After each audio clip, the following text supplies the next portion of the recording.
said she loves you. But she can't love me. But I love you.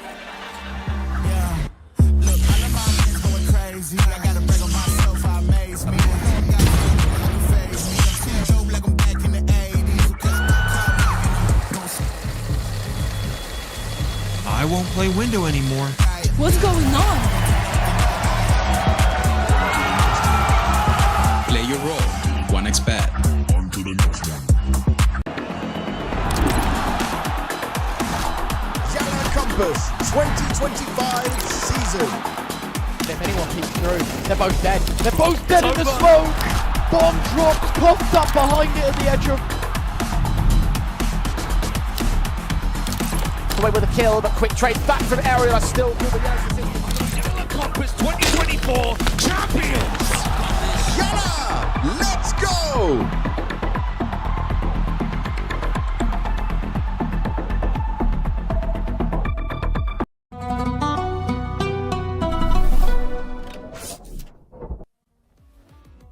Hello everybody and welcome back to Compass for the summer split. It's about time we got stuck in the Counter-Strike action as we build to the UAE event. My name is Eternal J. I'm joined by Dweg as we begin a brand new season of the competition. How you doing, man? Look, I'm keen to see some of these new faces. I think it's quite easy to look at the field and say, okay, you got some household names, right? Sashi, seen them for a long time. Z10, they participate quite frequently. ECLOT, they won previous tournaments. Yeah, we know these guys. And then you look further down the list, and there's players that I've never even heard of. So we are certainly going to be getting some new faces and teams this time around. Yeah, I always love these Swiss-to-Swiss playoff competitions because you always get to see how teams can grind up the rankings, and certainly for some of the more known names involved, there's reputations and rankings on the line for them today. 4 best of 3s. We're changing up how we do our broadcast days. There's a lot more Counter-Strike action to see over the course of our matches. ECLOT versus Unity, Rush B versus JANO, MONTE versus FAVBET, Delta versus Rage will come up later on this evening. And Delta versus Rage, certainly the battle of the underdogs to a certain extent. It definitely is. And those, what we're kind of noticing, just a quick little preview of that matchup, Jay, are the Kazakhstani teams. They've got a lot of LAN events locally, and they're all VRS. So what we're kind of seeing is the more of these local small region LANs that are featured, the higher the VRS points and ranking works. And then we kind of get these sort of no-name, undeveloped squads with a bit of a taste of what it's like to at least get featured in Tier 2 online and show if they can compete against some of the very best. Well, everyone did get invited via the VRS rankings, so now it's time for them to prove that they have what it takes to make it to the very ending stages. We'll start off with a very, very different sort of game, though. 2 names that are much more well-known in ECLOT and Unity, and regional rivals in a certain capacity. ECLOT, kind of like the best Czechia team, right? Yeah, pretty much. I mean, them and Sinners have always been neck and neck for the last couple of years. I'd probably give it towards ECLOT at the moment because I think they're a little bit more stable online in Tier 2 than what Sinners are. This is a core 3 that dates back to, what, nearly 18 months or so? You had the Eli and Mikey joining at the start of the year, and I think ECLOT can be satisfied with where they are right now. They're grinding hard. They're playing in a lot of tournaments. They just want to try and see if they can replicate some of those deeper runs more consistently, and I think that's what they've got to try and target going into this middle section of the year. Well, look, they went pretty deep during the last Compass, the unranked event. They won the whole thing, so that's good. 2 thumbs up in that respect, but unfortunately it doesn't mean much towards their VRS rankings, which is why they're invited to the contender stage of this competition as well. So it's going to be a long grind back to the top of the mountain for them. Yeah, it will be, but I think what we have seen from them is the progression definitely feels like it's on the up. I mean, even Compass Qatar, they had a really good group stage there. They beat Artisan, they beat Omega, and they're able to beat Gun 5. They get into the playoffs. They take down Nexus in the quarterfinals. They go up against Na'Vi Jr. in a semi matchup, and the final map decided they were down 3-9 and still brought it all the way to OT. Just couldn't quite close out that best of 3. So we're certainly seeing the rise for the squad, and ECLOT just have to look at the majority of field here in Contenders and say, mate, we've got to go 3-0. We've got to be getting tested by almost nobody. We need to have a really good start to this campaign. There might be a couple of teams that can throw some curveballs into the mix against ECLOT, but I think generally you are right. They are probably our 4 front runners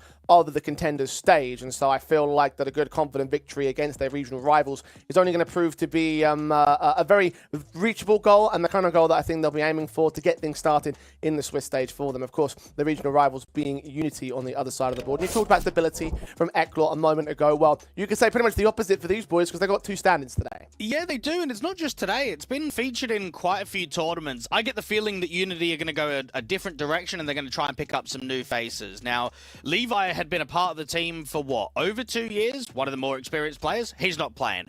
Petchin, he's been in the team for nearly 2 years. One of the more experienced players. He's not playing. So you start thinking, well, if all the old guard go, what's going to be left? K1 Feeder is the in-game leader. He's 29. Neofrag is the most experienced player on this side. And then you've got an Orpha and Woozy J that's got 90 maps played on HLTV. We're looking at Purdy that's got 18 maps on HLTV. And then Darba at 133.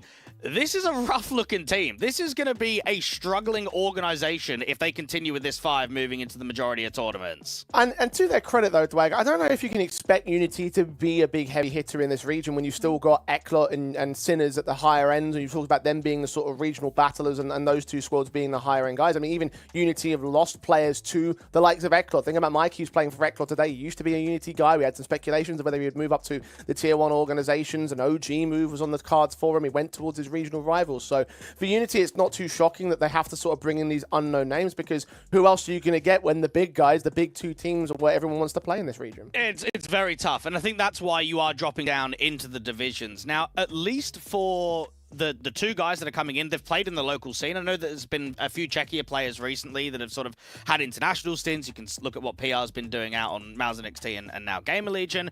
For DARPA, he played on Sampi, a Cryptova. Funny enough, he was teammates with PR, and then played on an international project of Gamer Legion Academy. Purdy only played on Enterprise's Academy team, and I know Enterprise haven't even had a full Czechoslovakian team for a very long time. Very, very true, and very, very much a case that they now have to sort of apply themselves in the Chechen scene here and now. Unity's core is what has the head-to-head record against ECLOT. So for these 2 stand-ins, be brand new territory to see whether they can try and replicate previous results. Because, yeah, I've seen some victories go towards the way of Unity in previous history. I'm thinking about that Tipsport Cup finals on LAN, where they got the first match of the tournament in their favor. Of course, ECLOT returned to very one-sided fashion. So don't want to try to see the same thing here from Unity online. It's just tough for Unity because I think there's going to be very few teams that are beatable in this entire Swiss stage. I think you got to take each game at a time, and when you're only embedding these potential new players, you just need to get officials under their belt, because even on the outside of HLTV tournaments, there has not been many matches played with these 2 young fellas. Well, of those matches that we've seen from them, we have seen at least a fair spread of maps. Dust 2, Inferno, Mirage, Ancient, those have been out in the last 2 best of 3s, Dwayne. So can we see any familiar territory in today's veto? Well, we know Unity will always be banning Train, and we know that ECLOT always ban Train. So someone's got to float it, potentially.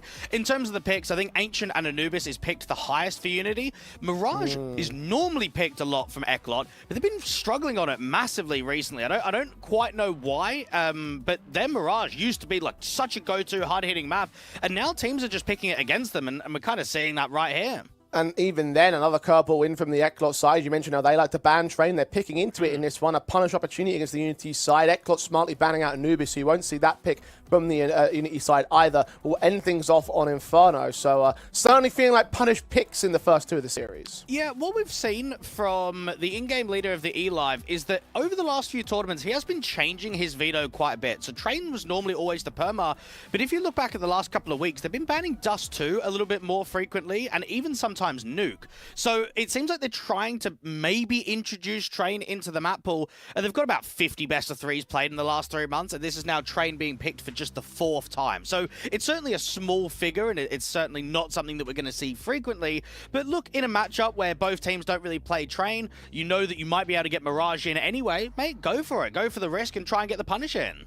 I mean, look, you certainly feel like ECLOT will be the stronger team overall, so if you want to try and punish pick against the team, it probably would be like Unity, right? Like, stand-ins typically been won out by the ECLOT side. You had that one good victory in the past, but even that one was pretty stretched, and then the following rematch was a complete one-sided stop, 13-3 and 13-2 to the ECLOT side. So we are talking about a team that can have some serious confidence over their opponents here today, and in my eyes, that's going to be the one thing that edits it out for ECLOT's side. In my eyes, they just are the stronger makeup of the 2 squads right here, and so I feel like it's possible they could get a 2-0 out of this confidence start. Yeah, I think it probably is likely. I mean, Unity as an organization have typically really struggled in contender stages here in Compass. I think back to winter of this year, they went down 2 and 3, lost out to ECLOT in that elimination series. And then the one of fall last year, they were able to beat, what, FAVBET, beat 9, but lost out to 500, lost out to Johnny Speeds, lost out to Hotu. So this is potentially 3 Compass tournaments and contender stages in a row in which they're finding it tough to get the wins. It's not an easy fight to try and get the promotion into main Swiss stage. Yeah, and the constant sort of battles for them trying to make it up to like a legitimate run here in this tournament series or in many tournament series. I know that Unity have been playing a lot of unranked events lately, so there's not really a whole lot of breathing room to make up the margins in VRS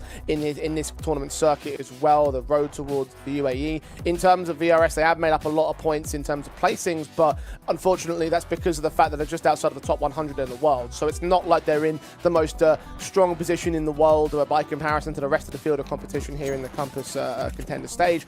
So it's going to be a battle back for them. They do have to put up some victories on the board at some point. I don't think it's going to be here. I think this is finally where the Mirage losing streak is going to end. You've got 44 officials on this map in the last 3 months, but for whatever reason, Jay, 7 losses in a row. This is meant to be their best map in the pool.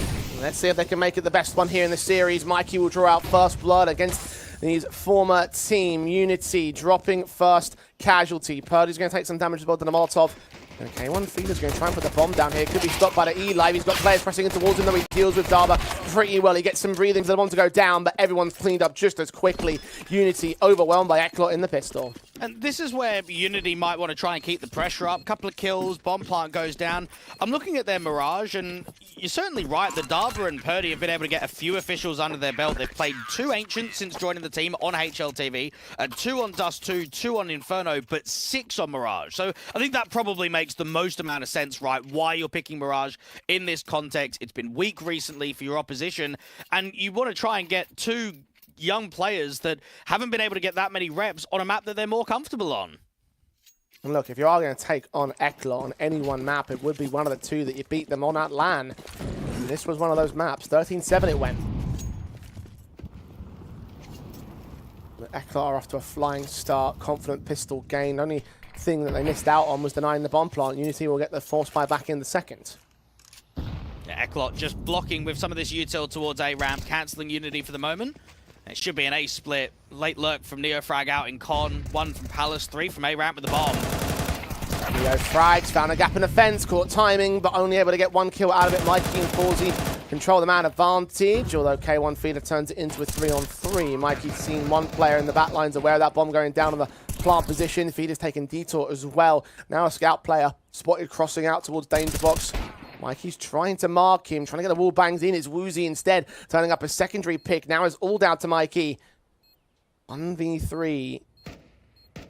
Watching in the open, trying to back away with that M4. No kit in play for him, so retake unlikely. Unity have struck back. And it's frustration there from ECLOT, because you've sort of lost that round out to what is a pure gimmick from Neofrag. That's a bit ballsy and almost a bit of a troll. You are walking through the connector smoke and you're hoping, right? You're hoping that that timing is that everyone is looking the other direction, that no one's holding. If Neofrag walks through that smoke and just a single con player is watching for another second or so, I think that round just breaks apart completely. It was that separation for the Glil, get yourself a single kill. You then have sort of Mikey and the other rifler that's sort of reloading in that left side corner. Fawzy makes it quite uneasy for himself, and within a matter of a couple of seconds, Unity crack open the bomb site and give themselves the return. All coming down to timing, though, as you mentioned. I wonder if that can be replicable in the near future. Pods in the CP side. Scout watching Mikey burst through against 2, and that's exactly what I'm talking about. Straight aggression, bomb dropped, 2-man advantage. Eli is watching the smoke this time. Feeder cannot pull off what Neofrag did.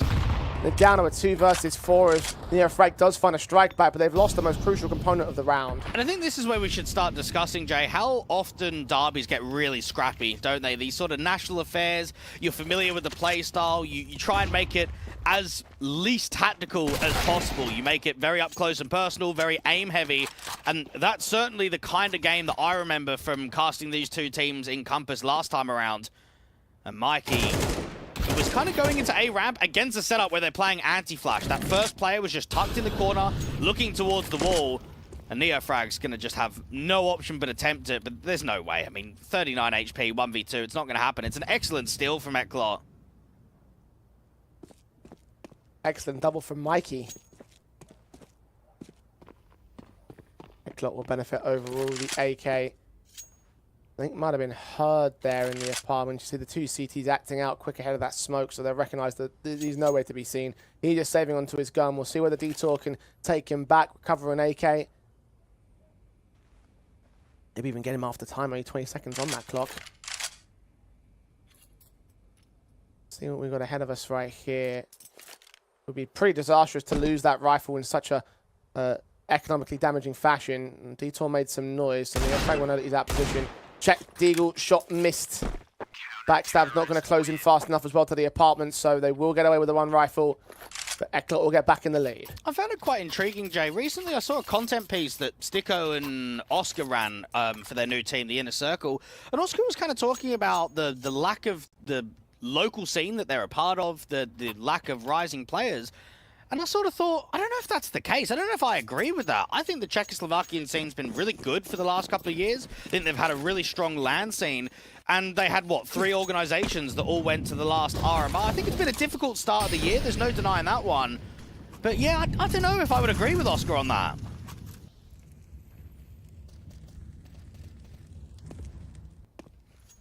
Well, certainly probably in representation of the server today.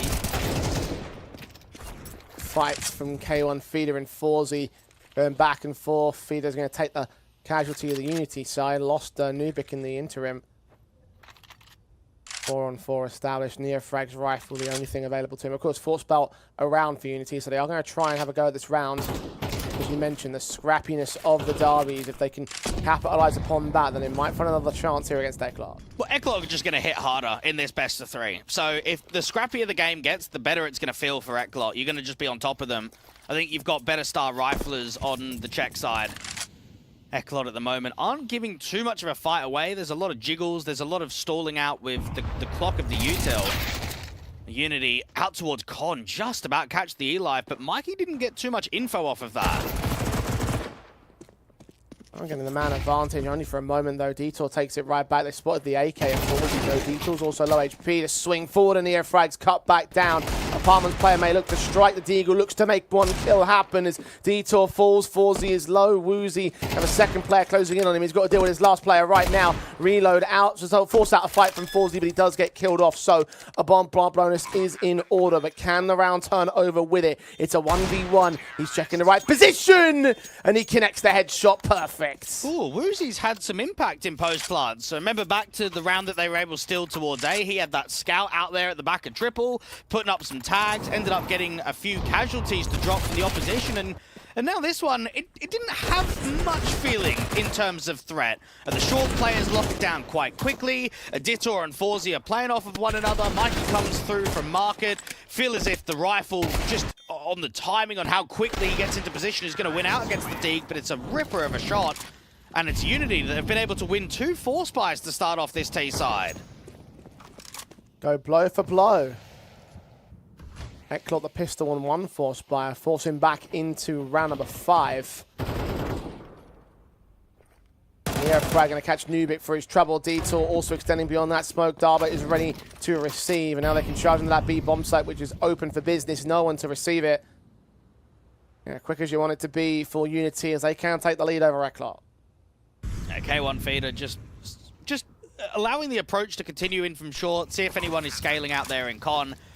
ECLOT will be disappointed in themselves in the Force Buy because they let the early frags go early. Now, I kind of consider Mikey's aggro move towards A-Ramp. It was early in the round previously, but it worked to opening kills. Whereas this time, you've got Detour that gets caught on the edge of the smoke in the apartments. You've got Nubik that's just basically an opening death within, what, the first 10, 15 seconds of the round out in mid. Unity finally get themselves in a position where they can start not only thinking about a lead, but sort of considering a bit of a round streak now.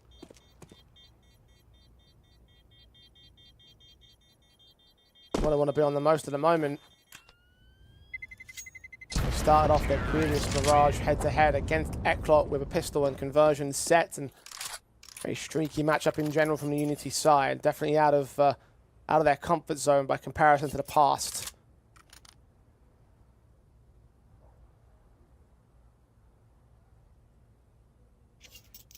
And now can begin to settle with not much investment inbound from ECLOT. The save weapons of the previous round will be available.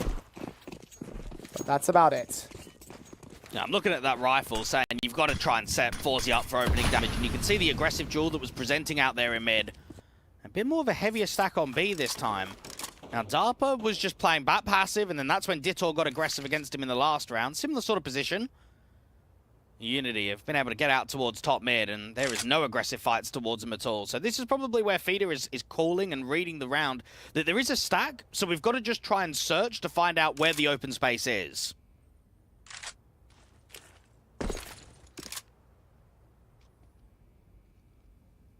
Got mid access for now. Smoke some flashes to get them in towards mid more permanently. Feeder in the charge on that route, but ECLOT are being extremely passive about their stances here. 3 now 4 players on the stack up, and they've picked the right bomb site, it seems. 3 players to make their way in from mid to short, 2 on the apartments themselves. Galil's bursting, pistol close range. Detour caught looking the wrong way. Neo frag seeing the second man of the back line. That's the M4 gone. Now they move up. Eli with a kill in the back lines. They're going to play distraction. Nubik got a USP only for that defensive, so he's going to get overwhelmed just as quick. And Mikey 1v4, Deagle in hand. No way he wins this round. Well, it was just a moment there where, while the setup is quite heavy, the rifle's not particularly in the best of positions. FaVBET gets caught repositioning. He's now on sort of the backside, and he has to just keep jiggling left and right, keep strafing into the angle against the short players, and just hope that you can keep finding connections, that maybe you get 2, 3 picks, but you only get 1 and get traded almost instantly from Neofrag. So good entries from him. I think Neofrag is going to be a key winning condition for Unity today. You've got, what, 1,100 maps played on HLTV.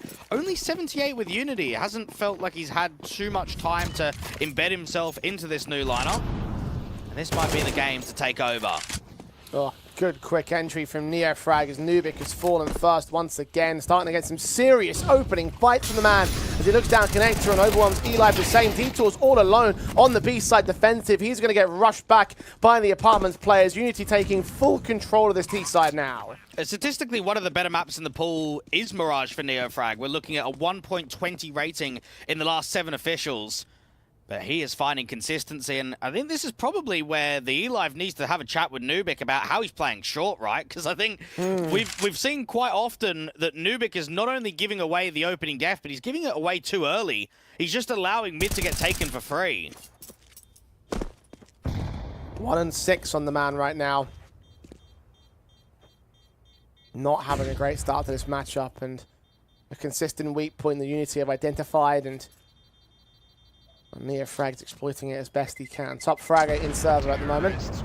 Just to give you even an idea of where Mirage sits as of late, the Compass Qatar event that only happened recently, the 2 games that were played in the playoffs for ECLOT, they picked Inferno against Nexus and then picked Inferno against Navi Jr. If you look at this squad, I want to say 3 weeks ago to even a month ago, all of 2025, they're just picking Mirage. Every single best of 3. So something's definitely changed, whether it be a philosophy thing or maybe teams starting to understand what to expect. Mirage is starting to become a real weakness for ECLOT. You mentioned the losing streak at the start of the show as well. Key point of contention right now for ECLOT. I don't know if Woozy saw Eli. He definitely saw Woozy. AK trying to burst fire, jumping with Eli, getting closer and closer to spotting contact, taking a small amount of damage. Smoke's about to fade though, and just seen by Feeder makes it an easy kill to start. Better stopping power on the AK. Woozy's M4, one of 2 left in play for ECLOT's side. You know, on the pass for 2 to receive, but Unity are not biting yet. Really passive on the T-side default from Unity. They're waiting for an overextension. It's just not quite coming. Great flashbang and timing to get Darba in for an easy. Follow-up frag from the stand-in. Nubik trying to strike to return, but Darba pops off in this round. Triple found. Mikey can finally trade him, but it's come in too little too late. It didn't hurt of Darba or the likes of Purdy before this best of 3. I was trying to do a bit of research last night because I was just thinking, man, where are these players coming from? And there's a lot of squads like that in this contender stage. We've got some new cores, right? Some new lineups. I mean, Monte, it doesn't even look like Monte anymore. There's so many new faces in there. So I'm sure it's going to be a difficult challenge for a lot of squads to get familiar with some of these new players and new names that are competing. Very much an opportunity for Unity to develop some new talents. Obviously, we discussed earlier how they can't really have the heavy hitters of their scene. They're off to squads like ECLOT and Sinners. So take a gamble on some young guns, maybe try and develop them into some decent stars like Mikey was for Unity at one point. Well, I kind of look at the last few organizations that have been in sort of CS in Czechia and in Slovakia, right? And you've got a lot of not only experienced players, but sort of old guard players. You think about Asuba, or you look at Enterprise, Sinners, ECLOT, any of the sort of old-fashioned lineups that we had, even Sampa you could probably throw into that conversation. There wasn't a lot of youth being generated, and now you've got Woozy that's, what, 18? You've got Darba that's 20, and Purdy that's 22. I think it's nice that you can at least test and attempt these newer guys, even if they don't last, right? Even if they only last a few months before getting kicked or get moved on to a different project, at least give them that opportunity. And it's something that ECLOT and Sinners have not done recently. And for Darba to seize the opportunity with a round like that is a very positive sign for him. 1 point of evidence towards his favour to make a case for himself. Maybe on Unity, maybe for the Czech scene in general. Either way, it's got them to a 4-round lead on this map. ECLOT forced to take a tactical timeout because they have been struggling in this early matchup. Cannot win the half anymore on CT side. All they can do is tie up. As this match goes on, I'm getting more and more increasingly concerned about this losing streak that Mirage has been for them. Execution towards the A-bomb site, feeder straight in, running right through a gap in the fence, taking one player down with assistance from Purdy, can take down Nubik. Eli's traded to that one responsive, a 3-on-2, locks in for Unity. A really good pathing there from Feeder to run out A ramp and just be pre-aiming the underbouch straight away. Caught Mikey on a bit of a reverse default angle, and then even Nubik, he's just a sitting duck. He's out there in the open, he's burning to the molly out there at the top of the balcony. He can get away with 1 kill, and you can feel what the Eli's trying to do, isn't he? Both of the A players are struggling, so he thinks, right, I've got to put high tempo up here. I've got to try and maneuver through this smoke quickly. Try and get on the front side of that connector angle, get through the bench position. He ends up getting 1, but just gets traded by the in-game leader. Unity just beating ECLOT by pure pace in that last round. Started with a slugfest, but now the underdogs running away with this one. 7-2. Half advantage established. Money going to continue to be a concern for ECLOT. At least they've got the high roller of Forzu, so they can drop weapons and buy into this round. The same probably isn't going to be said for the next one, though. Slight limitations of utility. Not seeing many kits on their side either. Oh no, they've got 3 of them, excuse me. Bigger concern is how that scoreboard looks. 5 in the lead now. 10-2 is the best case, and actually rather likely a very possible outcome for Unity at the moment. Woozy's AWP leaning forward. Nothing seen in mid this early. ECLOT trying to back away. I haven't really seen Woozy get impact out of the big grid. I think it's been mainly the riflers that have been creating space and working openers. Now, I was sort of mentioning a few rounds ago that Nubik needs to change up his position. I think we're certainly seeing that. He is a lot more defensive out on the short access, even this time around, sort of starting a double mid from window side and then rotating over to be on passive on B with Dittor. And they don't want to give Neofrag those easy openers. Eli with a good timing just to jiggle before that smoke comes down, but he doesn't see Neofrag on the lip. Now finally a starting advantage for ECLOT. Kill from Eli in from mid start. That isn't returned by Unity just yet. They're taking their time with this approach. But once on the back foot, what can they do to get back on the front foot? but they're waiting for a little bit of a mistake, and then they need to start grouping. So with the setup of a single player in window, you should just take apartments, and then that window player late backstab, try and wrap and cut those CTs on rotate. Molotov on Nubik actually didn't extend towards the corner, but he's still forced into the fight anyway. Purdy takes that kill. Detour backed up, looking to take a fight out of the apartments to window directly. AWP in the back lines. Woozy finds his impact against Eli. 4 on 2. Now the backstab of Dava can make his way up, get 2 more kills, and just looks stunning in doing so.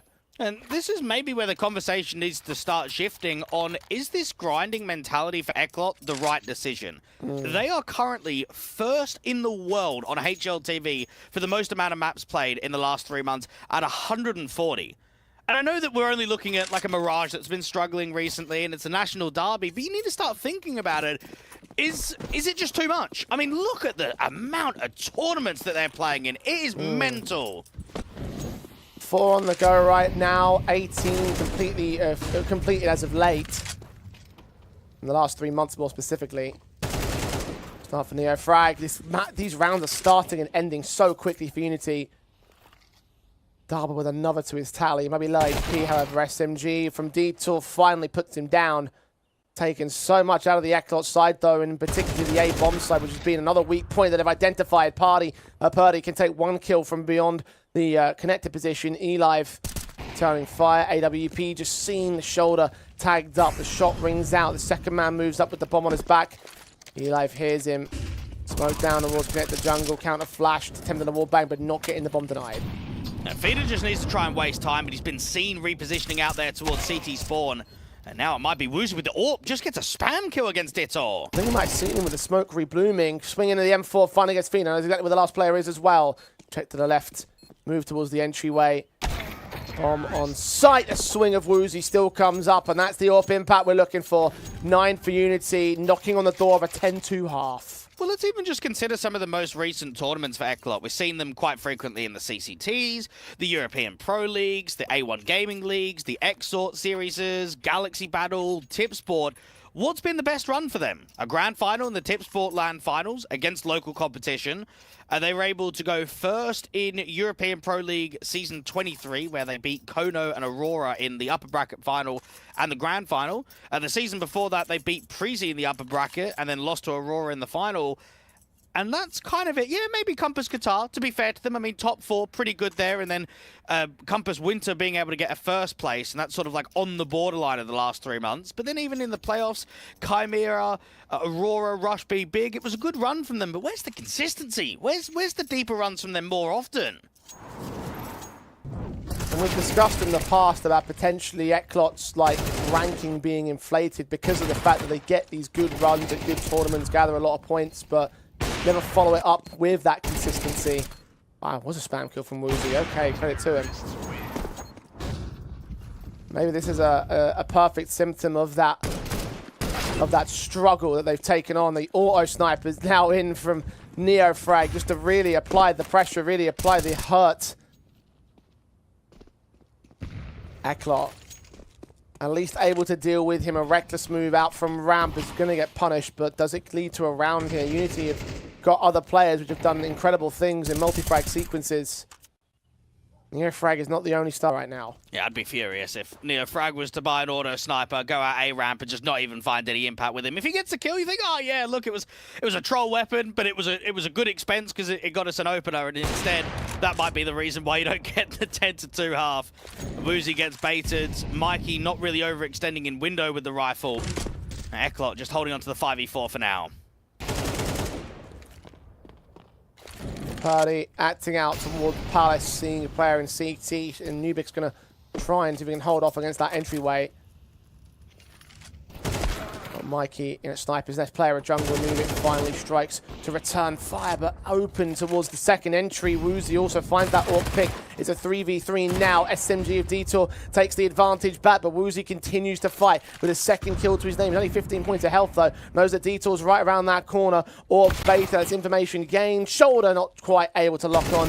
And now K1 feed is all that remains. 1v2 could get isolated, but instead, Detour wins the fight. So it's not quite a 10-2 half, but 9-3 is still very impressive for Unity. And I've been very critical about Woozy as an AWPer. I don't think he's ready for this level of competition. I think he's been thrown into the deep end as an inexperienced player to try and push this Unity squad as high as possible. And I think he's had a tough time. I think there's a lot of best of threes that he's been struggling with at playing at this higher end. But in this isolated first half, he's been excellent. His trade frags have been really good.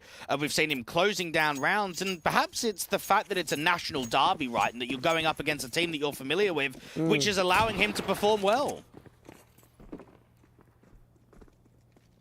On a map that they did well on in the past. Map that ECLOT have continued to struggle on here. May well be their 8th lost Mirage in a row. Their 13th out of the last 14. Woozy in the back of the B-bomb side defensive. K1 feeder trying to lock on, but Mikey and Detour going to take those first couple of kills into their Glocks. Entries have looked pretty good. Forzie's flank also looks to strike. Detour caught another kill in the interim. And Purdy is all alone. This is much more likely from ECLOT. Second pistol win on their board, but we saw how quickly they lost the follow-ups in the first half. Will that repeat in the second? You mentioned, Jay, that sort of the 13 out of the 14, and it actually does sort of make you wonder what has happened. Because if that was the case, and you're taking that many losses, then you'd have to say, oh, surely over the last 3 months they've got a negative win rate on this map. They just don't. They've gone from beating consistently decent names to then just losing to almost everyone.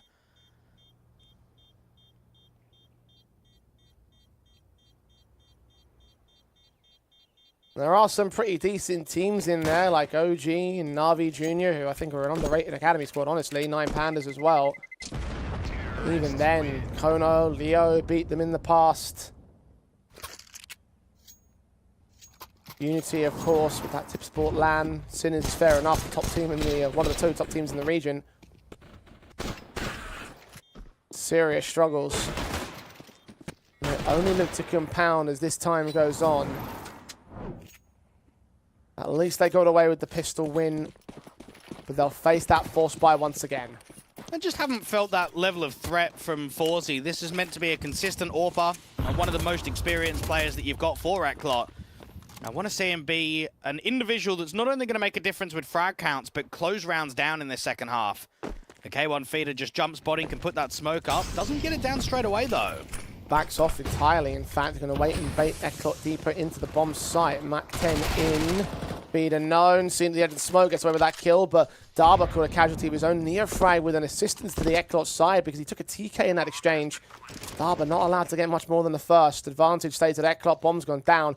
Unity setting up for exit frags here, it seems. And you need to put into your mind that there could be some potential struggles about closing. Not so much just on Mirage, but on any map in this best of 3. When we're talking about a roster that's using stand-ins, maybe using players on trial that are quite fresh to getting officials under their belt, getting them familiar with the system, closing out games is always going to be tough. They can look for exits here, try and make the round expensive. Mikey gets away with one. Neofrag holding on to this from us is not going to hold on to it completely. Even the Galil might fall back here towards TV. So those exit frag attempts, you'd have to say, quite poor there from Unity. Means no saved guns for the harsh eco round. To suck it up with the basic USP. The Deagle does get built in by Darba. I'll give him that much. He's had some stellar shots on that weapon and the AK. Couple more upgrades surround it, but nothing major in this round for the Unity side. Gamble stack on the A site, which is actually where ECLOT are leaning into very quickly. And the lack of armor is going to be tough, though, and Mikey's already coming out of the gate straight away. Feeder with the flashbang is hopeful, but not too hopeful. Neofrag only with 1. With that AK into Eli's hands, they can keep all the rifles. 3 AKs. Detour buys into the 4th. Nubit can hold on to the Galil as a bonus weapon for the true rifle round of Unity. AWP in for Woozy. And M4s for everybody else.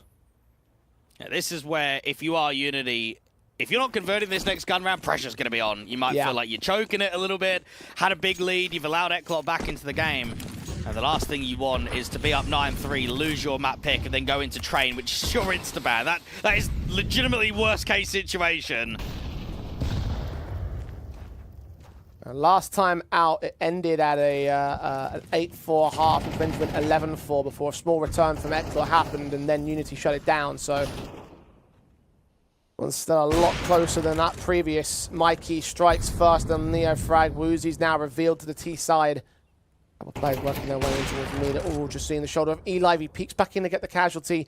But unawares of Detour, who's leaning forward. No cover from the site itself, but the AWP reads it and still connects on the second man. Advantage now been taken by Unity. Also got Purdy on top of the firebox, taking a kill back on Mikey. Nubik has to strike in return, but it's a 3-on-2. That's still favorable to the CT side. That bomb's reconsidering the committance.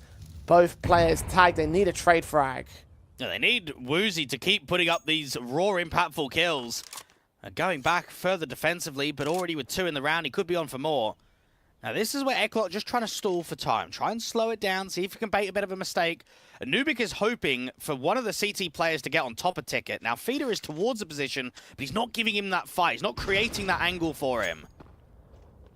Shot of the AWP baited this time. Nubik's going to try and work off that distraction to work up some potential attacking space, close range. Flash at the ready, uses it. Just forcing them to turn away. CT spawn still very much open or baited again. Either turned away from CT spawn, but Darba instead is going to get the kill out from stairs. K1 Feeder strikes on the next man, and Unity clap back with a 10th. But you know what has been quite surprising, Jay, is the lack of success that the previous ECLOT players had when this roster move came in. Now, we know that the Elive and Mikey joined the team, but what about Kriaz and Blitz? I thought that Kriaz tended to be a fairly decent in-game leader. He starts over at that Sangle project, ends up getting kicked, and then Blitz is out there as well, but he's not really playing too well, and maybe that tells you different environments, right? It's one thing playing on one team, but then as soon as you go to another, you can have a lot of success, or you can even be a bit of a failure.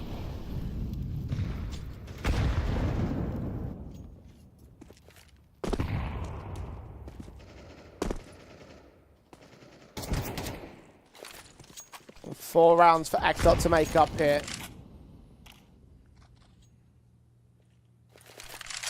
And a bit of decent foothold here on the T side. They just need to rework it against Unity. Need to do it right now as well. A lost round would cripple the economy state, and then you're looking at the end of the game.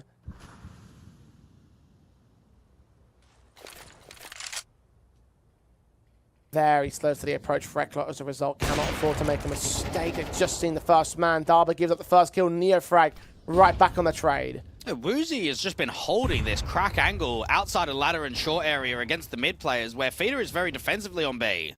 Does swing forward to get Elive in the end from mid, so the advantage tips the way of Unity. A follow-up as well on Mikey. The shots just ring in for the big green gun. 2 frags, not quite the third. Nubik aware of a man on the backside somewhere. Has to hunt him down, has to suss him out, and does get that headshot in. And another one as well. That's a bit more like it. Struggled with impact in the first half. A little bit so in the second as well, but this is a 3K that could save his team. Hasn't seen that last man. That bomb's on its way towards the A site regardless. If Neofrag gets the trade on 19 points of health, he's struggling in the 1 versus 1. He gets his kill in. It's now all down to FaZe to hold him off. And this is where FaZe can just post, tap that bomb, draw the fight, misses a freebie. Finally gets that bomb down, giving Neofrag a little bit of space though. One good headshot could still make the difference, but FaZe's got the pistol pulled out. Knows the man's low HP. On the high ground, he looks, makes his way into Tetris. Would have been hurt on that jump up. Inside the smoke is where FaZe will lurk. Bomb in cover, tapped, held all the way. Surely not Neofrag. Oh, he's got it all the through. Oh, FaZe misplayed that, and Unity have 11. Well, let's think about this for the moment, okay? They know that Neofrag is low, because he was the con player and there was back and forth spam. So the tell in that 1v1 is that Neofrag is going to be on red HP. Do you expect him to stick a 1v1 on red HP? You don't. You expect him to tap and draw that fight. Try and get that instant headshot against the AWP. I don't think that's a poorly played 1v1 at all. Instead, it's just Neofrag with guts and pure belief that he's going to be able to stick that 5 seconds. And that belief was well placed. Unity re-establishing a 5-round lead over ECLOT. The bomb plant bonus will enable a force buy on the T side. And you can see how much they've lost. A swing round right here. They could swing to Unity's victory or ECLOT. To have another chance to return to an even stance. Of course, still much more room to make up.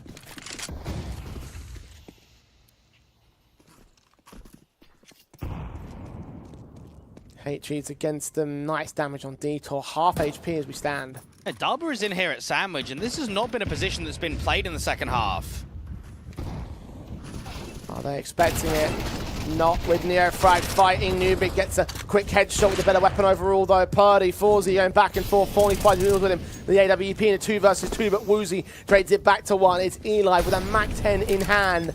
Incendiary is close to sight. Will plant back at danger. Will avoid all that wallbang damage. Needs a better weapon in this exchange, though. Range game. Going to be a difficult fight, and K1 Feeder will put him down. It's 12 for Unity. Map point.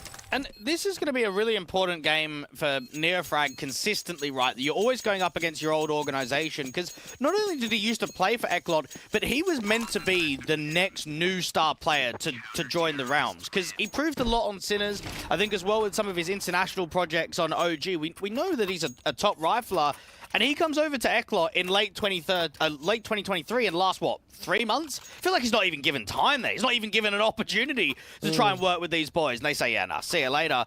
And then the shame is, for Neofrag, is that you kind of go from ECLOT, you go to Sinners, and you just keep getting kicked. You keep getting pushed down the lower divisions, and now you're basically on the 3rd, maybe 4th best local team. So any time that you're playing against ECLOT and Sinners, mate, you're going to want to win so hard, and you're going to be wanting to put up big numbers, and he certainly has done that already.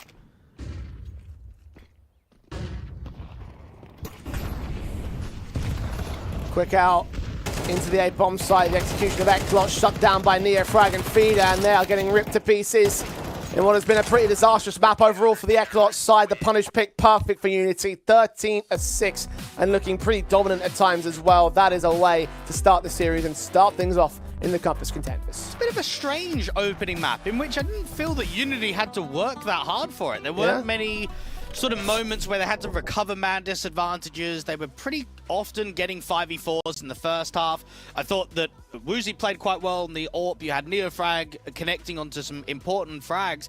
And then ECLOT were just a bit flat. Just didn't really give us too much of a fight. Didn't give us much of a competitive edge. So I'm hoping things turn around on Train, because that's not what you want from a local national derby at all. No, their 8th lost Mirage in a row, and I think we're starting to see a little bit more of why. I mean, it just wasn't... We didn't see the impact from the players we hoped, right? Nubik was a consistent issue on that short defensive. Detour didn't see the same amount of impact from him, and Forzy, similar story as well in the AWP. So, yeah, it's very unfortunate to see how things have gone that way for the ECLOT side, because I truly thought that they were going to return, right? The last series was very one-sided for ECLOT's favor against this team, and this time, however, the punish pick has worked so well for Unity that Mirage is going to become a key concern, I think, in the near future. Yeah, it definitely is. And it's got to be under investigation. And I'm sure Replay, as the head coach, and the E-Live are starting to recognize that Mirage was our go-to, and now teams are just picking it against us. Now teams realize that we're quite rubbish on it as of late.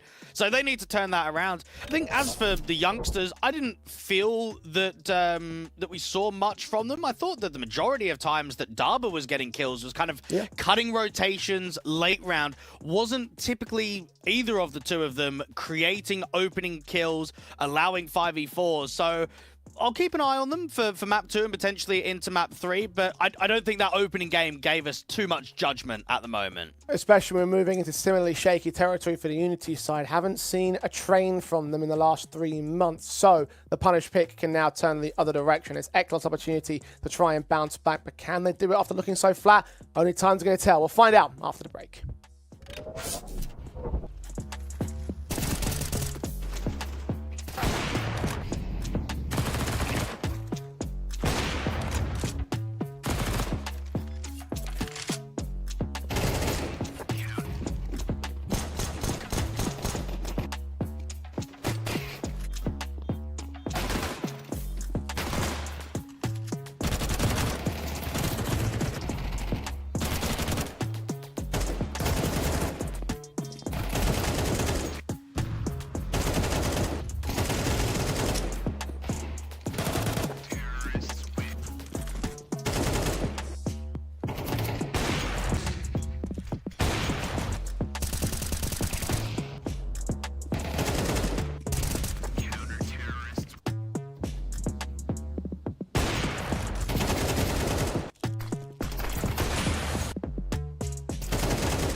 She said she loves you. But she can't love me. But I love you.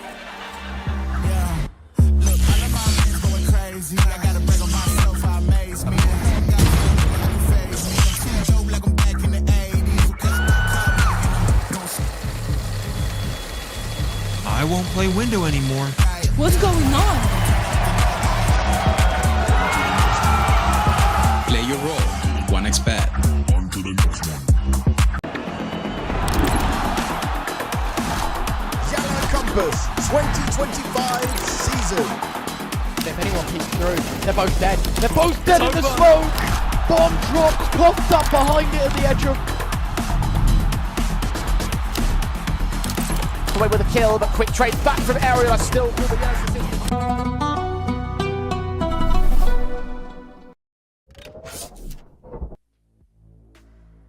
the flat start from the ECLOT side as they're unable to truly get going on map number 1 of Mirage, the punish pick of Unity, going particularly well for them. Now, can they do well on the opposing punish pick train? A map that neither team really like, but certainly less so for Unity. 0 maps played in the last 3 months, Dwayne, so is this the opportunity for ECLOT to bounce back now? It should be. I wouldn't even say map 1 was a wake-up call. I think with how their Mirage is going lately, it was probably the expected result in the end on hindsight. So this is definitely where they need to try and turn it around, because I think we're starting to get a feel in this rivalry between the two sides that has continued on for the last couple of months, that we get some one-sided score lines, we get some one-sided best of threes.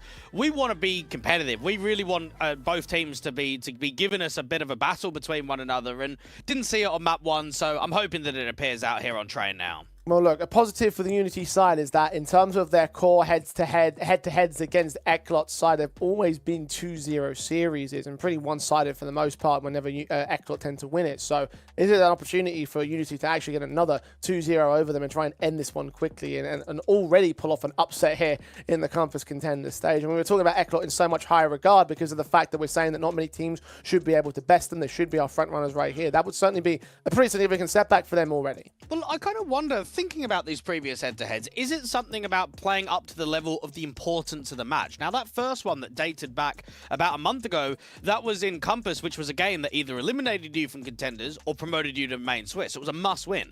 Your opening game of the LAN was not really a must-win. Like, you've got the lower brackets, an opening matchup, and then the lower bracket matchup, you stomp them. So I kind of wonder, when there's a little bit more on the line, when it's a must-win game, we see ECLOT really stand to the occasion, whereas if it's just an opening matchup where there's chance for redemption, maybe we just don't get the best of showings from them.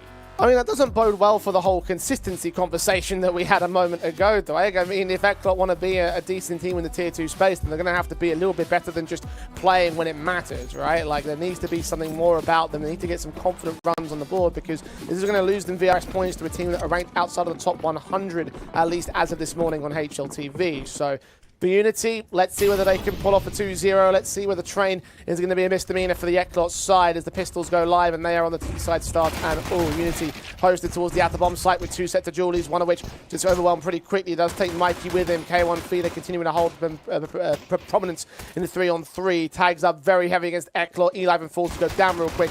Nubik alone. Back towards Electric Box is spammed down. It's Purdy that gets that final kill in, and Unity will take the pistol. Yeah, just a situation where you get Neofrag in some of those star positions. I think that's something that I'm going to be watching out for the most on the City side, is his level of impact against the A-main individuals and out there towards the Pop Dog. I think he's going to be a really active rifler. He's going to be someone that is constantly wanting to be set up in those aggressive positions where he can constantly be someone to work opening advantages. That was something that he did an excellent job at on that T side of Mirage, was just dealing with Nubik and making it very uncomfortable from a calling perspective for the E-Live.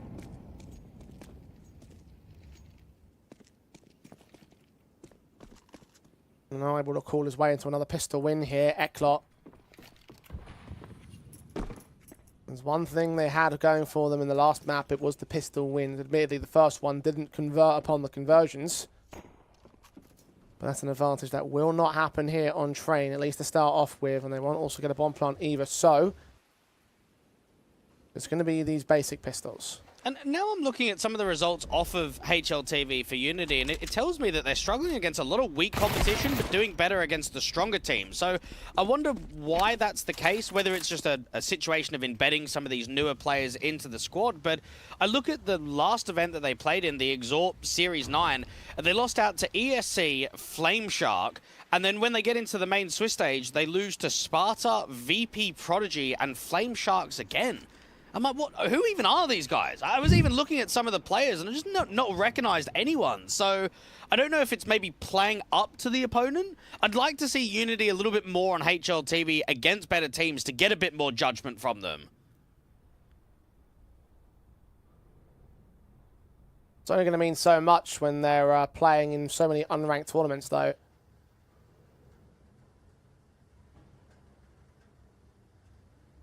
One of their very few opportunities to make it onto HLTV and onto the VRS system. Lucy and Purdy making best of those opportunities. All 5 alive, no resistance to the basic Glocks and upgrades, so 2-0. Guns in for the ECLOT camp. Need to try and answer back here, at least get some decency on T-side. Well, just to even compare the two squads, we're looking at ECLOT that are now playing their 50th best of 3 on HLTV in the last 3 months, whereas Unity are playing their 16th. So there's not only a disparity in the amount of officials, Jay, but there's a disparity in how many tournaments they're actually applicable to play in. So when you get an opportunity like here of an invite into Contenders, you've got to take every game as it comes to push on, to be able to upset, to be able to push yourself up the ranking. Speaking of pushing on from the CT side into Pop Dog. It's Purdy in from Ramp, however, to get that opening kill. Double up from NeoFrag, eventually finds a double directly, and the advantage is held together with Bomb down and all 4 on 2. Working individually as well for these last 2 players. Mikey gets isolated, Detour left alone as only 30 seconds into the round that the round has concluded. Now, this might be a bit of a placebo effect, Jay. You probably will never actually be able to find out. But I reckon in Tier 2, especially in CS2 rather than CSGO, we're getting a lot more punish vetoes. A lot of games that I've kind of witnessed recently, teams that have certain insta-bans in certain cases are being floated through. We're getting more punish picks, and I wonder if that's sort of the risk versus the reward in sort of the MR12 of trying to catch oppositions off guard. I feel like we very rarely saw punish picks. It was always pick to your strength and ban to your strength, where it's fluctuating so much more. And maybe it's about how inconsistent teams are. It's so difficult when you're playing so many officials to always be on top and be a leading squad that maybe you do need some diversity in the map pool. You do need to constantly be changing where the 7 look.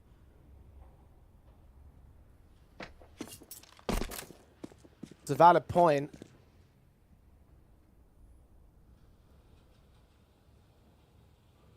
Anything you can do to get those wins on the board. Detour doing everything he can to get the bomb down here on the bomb site. Trying to go for default. Detour's ready for it. Darbo, I should say, is ready for it rather.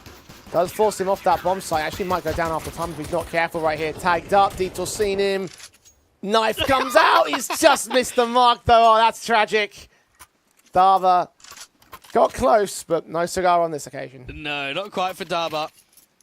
I want to see what NeoFrag is doing out here with some of these aggressive positions and how ECLOT are going to be able to adjust against it. Now, something that you will notice on Train is that it's not many areas where you can push the line. I think out there towards Ramp and Pop is probably the most frequent, but you don't get CTs often playing in T-Con. You don't get them pushing Ivy. You've got Purdy trying to stall for time, but Nubik is not having any of it. He's just trying to charge through the anti-rush util. Instant block from the Unity side. Try and stop them messing into the brown halls. Upgrade pistols around the AK here for the ECLOT camp. So if they're going to make a strike back, they have to do it quick. Couple of prods in towards the A-bomb site now as Mikey tanks a nade right to the face. Teammate set towards Pop Dog. D-Top finally swings and enters. NeoFrag to turn back one, seeing a second. Should be roughly aware of the third man. Now he certainly is as Detour strikes. Darba finally gets a return. It's a 3-on-3. Only one player with Kevlar now on ECLOT. Counter rotations go right back in. That player with Kevlar. Nubik down to Purdy's hands. I tell you what, Mikey is going to get some proper hunchback, mate. He is going to regret that in a few years.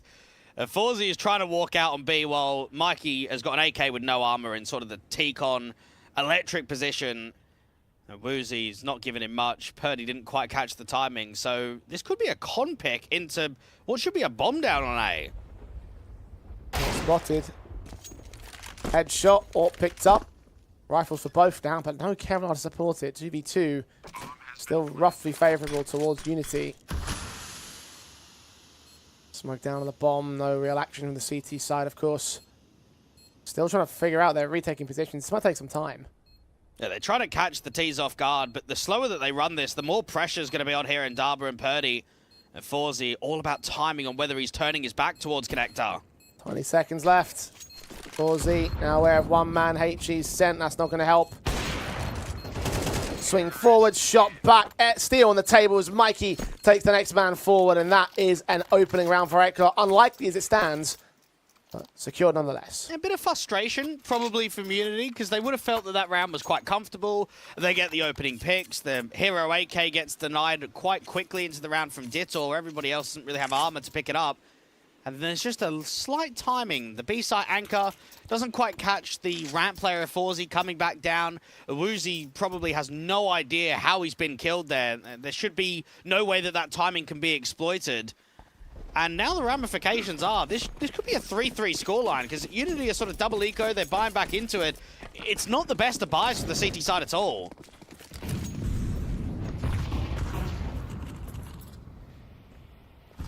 Bit of punish available for ECLOT here. Orps the win for Woozy though, looking for first pick. Gets it. Detour couldn't quite register him entirely, so advantage has been established. This might allow one of the pistol players to swing up Ivy and grab that weapon. Though for now, it's just the AWP just holding that position. Other action on the other side of the map. B-site in for the AWP of Forzy. Finding feeder in the back lines. Daba has caught himself an AK, so there is now 4 rifles to contend with on Unity. 4v4 overall. There's a lack of rotates towards B, and instead it's Mikey out in Ivy that's been able to catch good timing. The M4's trying to make a place, the E-Live gets caught, and now this bomb is kind of being separated and trapped towards Pop Dog. Wonderful timing on that kill. Purdy will fall away. Advantage been mitigated on ECLOT's side. Nubik will try and act out of heaven, see if he can isolate a player in the back lines, but it's so passive from the one man of Unity.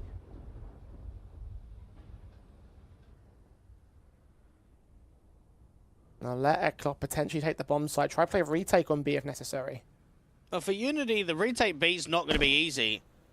And Purdy just trying to come back towards Ivy. There's not much information being gained here at all. 30 seconds on the clock. It's just going to be a walk contact. Purdy's going to be slightly too late to getting back into spawn. He might slightly be able to catch off one of the lurkers when this bomb gets planted, but Nubik is in a tough angle to clear. The AWP's on default, planting that bomb. Now watching for the backline players. Sees one, up high. Purdy gets that kill in. Advantage returned by Nubik. Smoke to try to cover him. It actually lands lower, so might not be all that helpful to him. Looks for a fight near frag. Wins it. Mikey's all alone now. 41 points of health. Finds the first fight. Revealing him towards the blue train. Purdy moving up. AK close. Mikey doesn't know how close the kill comes in. 10 seconds to the stick, but he's got it. It's all fine. It's all good. Unity have their 4th. A bit of a strange one there from Nubik. He sort of drops the smoke, and yeah, it's an unfortunate bounce that it sort of goes over the lip and doesn't stay on there. But I'm even wondering if that smoke does land. What's he hoping to get out of that? I feel as soon as he gets that first kill on the rotated towards Con, he needs to be active. He needs to be moving. He needs to be setting himself up for that second frag straight away. I get the feeling that ECLOT are a little bit hesitant at times. Maybe that snap decision-making isn't quite on the same page. And then Mikey gets forced into a clutch. Well played by the youngster to draw the fight. And that was a missed opportunity for ECLOT. They're not going to be happy about that one. They've done damage towards Unity, though, so they can rebuy back in and try and return fire all the same. Need to win this round, though, and look at Unity's counteraction. The SMGs pressing quickly into Pop Dog. The Torin E-Live playing off each other to try and receive. E-Live more specifically gives up a shadow advantage, but still the firepower is better for the AK. We haven't seen aggressive plays in Pop Dog solo, so that's a bit of a difference in counter there. Dittor just walking on the contact out from heaven where Nubik has been previously. Only one player on B, no one on a quick rotation through Con either from the CTs.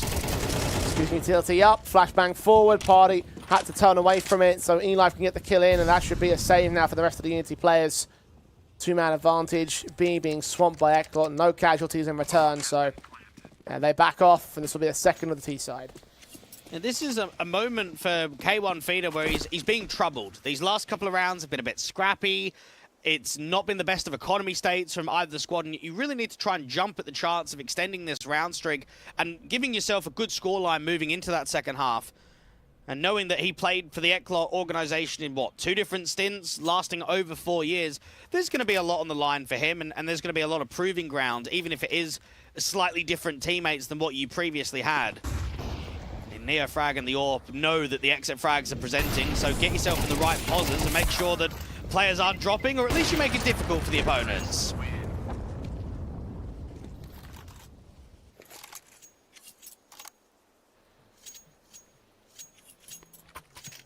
Not the best of saves for Unity, though. Half buy allowed around with 2 saved rifles. ECLOT.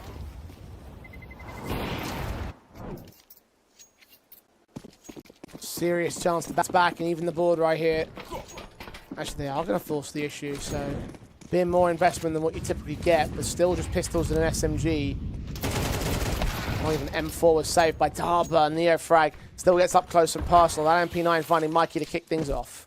Now, what they've done elsewhere is get the NWP aggressively into the brown halls, and they haven't spotted anything from that Heaven individual. So what that means is that they can stack up fairly heavily towards A and just try and block, just try and stall for time. Gun seen on Detour from us in the corner.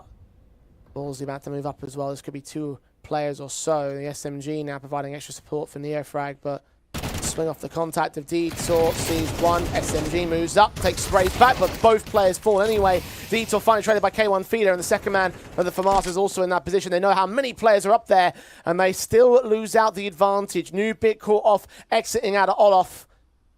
It's a 3-on-2 for Unity. It's a really clever crossfire there for Unity, where even though they're separated, as soon as contact comes on the off angle, everyone just swings. Everyone tries to put chaos in on just all of the swings, all of the contacts. Purdy is on another off angle to try and catch them, repositioning towards Spawn. He's done a lot of damage, but hasn't quite been able to get a kill. And now for Feeder, if they go towards A, I don't think he's going to be able to hold off against them. They've got to try and drive them into this B-bomb site. And that seems to be what they're getting, because Woozy's all put range needs to pick them off 1 by 1, and preferably from range. Is he going to look towards the Z entrance, though? Will they give themselves up on an angle?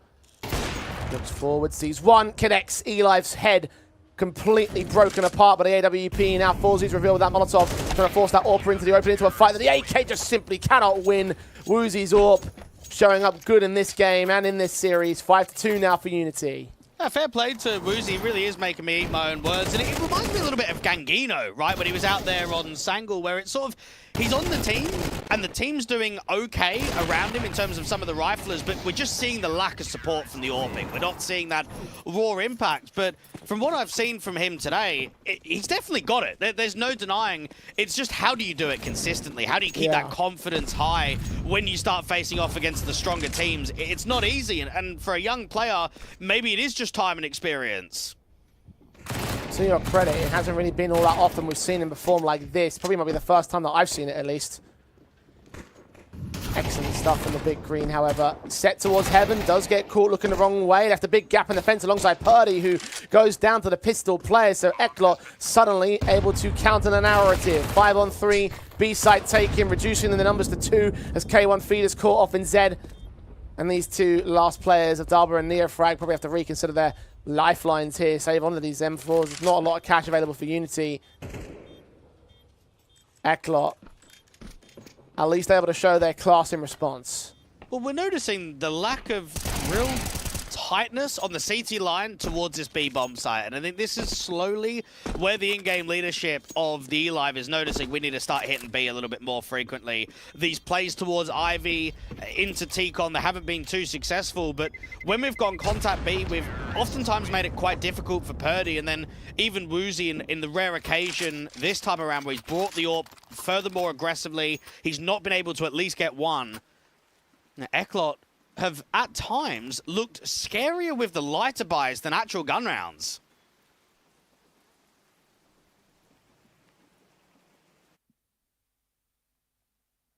Might that be a long-term concern?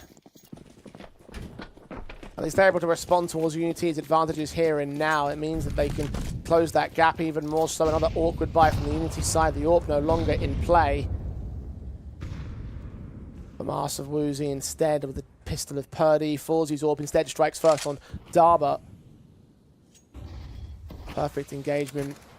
Man advantage held to his aggressive fights. Then loses one of those all-important rifles, and well, Detail's going to make sure it does not fall back into CT hands. Yeah, last time K1 Feeder went aggressive into pop, he gave an easy opening kill to the opposition. This time, it's not with an MP9, it's with a rifle, and it's with teammates on a triple. Now, it's a slow walk contact, so no one's making any noise with this aggressive move. I want to catch Nubik off guard. They might come down to timings when he looks away. The Brown Hall's missing his own mark. It's all timing. It literally is. It's good info, though, because everyone's stacking up towards A, and they've got the pick against Nubik. And they've got an AK to play with now. 4-on-4 with rifles aplenty. K1 Feeder finds his pick out of pop.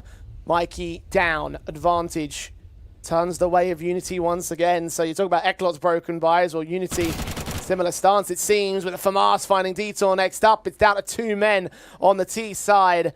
Bomb on the back of 4Z. Backed up by Eli, who starts swinging in out of T-Con. They've got a little over 30 seconds to get that bomb down. Can we just consider for the moment that ECLOT have cleared all of Brown Halls? You've got 2 players that have gone past the showers towards sort of the top of pop, end of ramp. They've backed off, and then that's when the CTs have retaken all that space. That is so gimmicky, and that is so rare that you see a moment that transpires in that way. And K1 Feeder getting another kill back. The Eli has fallen. 4Z to fall away the same. Back at spawn. Back where he started. Back to square one for ECLOT. 6-3. Minimums hit for Unity. Maximum of 9 in the half at this juncture. And you'd imagine that with their success in those forced buys and low buy rounds, that ECLOT are going to force the issue again. And it started so well as well, the info play. It was all timing in Brown Halls. After that P250 strikes, everything fell apart for ECLOT. This has definitely been a map of Train where there has been some awkward timings from both teams. And you just can't fix those, can you? I mean, that's just, it's part of the game. It just happens. A lot of intuition, a lot of info plays, and good calling in terms of distractions and setting up players can make timings easier, but it's something that you just can't prepare for. You've got Unity that have been able to just retake all space that ECLOT would have felt that was free. And from the Eli, he probably believes that the A bomb site is lightly defended because of the lack of info that's been offered, but it's not the case at all. And this has been a bit of an odd map, but at the same time, you need to kind of put that past you and mentally reset, because you are 3-6 down and potentially going to be more than 3-6 down. I mean, the last thing ECLOT want is to start the tournament off with a 0-2 against their name, against a team that were and should be very beatable on paper.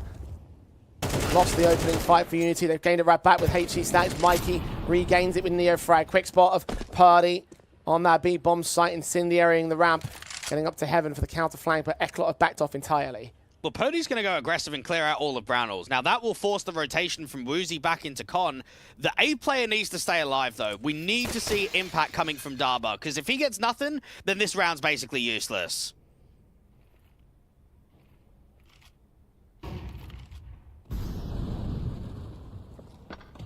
Purdy, so many to see. Nubik's ready. Receives him with kindness. 2-man advantage now for ECLOT on the A-bomb site. Engage of Detour goes right. Very messy spray. Now time for Darba to strike back, and Eli has no idea how open he is. That's the bomb dropped. 2v2 though, still recoverable for ECLOT. Low HP for Mikey though. He's going to be the point of contention. The low HP man that Darba's looking to challenge. Leaning up, spotting that gap at the red and brown trains.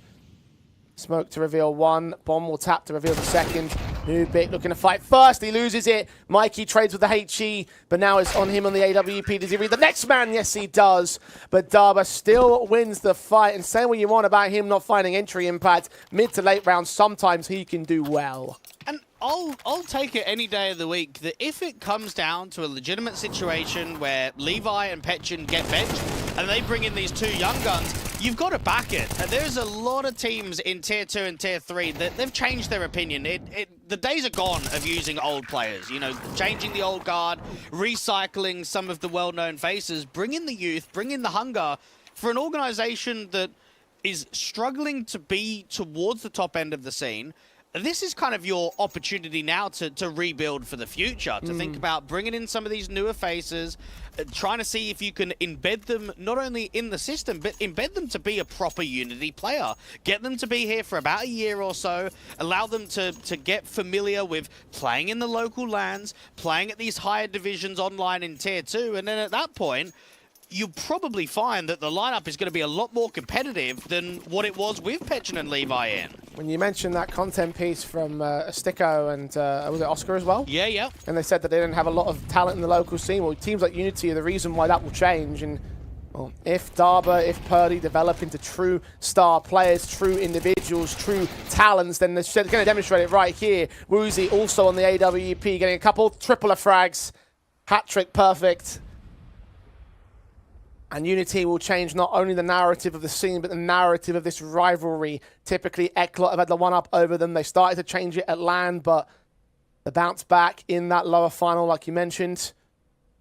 And Unity decimated by ECLOT. Now it might be decimation on the counter. 8-3 on the table for them. Eli can get this one trade back on A, but it's useless without the bomb. It's useless without what basically will be a 1 versus 4. He's got an M4 to work with, but very little else. We've really noticed that ECLOT have missed on jumping on the opportunities of some of these key rounds. I mean, even think back to Mirage. Remember that 1v2 that Neofrag is able to win? You've got the clutch that Woozy had with the Deagle out there on B. Sort of some of those swing round moments that allow a few more rounds to get gained in a row. I don't think ECLOT have quite taken the chances that are required. And you could say the same on Train. They've won 3 individual rounds, all of which the follow-ups would have resetted the economy of their opposition, would have allowed a round streak. It has been rough sailings, and it's been another quiet game for some of the individual players on this ECLOT side. One more round of the half. Another 9-3 up for Unity. A broken force back from ECLOT to deny it. Tech-9s, Mac-10s, scout in play. One of the automatics do look to fire first. Anubis going to get caught for damage up. They're hiding inside these smokes, burning to that Molotov. So now the CTs know where he is. Mikey close, spamming his way. The Galil gets one better with Neofrag's assistance. Mikey is going to fall. Advantage, of course, held outside of Pop Dog. They'll take Pop Dog control more directly on the CT side. Backing up entirely on the CT basis. Neofrag leans. Eli goes down. Advantage extended to a 5-on-3, and there's really not much more breathing room for ECLOT. Detour can take one back, but Neofrag finds his Achilles heel quite literally. 4Z also overwhelmed. Nubek on 5 points of health. This is a 9-3 half. Unity have schooled ECLOT quite significantly. The risk you have about take a punish pick is you don't sometimes know what to expect on the Unity side. Showing there is more to this map than no times played in the last 3 months. Wonderful CT basis and a 6-round lead to go into the second half. And it's just a real disappointment and a bit of an embarrassment here for ECLOT. Yeah. This is a side that is a middle pack tier 2 team that should be striving towards those higher ends. And you're going up against a Unity organization that has got basically a core and 2 stand-ins. They don't play on HLTV frequently. They've been stuck in ECA Advanced for the last 3 seasons in a row. They didn't even make the playoffs of the last season. All of these unranked tournaments have been pretty unsuccessful. 19th to 20th in EXORT Series 9, a 16th to 18th in the one before that, a top 8 in number 7, but got knocked out by the Fluffy Gangsters. United 21, it's been, what, a 9th, 12th, a 4th place. Fragsters Challenge Series, they lost out to Permitter, Nexus, and K27 to go 1-3 in the main Swiss. And then the 2 HLTV CCT closed qualifiers couldn't even get into the play-in matches, went out in the group stage.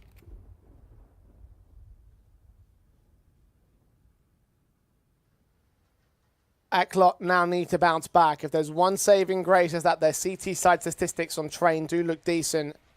But a lost pistol may well put pay to those thoughts. 4Z straight up into the first fight against Darba. Kill found outside of Ivy. And now the T's look to try and act towards the A bomb site. 4Z another headshot. I think that was a 1-tap on K1 Feeder. Now the site looks to get taken by Unity. Detour, Goosh down. Mikey gets another strike back. Elive returns on Purdy. Down a one-man and near frag. 1v5, as good as he is. He's not that good. 4 on the board. Pistol win for ECLOT. Well, not only is it promising that FaVBET individually can have some work, but he's got confidence when you're 3-9 down to make a solo info play, get yourself in a high-impact position. There was a struggle for the first couple of bullets, but then against the util player of K1 Feeder, who's just coming back around to clear the area, it's a couple of kills, and ECLOT give themselves breathing room just for a little bit, just for a moment.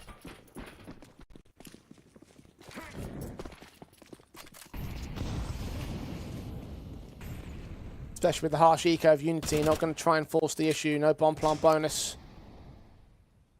Going to weaken force anyway.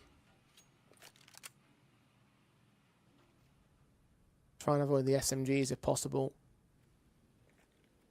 But mostly just look to the next round as the most important thing for the Unity side. Bomb plants and casualties will be nice bonuses to have, but you are not expecting them out of this context.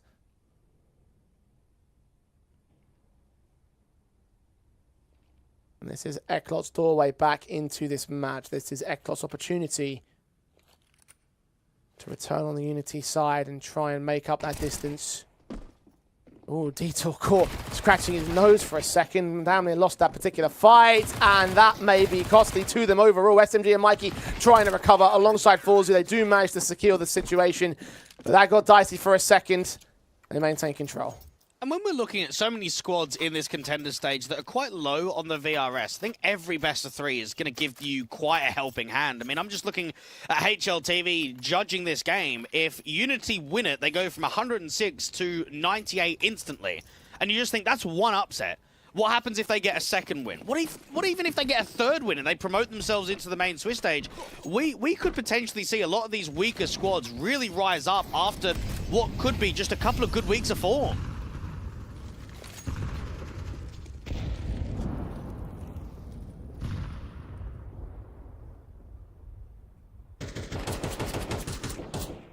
Unity.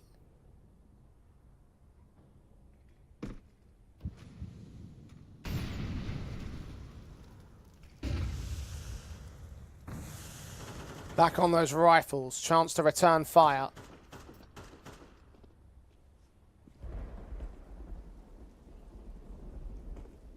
Upset of FaVBET. No AWPs for Unity at the moment, but that might be okay. Detour leaning into an aggressive stance as they're going to lean into Pop Dog, though. There's 3 players that might receive. FaVBET trying to spot a small pixel angle, but unable to get an engagement or a shot back. Just a small tag on Neofrag to start things off. Flashbang will try and force them away from the side. They've just drawn all the attention back. 4 players on defensive. 1 in the brown hall is going to ensure that B is not a target. Purdy needs to win this fight right here if they're going to rotate. M4 instead goes well. It's a massive off angle. You're just not pre-aiming that at all. Bit of a group up out here towards T-Con, and there's separation between the T-side line. Neofrag goes down. Darba nearly lines them up for a moment, but Mikey makes sure that he's not having any of it. And it's just Unity. The first one that was a bit of a surprise, Jay, is how much util they used to kind of pressurize. And then they haven't really taken any space. They haven't committed anywhere. So then in the mid to late round, you don't have util. You don't have even info out there towards the brown holes. It felt like a lack of synergy in that gun round, and ECLOT really jumped on it. Counter-terrorists win. Once again, gaps will close. Once again, ECLOT are going to look for a way back into this matchup, but it was 3 rounds on the turn of the T side in the last map before Unity ran away with the remaining 4 that they required. Might not be such a likely outcome this time, though, because that was the rifle. This time, not so much. Move forward, fast out of the AK. K1 Feeder running into the crossfire, though. Shot from FaVBET connects with Prejudice, and the man advantage is locked in. I'm really surprised that one of those AKs wasn't just passed to Neofrag straight away. I feel like coming out of spawn with him on armor, K1 Feeder or Woozy just needs to say, yeah, I'm dropping that AK. We're getting it into the star player's hands. And instead what's happened is aggressive duels have presented because of the anti-rush util. and they've been forced into uncomfortable fights in which, well, no one has produced anything.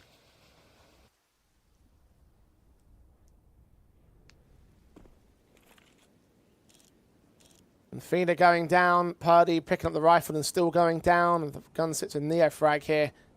Back from Popdog. Orp to receive, no flashbang to allow them to enter. They're both on Darba, who's playing out Ivy at the moment. At least Neofrag's done well to avoid the shots of the AWP. Now that pistol. A strike back on Eli, who knows that at least one player is coming, maybe both of them. 40 seconds, flash forward, 4Z, Orp pushed away from angle. Engagement by Eli goes awry. Woozy finally gets the frag in for Unity, but there's just about 30 seconds before they can get any more. Wherever that second man making his way into the bomb site, player in Zed might become a concern. Detour's hiding in that smoke, and the bomb needs to go right through him to get towards the site. Woozy fighting on the site more directly. Back will be turned towards at least one CT. Eagle up. Shot from 4Z. Darba's gone down, so is the utility. M4 gets the bomb carrier. And Woozy can't do anything more than this. ECLOT streak running well on the CT side. Unity taking tactical timeouts because they're losing their grip on this lead. They look so confident at one point. It was good decision making there from Ditour to realise I need to go aggressive and trap the space out in T-Con. Unity had all of their eyes focused on getting the bomb into the bomb site quickly. What they're not going to be pre-aiming is T-Con. Neofrag drops that easily and everything just starts collapsing.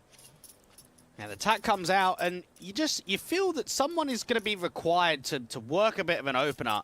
And they've been losing quite a lot of opening fights. The Brown Halls has been quite tough. I think any of those fast, aggressive moves has been sort of denied by Nubic, that's the B-side anchor, or any of the aggression that's coming from Popdog. And maybe just trying to slow the rounds down a little bit more might be the way to start the round more successfully.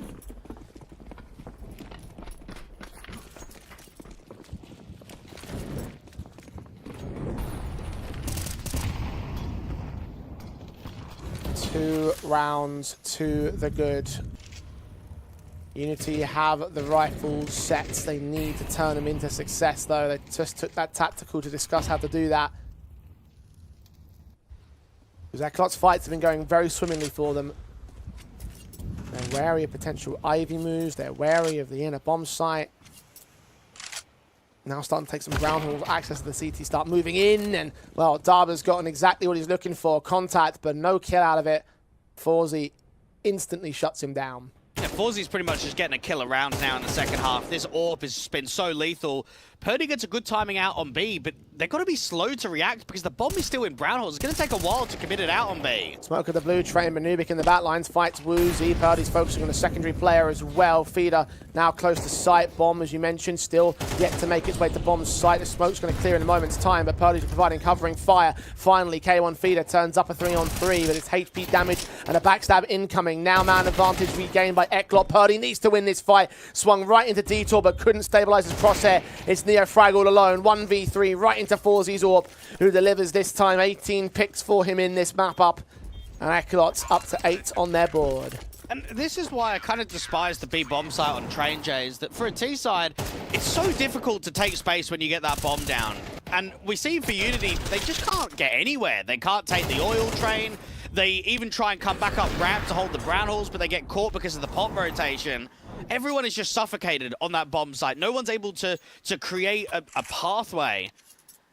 Unity are going to just keep rebuying, but they're running out of rounds now where it even feels that you're in a winnable state, that you're in a moment that can start shifting. ECLOT, I mean, could it be said that they can go undefeated in this second half, legitimately just not even give Unity a single T round? I mean, the way it's going, I wouldn't put a doubt on it if you predicted so. They haven't even had that many bomb plants, have they? Yeah. It's been a lot of rounds where the bomb's been getting denied close towards the bomb site. And even that last round is a prime example of it. Purdy gets the opening kill from sort of the heaven down there on the back of oil. But there's then, what, another 10, 15 seconds before the bomb can even get planted? I mean, my memory might betray me, Dwayne, but I feel like that was the first bomb plant we've seen out of them in the half. They've been very, very dominant defensives held by ECLOT's side. Unity may be in trouble. The lead about to disappear from them, but Purdy is struck finally, something a bit quicker as Mikey falls. Detour's going to try and block them. They're forced to apply the brakes, but Neofrag charges out at T-Con. Head of the red train, trying to isolate that player. Eli's making aggressive stances of his own as he clears out Brown Horse. They know it must be an A-centric attack. 3 defenders there to hold against them. AWP of Forzy, one of them strikes onto K1 Fear. That backstab closing in. Keep your eyes on that mini-map, especially as Woozy goes down. Dava trades it. Detour answers back from back lines. The CTs can hold. They can just pull away as that Pop Dog player now looks to strike in the open is Dava. He gets caught. Last man in Neofrag in a 1v3. They just couldn't quite deal with the timing. They couldn't quite deal with the defensive.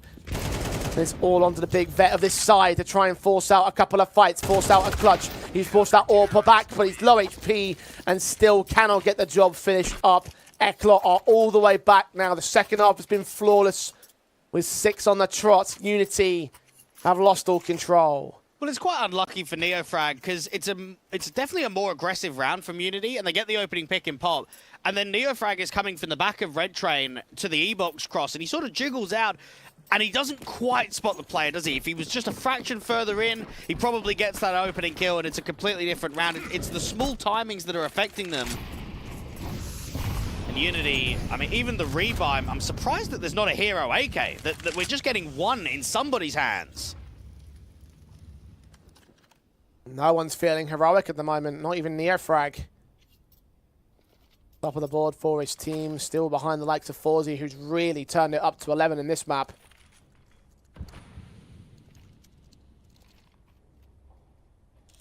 20 kills for him.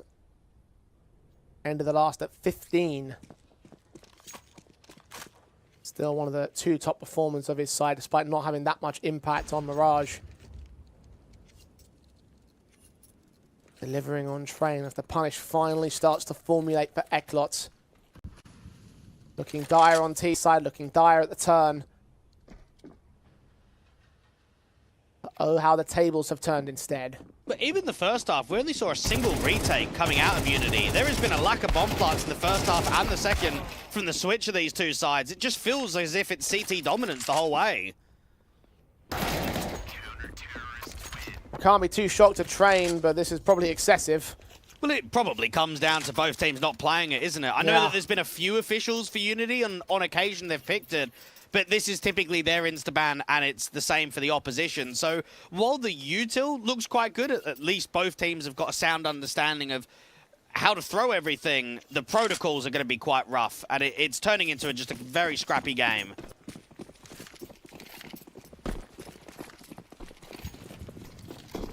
The scrappy game that ECLOT are starting to dominate. 7 in a row now gained. M4 of Detour shut down by Woozy. Opening start for Unity.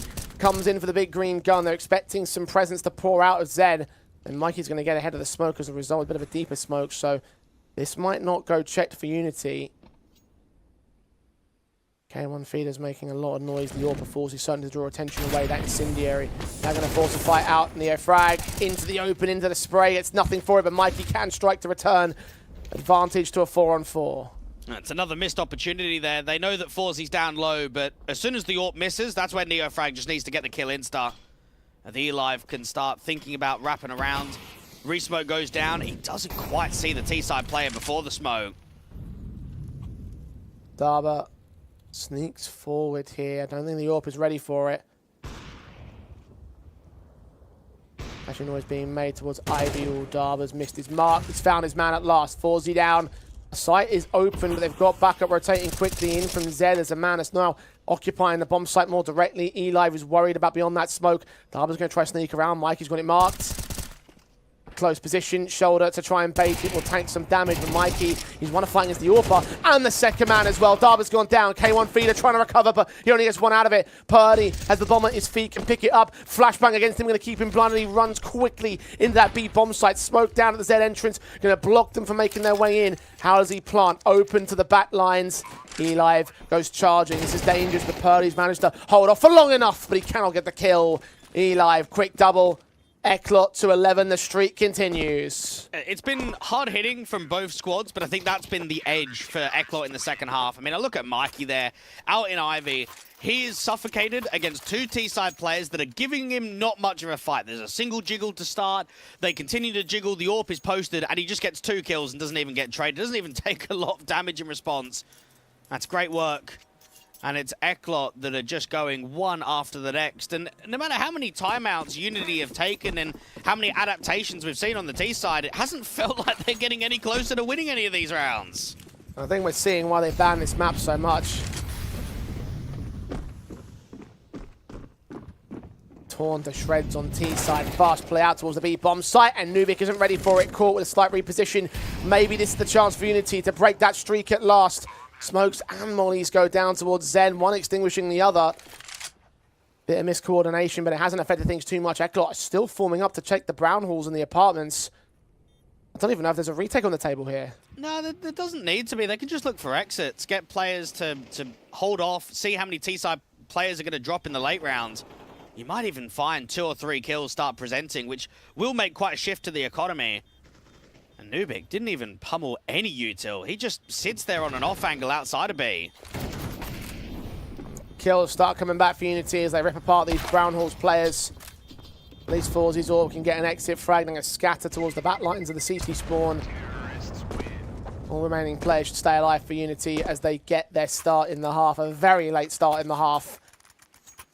But one that has come through nonetheless. Can they nip it in the bud though? It's an important way to get on the board to end the streak of ECLOT, who easily could have run away with this second half undefeated. As you mentioned earlier, Dwayne, just the way things have gone has just looked so proficient. Complete contraire for Unity up until now. Tacticals taken by ECLOT because as much as they have a lead, as much as they have money to invest into this round and the next, cannot allow Unity a way back in. Well, the problem that Unity are finding is that we've seen 2 rounds where Purdy's worked aggressive duels and won out a fight towards Pop and now another one on B. But he feels like the only guy that can make a difference. Everybody else is just not generating impact. They're not getting opening kills. So you're putting a lot of pressure on a young player to make a bit of magic, to be able to give yourself an edge. I want to see a bit more out of Neofrag. I know that he's been working the T-COD, he's been playing around the red train, but he just hasn't had a good performance in this second half. And these are the key rounds that you need him to step up. Oh, you're right. AG's down on ECLOT. Damage being done by utility early to Forzi and Mikey. Unity worked an advantage. Not a kill advantage, but a couple of picks that could go well for them if they can find those players.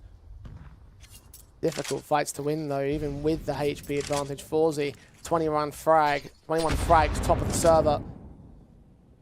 And Mikey, who's been stellar on impact at times, 16 frags, second top for his team, third top of the server overall. Eli is the first to face, though. Damaged up by Daba, but the kill comes in for the CT side.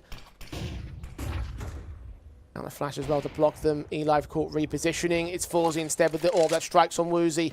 Exactly what I'm talking about right there. 22nd kill of the game for him. A 5-on-3 established. A nice little off angle to come through for the orb, get on the high ground.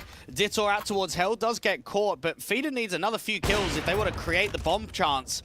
And that just doesn't even happen. Lurk on the edge of that pop smokes, being watched by the AWP. IGL lines up a couple, so there's a chance for a moment here. AK needs to win the fight against Nubik, and he's gone down. Surely not. Unity off Miracles. The AWP is the last man standing. Neofrag takes damage. The 5-7's pulled, but the accuracy's better for the AK. And Unity may well make a go of this still. 11 apiece. It's all squared up for the last 2 rounds of regulation. And that's probably the last thing that you would have expected out of anyone, the in-game leader, to make the round-defining play. And the Eli and Mikey, they haven't even played that poorly, bro. Like, they're in a state where they're playing off of each other. There's no separation with the spacing. It's just that it's a nasty spray transfer, even with a little bit of a strafe to the left-hand side from Feeder. A miracle moment or class, whatever you want to put it down to, it's reality that ECLOT have to deal with, and a second tactical pause has been called in a row now. One from the last round, one for this one. All three burned. And so has the investment. ECLOT had such a strong economy basis. Now they've got nothing in reserve. A swing opportunity for Unity, who may have not even dominated, had anything to hold in this half, but at the very late stages, the dying moments of Train, this could still be theirs to rule. Darba's gone down first, though. Quick out the gate into the outer bomb site. Frag starts for ECLOT. Yeah, Purdy out here in Pop's been successful in the past, but this time around, because it's a more aggressive sightline for the CTs, they're just holding out towards T-Con. Woozy with the AWP is scoped in, and it's going to be a retake of space from the CTs. Party doing damage. M4 leans forward. Anubis. Purdy can trade it back. AWP is right around the corner, though. Is he aware of this? He may well be. Swings directly. Falls. Connects him. Down to 2 men for Unity. Has the opportunity just been wasted, or is there another miracle moment out of feeder? Or even near frag for that matter. AWP to swing. Forzy does get tagged and forced away. Detour's also low on this bomb site defense, and the AWP repositioning to the back lines, back behind blue. Unity, 45 seconds. The commitment seems to be on the B site. But the Elive's already had a wraparound. He's cleared out all the T-Con. He's seen nothing at all. Forzy's had an easy round. Hasn't even been tested with that big green. He hasn't been flashed off at the angle. Hasn't been jiggled. They've just kind of come into open space. NeoFrig gives it a go, but it's ECLOT dominating in that one. And now you've had 2 tilting rounds, okay? You've had a Unity side that's recovered, what, a 2v4 with some impact towards Ivy, and then you go into the next one, and it's just not even close. It's just not even competitive. So it's becoming a game of mental. I thought for a moment there might have been a mental deficit from ECLOT with the 2 tacticals they called in, that they were getting desperate, but no. Back in control. Back up on map point, looking to Turkish to a 3rd in the series. Inferno, if we have to get there. NeoFrag wants to try and deny for overtime, but Detour wins the fight by a margin of 19 points of health.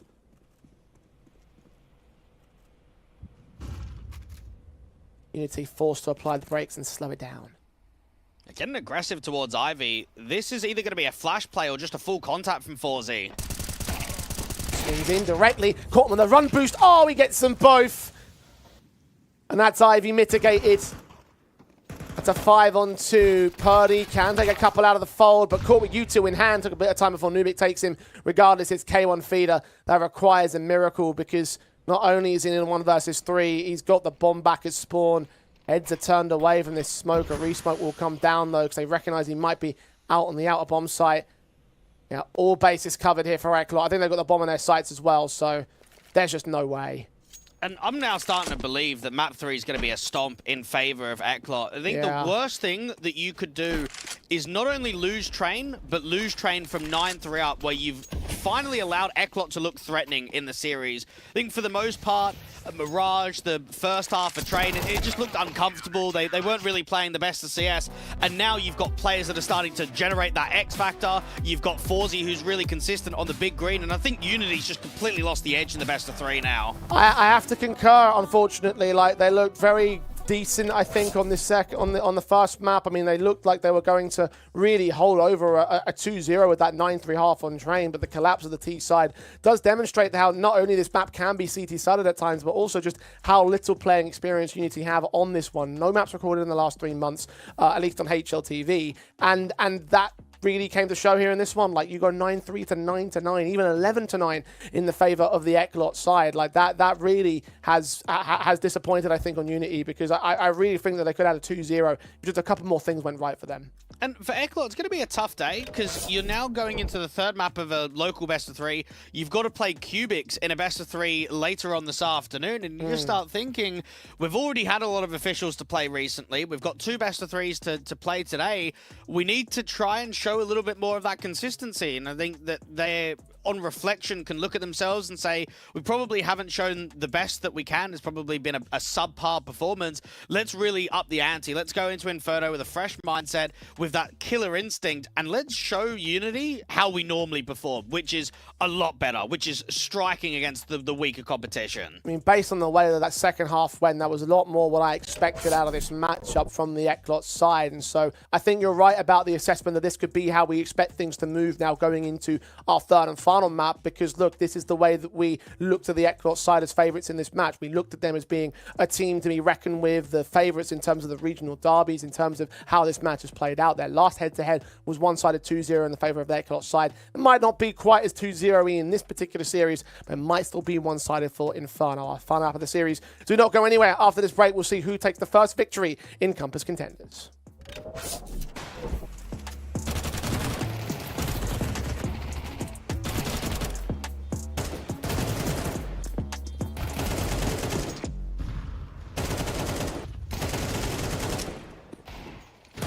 Terrorists win.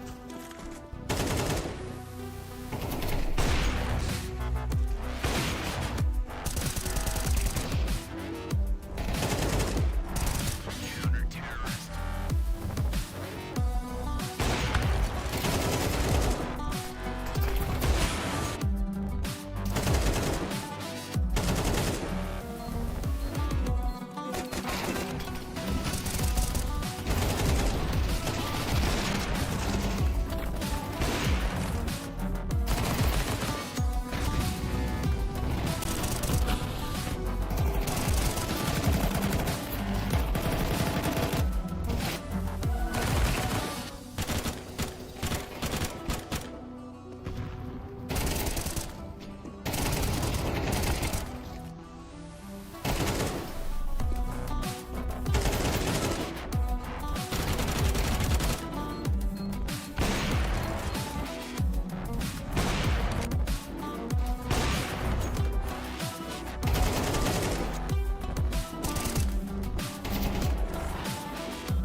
She said she loves you, but she can't love me. But I love you.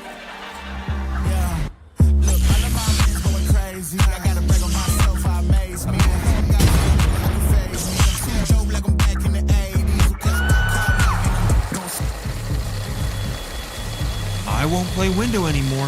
What's going on? Play your role. 1xBet. On to the next one.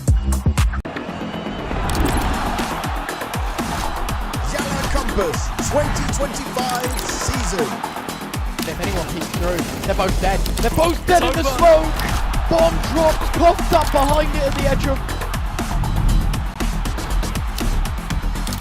Away with a kill, but quick trade back from Ariel. Still moving YaLLa Compass 2024 champions. YaLLa, let's go!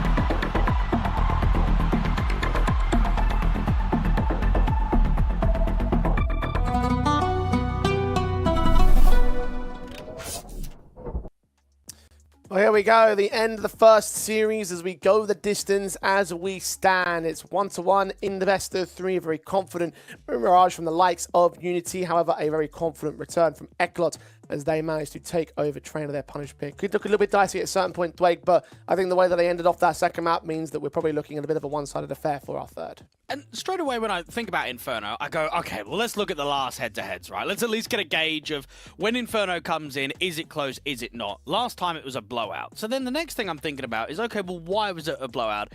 And then we find that FaVBET and Mikey were on it. They just had an incredible game. And I think back to train, and I think Mikey was a bit average, but FaVBET was very consistent. So I'm looking out for that duo in particular to see if they can continue on some of that form for the previous Inferno and bring it to this final map decider. I mean, yeah, Mikey was a bit average, but he was still second at the top of the board for his side in terms of frag count. So you still got a lot of positivity there, even in that average performance from him comparatively. Another thing to note about that last Inferno as well, in that best of three, ECLOT picked it. So they're very happy to play this map against this side. And that just, again, just goes to show how confident they can be, how confident they're walking into this third map with. I look at this one as being a very difficult time for the Unity side because generally they don't tend to win it all that often. In the very few times they see it on HLTV, they lost to ECLOT, they lost to Nine. The two teams that they beat on it have been Eternal Fire Academy and Little Mix. So we're not looking at a very high caliber of competition by comparison to their opposition today. No, we're not at all. I mean, I didn't even know Little Mix was still going, and Eternal Fire Academy, I'd not even heard of anyone. So it's going to be rough here for Unity to be able to push on. I think that they completely dropped the ball. They completely missed the 2-0 chance. And how frequently do we see in Tier 2 online that when an underdog team has them by the ropes, right, have them on the edge, and then you miss out and it goes to a decider? Oftentimes you never close out the series. You're always on the returning end of a loss. ECLOT start things off on the CT side. Didn't see much of their CT side last time in this head-to-head, so maybe there's an opportunity for them to try and respond back on the Unity side here. An 11-1-1/2 to kick things off previously for ECLOT's favour. Unity may well need something of similar accord, at the very least some confidence to establish as the pistol goes live for the final time in this best of three. Mikey, USP to look in towards this banana control. There's a little bit of a prod from mid over on the ECLOT side. A number of players pushed out of bracket, spotted what I believe was Purdy there in second mid. Didn't quite take the kill against him, just a small tag to start. Inferno is the 4th highest played map in the pool for ECLOT, and it's still got 20 officials under it. That just tells you how many events they've been grinding, how they kind of look at Ancient and Mirage and Nuke as some of those go-to maps. And Purdy clearing out as much of the space as possible, just trying to see if he can scale up there in the apartments, make sure that none of those cubby corners are being utilized. You got Dittor that's playing back defensively with a very heavy bracket setup. I mean, 1 on B means that you are running straight into a trap if you commit A.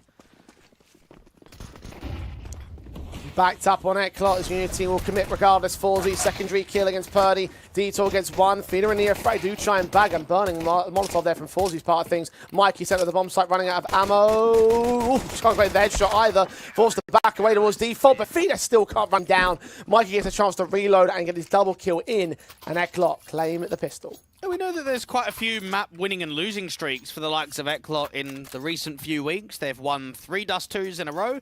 They've now lost 8 Mirages in a row and 3 Infernos in a row. So they'd like to at least be able to end one of those streaks today. Try and get a bit of a positive, try and get that one up. And got to hope for the mental state that they've got an important best of 3 to play in a few hours' time. Make sure that you're not getting upset today. Make sure you are getting the win against Unity.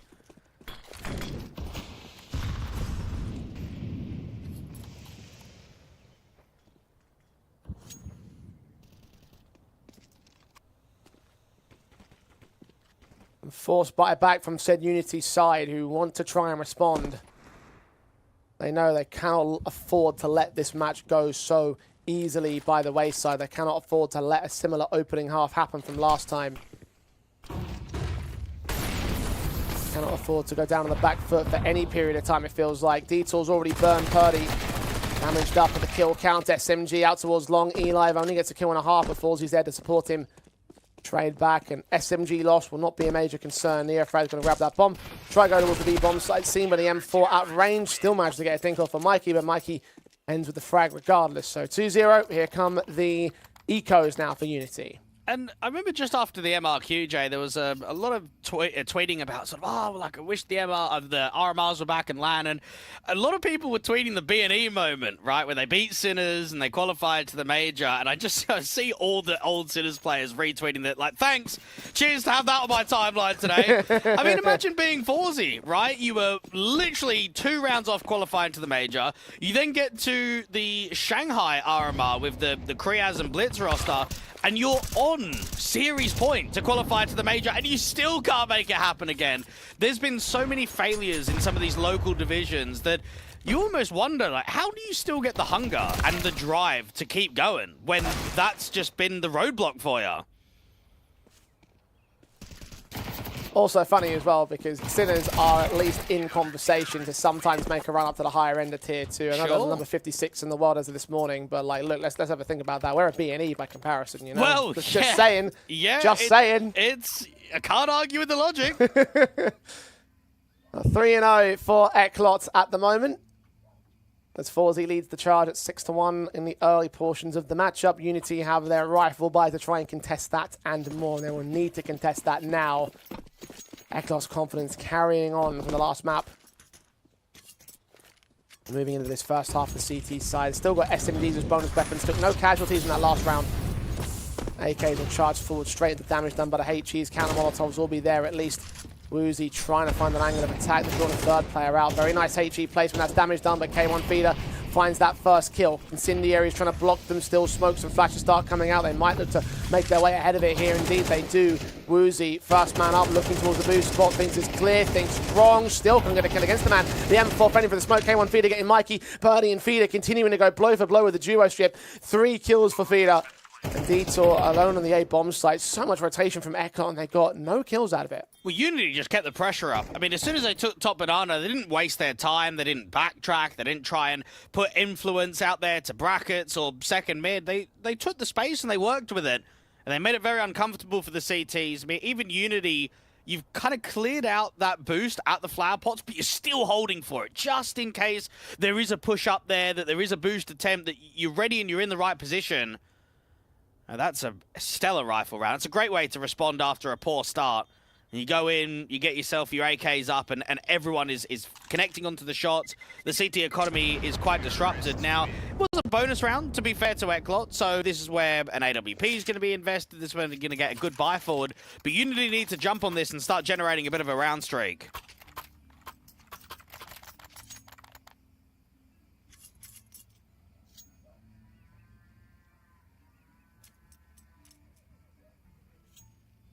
No good winning a round if you can't follow it up. How much has been proven by how the last map went down. The rebuys, of course, available for ECLOT with the bonus weapons in mind. M4s and Orbs return. Still got an SMG in for E-Live. It's a decent amount of money flow available for the CT side in general, so depending on how this round goes, there may be some bonus buys ahead of them. Unity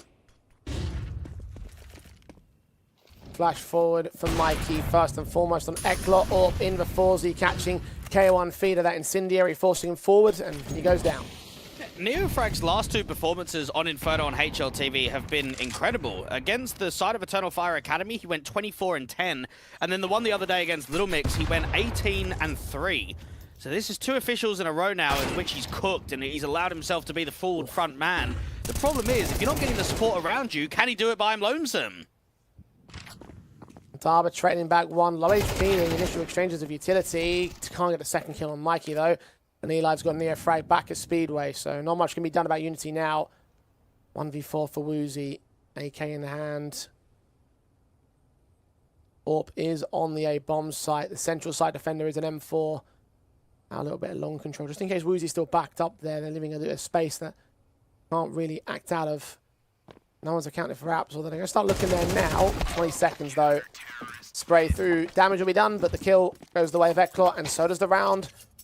Like you said, Dwight, no responsive means not much. And Jay was mentioning at the start of this map how Inferno got picked in the previous head-to-head when it got played. What should also be noted is how frequently it is being picked. Now, there's about 50 best of 3s in the last 3 months for the side of the side of ECLOT. 10 times we have seen Inferno as the pick. So what's that, 20%? That's still quite high. It's the second most picked map in the pool for them. So they're more than comfortable to play this on both a CT basis, on a T side, and even pick it against some very good teams in Tier 2. That's, yeah, 24.4 pick percentage, Blake. So, decent chunk. Decent chunk of kills and falls. 9 deep now as he finds another opener in Banana. K1 feeder being made a fool of by the big green gun. Short access could get gained by Unity, but they're held up in the apartments where Detour is holding from. Smokes come down to suppress as they try and access from brackets, but it's very, very light in terms of the line of engagement. Unity start backing away from apps entirely. B might well be the call. Now, what we were noticing a lot on Train was the lack of real post plants. It was very CT-sided heavy, and it was the bomb being trapped before it even got close to being into a bomb site. And we're starting to notice a couple of the similar patterns out here on Inferno. It's a 4-1 start. If you're not getting that bomb down consistently, you're going to struggle with the loss bonus to get consistent buys in. They're going for the site exec, but you're light on util. They've only got a single molly. Smokes up, molly's in. Eli so blinded when it actually landed, so the best he can do is just get away from HP disadvantage, lose the fight to Darba, and lose the B bomb site as a result. Mikey quickly swinging up. AK will try to deny, but he's late to the mark, so all he can do is damage on Mikey. 11 HP in the 4 versus 4 near frags caught. 4Z kitching forward of that smoke across. Detour puts him down. And now Mike is expecting more aggression, more of that pressure out there towards CT, but it's not coming. Nubik is slow playing Banana, and now it's just turning into look for exit frags. From range where they look, the rifler backs out. Detour's got a small gap with that cross. 2 T-side players to fend off, but in the end, even he backs away to make sure the gun stays in play. ECLOT, being smart about this as possible. Party does drop. One good exit for Nubik that keeps the economy limited for the Unity side, but still flowing for ECLOT. They can rebuy into the next one.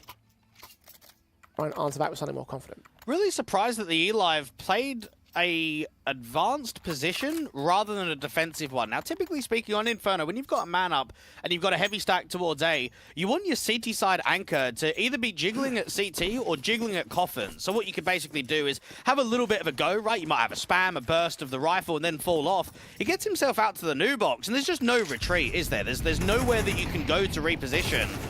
I think that was a mistake from the Eli, and he'll probably recognize it. Keeping a 5v4 on the retake instead of a 4v4 could have made a huge difference.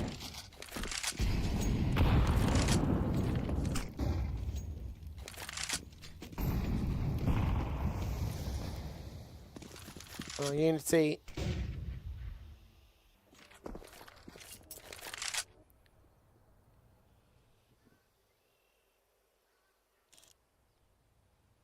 Lacking in reserve cash here. Need a good round follow-up, and again, it's all about those follow-ups for them.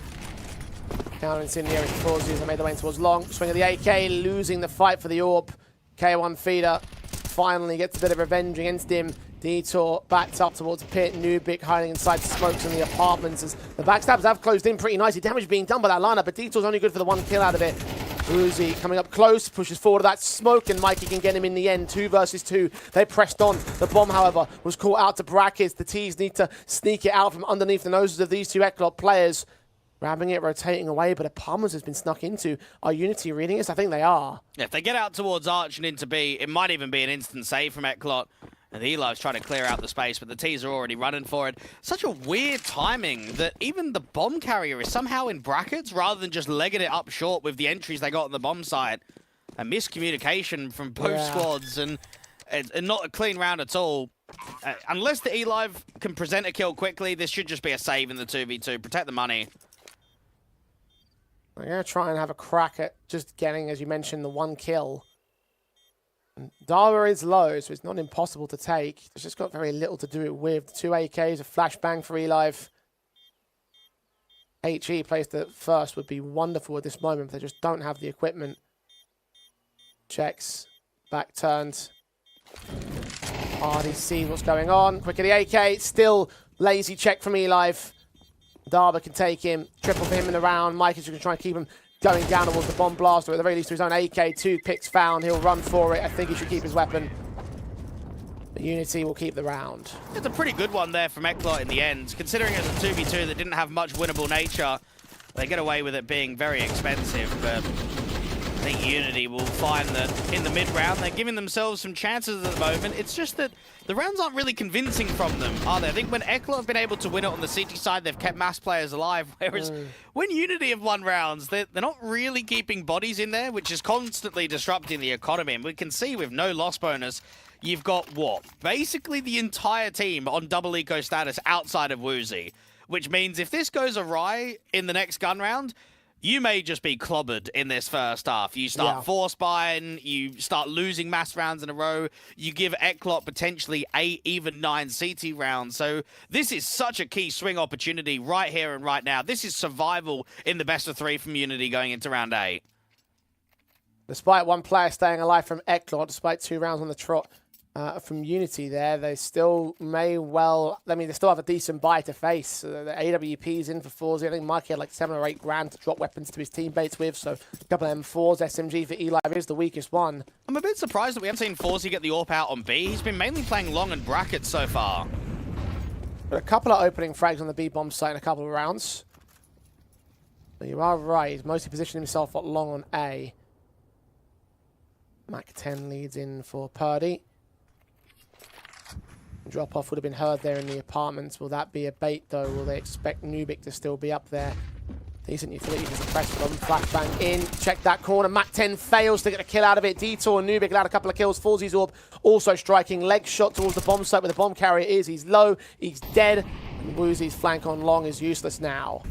Yeah, that was a good clearance out to the apartments to hold that right-hand side line. But that's a very clever bait setup. And it's one of those for Unity where you've got to look at it from their point of view. They don't have the best of buys. So you want to get a bit gimmicky. You want to go in for a little pop setup. And it's just read perfectly.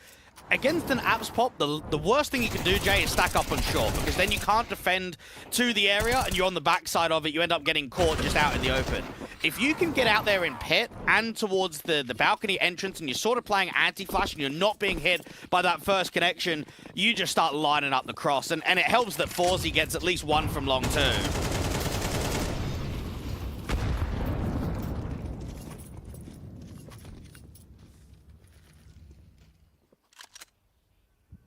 Continuing to be excellent with the AWP in his hands, although not in this round. Mikey took a lot of damage to HG, so now he'll be playing the AWP.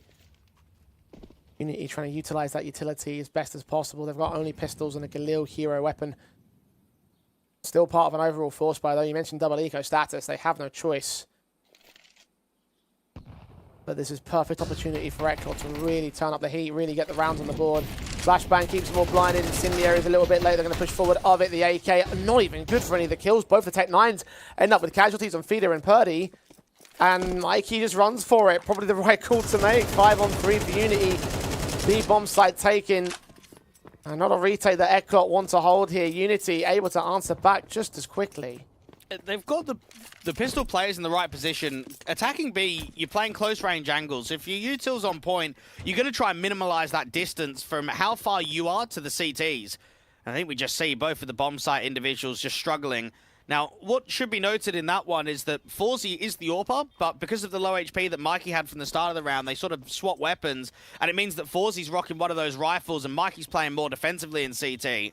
So you've got your star player not in an active position, and then your AWPer not AWPing. Unity can be very satisfied with the outcome there, because that's probably kept them in the game to at least hold competitive nature here on Inferno. Not as much of a blowout as what was initially indicated by ECLOT's performance. They are taking the pacifist route where possible. Not many retakes attempted by the CT side, and I can't blame them on Inferno.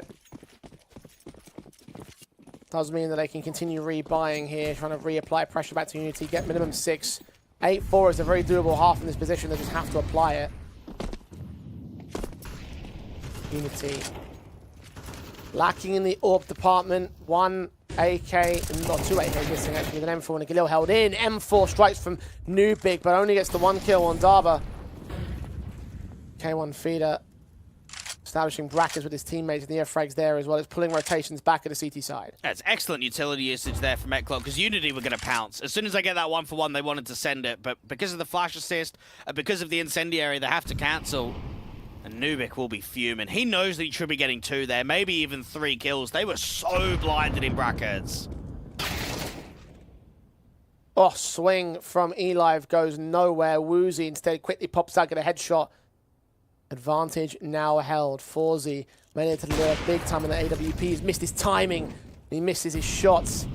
Advantage maintained by Unity. ECLOT unable to respond towards it. Now Long's going to start to get contested. Neo frag peeks in blinded, and FaVBET looks away at the wrong moment, thinking this might be a B play of some regard. Here's him coming, AWP repositions, shot back, Woozy's down. Is Neo frag known about? I don't think he is. But bomb's been dropped by the AWP, 30 seconds to the clock. Unity may have to get all these kills in real quick. Smokes down, FaVBET forcing forward. Perfect chance for Neo frag to flank. Party is looking for the bomb. If FaVBET can deny it from here, it's the edge of the smoke. K1 feeder walking out towards Banana. Meantime, kill gets found. K1 feeder goes falling, but the flank's still available. Neo frag turns it in. 10 seconds though. Deny the bomb plant. That's all the pit player has to do. Mikey seeing nothing at all. It's all down to Detour. AK burst fire gets his kill. HG on the bomb site as he made it in time. He just about has, but low HP for Pony to do the rest.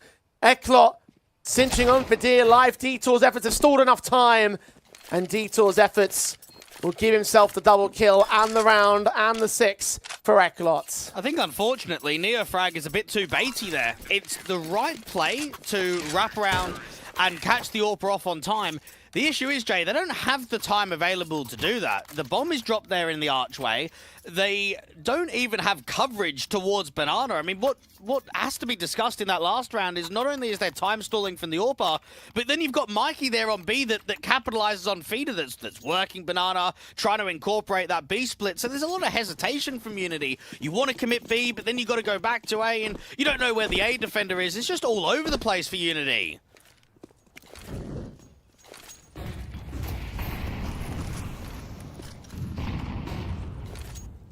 They'll continue to struggle for it. Again, down at Tech 9s and lesser weapons to buy. Only a couple of AKs available to them. One in the hands of Detour. HE missed time. Just seeing that player, however, does put that smoke up to suppress from the apartments. Look towards shore. Counter flashes are there, but they also suppress FaVBET's AWP. They run right past Detour at point blank. Gets a double up. K1 feeder only getting the one trade as Woozy can trade back Nubik. Still a 2 versus 3. And one with a massive HP advantage to ECLOT. Tech 9 from range, unable to get the accurate shot he's looking for. Woozy, HE to his position, almost takes him down.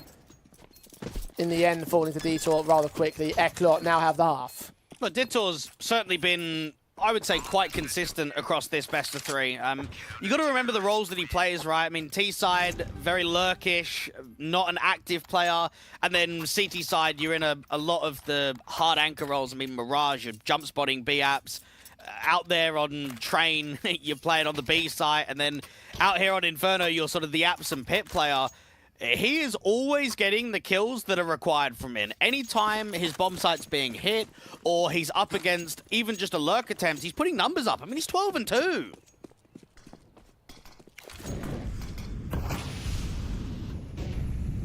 Ballsy's frag count without the deaths to boot. Live. Swing in against the Unity side. Smokes against the Molotovs, trying to block them away. HE is coming in, have missed the mark against the player that's out there. The wood barrels are to the line up for Detour in the apartments. Purdy and Darba were not expecting the man to be posted so effectively. They gave themselves away. Yeah, Detour is now at 897 maps played for the ECLOT organization, so he's coming very close to that achievement and the milestone of 900. And we'll see that hopefully featured by the next best of 3 they have against Cubics this afternoon. K1 Feeder and NeoFrag have got basically nothing. And all in all, it's a disappointing first half. It was an 0-3 start. It's only 4 T rounds being gained. ECLOT can be so satisfied with everything there. Indeed they can. Moments to run away with it, maybe not quite as confident at certain points, but even so, it's still a 4-round advantage. And considering that they won from a 6-round disadvantage in the previous map up, that smells good to me. They're moving into the T side where statistically they have the better half.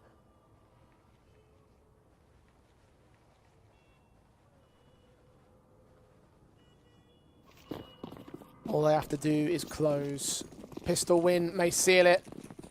And ECLOT can evade the disaster that felt like it was about to befall them for the first half of this entire best of 3. Final set of pistols for the best of 3. ECLOT, they're working their way up in towards mid. Woozy's got a good headshot. Darba on the crossfire as well. 3 CDs total. Woozy gets himself a triple in the end. 4Z. Glock versus 5. Aware of the apartments, aware of the bracket's presence. Bombs on his back. But I don't think a bomb plant is viable here. Well, maybe we just need to start considering that ECLOT in Compass tournaments may be inconsistent to some of the performances in best of 3s, but they've gotten longevity. We saw that with winning Compass Winter. We saw that with placing top 8 in Compass Full. We saw that most recently at Compass Qatar. They're a team that do go deep in this circuit. I mean, even their first Compass tournament was, what, way back in Fall a couple of years ago, and that's when K1 Feeder was on the team, Valencio was there, Anarquez, NeoFrag, and Nubic. This is a long-standing organization that's starting to become a little bit of the face of Compass and how frequently they participate in the circuit. So even though they're getting tested in rounds and they're getting tested in maps, I'm still convinced that they're a shoo-in for the main Swiss stage and should be driving towards the playoffs.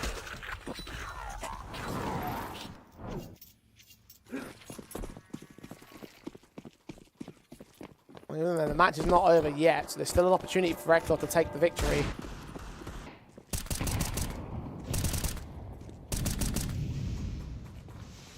Not in this round, though. Pistol basics, no bomb plants, and Lauer forced by in true form. Upgrades across them, Deagle and Tech 9. But no util, no Kevlar. This is basically an eco. And Unity should get their 6th off the back of it as well. And NeoFrag is playing defensively with the M4, which is the right setup here. The last thing you want is to give away a bit of a freebie. Make sure that M4 is doing damage but doesn't get dropped, and if it does get into enemy hands, then it should be traded by the teammate there from Woozy.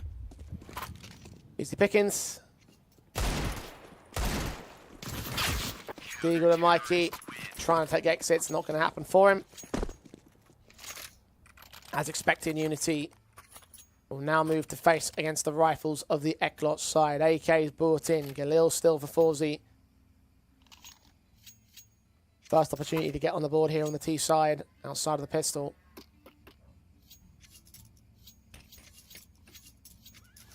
Still lacking in the true firepower, though. 3 Galils available.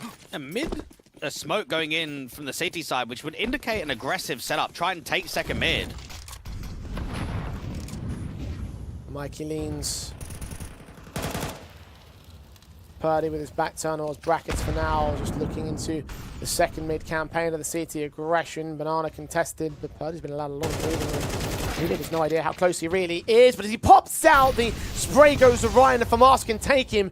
Unity on the front foot with Eli being low HP. Detour loses a fight. Oh, It's all going wrong now. That's just frustration because they're in the right play. They should not really be losing that first fight, let alone the second. And now the CTs are just blocking with util towards B, so it's going to have to be a cancel from ECLOT. Eli on 3 points of health.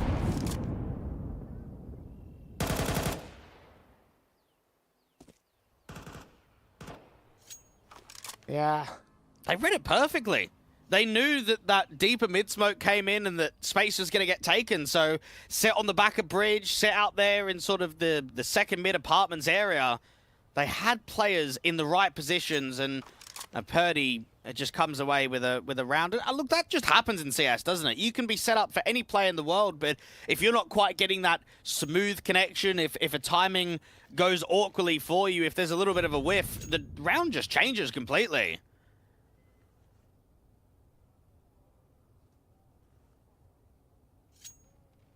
A single play is sometimes all it takes.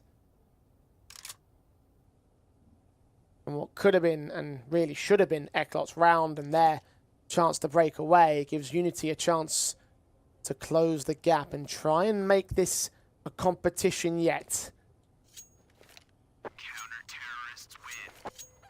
7 to the board, 1 to the good. ECLOT and got a little bit less cash on the next two players who are still going to buy.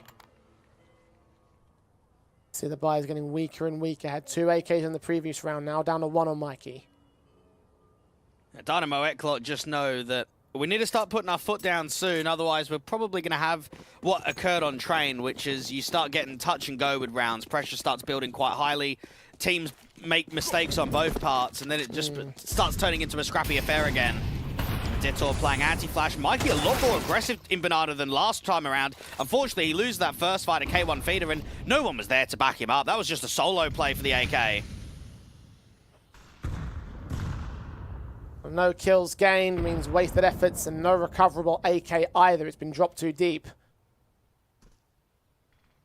Might even swing to try something and get it out of their hands permanently on the CT side.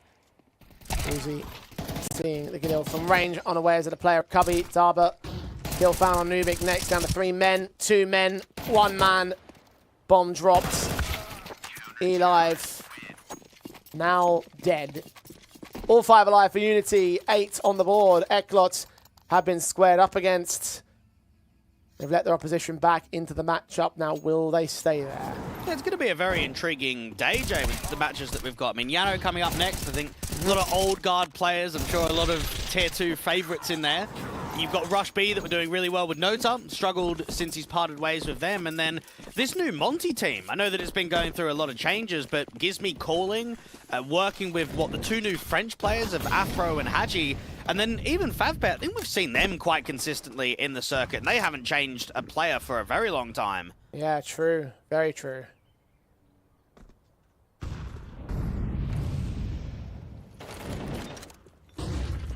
Of course, 4 best of 3s total to play out today, so make sure you're staying tuned in. Rush B and YaNO seeming to get started as soon as this match does end, as we're running perfectly on schedule.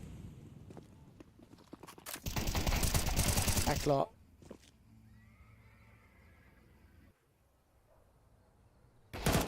Losing yet another round here with the eco pistols, the upgrades, the best that they can do against the rifle sets of Unity, looking confident and clean.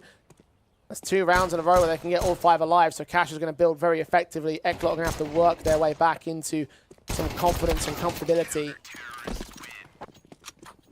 Lead found for Unity for the first time since they went a 9-3 at the turn of the half of the last map.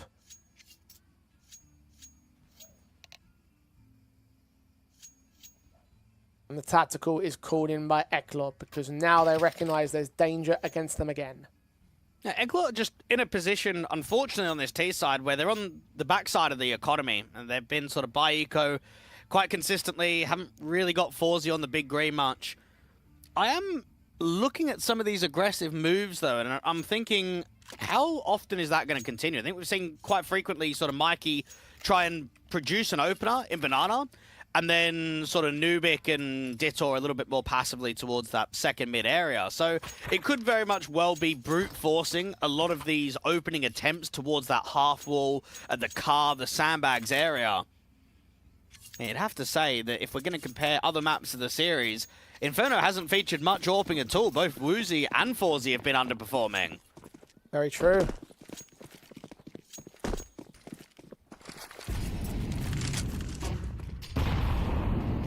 Two players that have generated a lot of impact over the course of the rest of the series. It's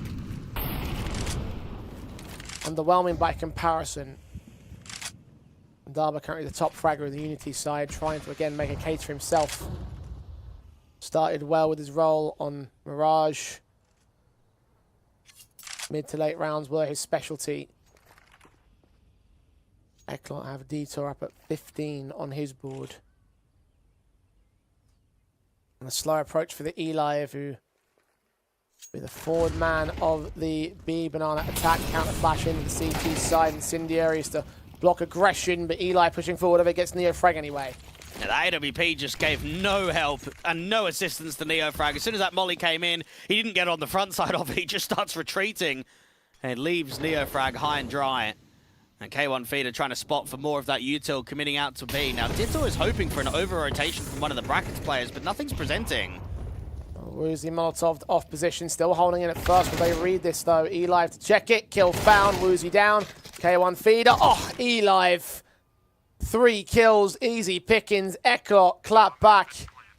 And now it's the CT side, Unity's turn to save their guns. And just imagine the two youngsters on A just thinking, lads, like, come on. Like, what's going on here? We're 2 on A. We've got 3 players on B, and you guys can't get a single trade kill. That's uncomfortable because even though the money is strong, that's a dominant round. And that's the one where the in-game leader out of all players is the one striking for kills. They're going to clean up exits as well. Purdy caught. Darba must have been heard there. One man sneaking in from the mid entrance and should get closed out right here. At least should get contact. Matter of time. The back's turned. No, they don't extend. And actually, Detour gets away dead. 9 apiece. Tactical now called in by Unity. Are the good times over, or can they recover? They can certainly recover a buy. Plenty of cash to do so. All investments and even more in reserve, so they can continue investing in the next one. Again, ECLOT have got a lot of work to do to truly break the Unity side. The back-breaking round from eLive sets them up. Unity's head coach played for ECLOT in 2018 and even coached ECLOT and ECLOT Thunders for a couple of years. So this is going to be a matchup where he's going to be familiar with what to expect, but it's about making the right call and the right adjustment at a correct time in the matchup. When it's 9-9, I think it's anybody's game at the moment. It's making sure that you can finesse those fine details. I think what they found in that last one was that the B players just couldn't quite capture that synergy. They need to make sure the comms are a little bit better on what the protocol is and if what util's being thrown, what our setup is, and how we just basically don't leave NeoFrag completely alone.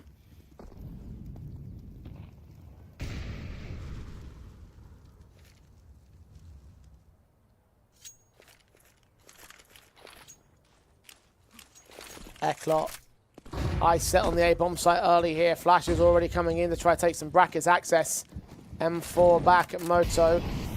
Molotov away with smokes at Library and Archers. Telegraphic and A hit. 3 players to deal with in total at the CT side. HE's to open up the smokes. Is that going to reveal access? Yes, it will. But Purdy is the man to take the kill alongside Darba. Great casualties in from the youngsters. 2 for Purdy in the end.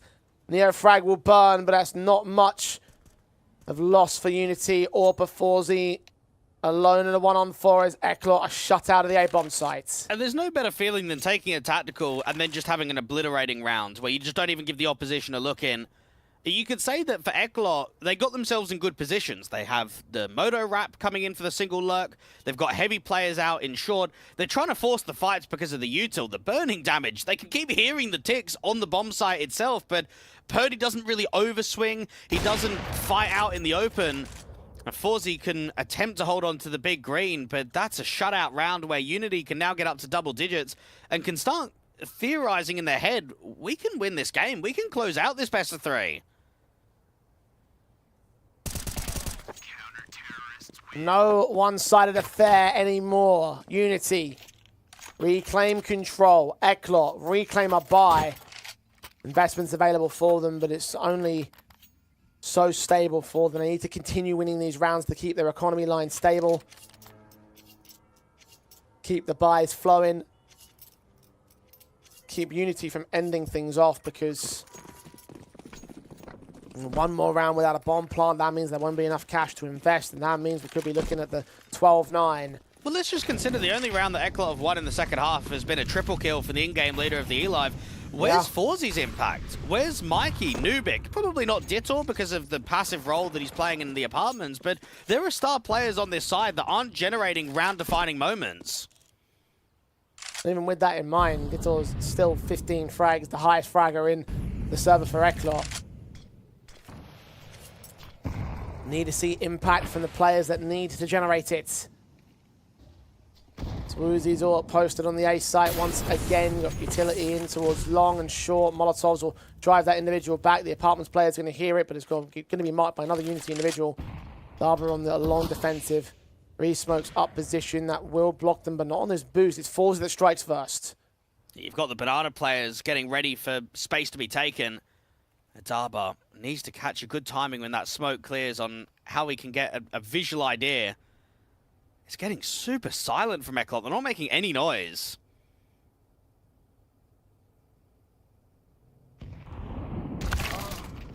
Hardy may well find himself engaged. Indeed he does. Mikey's fallen earlier in that banana attack, so Lurker's gone. The A site is clear, though. There were 3 players total for Unity. That bomb, I thought it was going to rotate towards the B bomb site, but in the end, they decided to commit towards A. And it's the right call to make, because Unity have backed off to hold on to their weapons. ECLOT allowed to equalize once again. 10 all. This final map going down to the wire, Dweg. We get a little bit more of what you wanted. Impact generated from Forzy, with the assistance of Detour the same.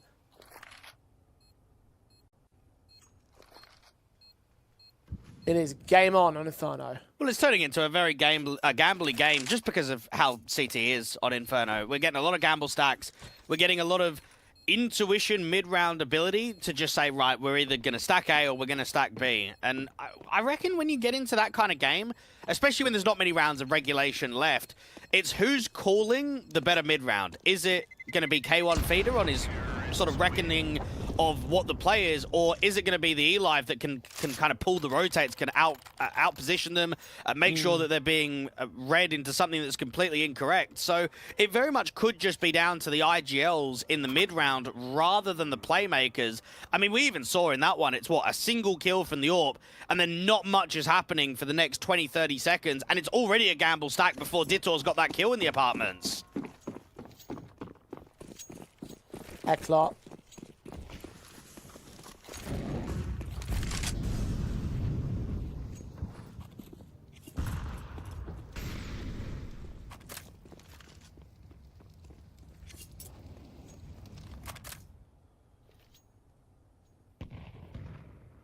Need to seize control of this lead.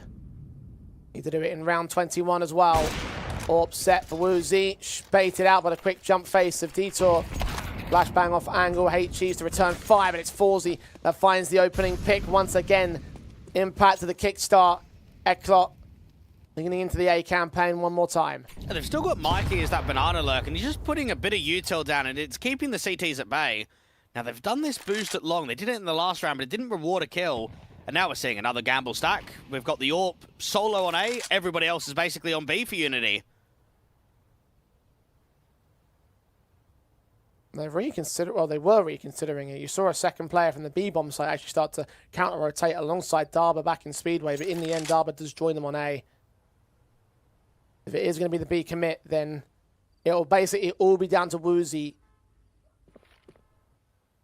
He and only he can make this round winnable for the A attack. Mikey starting to make his way in. Smokestar gets sent towards Moto, but a counteraction there towards the cross. They think it's still going to be the B site. If Mikey gets even a kill out of this, and it makes it extremely difficult to make happen. Neo Frag holding fight. Feeder sees what's going on. Woozy strikes on the eLive. Now it's all up to him. 3 players to deal with on the ECLOT side. 13 seconds. He runs right into the AWP Forzi, who overwhelms. They clear out all their corners, but they recognize that nobody else is here. 3 on 3, though, with HP advantage for Unity on the retake. And they should look for exits, but that at most. They should not be committing for this retake at all at this scoreline. We've got money in reserve. ECLOT.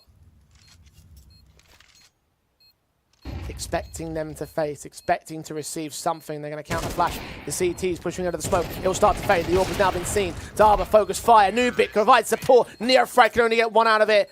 And it's a fruitless effort for Unity. ECLOT are back in the lead. But they don't actually have that much money. And secondly, they had double AKs. I think that's a mistake in the 3v3 to be going for that. And I think it's a lack of leadership control to come out from K1 Feeder.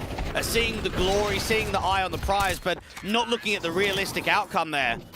Now, you've given the favourites over a bit of an easy chance, and then what? If you don't convert round 22, then you've just got nothing for what it should be the last round of the game. I think a double AK could have made quite a difference going into round 22. HE sent, sprays of the M4s, looking to engage first up. So much Molotov damage, so much utility damage done to the Unity side. The Nearfrag is going to burn to his demise. Low HP on K1 Feeder, similar story for eLive. Detour in the apartment, smoked off for the corridor entrance. Still 2 players on short to deal with. They're playing a reversed crossfire. 1 man watching brackets, the other watching apps, smoke and flashbang out of boiler. It's the AWP of Woozy. Will have support drawn his attention.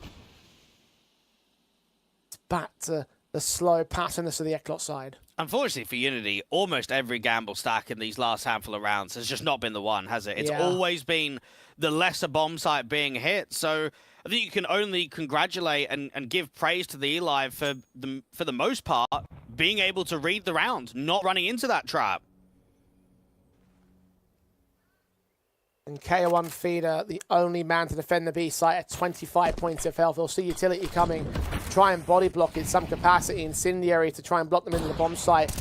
Kind of cool rotations as Detour seen, still takes down Woozy. And now they have to counter rotate because the re-execution is inbound here. Feeder, can he get even 1? No, he can't.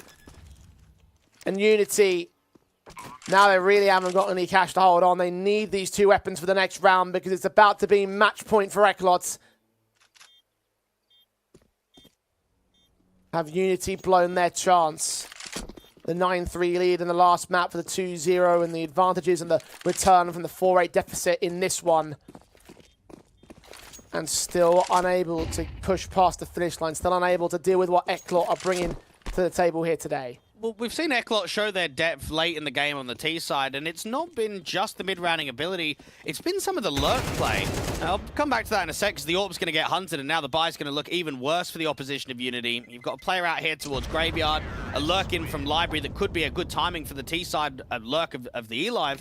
But to go back of some of the Extremity players, so when it's an A take, it's normally Mikey at Banana, isn't it? He's kind of late round, trying to make something happen. And then when it's the reverse, when it's we're taking B and we want the A lurk, we leave Ditour. And between the 2 of them, they just keep holding CTs at bay and also at least getting 1 kill, which just disrupts any sort of movement that could happen in the late round for the repositions and even for the attempt of the retake. Now, Unity have kind of blown this best of 3. They should have closed in 2. They should have been able to achieve it on Mirage and Train. We've got into Inferno, a massive lead, and then we get ourselves into a state where it doesn't feel like there's any closure towards OT. It feels like ECLOT are going to get this and get it in 13-10 fashion. Wasn't the one-sided blowout that we thought it was going to be, but still be a victory for ECLOT. Go 3-1 in their best of 3 record against the Unity side.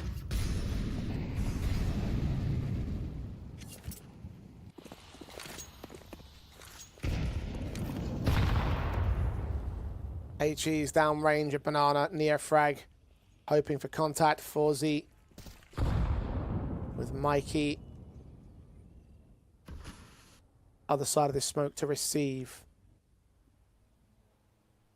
Who's going to make that first mistake? Will Unity overcommit? Will ECLOT find little on receival? Will this heavy-handed A defensive finally be the one that holds on to survival? Detour acting out of Boiler into short seas. Nothing. B campaign begins. And Mikey's just clearing up all of this space. And the returning nades isn't doing anything. They need to try and get Neofrag aggressive. K1 Feeder doesn't have a flash, and that's probably why they can't do it.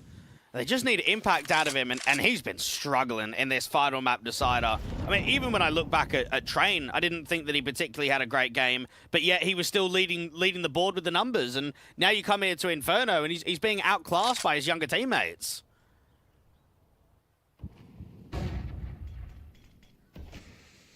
And all the best the series is, especially at this critical juncture.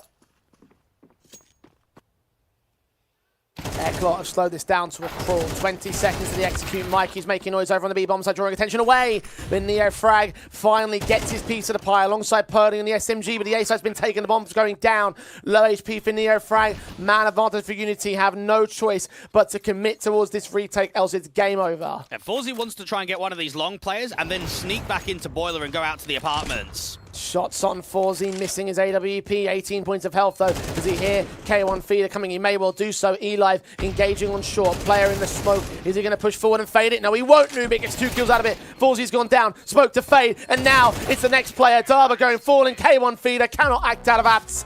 And ECLOT will secure it at last. 13-10, they take the first victory in the contender stage. Well, it's not a surprise that it went down in that fashion. I think ECLOT always show their depth later in series when pressure's on, but it is underwhelming to be tested as heavily as you did. You're going into this matchup against a team that you're familiar with, against a team that's got 2 stand-ins. It should be a pretty cruisy best of 3, and instead it gets way too close for comfort. Especially with how Mirage and trend down. Again, the first half of this series felt like it was going to be Unity rolling over ECLOT. The 13-6 a perfect example. For those of you that missed the train, Unity were up 9-3 at the turn of the half. Like, they probably should have had themselves a good victory on train, but instead the T-side collapse allowed them to get towards a 13-11 victory in the ECLOT side. So even with that context, you think about the fact that maybe a couple different rounds go better for Unity if they'd gotten an extra 10-2 half. Maybe they won the pistol with the second half. Then maybe actually they could have actually won that map, and there could be a completely different conversation that we're having, but they couldn't end up getting it done. So for ECLOT, I do think there is a level of underwhelmingness to the fact of how this series went down, and it does add more sort of doubts to their consistency, I think, in Tier 2 CS. Yeah, it definitely does. I think what we're going to notice in a lot of these series, though, in the contender stage, especially when you've got Z10, Sashi, and ECLOT, is that even when they're being tested, they should still come out on top. They've got the depth of the playbook, and they've got so much more experience than a lot of these squads. There's a lot of new cores, new rosters, and even teams that have never played at this level before. So while I think they're going to get tested at times, and there might be some surprises, I don't see those top-end teams getting upset. And if they do, maybe it's once, and then that's it. It just doesn't happen again in the contender stage. Yeah, no, the logic should certainly dictate that ECLOT should still make their way into the next stage, right? And again, one of our front runners of all of the contender Swiss field, right? So I don't think this series has put doubts in my mind that is still true. It certainly still feels like it is. It's just a case of who are they going to take on next, and can they provide similar upset potential? Can they throw things off a little bit? And as well as that, you just got to think about the fact of how these series are going to go, how close they'll be, and whether or not ECLOT can go further, right? Because we expect them to make it into the contenders, out of the contenders, into the main Swiss. But last time they won the event, can we say the same thing for this one? Yeah, you've got to take a game at a time. You've just got to be making sure that you get out of contenders, wait for the teams to come in main Swiss, and I think that's how a lot of teams focus at it, week by week, game by game. Well, we're going to go game by game here as well, here in the broadcast, because we're going to shift over to our second series and all our next opening matchup of the contender stage. Rush B will take on YaLLa after this very short break, so don't go anywhere.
She said she loves you, but she can't love me. But I love you.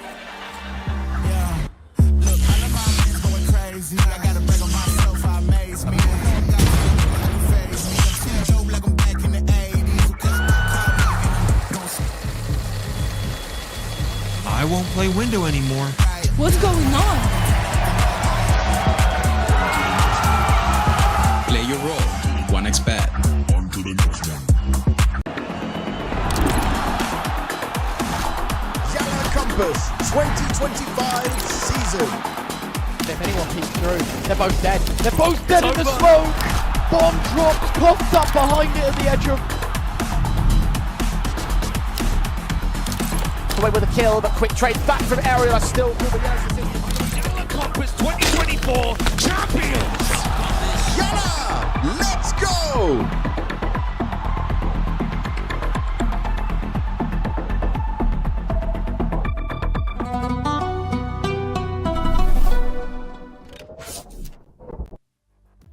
And welcome back to the Contenders of Compass. It's time for our second matchup to open things up as Rush B will take on YaNo. For those of you that missed it, ECLOT did have the little bit of a challenge against their regional rivals of Unity, but they do make their way in as the first team with a victory and into the round 2 high match. Now, who is going to join them is the question for the rest of proceedings. And certainly Rush B and YaNo don't have necessarily the highest chops in some regards to make it through the contender stage overall. No, I mean, YaNo are a side where you think back a few years ago, I think the Finnish scene was pretty successful, right? I mean, 2020, I remember the first few months of the year, that Harvu team got to, I think, top 14 in the world on HLTV. Since then, it has been rough. There's been a lot of orgs that have pulled out. You got no SJ anymore, no Hereds, no Kova. Harvu look crap. So what's left? You've got YaNo, and they're going up against a Rush B side who are kind of fresh to the tier 2 landscape with a lot of these young and unknown players, but yet they're led by Kinky, who's been around for a very long time. So it is pretty much the youth versus the vets in this kind of best of 3. Yeah, for all intents and purposes, I mean, even I'm not 100% like familiar with all the players involved and not 100% in tune with their histories, but they've got themselves quite a little bit of a reputation built for them. Unfortunately, it's not the highest end of the tier 2 space. They're not cracking those top 30, top 20 sort of top 40 rankings sort of regions where you would look at a top tier 2 team. Instead, they have actually been getting a handful of very good tournament runs. I'm thinking about currently they're in ECL and they're in the playoffs of that, and they've not beaten the most incredible teams along the way, but they have managed to make it through the mid group and are placing now with an opportunity to try and make a run at the title. As well as that, there was Galaxy Battle Starter where they had a 3-0 in the Swiss stage, beat some very respectable teams including Gun5 their regional rivals, and then lost out to Ecstatic in the top 8. So you've got some rather good runs for Rush B. The problem is the reason why I say I'm not sure they can make it through the contender stage is because they do also have some very dire performances and some unranked events as well. Yeah, and it's going to be tough when you're not working with the best of pieces. I think what we certainly have seen from Rush B, they've tried to keep it very local in the divisions, in the sense that rather than bringing in experienced CIS names, they've just brought in young players, and they lost out on Nota, and they brought basically Zinni in to replace him, and I mean, it's just not a player that's replaceable. You can try and fill the gap, and you can change the team's protocols around it, but Nota was just such an incredible piece for this squad, and they've struggled to keep those heights since the change has been forced. And I mean, even for YaNo, I remember towards the end of last year, Arax was playing, and all I needed to see, mate, was one map, and I was like, he is awful. He needs to go straight away. So he got kicked, obviously, and it's changed the complexion because now Henu is calling, and you've kind of got rid of an in-game leader. You brought in Smiley, who used to play on this team, and now Henu's going to basically be testing in-game leading for the first time in his career. And you'd be curious to see how he handles it. Unfortunately, he's not really working with the best of the best of sort of surroundings here. He's very much in the lower end of the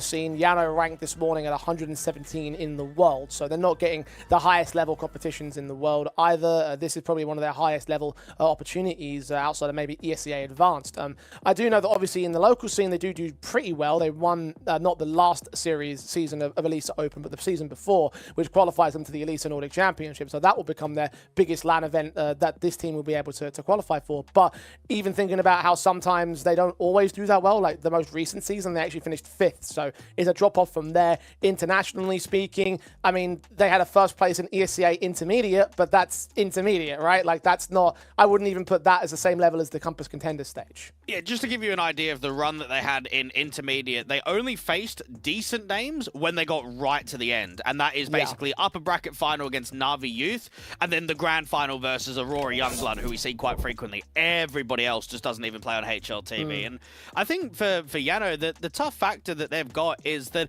how do you motivate guys like Ariel and Alu to grind online? Bro, it's tough. Like, these are vet tier 1 players that are now playing in sort of the pits of the lower end. Now, what we do know in terms of a veto process is that Train and Nuke is liked quite a lot from YaNo, and then Nuke is liked quite a lot from Rush B. So it's quite strange to actually not see Nuke in a best of 3, considering how Finns always play Nuke and Rush B is their #1 map in the pool. Yeah, I guess because they recognise that a Nuke is still a good map for the Finns that don't want to play it outright directly. I don't know if they were going to try and float it towards the very end of the series. It would have been a very interesting way to end things off in a 3rd map affair, but they decided towards Ancient, which kind of leans into a punish pick. It's still a 2nd highest player map in the pool. I argue 2nd best map in the pool for Rush B at the same time. So you've got that at least as a back pocket in case you can't go towards Nuke.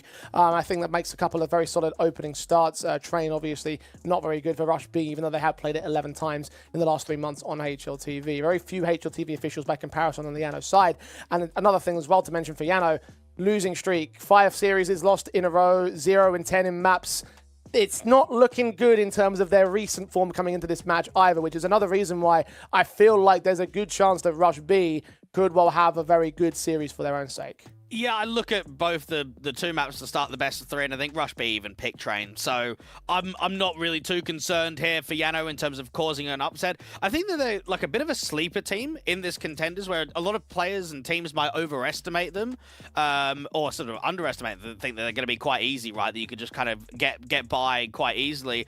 I think they're going to still make the main Swiss. I just think that they have to have the right draw. I think they've got to have the right opponent in front of them to get the wins. And I just think in this isolated best of 3, Rush B isn't that team to get your first win. Yeah, I'm in agreement on that one. Whilst I do have concerns about their overarching, tournament run, I do think that in terms of this best of 3, you should be looking at a victory for them. I mean, even I mentioned the 10-map losing streak that YaNo are on. I mean, Train was included twice in that against Iberian Soul and Amcal.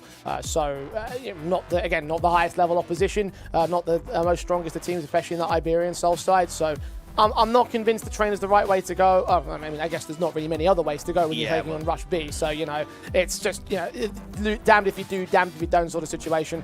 I think it can be a 2-0, and I think I'm going to predict Rush B to take it in 2-0. Yeah, I'm going to join you on that one. I think for YaNo, eventually they need to turn it around. I mean, this is Alu's project. Kind of came in and around the same time as when JW and Flusher started up the Eyeballers. And I think we're seeing it a little bit more with some of the players dropping down in the divisions, trying to use local talent, trying to bring them up. I think the problem that YaNo have found is that at least ENCE Academy have picked up some of these young Finnish players, where YaNo just don't. I mean, you've got Alu and Ariel that have played at majors, tier 1 level. You've got Smiley, who's been sort of in and out of the team a couple of times. You've got YaLLa, that's also been in and out of the team a couple of times. So I just kind of look at the players that they've got, and I just think, like, when are they actually going to give a proper youngster a chance? When is someone that has not previously played for YaNo going to come in here and try and just build like a young 17, 18-year-old player? Well, that's kind of why I don't necessarily agree with the comparison to Eyeballers, because at least they are trying to bring up some decent Swedish names, whereas I think the only 2 you can think of for YaNo has got to be like YaLLa and ZKS to a certain extent. Probably. It's just been the same names that we've seen at the higher ends of the Finnish scene. Some guys that still made that run, the infamous 2019 run with the ENCE side, like. It's not exactly like they have. They might have the similar aims. I don't know per se, but it doesn't demonstrate in terms of their roster activities. So, look, for YaNo, they have what they have at the moment. They're going to have to make it work. It's going to be a difficult task, to say the least. They're on the T-side start. Rush B ready to make their way into a solid victory. Can they make it 2-0? We're about to find out with the pistols going live, and quickly YaLLa want to try and bring the fights towards them. Texty's got that first blood drawn in. Zinni trades against his casualty. YaLLa has fallen. Smiley from range can tag Zinni to 3 points of HP. You've got a player at Old Hell and a player also at A main. Good peeks in from Kiro. Fantastic double. Alu trying to trade on the second man, but only gets with the one frag. It's 3 alive for Rush B, who take the pistol. Well, I remember towards the end of last year, YaLLa were kind of going through a transitional period where they didn't really sign players and they were using stand-ins and guys that were hanging around. And I remember chatting to Whitey, the head coach of Ents Academy, and I was like, what is going on? Are they just mixing? Are they? And he was like, no, they're full pracking. They're taking it seriously. So even though they're playing in lower divisions and they're sort of sticking to ESEA and some of the Finnish local tournaments, these guys are trying. So it tells you that eventually they've got to start cracking the VRS and start getting some positive results on HLTV. Otherwise, the project is not there for what it's designed to do. Well, YaLLa into the second round of this matchup. No bomb plant bonus, but still forcing the buy with Tech 9s across the board. Well placed on Rush B, of course, to take that opening stance. Now, can they keep it is the question. Can YaLLa surprise at a second round break? Seen it a couple times over the course of the day, so not impossible, just extremely difficult. Now, YaLLa slowly tracking out there towards Ivy with the util, but Flash comes back in and the CT's clear it, so it's good info for the moment. I saw Cairo just doing magical work out there towards camera with how many multi-frags he was able to find. You start thinking if he's in a similar position on this follow-up round number 2, then he could be in for a little bit more damage. Texty just re-smoking off towards A main. You are running slightly out of time here for YaLLa, so it is going to have to be a pack and group setup from them towards B.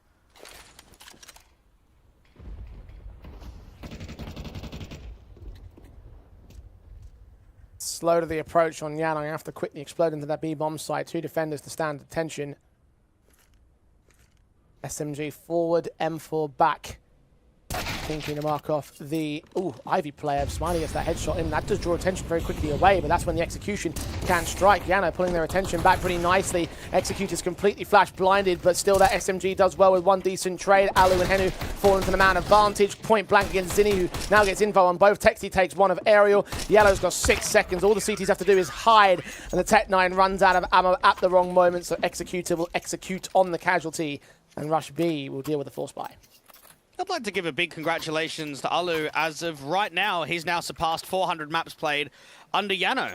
This is his project, right? He started it, known as Team Temp way back in the day, and he's tried to at least incorporate a bit of a vision for what the future holds for him. I think you want to try and cap that off with that achievement, with a best-of-3 win and at least a map win, because you're right. I mean, 5 best-of-3 series is lost in a row, a lot of O2, a lot of stomps. You've got to start getting some competitive games going.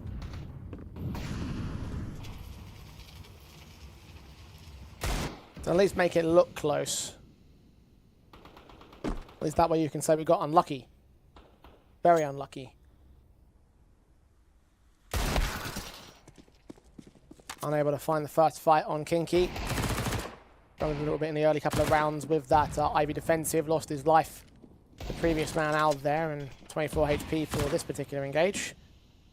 Executor smoking off the window in the brown halls. Both T-side players rather will fall back to the presence that they have up there. YaLLa just getting no map control. I'm sure there's quite a few teams here in Contenders that have never even, not so much heard of one another, but had the playing experience of one another. I think a lot of squads will not have been familiar with Rush B. I mean, I know later on today we've got Delta and Rage. I've not heard of any players on either of those 2 squads. So I think we're starting to notice the effects of VRS with local tournaments. And look, I think it's a benefit. I think it really is. It brings back those local lands. We're seeing it in the UK scene. We're seeing it in Philadelphia out in North America. We're seeing it in Kazakhstan with what they're doing with their LAN circuit.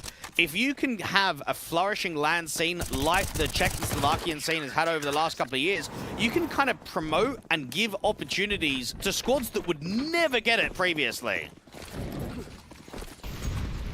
You have to earn those opportunities for the teams involved, so it's a very fair system in theory.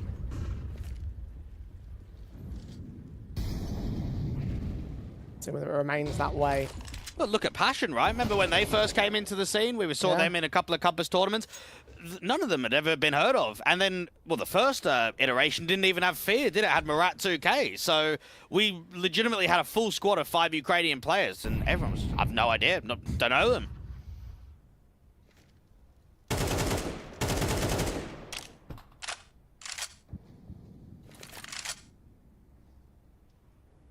Well, now everyone knows who they are.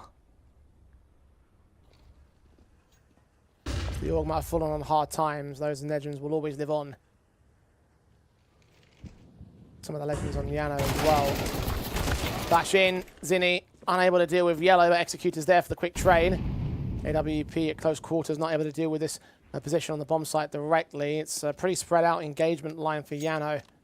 40 seconds. Ivy might be the next point of contention. Once again, Kinky's there. Smiley received. Gun barrel seen. He's premature on his shot, though. Doesn't get much damage out of it. And Smiley's allowed to kill as a result. There's so many MP9s here from Rush B. Texty gets himself in a good position to trade, but needs to put more of an impact down. And, well, the MP9 on the backstab has been able to at least deal with Aerial.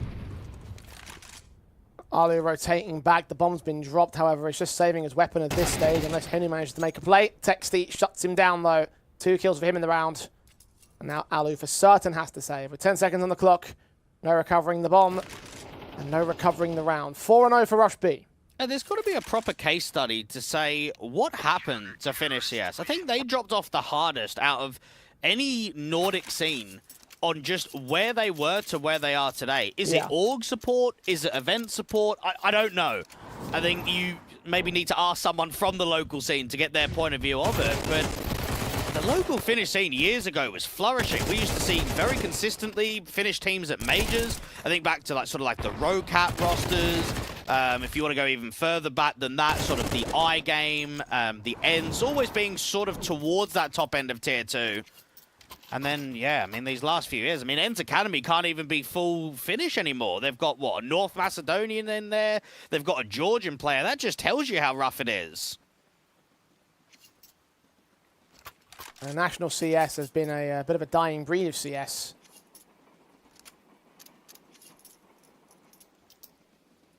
To their credit, it wasn't too long ago when Harvu were in the top 20 in the world.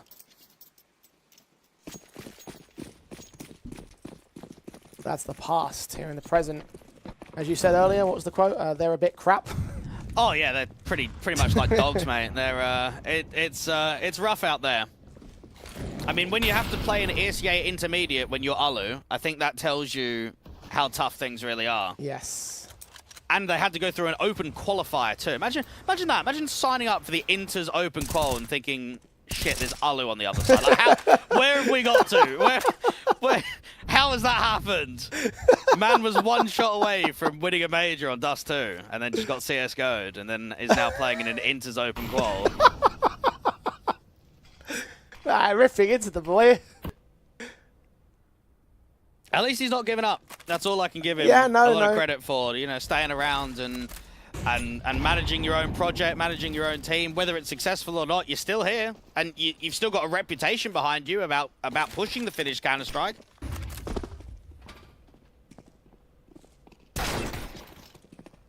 They are doing well to at least bring some fight back to Rush B in this round. Tech9 from Smiley fighting Kinky. Texty now next to the task in the CT spawn. It'll see that one player, see the second man as well. The fight back against that M4. Meanwhile, the real execution comes into the B bomb site from heaven. They fight from range. Executor still good to deal with 2 players. As Texty loses his life, the bomb is dropped in the open, but Alu's still there with an AWP, turning it into a 2 versus 2. Smiley on the flank, being watched from range. M4s and AKs to fight, and I thought Kiro had made a mistake there, but he does turn back in time. AWP shot, close range. Zinni's down, the veteran up to task here. Making 1 kill out of the 1 versus 2. A triple in the round if he takes it. Kiro on the bomb train. Her dropping off. Alu to check for position. AWP scoped. Utility center the incendiary to drive him back towards the bomb plant position.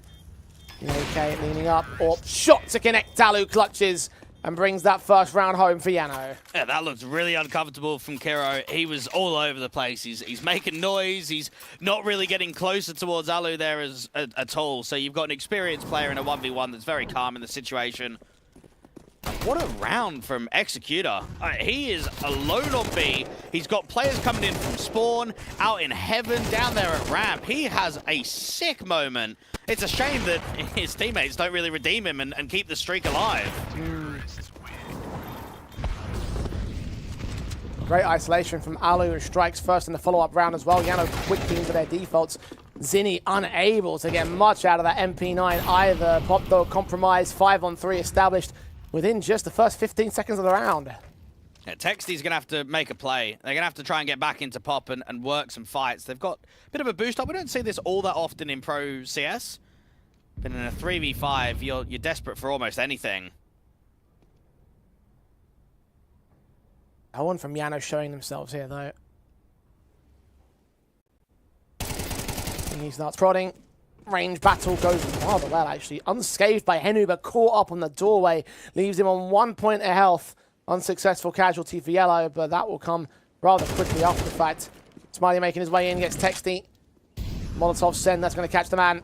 Burning quickly down and out. Executor, a 1-on-4 to hold. YaNo not only going to end the streak of Rush B, but also start to get a streak of their own going. Money's not great for the CT side. This M4 needs to stay in play. Yeah, this is Smiley playing really well. He's catching some excellent timings from Ivy. We've seen him be really passive. We've seen him be slightly more aggressive, but every time he's kind of catching players napping. He's getting freebies. He's allowing that late impact to make a difference on some of the rounds. And I mean, this is a guy that I remember when he played on Conqueror, played out there on the Sauer organization, the Helsinki Reds, Harbu, Kova, YaNo now for his second time. So certainly a guy that's been around the scene for quite a while, even though he is only 22 years old. Executor's going to attempt to hold on to the big green, and YaNo, it just feels finally that they're starting to put a bit of a threat down on this T side. Oh, Executor. Run for it. Keep the weapon, I think he is. He's going to re-peek it. No, he's not. Okay, good. That is an AWP held over, which is a valuable weapon, because again, look at the money for the Rush B side. At least can drop it. Kiro can invest. Texty going to get dropped a weapon of his own. It won't be the cleanest of investments, but we will see a buy from Rush B here. A chance to answer back to YaNo. A lifeline back into the game.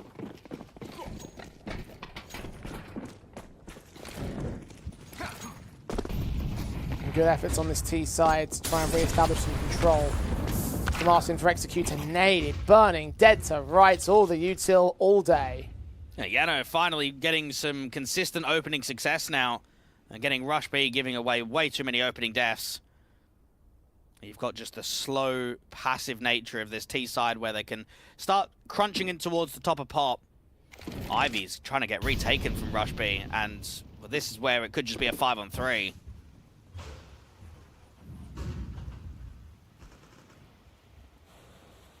YaLLa, quick frag. And trade from Kinky, expecting Smiley to come his way. The AWP unable to support. Alu does get the trade at least. The man advantage extends back to 2 men on YaNo. Texty and Zinni, the last 2 players in play on the B site. Bomb back at Z, about to make its way into A. So really nothing that they can do to deny YaNo's round. YaNo just starting to feel a bit more comfortable when they run the clock. I think the slower that they cause these rounds, the more cutting of rotations they're finding, the more rookie mistakes that are being offered. Texty can hold on to the M4, bring it into the next, but YaNo's starting to generate something now. And we're starting to just feel on train that Rush B need to sort of stop these opening deaths, but also, if you're not sort of challenging areas of the map, you might start giving even more respect towards the Finns. So this is definitely where in-game leadership needs to adapt here from the Russian side.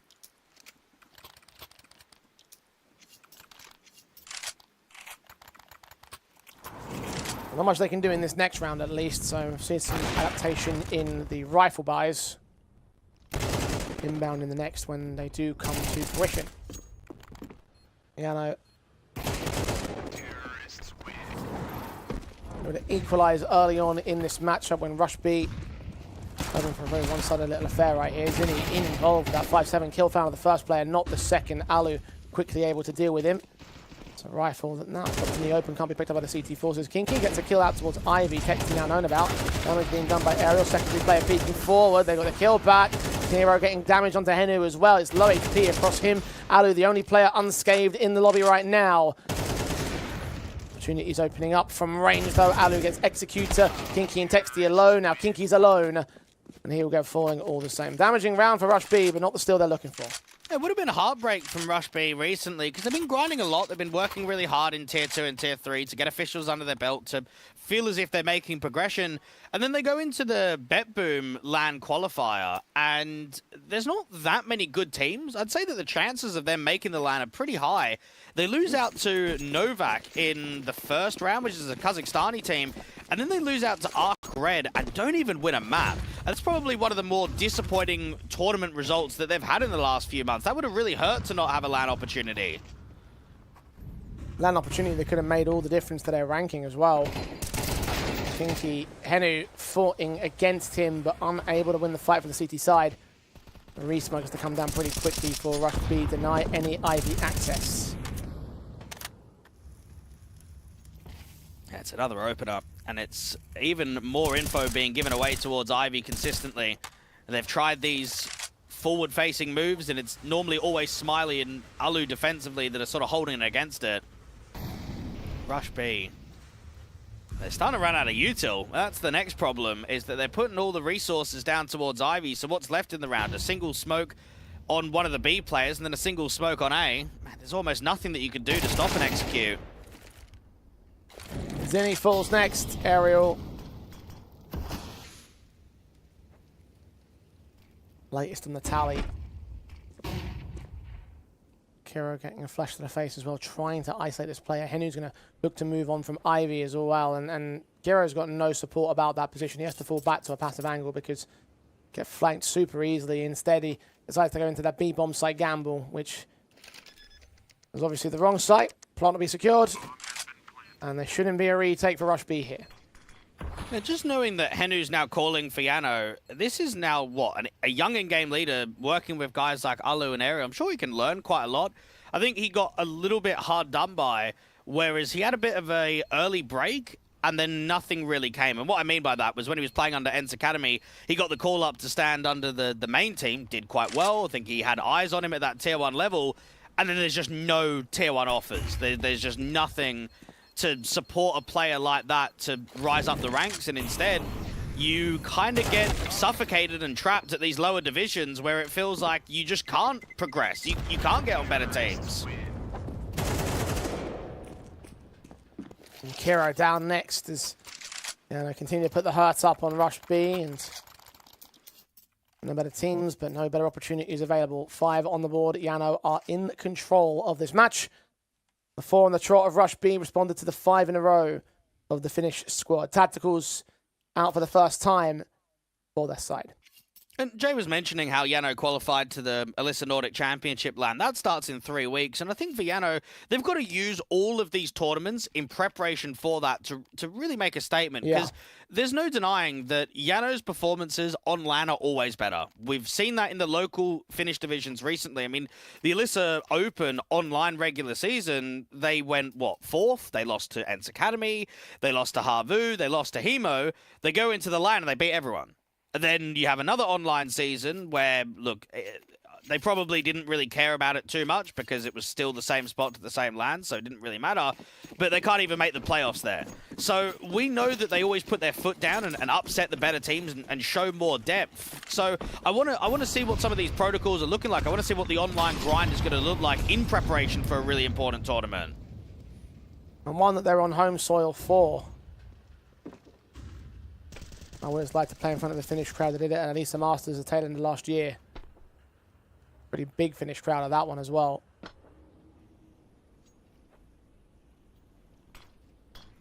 YaNo focusing up on the online circuit. Would love to play in front of a UAE crowd in terms of Compass. Obviously a very long way away from hitting that marker. Well, you've got to think it's still in your mind. I mean, any of these tournaments that is a qualifier, whether you're a favourite or not, you've got to be thinking that there is a chance. There is a road and a pathway. And we've seen very frequently teams from contender stages in these Compass tournaments can push on to top 8s, top 4s, kind of knock at the door as being a team that could win the event. One good run's all it's going to take sometimes, and they're making good on their advantages here, starting again for the T side. Zinni's traded Smiley, but Aerial's clapped back. Player still out towards old hell. Texty swings in the return to a 3-on-3. Molotovs to force Kiro out into the opening. Vicente just tucked himself back into old hell. And sits pretty in wait. Texty taking damage. Kiro waiting on bomb site. Alu's caught with an AWP headshot. Executor takes back up out of the fold. YaLLa making a ton of noise for this swing. So Executor gets him. The bomb on the back of the AWP. 13 seconds to get this plant down. Smoke in the way as well. The M4 just stalling for time. Alu jump faces, runs right into his demise. And Rush B are back of 5. Yeah, Kinky is turning 34 this year and is playing with 4 teammates that are all 22 or younger. There's a huge disparity on the age gap with the players that Rush B have.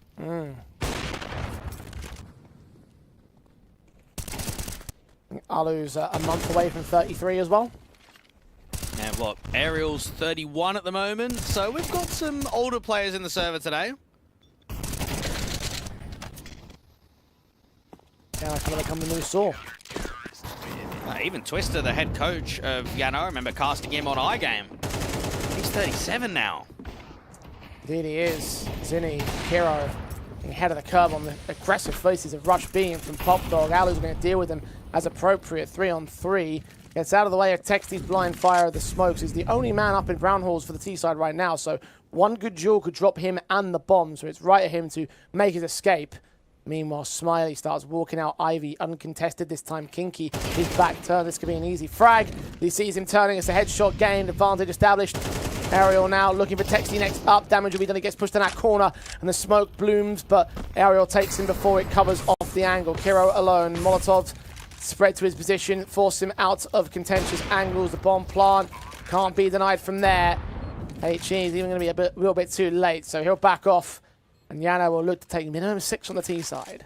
JANO are playing some really good CS. This is probably the most defensive T-side line that I've seen in a while on Train. Train in the current meta is quite gimmicky in the sense that there's aggressive moves, it's quite fast, you try and change the tempo, whereas JANO are trying to play really slow, aren't they? They're running the clock, they're working timings, and when you were 0-4 down to now give yourself a potential 7-5 lead going into the second half, that's instant redemption. That's a really good first half performance.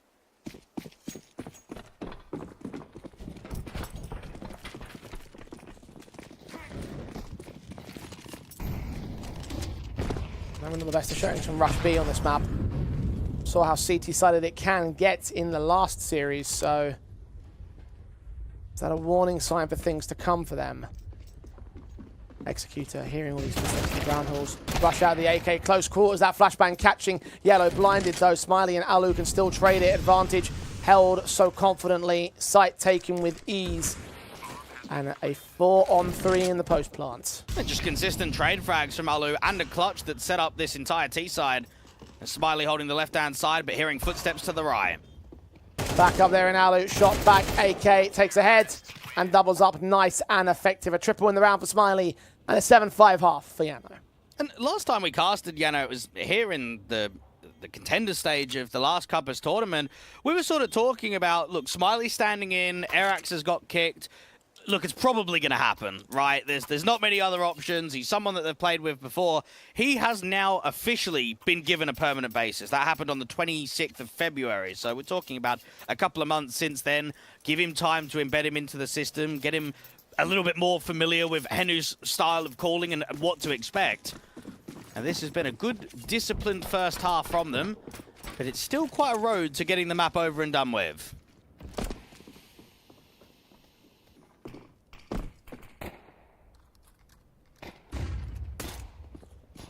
Second half pistol with JANO having a 2-round lead. Rush B on the T side now. Have they got any further chops ahead of them? USP can fight from range on Smiley. Zinni's found an angle of attack here on the center of the bomb side, but he completely whiffs his chance. Smiley takes that headshot. Alu's in support. Smiley gets a double. Alu can double up with his own. It's all down to Executor now. Out of Pop Dog. That was a disaster for Rush B. Zinni's just trolled the round. He's had one of the most insane timings of all. You've been able to walk out T-Con, get into the back lines towards Hell. you get yourself in a position where not only are you going to work a pick, but you're probably going to multi up and you're just going to break this setup apart, and it's just whiffed bullets everywhere. From there, you've then got a tidy crossfire. YaLLa have just got players all around, and Rush B, they're just going to be furious with themselves after that last round. And right, they should be, because that YaLLa a significant advantage here, an opportunity that they could lead into the end of the map. Henu and Ariel already mowing through the T-side eco out of T-Con. Kinky and Texty getting a couple of kills with them on the Glocks, but Alu hunts with the SMG, takes a frag. Bomb dropped as well on the outer bomb site. Alu with a double. Cash recovered. Weapons that also should stay in play. No, just the 1M4. Either way, 4 rounds to the good. Rush B with their first buy of the half, and they need to make success out of it because JANO could be ending their map losing streak here. Rush B have a really busy schedule at the moment. They're playing 2 best-of-3s tomorrow. They've got a game versus Ecstatic. They've got another one versus Ends. And then they played an Omega next week in ECL Playoffs, which is a lower bracket game. So they've got to look at any time that they're facing off against weaker competition and say, right, we need to be winning these games to get ourselves ready for those top-end Tier 2 names. Yeah, 100%. Rush B playing in some rather decent level tier tournaments, and they just need to bring that decent level down here. They're here. Ranked 72 in the world as of this morning.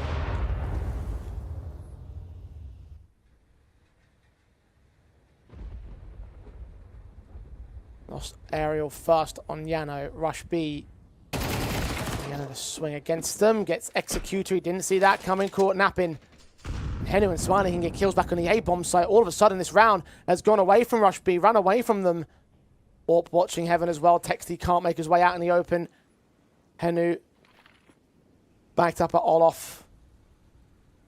A 4-on-2 established by the CT side. It's been a fundamental collapse here on Train. 4-0s to now 5-10 down is a joke. And you could sit here and say, oh yeah, but it's a weak map in the pool. They've still played it 11 times on HLTV. They've got enough reps on this map for me to say that you should at least be able to contend tactically with a team like YaNO.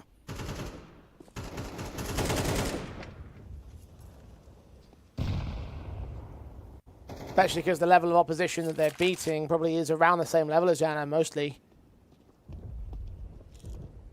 15 seconds, trades 2 versus 2. Alu close, and suddenly Rush B might flip the narrative again. Player in a pop dog, taking fights. Texty's right out of there. Bomb plant is dangerous, but the man just about gets away as YaLLa tries to act back to a 1 versus 2. Sees the first, but Texty gets his headshot, and Rush B just about scraped back together the return.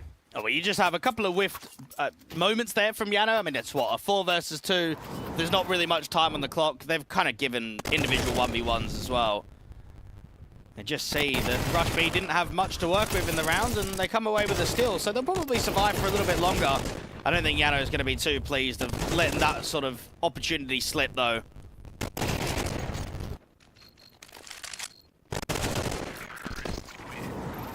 They open backup opportunities for Rush B now. Tacticals called in by the Finns. Because despite how they've started this half, they have now lost control of the economy. Forced by into this next round, meaning that there's an M4 in sight.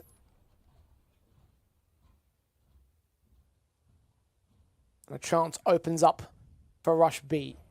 Take this one, Eco in the next, close the gap to a single round, rifle win, and then take over the lead from that. And well, that could lead yourself into the first map victory, stealing away the opponent's map pick. Well, we spoke about the losing streak that YaNO have. We should also mention how many of those are just completely one-sided. We've got one out of the last 10 maps, at least going to double digits. So knowing that YaNO's up at 9 probably tells you that it's a much more positive day today than what those previous results have been.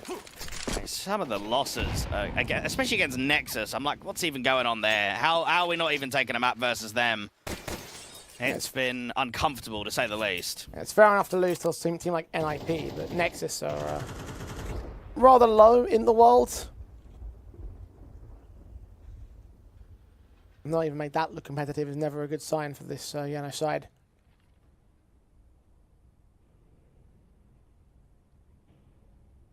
Kill found on YaLLa to start. Rush B.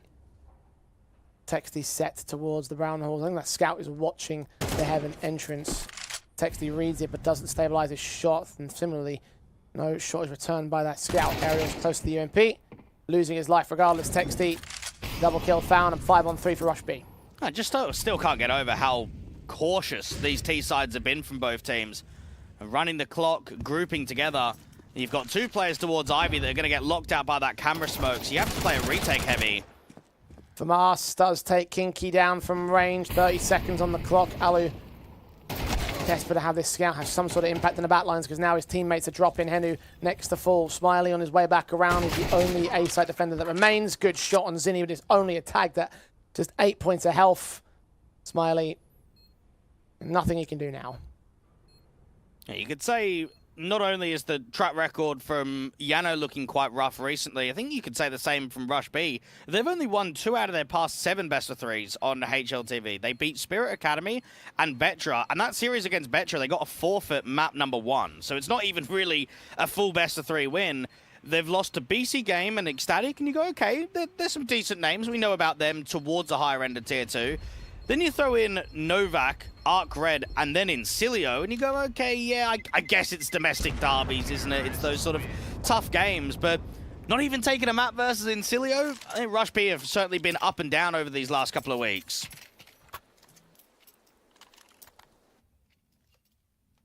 It's back to that conversation of consistency. Because yes, Rush B have had some good runs in good tournaments. Mentioned an Amiga match they got coming up next week. That's in the ESL Challenger League, which is a very significant tournament. Well, let's just think about it, right? You can't be consistent if you're being invited into Contender stage, can you? Exactly. It's sort of, now we're actually seeing the invites based off of how well a team is doing.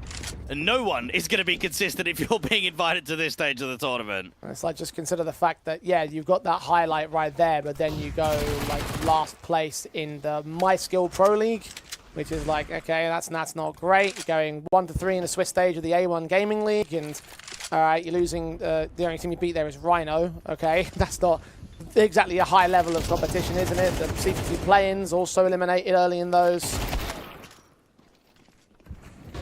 Up and down, peaks and valleys for this team. And the only CCT closed qualifier that they got out of and moved into the main event was the one of Series 18, where they beat Adventurers, they beat Zero Tenacity, and then their play-in game was a forfeit win. So you don't even work for it, you just get a free pass in. And then they still ended up forfeiting to close out the actual tournament itself to Navi Jr. 2-3 in that Swiss.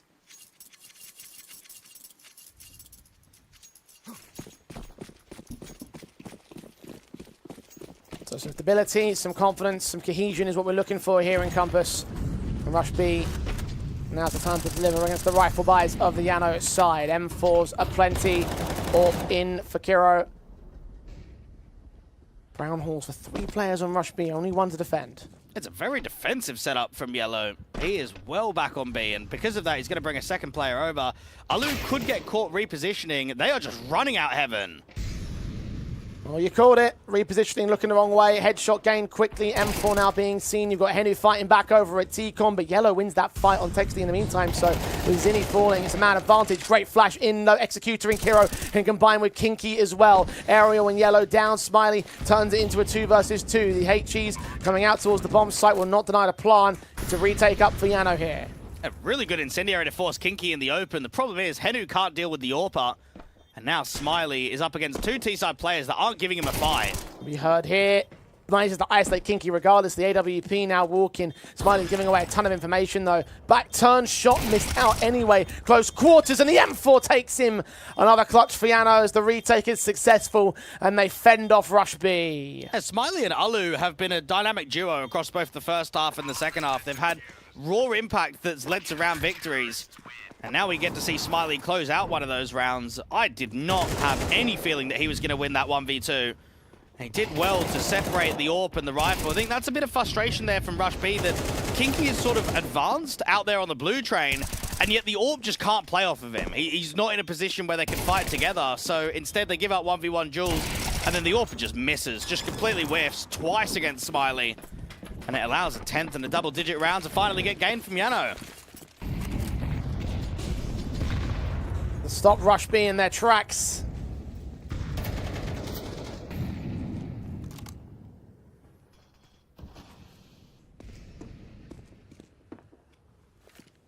Still with a buy available to them, still 2 rounds to make up. YaLLa lacking in the savings, had to lose 4 players to get that round together, so it's Rush B's chance to cripple the economy for a second time. And that could still provide them with an even scoreline stance.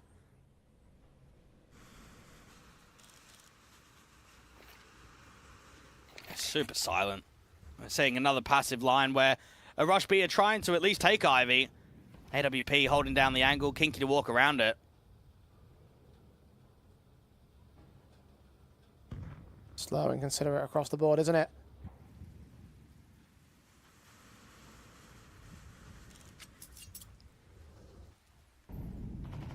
Positions being held, no action just yet.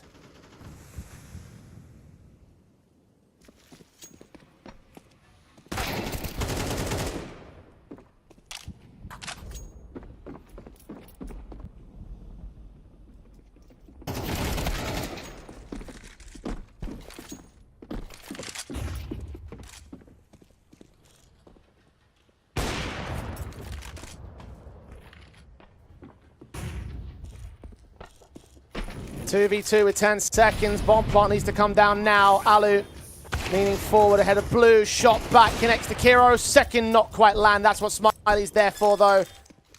And JANO are on 11.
Well, 3 rounds that are good now on JANO's part. Rush B maybe facing the end of their map campaign. Texty out into the outer bomb site. Executor behind E-Box. Good adjustment from Texty. Gets the kill on Henu. Aerial trades back. 4 on 4 established. Aerial burning to a crisp.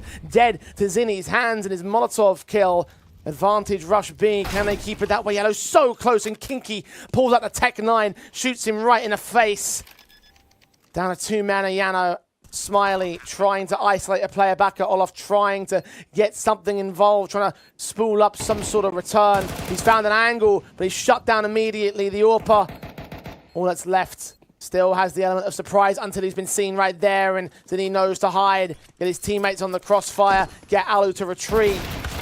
Get one exit, no, overcooks the flick, and Rush B stave off JANO's map points. That's the first time in a really long time that we've seen a pure rush, a pure accelerated move. It's been so slow on this T side from both squads, running the clock.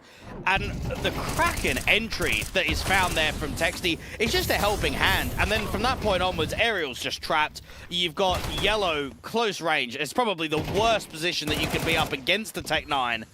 But Rush B, I wonder if that's the ticket for maybe like an overtime or a 13-11 score, because that's a huge round to win.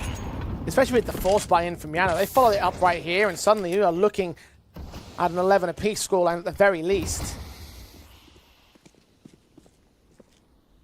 All they have to do is carry it on.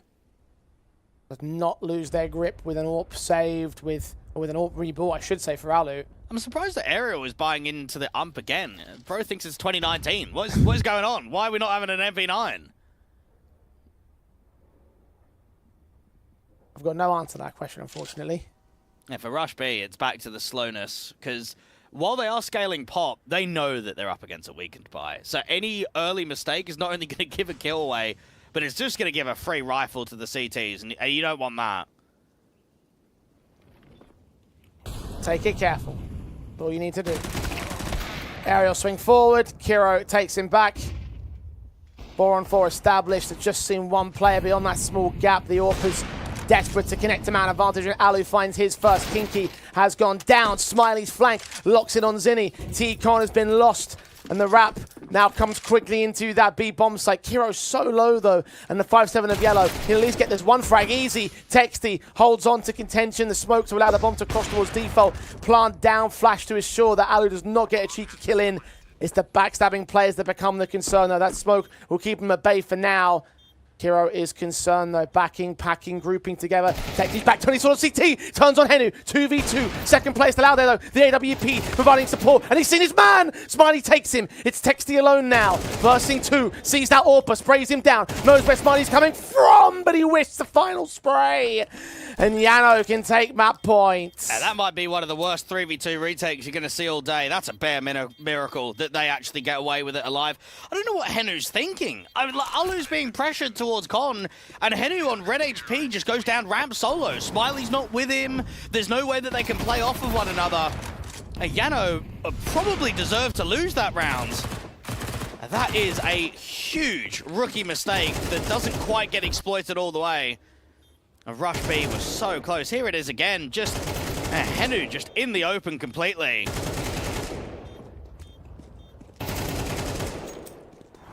All because Texty couldn't quite stabilize. That's 2 clutches now from Smiley in one half. HG's down on the T side. Look at this, running out to the out bombs. I think they're going to try and end this quick. Aerial with 2, Texty with 1, Henu with a follow-up. Zinni desperate to get something out of the E-box. Molly on Henu, smokes it off. Tech9 desperate, but gets nothing for it, and Rush B will rush A and rush their demise out of this map. 13-9, JANO can end their map losing streak. Well, for JANO, it's the right start to finally getting a series under their belt. The problem that Rush B probably find is that that was a very weak train. And I look at Ancient as the next map and say, right, they're a lot stronger on that. I even look at their Inferno and say that they're a lot stronger on that too. So I think we're going to see a bit more competitiveness out of Rush B as this series goes on. But for JANO, it's got to be a good feeling, because to just be constantly getting crushed in so many series and then come away with a map win where it looks like you're playing good CS. It looks like the communication's pretty good for the most part.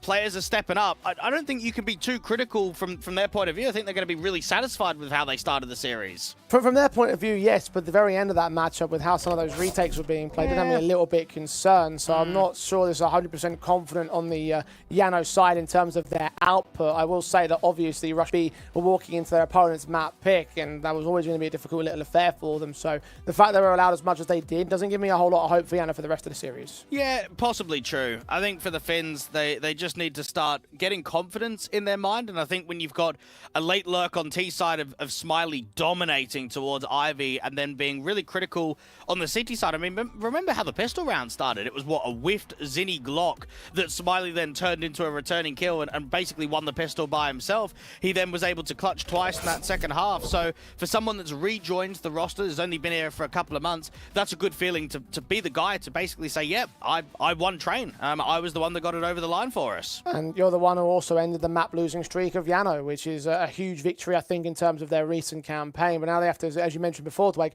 turn it into a whole series victory now as we move towards home territory of Rush B. Ancient picked into this best of 3 after this very short break, so don't go anywhere. We'll be back to see whether JANO can secure their first series of 6.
She said she loves you, but she can't love me. But I love you.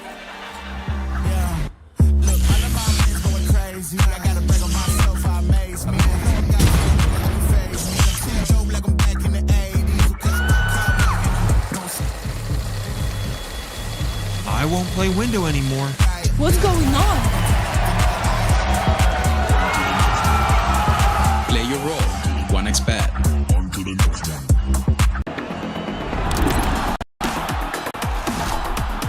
Compass 2025 season. If anyone peeks through, they're both dead. They're both dead in the smoke! Bomb drops, coughed up behind it at the edge of... Away with a kill, but quick trade back from Ariel. Still good against the YaLLa Compass 2024 champions! YaLLa, let's go!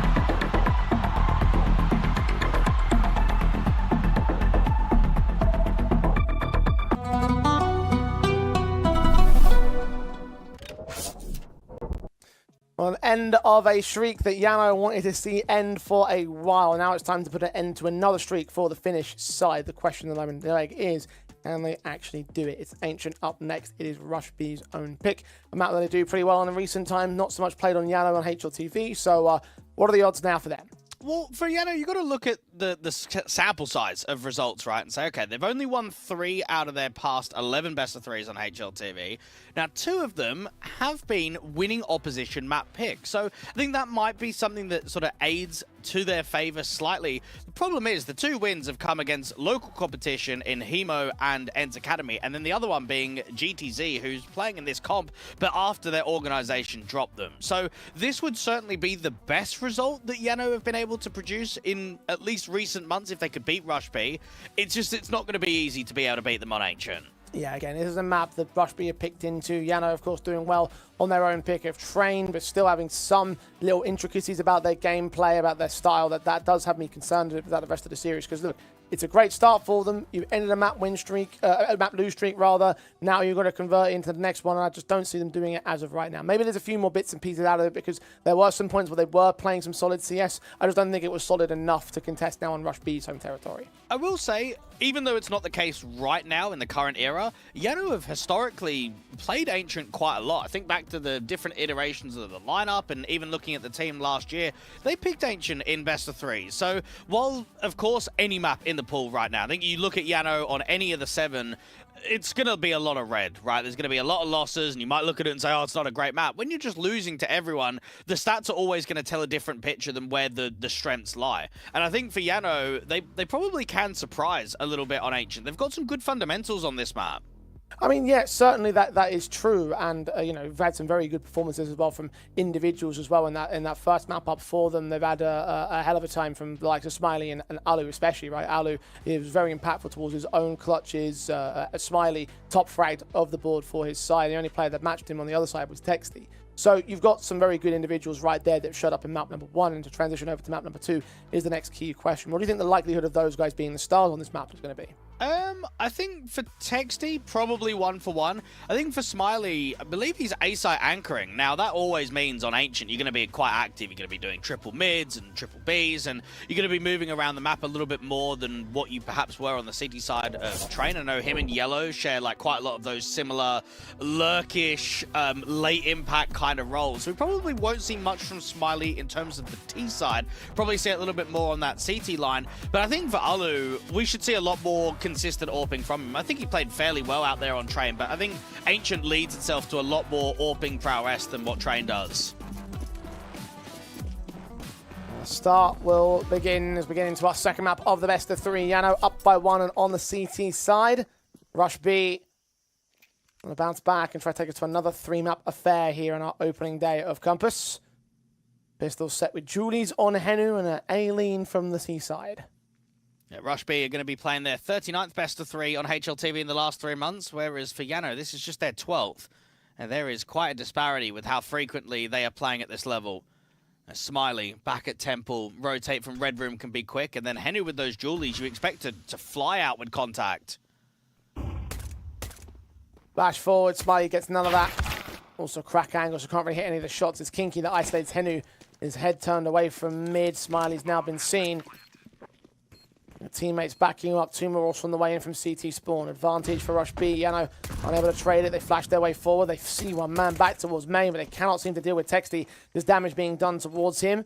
Smiley trying to wrap around that corner. Texty drawing their attention of two players. Finally, headshot secured. 4-on-4 is established. Rush B all held out towards Donut, and I think YaLLa are aware of this here. They're going to pack bodies and try and block any bullets from reaching the bomb diffuser, but all the kills start pouring in. Aerial and YaLLa hold their nerve. YaLLa with kills of his own right, and he gets the headshots for a triple in the end, as YaLLa held it all the way down to 9 points of health and hold the bomb diffuse into the pistol win for YaLLa. Realistically, YaLLa had no chance winning that round. That's a 4-on-4 where the bomb is planted open for Donut, and you got to think about the numbers, Jay. One guy's got to stick the bomb, doesn't he? So you're at a man disadvantage in those duels and fairly long range against the Glocks. I think that was a moment in which YaLLa shows up individually and kind of redeems the round when it didn't look like anything was going their way.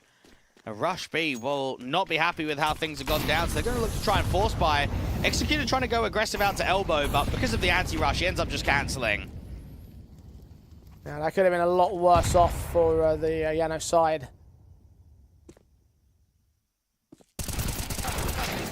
Real positives for them as Zinni takes Alu down. Great starting for the T side. Rush B once again try and get involved with their force buy bomb plant bonus, giving 3 Galils access. It's one of the Galils to strike first. Mac 10 and Kinky sponging all that damage, hoping he can lead them back around the rotation. Small gap in that smoke allows Aerial an opportunity, but Zinni takes the kill instead.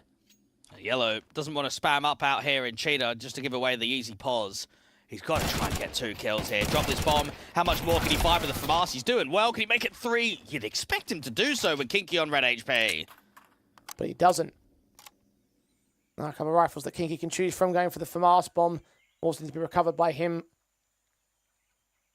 Maybe a chance for Texty to push that weapon in and grab a rifle of his own. Kinky indeed will pass back and take a deagle instead. Now the flank starts setting in towards Shelf. Watch out for Henu in the back. Smiley holding the bomb site more directly. Kinky's playing sacrificial to get the information out. Quick burst of the XMG. Need to go back for that bomb. Still picking up Texty from the double. And now Henu can look to strike as Executor's caught off guard. So distracted by Smiley.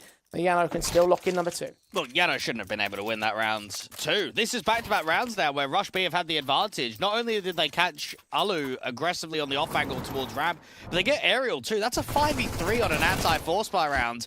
And this is where I've got to look at some of the leadership qualities from Rush B and maybe even the coach and say, you need to get your boys in line. You can't just be allowing these rounds to go the opposite direction, because I think out of any team in the contender stage, the last thing you want is to give opportunities away to experienced players. Whether YaNo's form is weak or not, I don't think that really matters.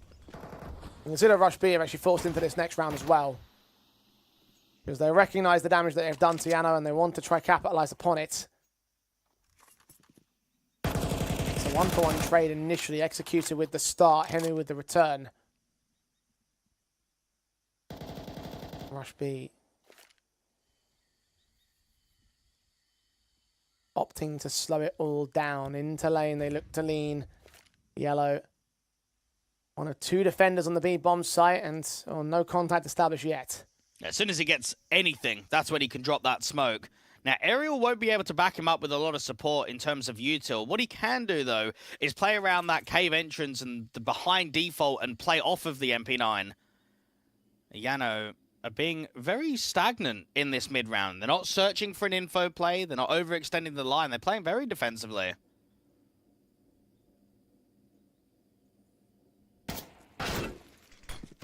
Taps, damage done to Aerial. UMP that he loves so much.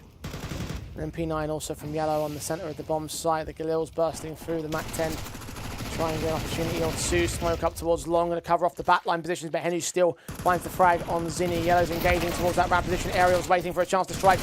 Here, will Kinky get a couple of kills out of it alongside Kiro from beyond the smoke, finding Henu. 1v3 now for Smiley. Low HP across everyone on the server now. Here's one escaping. Swing to a headshot. Texty's down. Second player seen. 13. 10 points of health for Smiley now. Ammo in the magazine as well. 5 bullets. Just can't get the headshot on Kinky. You know, Rush B finally find out responsive. Forcing the issue time after time, and that's going to reset the economy of YaNo. Well, it's going to tilt YaNo because they've got 3 on B there. They've got themselves a pretty good-looking crossfire. It looked like it was a double spam to come out in that long smoke, and look, that sometimes just happens, right? When you're playing around util, especially on Ancient, you're going to get a lot of spam bullets being attempted from both sides, but YaNo should have been able to have that one, and I feel like it's starting to become quite a commonality between both teams of just not closing when you should do, and that's a real issue when it comes to Ancient, because I reckon we're going to get a really scrappy game. We're going to get one where we're just not even seeing many gun rounds if we keep getting the buyers up.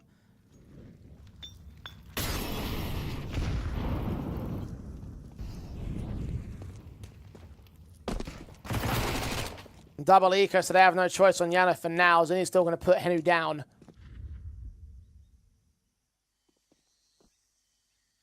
Early engage towards Donuts, not lead towards a bomb commit, and knows when you got the bomb on their back, it's up towards top mid. Can't get recovered and pushed to either bomb site when they're ready. They're starting to form and pack towards that B play. 2 CTs per bomb site defense. Well, it looked like YaLLa wanted to get aggressive and make an info play ramp, but because Smiley's been able to press in towards A main, it's better to sit back and be defensive. YaLLa has no smoke though, so there's no way that he can block them, no way that he can stall out time. But HE on Kinky, second from his teammate to follow up. See the one man. Now the backstab can close a little bit quicker. The second rotator of the A-bomb site watching for the red wrap, but it's all about this ramp play. Texty trading Alu. Kiro takes yellow. Walk with smoke towards long, allows an opportunity, but that bomb will still get planted. The pistol can't do much from range. Smiley a little bit closer on the ramp control, but jumped up by the MAC-10. It's Executor credited with the kill. And Rush B with their second YaNo have to eco now. Yeah, it's been over 8 months since Rush B lost Nota to Amcal and then eventually going over to Paravision with Travis. It's been trying to get the team back to a similar position. I think there's a lot of squads that you can pinpick over the last couple of years in Tier 2 that when they lose that one player, it just collapses the squad. They can still compete and they can still play, but they're just never the same. They can never stay at that level. I think they've done a pretty good job of attempting to do so. But there's no denying that it's been a tough graph for a little while now.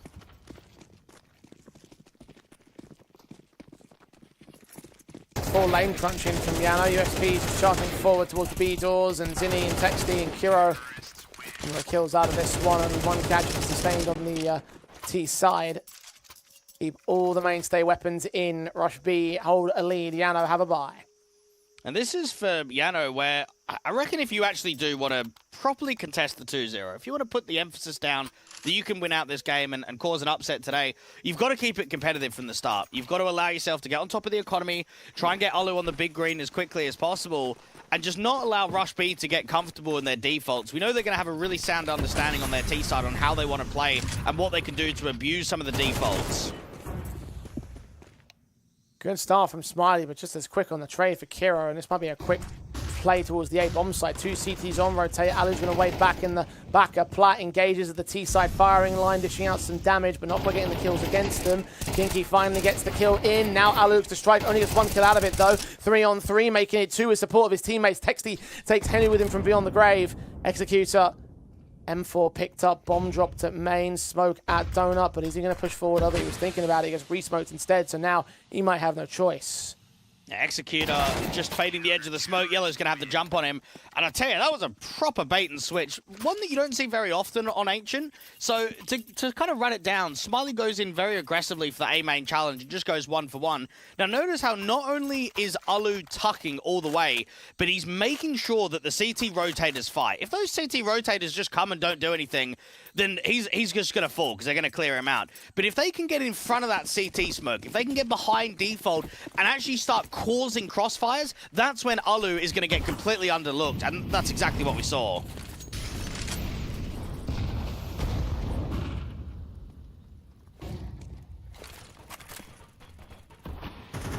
Rush B.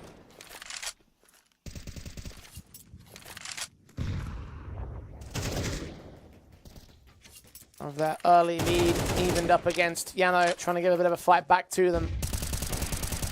Ariel's trying to get a bit more proactive as well in these rounds, just blind spraying from beyond the cheetah walls, but not very much damage being done to even either side.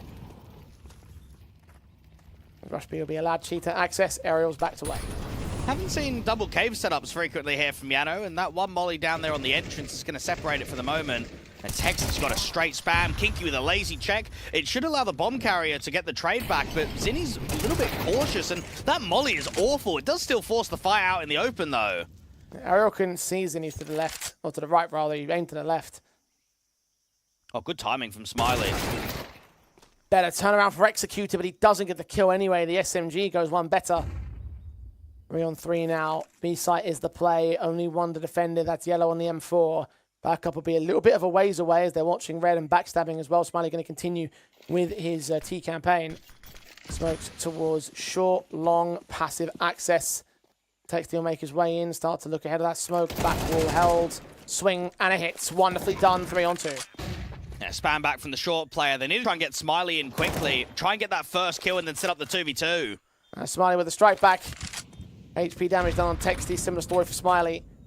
100 HP on Henu and Kiro as respective. Kiro on a counter flank. His teammate pulls attention away from this backstab. Smiley taps it. There's no kits available, so it's just going to be spam damage. Quick burst headshot gain on Kiro. Last player left, Smiley. 2 to his name. He's a full-on quadra if he wants to hold the round. It's not going to happen. Kiro gets him.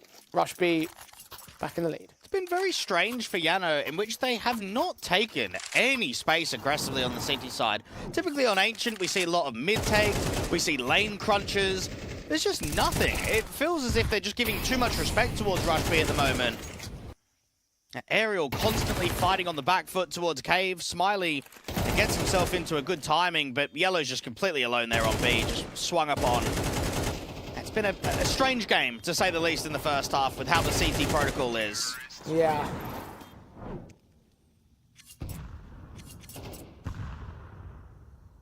Rush B starting to come out ahead of the game. Only USPs available to YaNo, so there should be a formality round that puts Rush B up to number 5.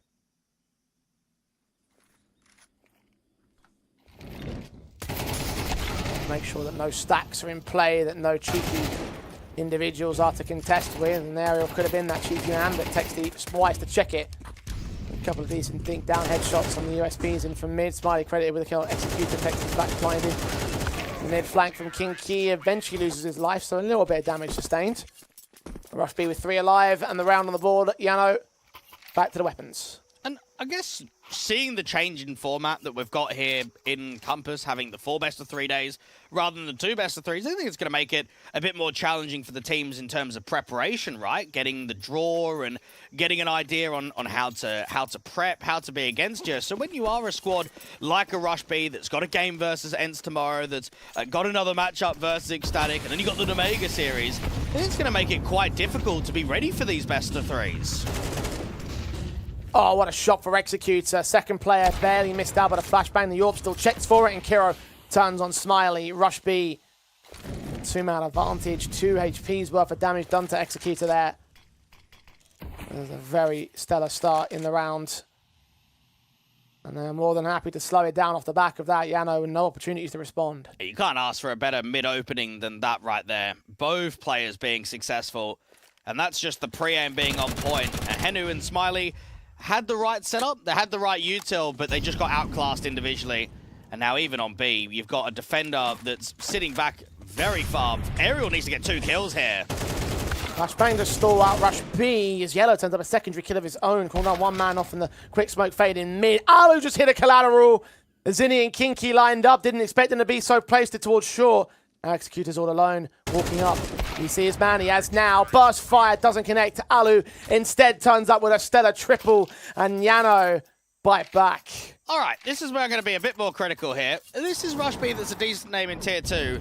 We are 9 rounds into Ancient, and I have seen 2 miss long smokes. What's going on? This is meant to be your picked map in the pool that you play quite consistently, got some decent results on it, and notice what that's done. The pathing of the ramp players is looking towards long because they failed the smoke, because there's a massive gap in it. If that lands, they don't go into Alu. As a reminder to you all at home, Rush B picked this map. So you would expect those kinds of things to be ironed out.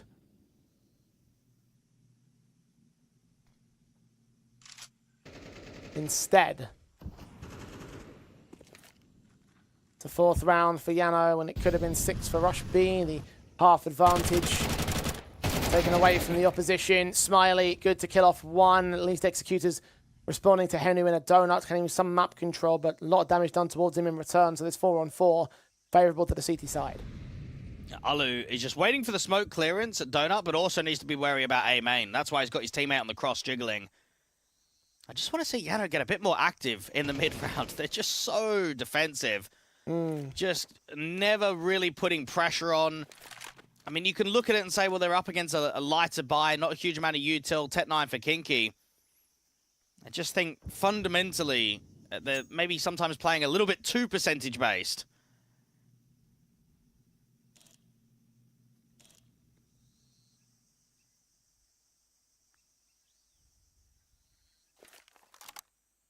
Time's running short on Rush B now. Smoke at the 25-second marker, going to come down towards this CT spawn angle. Re-smokes, flashbangs. YaLLa's watching for some sort of split entry instead he's seen what's happening. 2 players outside of main, shot on the first, not the second. Zinni can burn him, Smiley can take his back up. That bomb, however, low HP, no secondary individual. Nice HE will take Smiley out, but that will not lead to a round. YaLLa are going to go to evens again.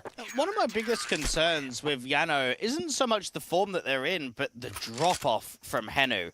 And look, you know individually, when you start calling, you're never going to be the same sort of impactful player. But I just kind of feel, Jay, for what is a rookie individual, for a guy that is quite young, that has, what, less than 500 maps played on HLTV, if we continue down this path of him in-game leading, I don't want to say it's going to ruin his career, but I think we're just going to forget who Henu is. And we're just going to lose him to the depths if he continues calling. Yeah. But then, at the same time, you need leadership, you need captaincy. And unfortunately, when you're in a suffering scene, someone needs to be the caller. So maybe you do look at it in 2 different ways.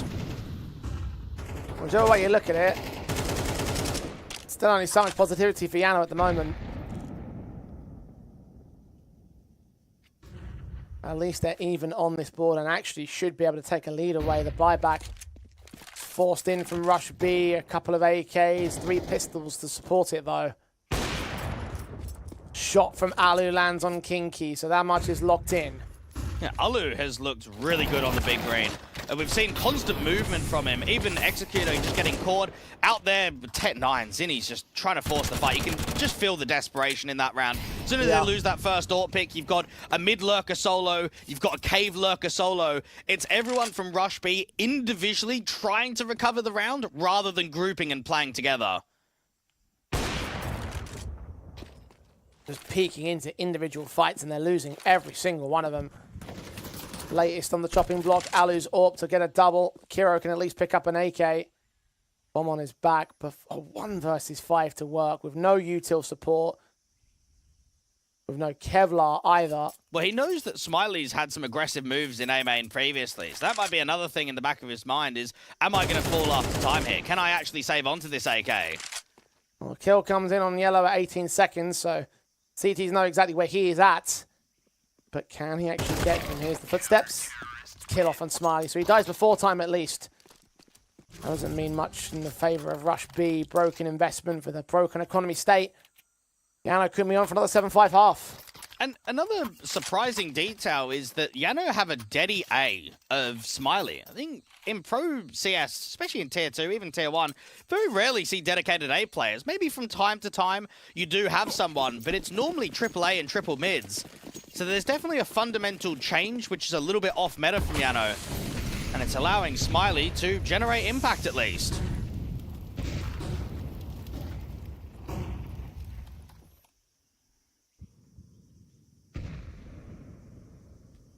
Can that impact carry on, though? YaLLa on 12 kills each. Just have to face against these pistols and go to the second half with, which might actually be YaLLa's more difficult side. Getting off with a good start, positive. TB side is going to be great for them, especially as Henu lines up 2. Almost getting a 3rd out of that one. Executor trading. Zinni responded 2 out towards lane of the lurk. Low HP for Executor. And Texty provide cover for this bomb to go down. Doesn't provide enough of it though. Backed up, smoked away from Donut, and now a 1v3 clutch for him to win. And AK's at least picked up. But these three are in very, very different places, so lightning fast individual fights, and Alu's up, deadly as it's been today, posted, ready to receive the last man. This is the flick shot, so Texty gets an opportunity, but doesn't check aerial, so YaLLa indeed do end with 2-7-5s in the first two halves. And it is nice to see some of the old guards still playing and trying to hold on rather than just giving up and retiring. I mean, you've got, Oscar, JW, and the likes of Alu, who are grinding in Tier 2. They've got a lot of maps under their belt. They've got a lot of officials. They're certainly not going into any projects to, let's just have a bit of fun and let's muck about. And let's be serious about the matter. Let's try and see if we can get some of our local players and younger faces up there towards the top of the scene. YaNo have come back from, a 3-5 deficit to a 7-5 lead. They'll be very happy with the tail end of that first half.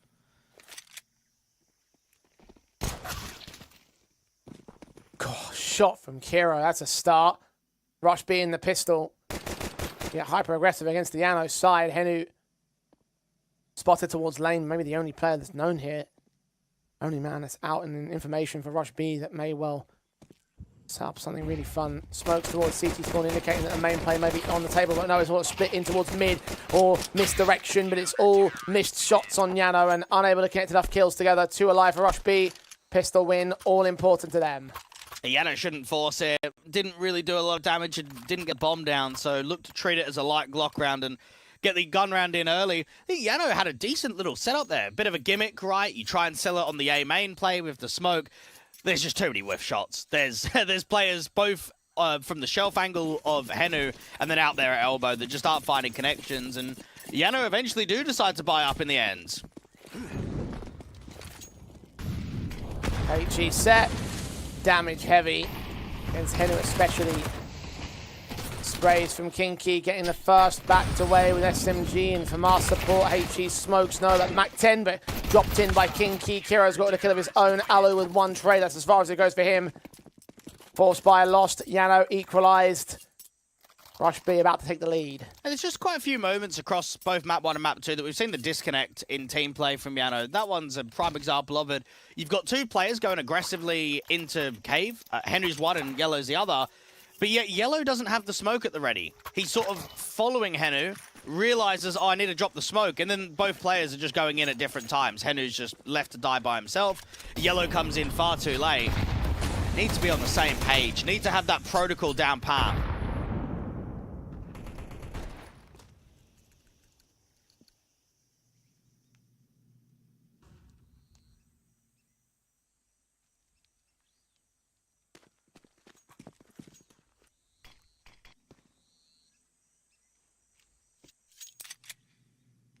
Rush B should claim a lead right here.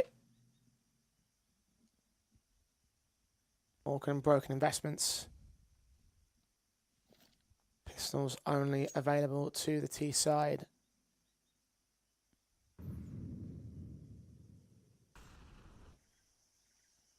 Just no contact established by YaNo right here. Got a small amount of utility, a flashbang that could allow them to enter into a bomb site.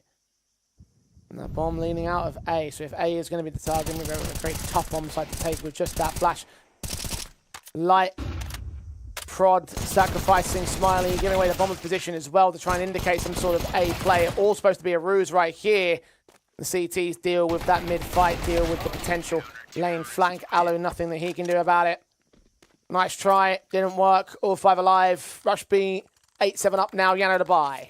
Hey, YaNo are yet to win a game in a Compass tournament. I think back to the first time that they were featured here, they were invited to the contender stage of Fall a couple of years ago. That was Alu, Yerpa, Smiley, Jerpa, and ZKS.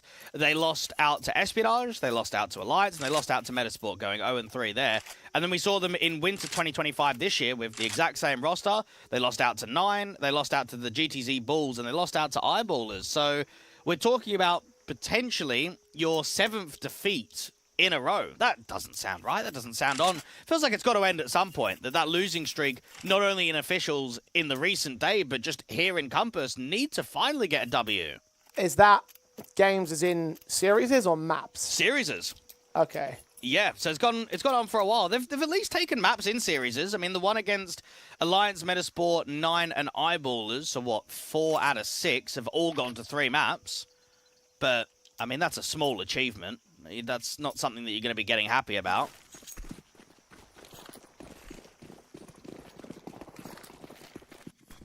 They still stand to take a 2-0 here in this series if they just lock in for this T side. Allowed the first 3 rounds of the second half to go the way of Rush B. Quick out here for the execution. Finns rushing, not seeing the player at long entirely, giving Zinni a chance to kill the first and the second. Third player finally shuts him down. The backup has arrived in Texty. Bomb dropped just outside of short as well. 4-on-2. Rush B. Full control of this round. YaLLa tries something fast in their face. Didn't have the execution to really pull it off. Alu at least trying to fight back. A little bit more of that star power potential that he's shown off. Aerial behind him, trying to find a way to recover that bomb. There's smokes in the way. It's on the bomb site. Peeks to fight. Aerial tucks it to a 2 versus 2. You got deeper smokes on towards the back lanes. Cave is the concern. Alu jiggled just before that smoke goes down. So Aerial might be thinking cave and ramp. And Kinky came out for 1. They did not see the second rifler, though. Bomb in their sights, though. Now he's been seen. Can't tap his way to victory. Executor pulls the trigger. And Rush B now have 9 on the board. If I am JANO, though, I'm thinking that that B-site anchor looks pretty rubbish. And that's Zinni. Now, he might have been able to get 2 kills and certainly redeemed himself. Man is just struggling to get util down. He was just so pressured there. He's kind of holding util, but then he's not throwing it, and then he's backtracking, and he eventually gets the rifle out and does quite well to get 2. But I just think from a standpoint of how that was being held, you need to be exploiting B. That looks like a weakness against Zinni.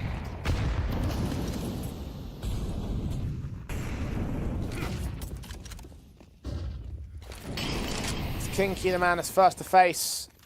Ready for a cheater access play that doesn't come through from JANO. They're playing towards mid. Smokes on. Deeper one from Texty to ensure they don't really take much potential. Can't probably flash through that smoke. Kiro and Executor now joined by all sorts, watching out for the red access. And JANO will try and see if they can take it with Aerial taking 2 picks out with the Tech 9. Executor deals with 2 more on the return. And Zinni follows it up. The bomb, meanwhile, will get picked up and committed towards that B. Bomb site should be planted. Instead of 3-on-2 for Rush B. Now, Smiley should get the bomb down and then wait probably a fraction of a few seconds and then flash long. That's where Jerpa should be able to fight aggressively towards CT. You just got to get the timing right on the flash.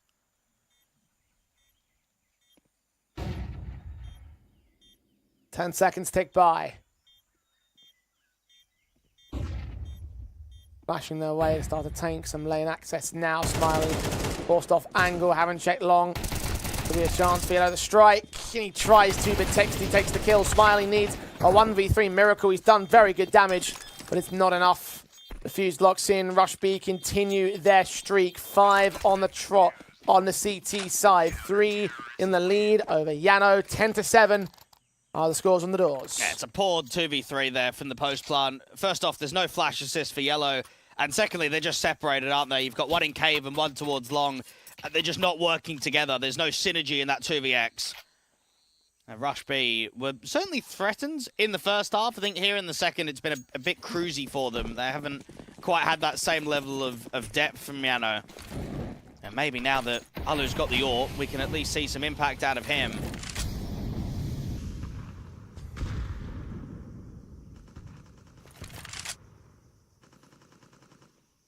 Smiley had a lot of main walks on the CT side for information plays. Now he's going to try and contest this position on the T half.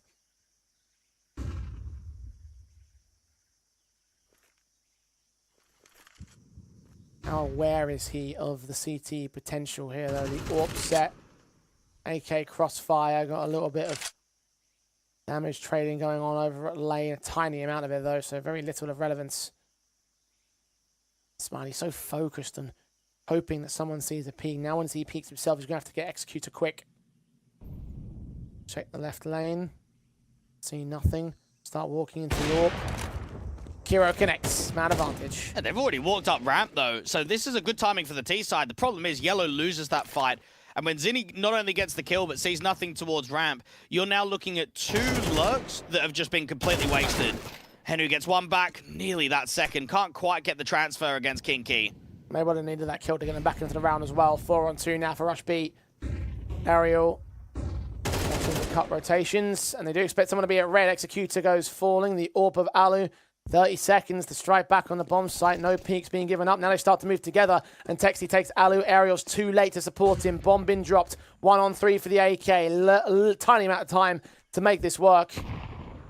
And with them knowing its exact positioning, they will just watch those back lanes and see whether the AK will escape, whether or not he'll be able to take a fight. And in the end, Texty takes him 11-7 on the board. Rush B still flawless, still undefeated on CT side. YaLLa may have started well in this map, but they have left so much by the wayside. 2 more for your opponents to go and take us to a third map.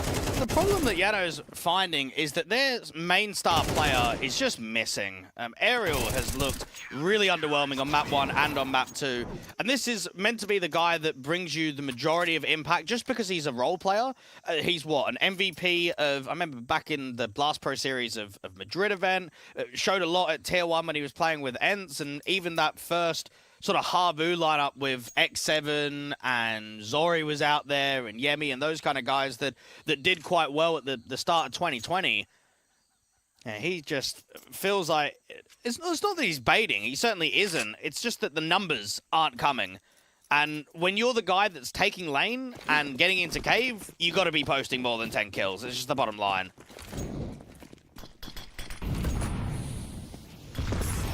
Not even the efforts of Smiley and Alu, which have carried over, have been replicated from map 1.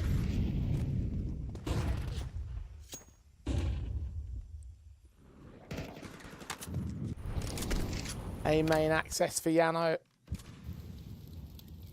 Mid control being established for a split play. 2 defenders to hold it. 1 coming into red that may throw a spanner or 2 into the works. Kiro's AWP is watching from the main entrance over on the bomb site itself. Smokes are in the way to try and block any real vision on the other entryways, though. Just no pressure anywhere. And no lurk out there towards lane. No util on B. It seems like a good read. Texty's backing off. The AWP's here for 2 on A. And then Rush B have got sort of 2 players near spawn area. So there could be a lot of defenders on A. Shot ringing out. YaLLa shot back. Kiro can't hit a shot to save his life. 5. 4 versus 3. Executor taking Henu back for 1. Kinky just charges into the bomb site recklessly. No util support, no teammates around him, no trades available for these last 2 individuals of Rush B and YaLLa. Have managed to stave them off, have managed to find an opening. And potentially a way back into this match. Finally, their first round scored on T side. Well, they jump on the charts when the AWP starts missing, don't they? You could feel that AWP should be getting 1, maybe 2 kills, and it's whiffed bullets. Executor might have a little late dive onto the bomb because he's got kit and he's got a smoke. The problem is there's a player out to spawn. Oh, I reckon he's got this, actually. Oh my god, no way. No way. Executor! Smiley! The knife's pulled, but he's still not got enough time. Oh, just a hair too late. He should have got right on that bomb. Dilly-dally for an extra split second too long, and YaLLa will still hold the round. I genuinely thought Rush B were going to steal that one. And how mentally crippling would it have been if they did? Yeah, that's a good effort. And it keeps the spirits high because you know how close that last round was, and that's the first one that they've won. So it's not as if YaLLa's finally gotten to an 8th and they've done it on dominating fashion. And you know, the only way that you're able to win that is that we gave a couple of AWP picks away and then we just narrowly missed out on time.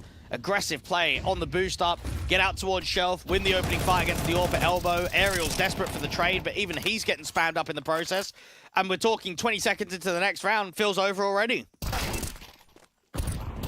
Texty taking Henry just to confirm the situation. Low HP for Aerial means that he can't do much, so effectively it's a 2 versus 5. YaLLa trying to answer back, but can't hit the headshots. Kiro's made amends for the previous AWP whiffs to the last one. Smiley's gone down next. And YaLLa is just struggling so much out of Shelf. YaLLa may have claimed the last round, but Rush B continue to hold their confidence. Leg shots of Aerial, all he can gain out of this. Map point available for Rush B. All they have to do is close out one final frag. We'll let the timer tick to nothing. And all 5 will maintain their lives on the CT side. This has been a very dominant second half that YaLLa have been unable to answer back to.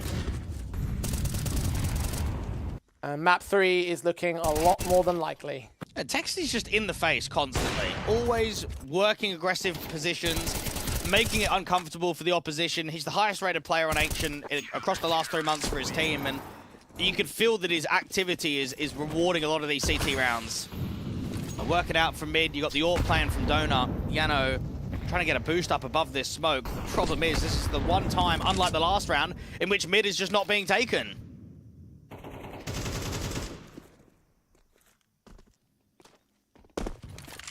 Yeah, Rush B took the concession.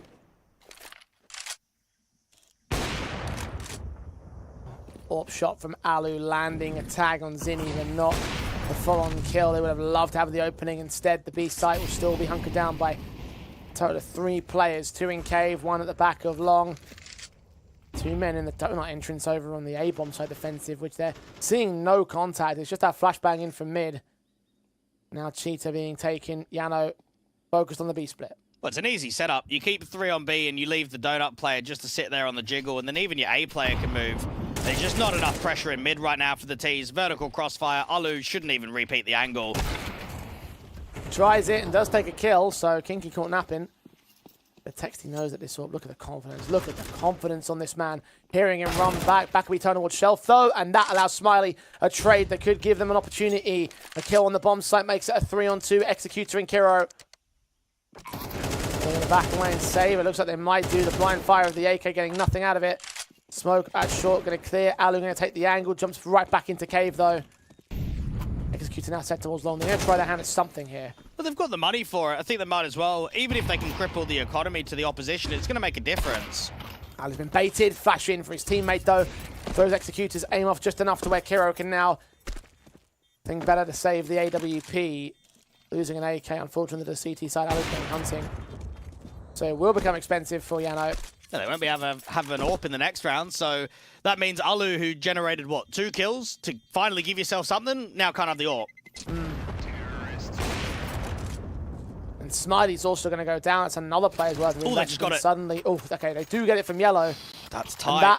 Yeah, it was tight. It eases things up massively, though, because, like, just the situation could have been so much dire with 4 players going down without an AWP. We're seeing a Galil out for Henu. It could have been the same for a lot of others. It definitely could have been. I mean, even Aerial invests into that AK and starts getting drops some util from a teammate.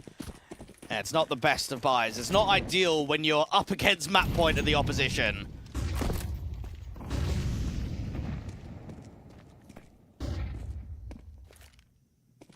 YaNo using a lot of utility to get it started in the round just to put mid access down. Smokes on from Cheetah and Shelf now.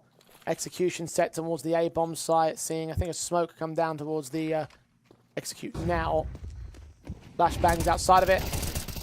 Burst fire from Executor gets 2. 3 not quite allowed. Aerial's traded, but he takes 1 before Aerial can respond to him. 2v3. Damaged up, Aerial turns up, Alu's picked up by the AWP, and the man at Donut has tagged Aerial to less than even 20. Burst fire, not going to connect to her head. 13-9, Rush B have taken us to map 3. YaNo just lacked a lot of tactical depth out there on Ancient, and I don't quite know the interworkings on how many role changes there's been since they got rid of Airax as the IGL and have sort of tried to bring Smiley back in the team, but I'm even looking at that last round, Jay, and I'm thinking they just didn't even put pressure on B. Those rotates from the B players are coming before they've even executed towards A. I thought YaNo really looked uncomfortable and showed barely nothing on that T side. That was a bit of a disaster second half from them. And that really highlighted the concerns I had coming out of Train. Even though YaNo had themselves a very positive map, they got the victory, they were able to, turn away a small advantage. There were still some tactical inconsistencies that made me think, okay, maybe this isn't going to be a very comfortable best of 3 for them overall. They still might end up losing this second map, and well, that's exactly what's happened here. Kiro and Texty being the 2 leading men of their side, and for Texty especially, very good performances carrying over from map 1 to map number 2 and all. Well, it just demonstrates these kind of officials and these maps, Jay, that the level's just completely different from year to year. I think teams are getting a lot stronger in Tier 2. I think overall just the Counter-Strike level has been exponentially increased over years. So even if you've got veteran names that had a lot of successes in the past, it doesn't mean that it's going to be able to fluctuate into today's age. And we see it with a lot of the olden players. Mate, they're struggling to hang at this level. That was a tough watch there from YaNo. And Rush B, the new kids on the block, are kind of showing that the old guard, mate, they're gone. They're yesterday's news. And very clearly about to be yesterday's matches at this point. I mean, look, for YaNo, I will say that I was more impressed with what Rush B did on Train than what YaNo did on Ancient. Very, very flat stuff from the Finns, unfortunately. And that doesn't bode well for our final map of Inferno as well, Dwayne, which is where Rush B are going to take us overall. Our second match of the day and our second best of 3 that goes all the distance. But the question is, who's going to come out on top? We'll find out after the break.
She said she loves you, but she can't love me. But I love you.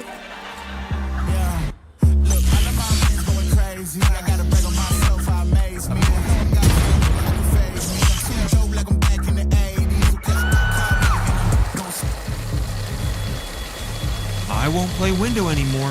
What's going on? Play your role. 1xBet. On to the next one.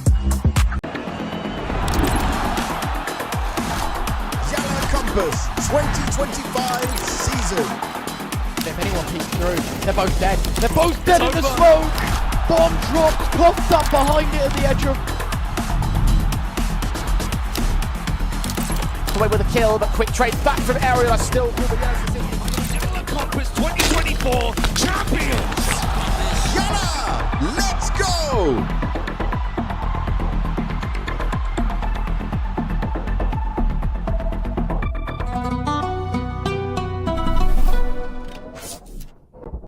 One more map to close out this best of three, our second of the best of threes in the opening matches for the opening day of Campus Contenders. Rush B and JANO have gone to blows with them taking their respective map picks. Now it all does battle on Inferno. And I have to say, Dwayne, I'm not quite thrilled with either team, but I'm a bit more thrilled with what Rush B have been doing by comparison to JANO. Yeah, I'd probably say the exact same. And even Inferno, it just doesn't really get a lot of play rate from JANO, so we don't really know what to expect. They played it, what, just over a week and a half ago, and at least took it to all rounds in regulation versus Nexus. The only win that they've had on it so far this year, though, is against Alaska. And for Rush B, they've had some okay names of teams that they've beaten. I look at Sashi, where was that, about just over a month ago? They beat Partisan 3 days ago on Inferno. So there's definitely a little bit of a larger sample size and better results to follow from Rush B on this map.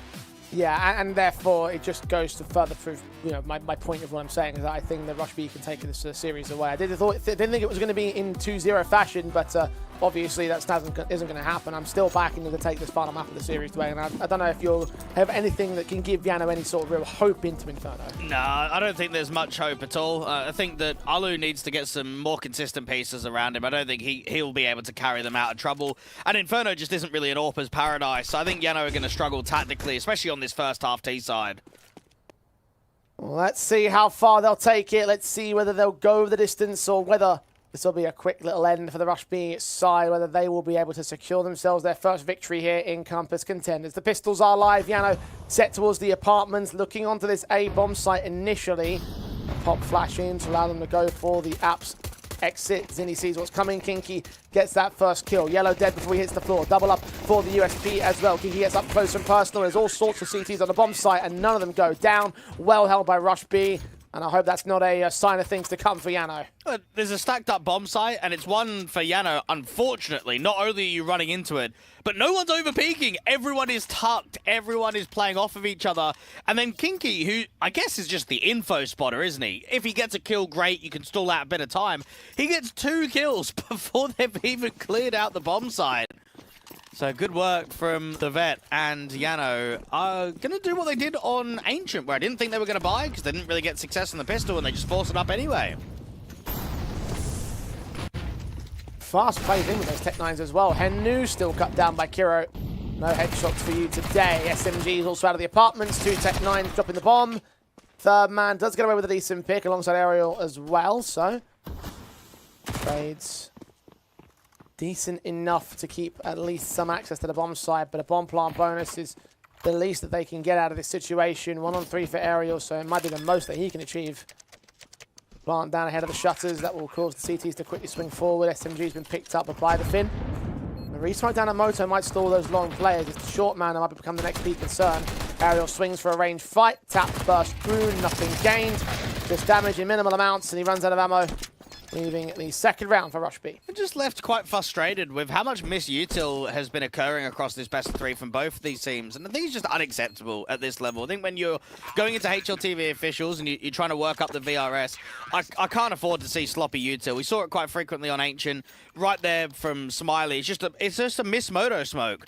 And you might look at it and say, oh, well, there wasn't really much going for them. It's true, it was a 2v3. But if that smoke lands, then Smiley probably survives. He probably gets down out of the apartment and into the bomb site safely. The only reason that he was caught is because there's a huge gap in that right-hand side.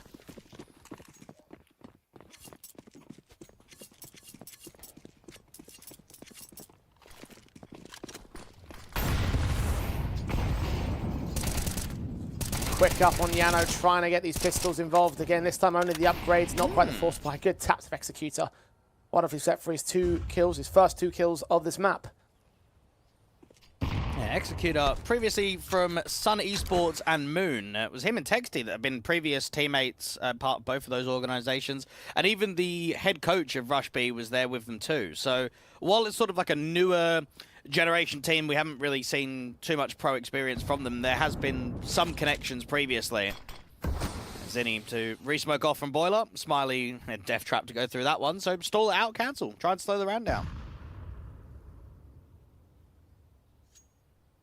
Of course, Executor and Texty, as you mentioned, are former teammates in previous squads. Also 2 top players on the board in this series.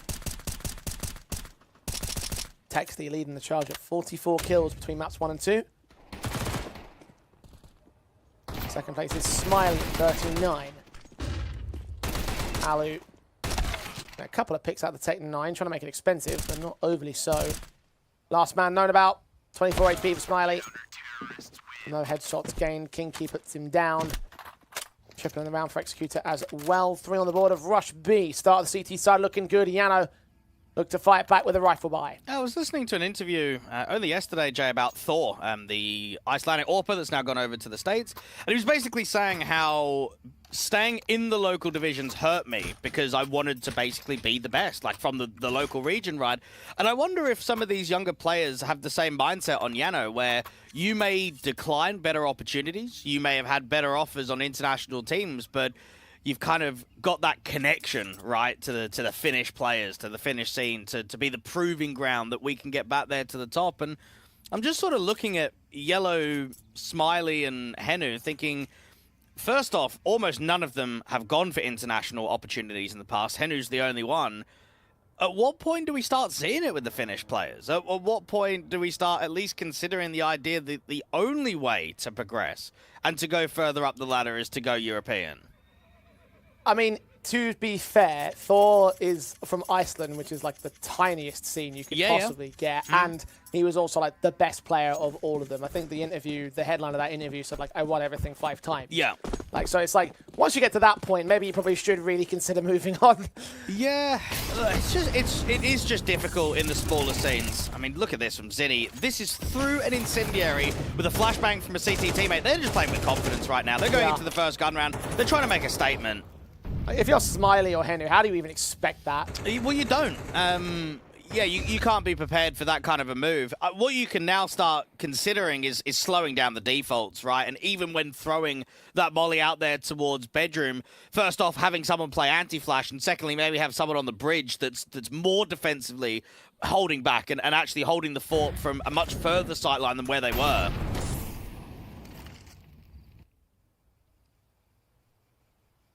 Advantage, Rush B. Executor could fall quickly to a good trade, however, on 19 points of health. He's not too well off. Neither is Alu, though, just HE to 35 at the forward point of Banana. The luck of Ariel will hold apartments and potentially buy some rotation room into the A site. No one's in at mid or brackets, and they'll start to confirm that now here, YaLLa. But they're not opting to rotate. They want to go back into Banana and try B again. Rush B have got the sense that they're putting a lot of pressure onto YaLLa, and they're not giving many opportunities in mid-round to alleviate that pressure, kind of get a freebie, get a bit of an easy pick. And Texty's defensively on B, and he's got a CT rotator that does have a single HE into the execute. I mean, just one denial of this plant, and the round is just over. Texty back at the pillar. Smoke start coming down towards Coffins. Molly's at back of Dark. Spray through. Texty gets his kill. Sees his second. And from beyond the smoke, Kinking here at the last one. Confident lockout for Rush B once again. 4-0. I think one of the things that have probably hurt the Finnish scene, Jay, is that a lot of the old guard haven't continued on. They've either just gone into retirement or just disappeared completely. They haven't gone into coaching or... Like, let's just take a few examples, right? You've got Sunny. Things got tough on some of the international projects after Gorillas. He just gave up. Just see you later. Sergey, exactly the same thing after being dropped by it. You just give up. Military service, yeah, I'm not coming back to the game. And then you've got, what, Yampy? Oh, Valorant's calling, see you later. And it's like, well, these are meant to be our top players in the scene. And look, it happened the same in England. I'll be honest about that. Look at what happened with how many of the first, what was it, the Fish 1, 2, 3 guys, right, going over towards Valorant.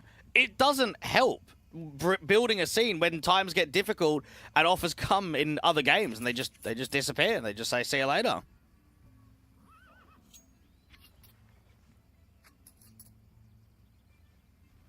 What a different world we could be living in if Yampi was allowed to compete. The leader of the Finnish scene, but that VAC ban. It does suck. But it is what it is. He's doing well for himself, to his credit. Certainly a lot better than what YaLLa are pulling off at the moment.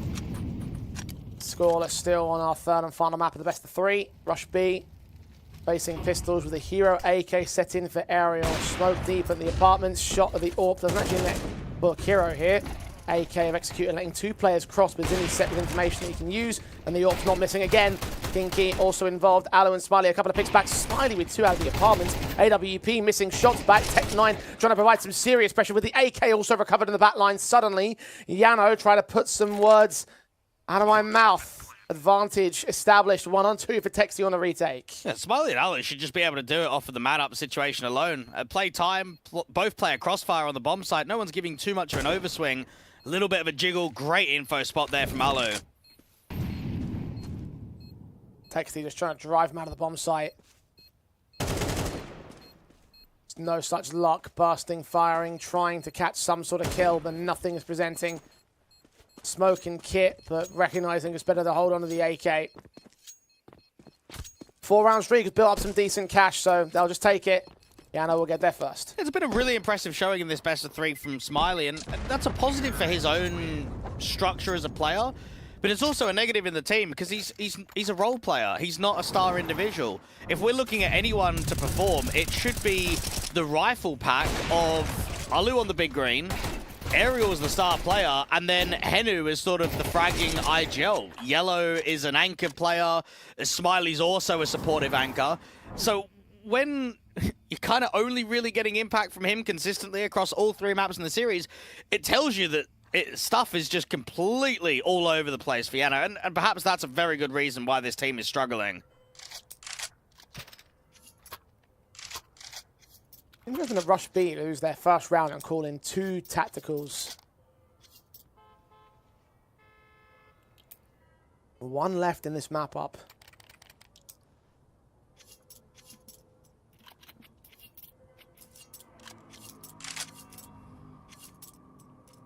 All automatics involved for this next round 6 contention. JANO are on the board, but can they stay there is the next big question. Rush B.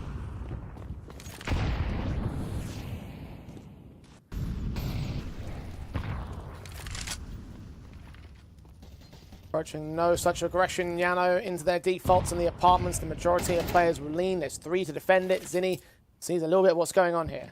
It could turn into a bit of an apps pop if this smoke doesn't go down, because it's very late. Stops it, but doesn't all the way. They pop their flashbang forward anyway. Kiro and Kinky get a couple of kills out of this one. Henu slow walks into the bomb site, and Kinky goes down. 3-on-3 established. Bomb is now making its way to site and to plant. Gonna wait for backup to recover this on the 3v3 for Rush B, who do they want to commit to the retake. One player's already falling out of position. And they had a HE on the long individual, but don't get it down into the bomb site. Don't try and get it in for lob. They need this boiler pick. But the problem is, it's fading further and further away. Alu is just backtracking completely. Back into the apartments deeper. They look to go. Flashes forward into short. Now Alu can make his way up. Henry's going to get a nade to the face.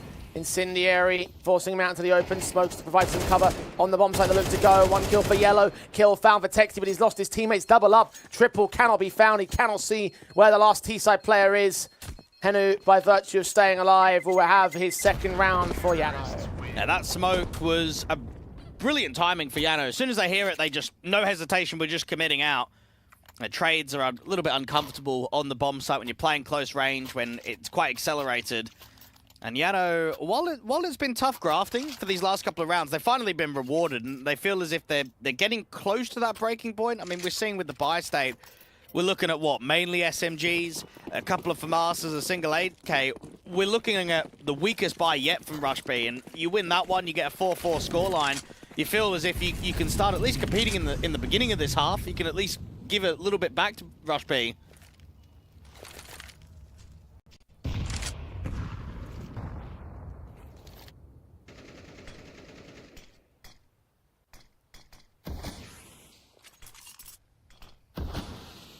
YaLLa.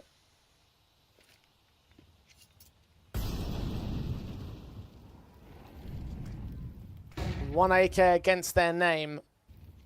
All 5 available to the T side. Execution is to be set and ready once again with the flash out towards short, but no commitments. YaLLa going to slow walk. See that from us and still deal with it. SMGs on the side defensive. Good kills from Zinni and Kinky, however, going to still provide some resistance.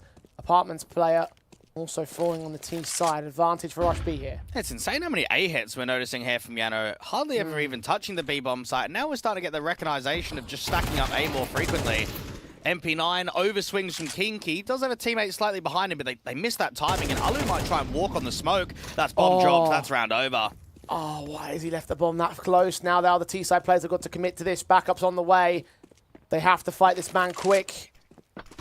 Flashbang start coming forward. They get a little bit of entry room, but Zinni wins the fight. And Henu, 1-on-3, caught back by Zinni on the 4K. And Rush B take 5. Anytime an apartment's lurk is smoked off, it's such a risk to walk through that smoke. You come out on the other side and you're being watched, you're just a goner instantly. To do that with the bomb as well, it's a risk versus reward moment.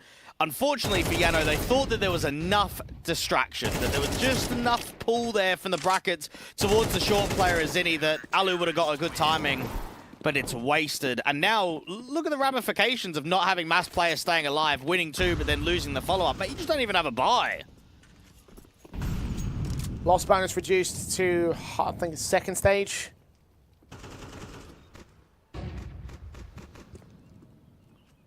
Not a lot in the savings. A hero AK half buy is all that they can justify.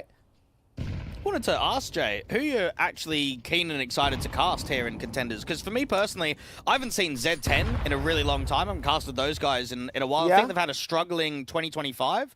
So I want to see what they look like now in comparison to the end of last year. And then also Fireflux, because I know some of their results have looked quite decent, and it's obviously the previous core from Sangles. So it's nice to see a little bit of a reunion there with Scrunk and Banjo and Soulfly.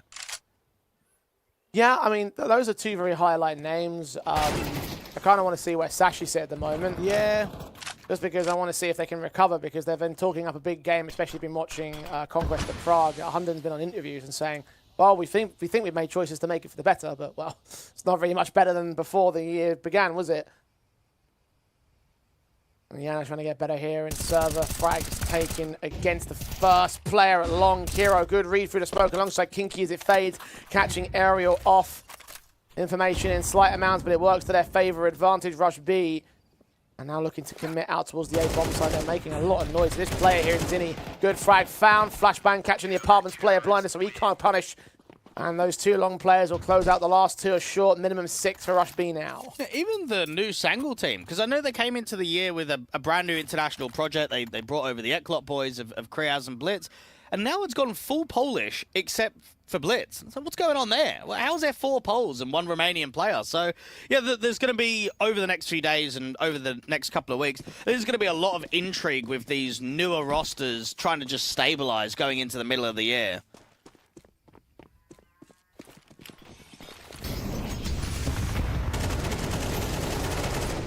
Straight in for Alu. Good fight. Kill on Executor.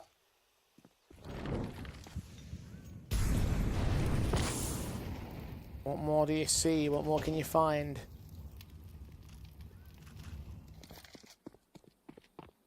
Establishment, of course, over towards this banana position. CT scrambling to hold a defensive because they think it might be a B pop after so many times they've hit the A side. They prod B a little bit and rush B.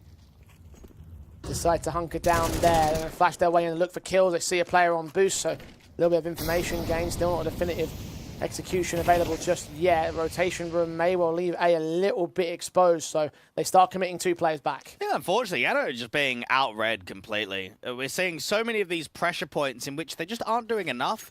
And out here towards top banana, they're just not contesting the space. So as soon as it looked like it was going to be a gamble stack towards B, there's instead 3 defenders on A.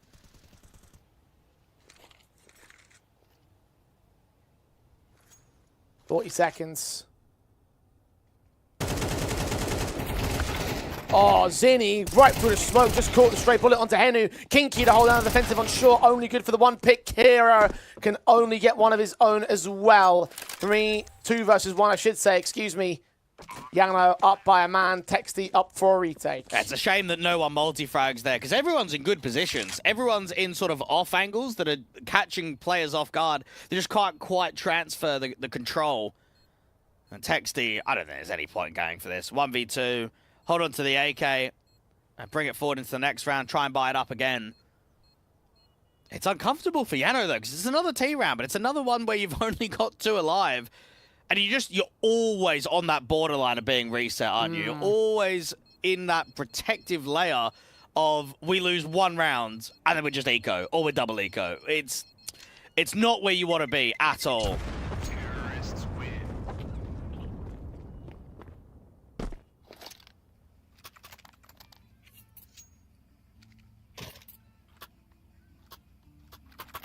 You're still trying to work your best case half advantage, which is 6 apiece for YaLLa. 9-3 at this moment for Rush B. Seeing 2-7-5 opening halves that the YaLLa side have taken to their favour. No longer possible at this stage, but recovery to keep it evens may provide some potential in the second half. How much potential is the next question on my mind, but we've got to get there first and foremost. Buy up awkward from the CT side, still with a number of rifles, 4 of them the AK save going to provide it for Mars being the weakened element for Executor. AK's on the T side, trying to force an issue, trying to force a fight out. Texty forced to utilize a smoke back behind the sandbags and pops out before it blooms, giving Henu all the info he requires to get a kill in. Meanwhile, 2 players close in. Zinni is hitting himself away. Smiley looks to strike. M4 strikes back, but I can't see that second play. He's fallen away. Yeah, it's starting to get a bit strange now for YaLLa. You're pressuring Banana. You're pressuring out there to the apartments. You're forcing a lot of over-rotations. You just need to kind of relax for just a bit rather than hesitating and making sure that you make the correct call in this scenario. Faking B, are they? Bringing the bomb back towards brackets. It looks like they're just going to leave a single lurker to try and really sell it of Henu. And Rush B finally gambles into the wrong bomb site, reads the wrong play. Henu doing well to sell it. Walking right into the open of the bomb site. Executor has no idea of the danger he's in. Henu can even fight a second man, which he doesn't do. Zinni takes it back, and now A site is compromised, and Rush B are just like, there's no point. Hold the weapons. YaLLa will have their 4th, and Rush B, their confident half, slipping by their fingertips. It's always felt, for the most part in this first half, that Rush B haven't been gambling on the CT side. It looks like they're making the correct info plays, and that's where they're sort of making the decision on how they want to stack up bomb sites. That one, they didn't have it. They weren't quite able to take the space. There was a lot of pressure happening at the same time. That's always really difficult against a T-side default, is when they're getting picked in 2 completely separate areas within the handful of seconds. It starts manipulating the over-rotates. You start pummeling util and you make mistakes. And right there, they were not in a position to get the read. YaLLa, I mean, they're holding on. You have to look at the score and say, honestly, if they get 5 T rounds, that's a workable score. You can go into the second half and still win this best of 3. I think the concern then would be Rush B's own T-side win percentages, which are rather staunch.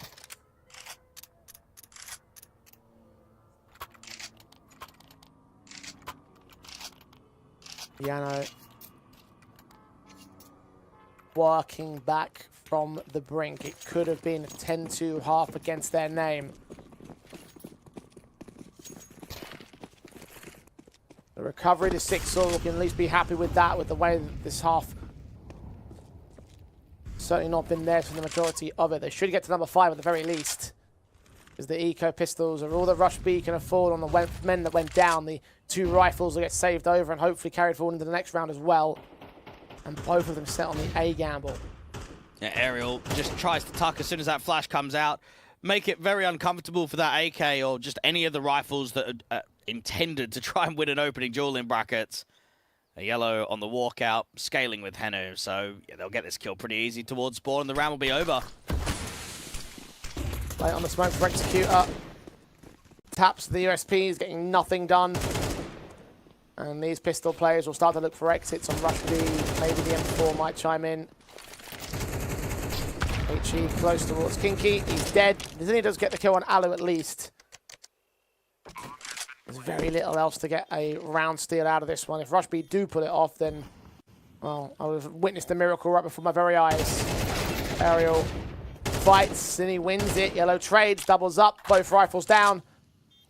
Grab an AK, grab an M4 for Texty and Executor, although there's no smoke recover anymore, so get back behind the deeper smoke. Keep the AK at the very least, but Executor also got the M4 as well, so there you go. Recovering those two guns. Not putting the damage up against YaNO, not like it matters though. Buying into the last round of the half rule, both sides. As Rush B look for one final chance to get the advantage. Yeah, both Executor and Texty have now surpassed 250 maps played on HLTV and about 240 of them being on Rush B. So that just gives you a bit of a tell and an indication that almost everyone on this team did not have much of a pro career before joining up. That's a long-standing roster and one that has got to look at this contender stage about finally making progressions up. I mean, Tipsport Conquest of Prague event, you've beaten Gun 5, you've beaten Partisan, you've got Ents tomorrow. That could be a tournament that qualifies you to a LAN. You're probably thinking here, I know that it's forward thinking, but let's get to the contender stage, into the main Swiss, into the playoffs. Let's at least contest, see if we can be one of the squads that make it to the Qatar LAN.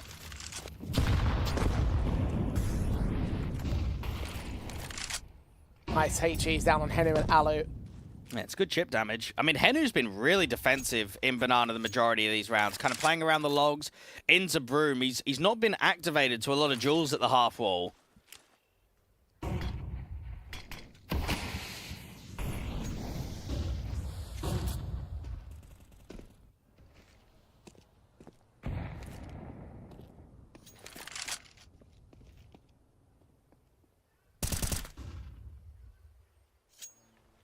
Minute to play with. YaNO are taking this oh so slowly.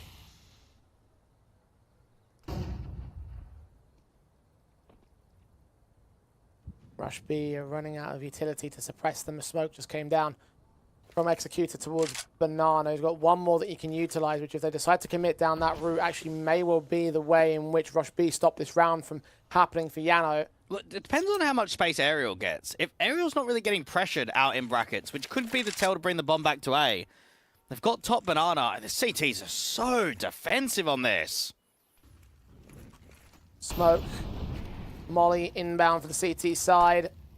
Cross smoked off by the T forces. One also comes down to Coffins. Late for Executor to put it back in towards the back of the bomb site. Instead, he'll look to go.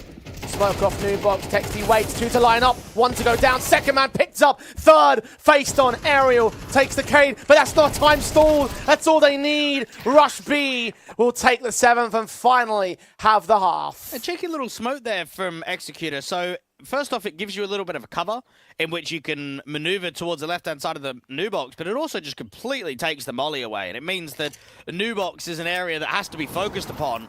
Everyone was tunnel visioned, and so you should be. There's like 10 seconds left on the clock, and you know there's someone towards new box. You can't expect them to hard clear the secondary oranges. Good time stalling, good setup there from Rush B, and overall, I think a bit underwhelming. I mean, you were 6-2 up. When you're at that sort of scoreline, especially with how the economy was looking, I'm thinking there's maybe 8, 9 rounds up for grabs, and you only get 7. Yeah, very true. Rush B, therefore. Well, a little bit extra work to do on the T side. YaNO switching sides to the final time in the series. The last set of pistols between these two squads. Alu, Julie set in the apartment, seeing where Executor is. We'll tap initially, show off a little bit of the apartment's presence. And the second man out there to be worried about, though. The second set of Julies on the A site for Aerial. And they'll back off towards Alps, in towards the A play. It's a wraparound from Long that Alu is now posted to try and receive for. Well, they suspect 2 sets of Julies. I guess we're about to find out. Flashes coming over. Aerial blinded. Alu sight hold, but can't hit a shot. Second man falls quickly. Rush B have this round. They had the setup for what should be a short and apps play, and instead it's a long wrap, and makes it very uncomfortable for the Julies. You don't want them close range when you're being bombarded. Henu hoping for an overextension, but this is a pretty disciplined 5-on-3. No one's taking library, no one's refighting towards brackets. Rush B just no, mate, just pack and don't overpeak, and there's just going to be no way.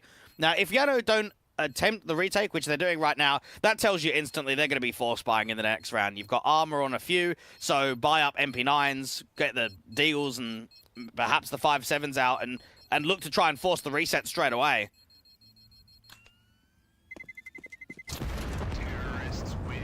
YaLLa will search for exits because he's got no such Kevlar, but nothing provided.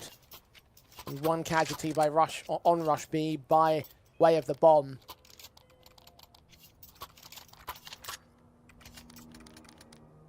So the MP9s on 2. YaLLa upgrading into an extra pistol. UMP for Aerial and the Scout for Alu. Rush B. The forefront of this matchup, the better of the two buys, looking for a 9-5.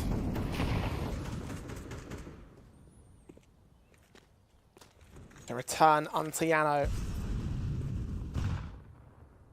And resurge in the final of the series. And even if we just use tournaments to compare the two teams, we're looking at Rush B that's in ECL playoffs versus JANO that was in ESEA Intermediate last season. Yeah, okay, they got the promotion, they're playing in advance now. It just shows you the trajectory in terms of results and actual tournaments have looked very superior towards Rush B in their favor. Stack on B is quite heavy, but they haven't been able to work an opening pick. They haven't quite been able to even engage in much of a fight.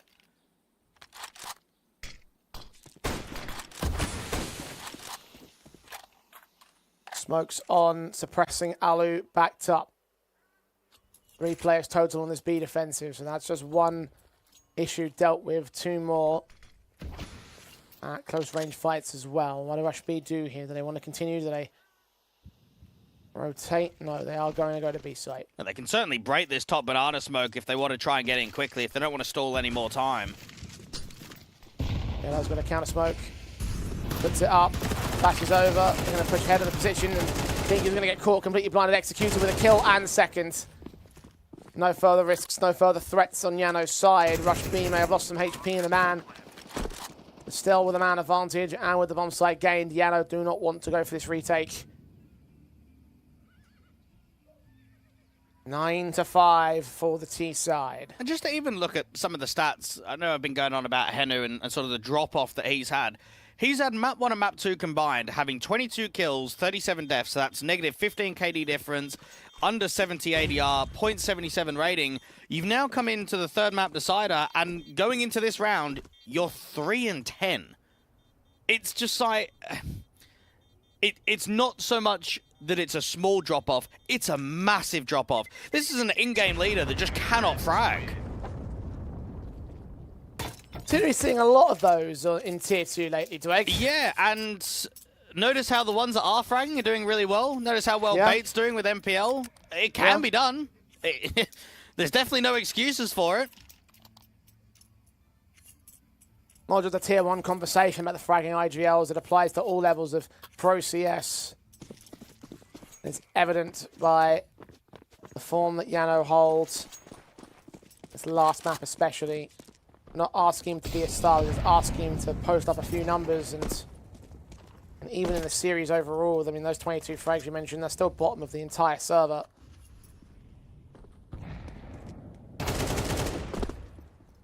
Jump facing of the Scout to get info, but not to get a kill and not to return a casualty. He plays out of the apartments, making a little bit of noise, but Zinni's not paying attention here. Or they were going to start rushing down, but no, they're going to hold the stairs and start to back away. HE from Henu to try and get out there towards the top of car. It just misses Texi. I'm not even sure how he's only taken 3 lots of damage.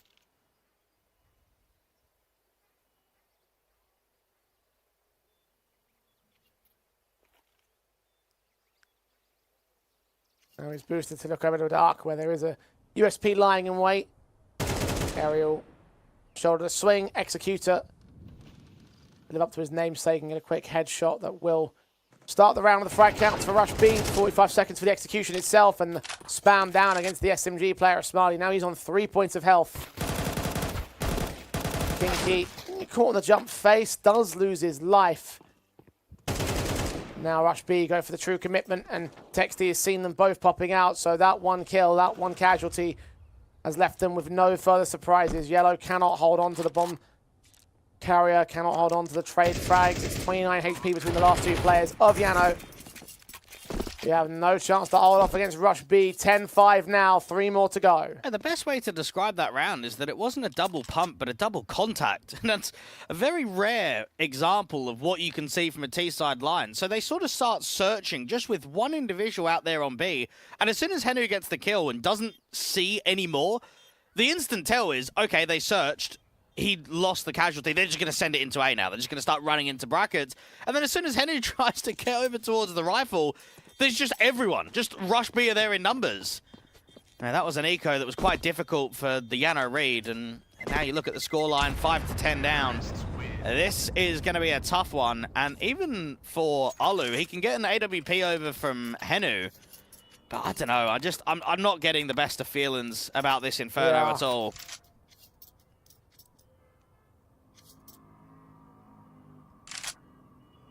Slow map by nature. Rush B taking it careful into the starting of the half. JANO tactical timeout because they may well have only this one round to hold contention in the series. Yeah, there has been a lack of adaptability with pace. I think at least in that ECLOT Unity series, at times it was a bit more high tempo, wasn't it? It was a bit more aggressive. I think you had a lot more gunfights being taken, whereas this whole Vesta 3, Train, Ancient, and Inferno has been really slow from a T-side perspective. Yeah.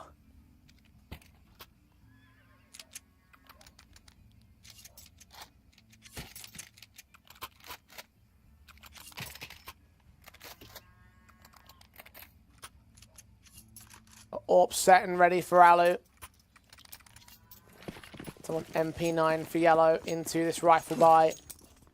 He has plenty of cash to upgrade it to a rifle if he wanted to, but saving it for the M4 instead.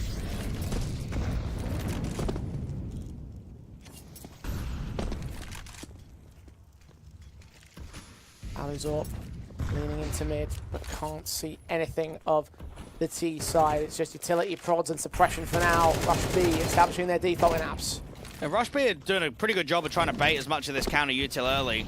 YaLLa might think about taking some of this space towards Banana. Get that MP9 in close. Texty finding Henu first. Frag count gained. Man advantage. Held by Rush B, uncontested by the Finns. 3 men on the A side defense, which is where Rush B are leaning to. And if they overwhelm all these players, and that would give YaLLa no chance to do anything more in this map up. Marley on Smiley, who's not even looked towards over at Cubby. He will just drive by him, spray and pray, get nothing out of it. Rush B tanking more nade damage towards those pit players. AWP on site. Alu cannot hit the shots. Aerial does get a couple out of it, though. Alu finally strikes to a 2 versus 2. Executor gets him. YaLLa trades it. Zinni on 1 point of health. Finally, YaLLa closes it down and barely holds together their 6th round. Yeah, that was a really tough shot from Alu, and he finds a pure connection, which just at least alleviates a little bit of that pressure, allows YaLLa to basically not just be completely stranded against mass individuals coming out of the apartments. And Rush B, probably one of the more chaotic rounds that we've seen. Sort of quite a lot of back and forth trading, quite a lot of manic in the kill feed. And JANO are holding on. That was a good survival round from them.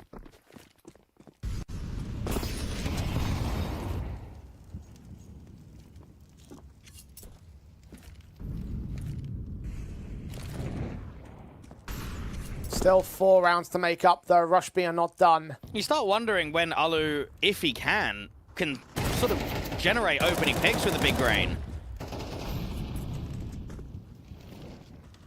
He might have to very soon. His teammates are taking early damage. Arrow instead opens up the round. YaLLa scored by Texty on the jump up with the headshot. Smoke back. Kinky knows that there's a player close towards first.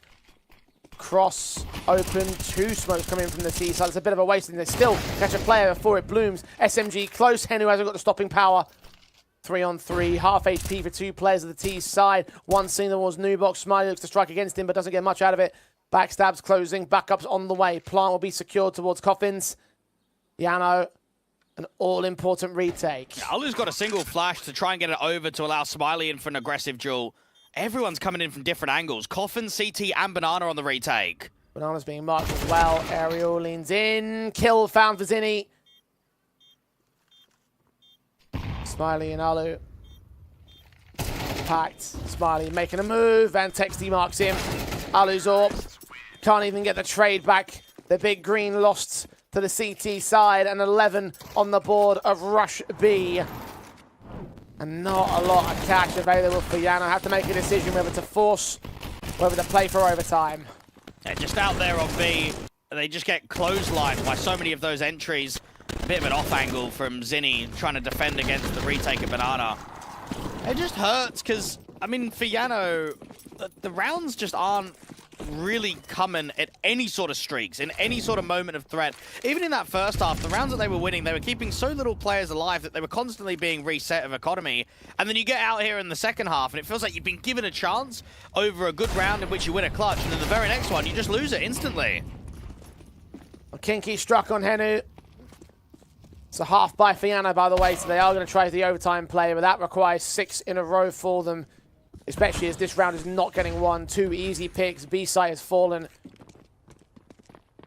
Eagle, 5-7, UMP, all they'll have to counteract and recover anything against Rush B, and I think they know that they're out of this round. Well, it's funny, Joe. When I came into this series, right, I obviously had the mindset, Rush B are the much stronger team. They should have a layup here for their opening matchup. YaLLa are going to be able to push for wins when it comes to those weaker teams.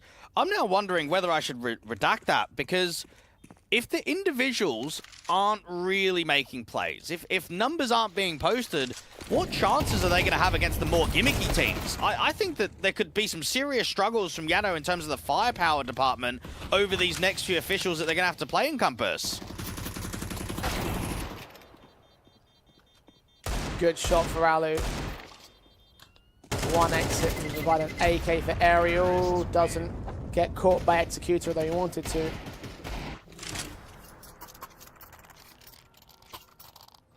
If there are firepower doubts, YaLLa have got the next 6 rounds to try to prove us wrong. It's a big, big task, though.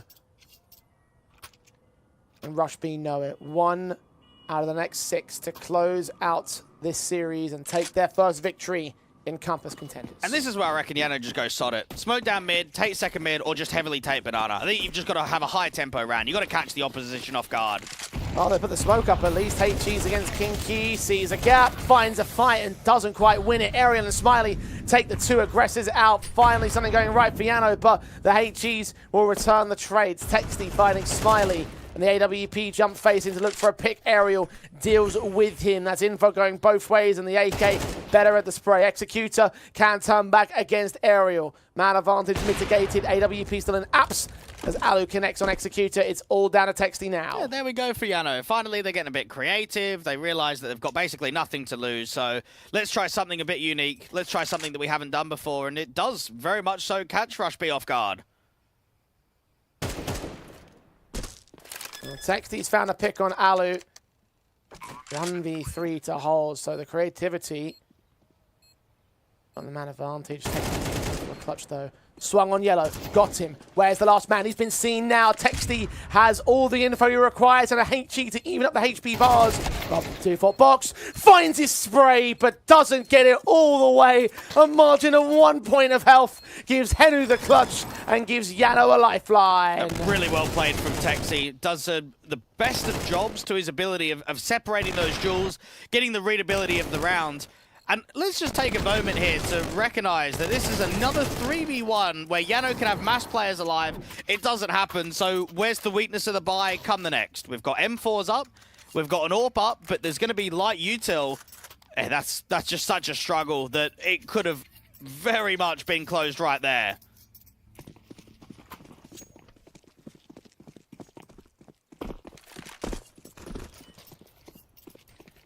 Rush B have no concerns about their investment. They might have concerns about the reserves cash, but they've got a buffer of 5 rounds still. It's a long way back The comeback of YaLLa. Texty. Moves forward, HE. The smoke sees a gap. YaLLa didn't register it. Kill found a start. Looking at charging the B-bomb site as a result. Henu has got a long time to wait for support to arrive. And they're charging him down. Texty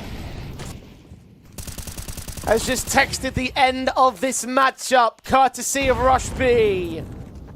Smiley's trying. What he doesn't know is Kinky's also out here towards Tree. Give him the ace, mate. Just go for it. Just get all of them. 3 so far. 2 more to go. Deeper smokes just to suppress. The bomb's already been planted. Kiro Zorp watching from range. YaLLa have no way in. And they're just wasting time. They've got so little of it left. All the suppression, all the equipment, all the utility for Rush B. Kiro will take Alu next, and Aerial consigns himself to his fate. A Hail Mary peak.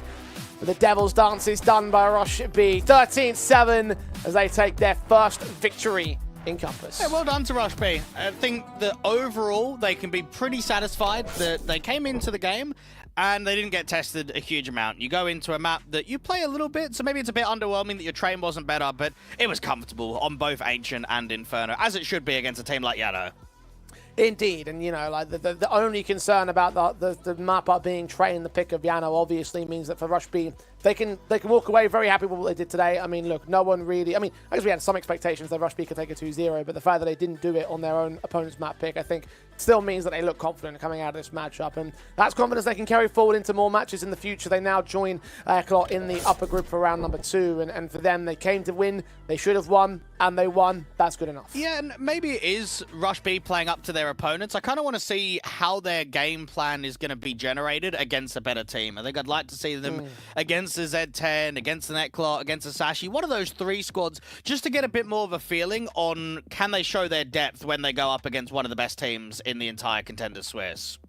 Yeah, well, for YaLLa, of course, we mentioned lots of different concerns, firepower concerns, tactical concerns. It's still nothing encouraging coming out of this series for the Finns, unfortunately. And unfortunately, there doesn't seem to be many other answers other than just going back and taking a gamble on some youngster that you find from the Finnish scene. But even we don't know if that's part of their prerogative or if there's even an option right now for the YaLLa team. They have to play out, of course, with this lineup for the rest of the competition. And unfortunately, I just don't see them making it out of Contender stage. Maybe there's a win against an underdog, against a lesser-known, unknown squad, but I'm doubtful of any more than that. Yeah, I think it depends very much on the draw. I think that they'd like to face one of those really inexperienced squads.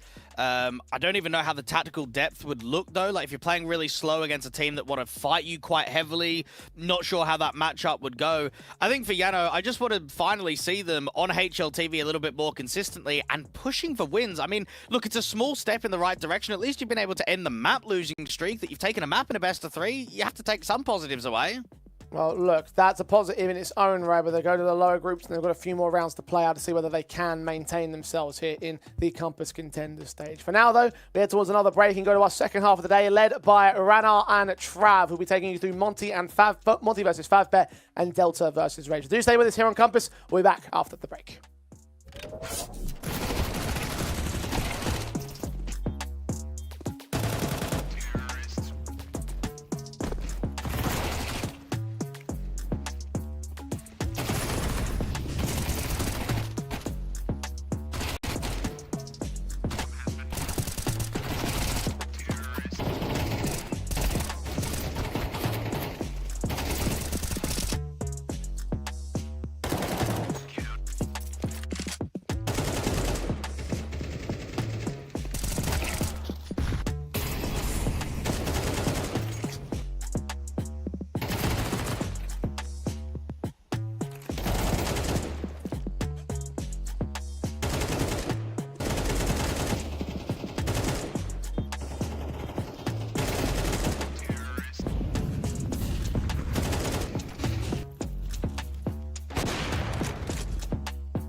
She said she loves you, but she can't love me. But I love you.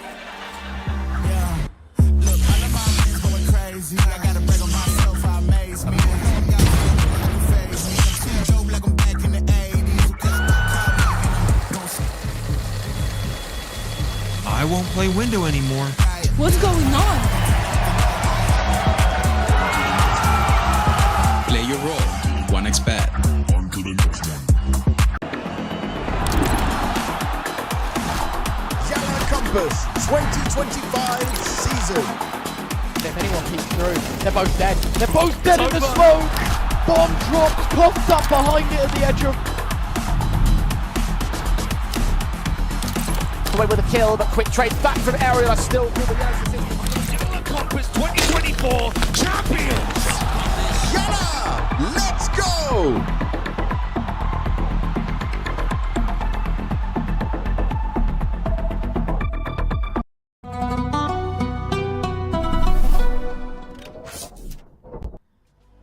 Hello friends, we're back with more Compass action, the opening gambit of course of the Contenders stage for spring, with all the future qualifiers of course ready and raring to go, but firstly we need to find teams that are going to be there, and we own the opening gambit for this one. I'm Travis, alongside me is my good man Freddy. We've got MONTE versus FAVBET and Delta versus Rage, and yes, if you haven't heard of those last two teams, we haven't heard much of them either, but MONTE versus FAVBET we have. And Freddie, firstly, how are you doing? And what do you think about these two games? Firstly, doing very well. It's good to be with you. I can't actually remember the last time we casted together. Been a while. Unless I'm forgetting something. Yeah, it's been a good time. So it's really, really nice to get on the mic with you. And it feels like we just finished the last season of YaLLa Compass, and now we're straight into a new one, which is very exciting though. It's like we spoil the viewers, we spoil ourselves with good Counter-Strike, and especially in this period of CS, it feels like every game has importance. No matter where it is, every single matchup matters. And with MONTE FAVBET, I'm really excited to be honest, because a team like MONTE, it's like you kind of see the name, major quarterfinalist organization, you look at some of the names, major players, and then you look at their VRS ranking and you're like, huh, okay, what's gone wrong? Yeah, I mean, well, obviously there's two major things that have gone wrong here, right? They've lost their two best players. They lost Hades because G2 wanted him as a lone stand-in, right? Because of them losing Fair Monazi. enough. Yeah, that is fair enough. And they lost Demka to Passion UA, and I think that Passion UA project now is incredibly exciting with Warrior2K and Demka back in the fold in a Ukrainian project, right? So they've had to basically find two players that can slot into the roles. And to be fair, even though they might not be on great form, they probably found the two best players that can help them out in this sort of short term, right? Like Afro, I think he's a great player, but maybe he just was a little bit underwhelming on Fnatic. And clearly, of course, when they moved on from him, they did improve once they eventually got Jambo. But, you know, Haji, again, is one of those players that can slot in and do a great job as a stand-in or as a permanent player. He's played with these guys in the past as well. But I do have question marks. I think Rio, for me, is maybe not fragging as hard as he should, maybe at this sort of level. And I think Lean is, obviously, came up through the academy, Freddie, but not really put his foot down and really made a mark for himself yet. Yeah, I think that whole sentiment, to be honest, goes for Gizmy, Ryu, and Lean, realistically, let's be honest. Like, this is the core of an academy team, and the coach as well is from the academy team. Like, this is MONTE Gen with two experienced players, and I think what Haji and Afro bring outside of maybe just their pure individual skill and all of that is experience for these players who maybe have been around for a long time, because look, like, I think when you call people rookies, it very undervalues how long they've been around, but it's more so the fact that experience at this level, like Gizmy's promotion to an IGL of this team, what they're expecting, it's quite a lot to ask for, and I think bringing in extra experienced players really will assist with that, and realistically, they should be the favorites on paper because of the name value. But on the other side of it, you've got a very interesting FAVBET roster where it felt like, to me, at the end of last year, they were moving in a really good direction. But then this year, I can't say I've really even seen anything to note. No, the results haven't been amazing, right? It's been floating around the tier 3 level, not playing these tier 3 cups, not really getting themselves definitely not a rookie. That is Bondic. He's been around since the very beginning in Counter-Strike. And you know what? He's still doing a fine job, to be fair, right, at this level. Because obviously he's the experience to help out the youngsters like Jakey, like Tension. I think Tension is probably the main guy that I have been an enjoyer to watch on this FAVBET roster. And of course, as well, you've got the likes the likes of Marix, who's been floating around for a long time as well, right? I mean, they're originally part of the OG Academy, had a little stint on the main OG team. Before that, he was on Sprout, of course. Actually had some, basically, obviously being one of the only professionals in the scene from Luxembourg. He was in that Benelux scene for quite a long time and actually, you know, proved to be a little bit of a talent. But hasn't really done a whole lot since then, especially since Entropic went belly up, right? So, yeah, it's a tough composition. They actually got good players, but results, looking at recent tournaments, Freddy, you know, ECLOT Series, A1 Gaming League, you know, Galaxy Battle, not much progress there at all, but for the A1 Gaming League, and then they just lost to Partizan in the playoffs immediately, right? Even though they took a map off of them. So, not amazing, really. Yeah, like, I think the Marek signing for me, as we do pull up the veto, for me the Marek signing was a really interesting one. We actually scrimmed them just before they picked him up, and I was thinking, like, what? I was like, what? I was like, what's Marek's doing playing with a Ukrainian team? Turns out he does speak Ukrainian, I think. If he speaks a language that, yeah, they all speak a common language that isn't English. And I think that signing was really good because he kind of got screwed over on that Entropic project at the end when he had like a really good roster. The owner woke up one day and was like, I don't want to pay for a roster anymore. And I think like he struggled to stabilize, and this team, when they made Challenger at the end of last year, I was really looking forward, and I think they have a lot to prove, to be honest. They haven't. But looking at the veto, Anubis train nuke. This veto feels like it's quite a nice one, to be honest, for Monte. I don't know what you think about that. I would say yes too. I mean, historically, the Monte lineup has always been very good on Anubis, right? I mean, but this lineup hasn't, right? I think at the beginning of Monte's run, with the Demka Hades roster, it was actually their go-to map, and I think when they're still playing with Diha, if my memory serves me correctly. It was the first 2 months of the year, I want to say. They were amazing in Anubis, right? But look at their recent results. Sangal, BetBoom, TNL, 9, and Aurora, all losses, and not more than 10 rounds in any of them. And FAVBET is one of the maps they're very happy to pick into as well. Train is going to be interesting. Still, somehow, I don't know how I've dodged so many trains. It must be my like second or third ever train cast. Really? Done so much, but I like barely done much train at all. I don't know what it is actually, but yeah, Monte love train. They're happy to pick into it, and I'm really looking forward to that because of that reason. And Nuke the Decider, actually quite a. If we do go 3, I think actually it's a very hard one to call because it's FAVBET's best map and it's Monte's map where they have the most reps on. So. Yeah, I think I think if I'm going to pick a winner, I'll go Monte, but I'm still really unsure about their current composition. Yeah, I'm unsure is an understatement with this Monte team, and I think everyone has for a very long time. This Monte organizational project has been a mess from the get-go. When your academy team coming into this year and end of last year was doing better than your main team in the likes of CCT, like that's always just going to be an issue. And it feels like they've been changing roster. Like every month there's a different player on this Monte team, and that's been the case for so long.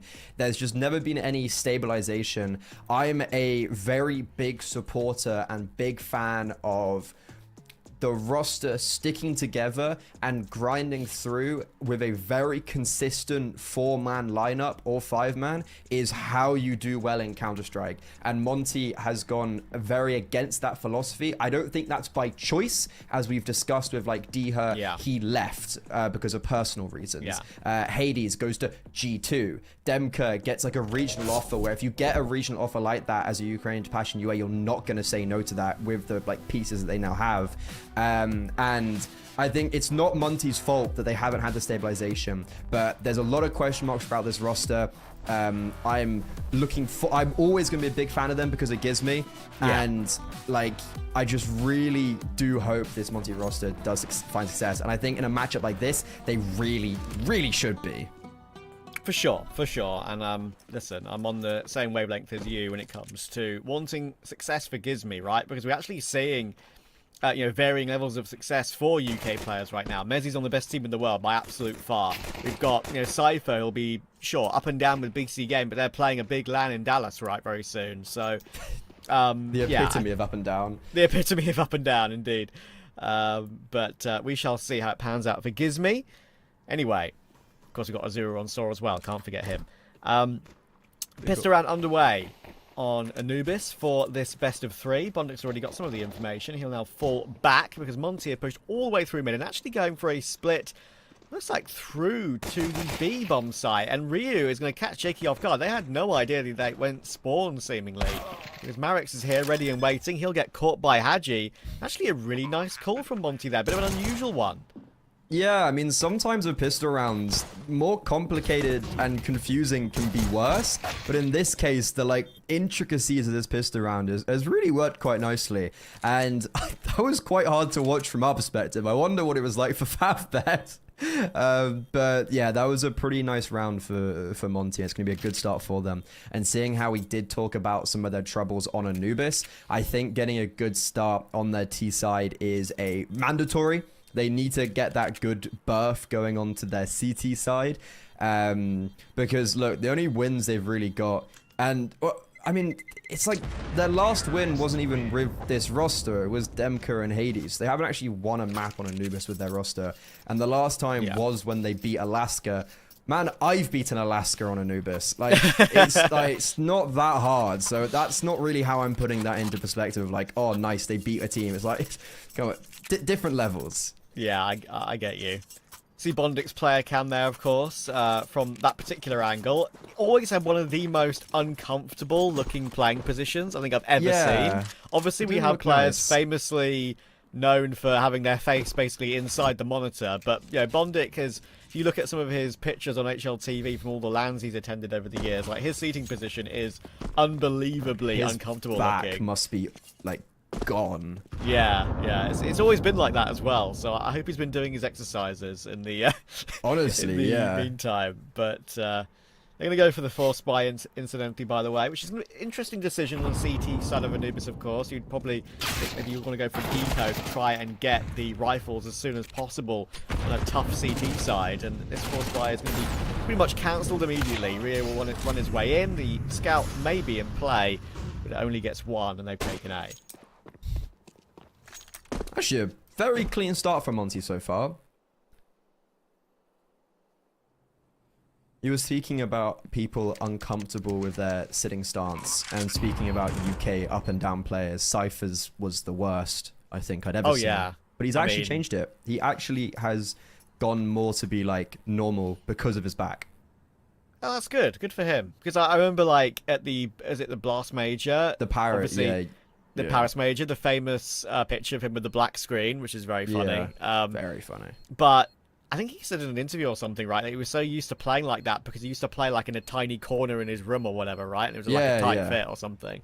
So, yeah. That's how a lot of people do it. Yeah, where it comes from. My office is quite a small room, right? But it's a very cozy and I'm very grateful for this room. And my monitor is quite close to my window, so my curtain can occasionally drift over my keyboard. I reckon if someone tried to play on my setup, they'd find that really annoying, but I'm just used to it at this point. You're used to it. You're ready for LAN. Yeah, you also have air conditioning, which makes me want to hate you at times when I'm sitting there sweating in the summers and you are fine. Listen, do you want to just come over? Just come over and we can swap headset, throw to each other. We'll do a Exner and Darth mic. We'll sit there with the HMDs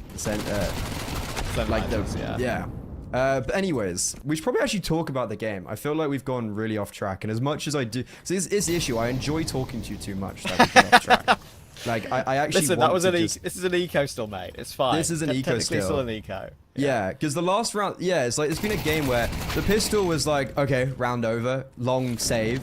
Second round was yep, they got the double entries onto A, round over. And it's just been a very I guess MONTE-centric game so far with a lot of saves. Yeah. Kind of had no choice, FAVBET, but to take the decisions they have. Lee only just managed to get that kill against the USP, by the way. Yeah, the that Mac 10. was scary. This is also... This is a round where, like, obviously, I don't think they're going to win, but damage could be great. And, okay, never mind. I was going to say, tension with that scout, like, a kill or two with low HP, super possible, but he didn't. So, ultimately, this is a really good start for MONTE.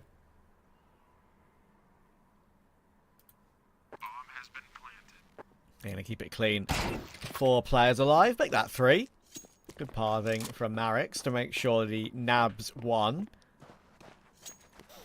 That's obviously a savable Galil as well. There will be a bit of a hunt on to try and take that away from him, because a Galil in the first gun round is absolutely fine. Very valuable. Will allow him to buy up full util. He's even got some spare util that he's kept over, so a little bit of extra cash will go a long way. Yeah, get that Mac 10 going.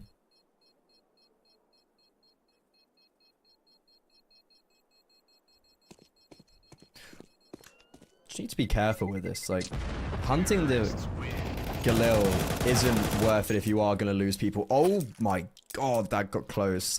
I don't know. Keeping 2 players alive against the anti-eco in the short form, not ideal. Their money is still fine, and they are actually going to get the AWP out. Afro on the AWP. Afro at this level should be farming with the AWP, and I'm coming into this series with that impression. T-side Anubis, first gun round AWP. Like, Afro should be doing really well. Yeah, I feel that way too, right? I mean, if he's going to try and revitalize his career after being, of course, let go from Fnatic and then moving on from that little... was it the Mercenaries? Was he involved in the Mercenaries project? I'm going to double check that. But either way, right, like, this is where he needs to put his... And Mercenaries. Yeah, fair enough. I feel like he has to put his foot down here in his career and say, listen, if I don't farm and look amazing individually, then maybe there's no chance of a future upgrade or progressing my own team. So yeah, this is where we need to see him to really see him deliver. And, you know, he's got players around him which can support really well. You've got Ryu and Haji, for example. I think they should be the more firepower riflers. So, you know, we'll see. Agreed. Yeah, those teams for Afro are very much stepping stones. Everyone who joins that roster, it's never a long-term project. It's just to look good. But finally, some action. And ooh, okay, Ryu. You were talking about him and his firepower. Well, there you go. A double entry towards A, but there was the AWP there, so he does actually get traded as he overextends. And speaking about an overextension, MONTE tried to speed up over towards B after they recognized the AWP was towards A, and they've just walked into Marix and Bondic, like, basically through the smoke. So they've come away from this very unsuccessful, regardless of the damage that's been dealt. MONTE have completely fallen apart after that double entry over towards the A bomb site. And we were speaking about Afro, P250 in hand, very low HP, but only 1 kill. And FAVBET, honestly, I do not know how they've stabilized that round. Yeah, that's a pretty impressive recovery. You know, Afro was doing the right thing there by using the pistol because he knew that Plat player was basically 1 bullet from death. But then after that, he doesn't like... I feel like it's quite normal in-game movement to, after you get that kill, unshift and strafe onto the site, right? Because everyone knows where you are anyway. If he did strafe onto the site, he wouldn't have gone down to Temple. Maybe he would have realized he was getting pushed from there, would have been able to pull the AWP out and get another frag, right? It's a very, very nitpicky thought process that I'm going for there, but if he actually just hopped behind the site immediately rather than shifted toward it, maybe he's given an extra opportunity, but it was always going to be difficult. It was always going to be difficult. Like, I don't know, that was a big... weird round for MONTE where I feel like everything was going perfectly, and I don't know if we did honestly exactly see what happened, but it did just feel like there was an acceleration towards A that was maybe a little bit too quick, and they maybe try to react a bit too fast, which isn't wrong, because I can see exactly why they did that. You see 3 players towards A, like best case 2B, maybe you expect 1 to be mid, but no. FAVBET did very well to be very ready for that. And early on the CT side, getting around is never a bad prospect. And look at this from FAVBET. They've actually gone for the exact same setup. 3 towards A with the AWP. Take A main and then rotate Jackie over, then back towards B. This is a nice CT side round. Yeah, it's always one of the main things you need to keep an eye on Anubis, right? It's the rotations and sort of patterns of the CT side. They have to be dynamic. They have to be aggressive. Gizby will stop Marix from doing any aggression, though. But it will pay off. That push push through to the jail position will get removed, and Bondic gets himself one, but only one, as Gizmi and Rio will answer back. And Jeki taking Haji is huge, but hang on, tension. He's got a good timing here. It's being looked for, but that's a great catch from Ryu. Goodness gracious me. That's a headshot with the Galil, an immediate body shot to follow. And with Jeki on 1 HP after his 1 kill, he's got no say here. That round almost got very hairy because of Gizmi. And Gizmi went from having perfect entry pathing there, a really nice opening kill, perfect timing, to then flashing his teammates as they were coming out of Dark. Lean took that fight on the player Dark fully blind because of Gizmi. There was miscommunication somewhere there. It was the second time Lean had been blinded, peeking an angle that round, and Gizmi almost tore that all apart. But luckily for him, I don't feel like the player on the back of site couldn't get more than 1 kill. That almost went very wrong for Monte because of a bit of miscommunication, and that round almost just spiraled out very similar to the previous. But regardless, great round from Ryu. He catches both players aggressing from A, and it's FAVBET back onto an eco. Yeah, because the control of the map for Monte right now is pretty comfortable, it feels like. They're in a good position. Economically, not amazing, of course. We've had a couple of close rounds, but this is one that they're going to need to be clean. And you know what? So far it is. All 4 kills will come through as they try and go into the bomb site that has been stacked, of course. But they path it well. Damage done, sure, but no one will go down. Smash is on the wrong side of the map. Nice jiggle headshot. Nice shot. Give him more opportunities, and Lean won't give him anything else to work with. 5-1 start. I know there's probably a difference in there somewhere, but from the outside, it literally feels like we've run the exact same round 3 rounds in a row. Same utility, same pathing, same a lot of stuff. There's definitely a difference in there somewhere, but yeah, it's quite amusing that Monte have not really defaulted properly yet. They've kind of gone into these early B executes. I would just assume FAVBET start putting more players over there because they haven't started 3B yet this CT side, and Monte look to just do the exact same and punish them for not starting 3B. Jeki is going to rotate over, but it's going to be a bit too late, Trav. Utility being primed to again have a look on an entry. Afro will get himself set up. Bondic behind the side. It seems like they are somewhat targeting his position thus far. Smokes are up though, and it will delay them for a little while longer. We do have HEs to break that if necessary, but they're going to leave it for now.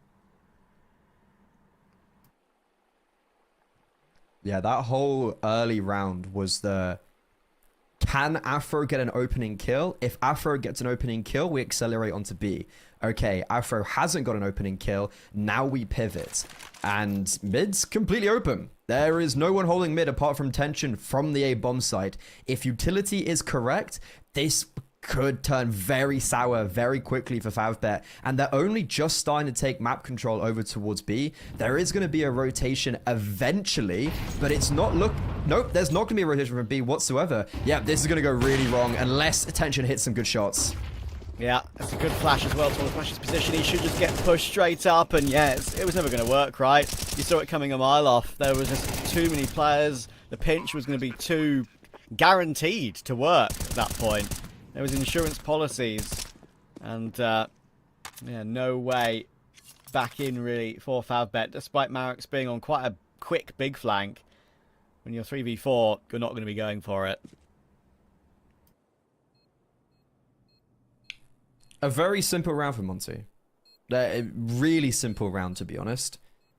Waiting for picks, not being given a pick, and then just having the right utility on A. Like I said, they needed the good flashes, and they perfectly did. They rotated a player out middle to cover connector, bully connector as well, and just throw some utility to keep players on B, basically just before the execute came in, and then use that player to come over and flash into A main. So there was a really nice use of not just tunnel visioning through mid, also keeping pressure towards B. And yeah, Ryu gets flashed in by Gizmi. That was the guy. Gizmi randomly drops out of mid, throws util connector, and then flashes Ryu into A main. He's kind of the linchpin of that round, and if he doesn't use his utility properly there, I could definitely see FAVBET having the correct rotation. But ultimately, this has been a very stagnant CT side from FAVBET, and MONTE haven't been punished for not holding some positions.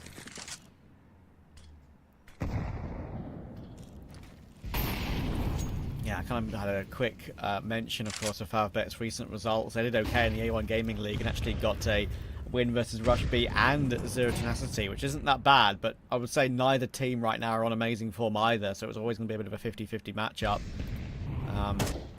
On Anubis, it's one that FAVBET do like to pick into. They've beaten Partisan on the map, which I think is a really good win, actually, but it did take them a long time, 25-22. A long map, that one, but it kind of tells the tale, that particular map, of what players can pop off on FAVBET. You've got the Marek's possibility, you've got Tension in particular. We need to see more from him.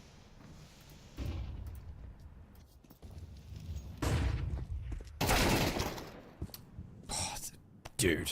12-6. You said at the very beginning, Ryu needs to be better. Like, he needs to kind of have that firepower that we expect. And so far, he's been pretty lights out. He just walked through a smoke. Tension, yep, there's no way he expects that. Jeki does get a really good trade, but that's when Haji comes through from mid. Ryu is playing phenomenally right now. And there you go. 4 versus 2, bomb down, 7-1 for MONTE. This has been a very simple, yet very effective T-side so far on Anubis. It's like, we know the map is T-sided. It's a cliche at this point to mention it, but you still have to execute correctly, otherwise you do get punished. And I think they're doing making every single right move happen here to cause FAVBET all the issues you'd expect for a CT side to have to deal with. So yeah, I think it's a very expected result thus far. It's a 7-1 lead. But as I always say, right, 7-1, even in this situation, if you get a little bit lackadaisical somehow and some way,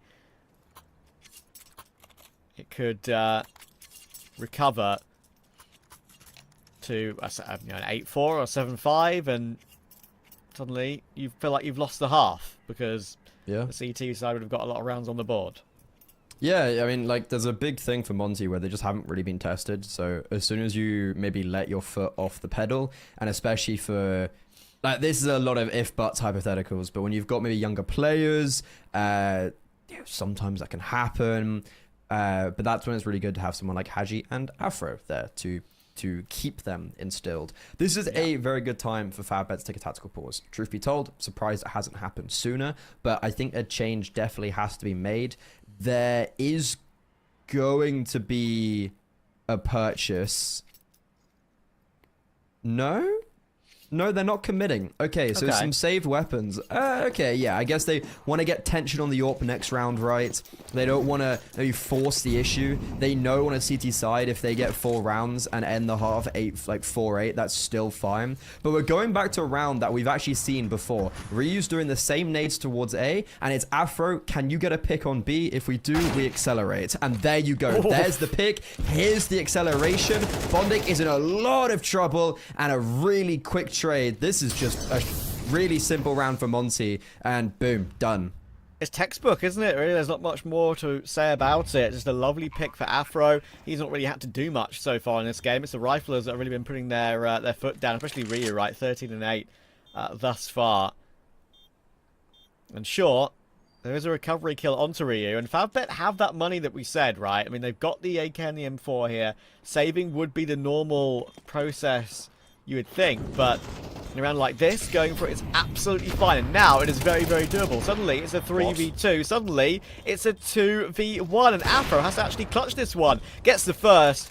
And now Smash, kitless on the site, going for a hold, but the nade exposes him in the smoke. And Afro will deal with the possibility of a surprising loss. A very unnecessary 1 versus 3 needed from Afro. That was that got a little bit too scary. I'm not gonna lie, Trav. And you said Afro didn't have to do too much. Well, he's over doubled his kills in this round alone. He got the opening and then the 1 versus 3. Really nice round from him. We said that he has to step up individually at this level of CS, and there's a round where he showed. He's actually yet to get a victory on this Monte side so far in a series, so hopefully this is the first time. But yeah, that was a very unnecessary 1 versus 3, but regardless, it is a round on the board for Monte. But this is the dangerous round. FAVBET, Tension had a P250 last round. Now he's on the AWP, and everyone's got all the bells and whistles. Yeah, that was a free hit the previous round there for FAVBET. They could give that one a go. Sure, there were, as I said, some lesser weaponry and kitless at the end there. With all those 3 players remaining, there's always going to be difficult to win it, but they put themselves in a better position. This is the round that will matter. 2 kits are available. 8-1 Monte. Already guaranteed an 8-4, but at this point they will be disappointed with an 8-4. They're going to want at least 9.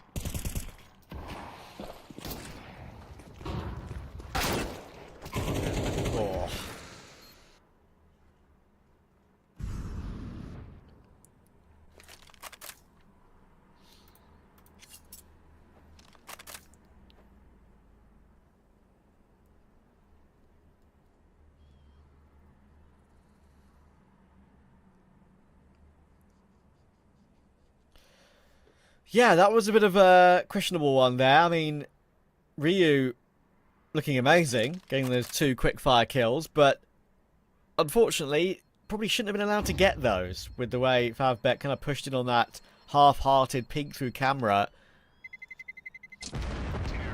So yeah, I think it's so far has been very clearly. It's not like it's one of those games, right, where it's a 9-1 and you're surprised by the scoreline because there's been a lot of close rounds. Really, this one has been maybe 2 close rounds only, and yeah, Monte thoroughly deserved this lead.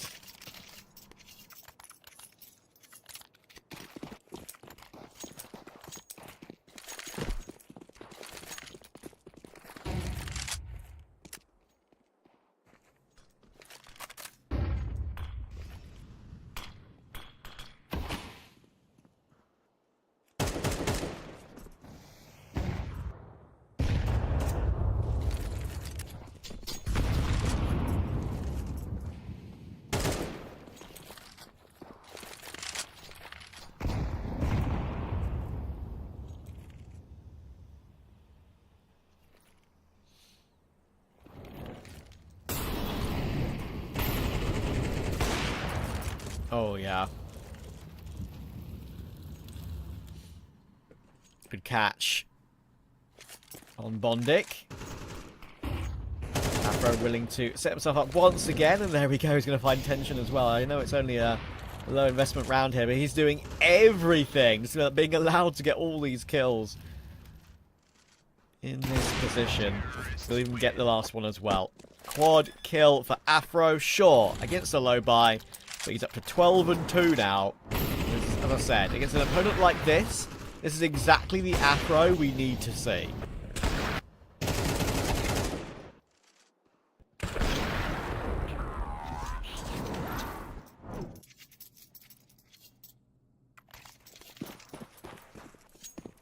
Yeah.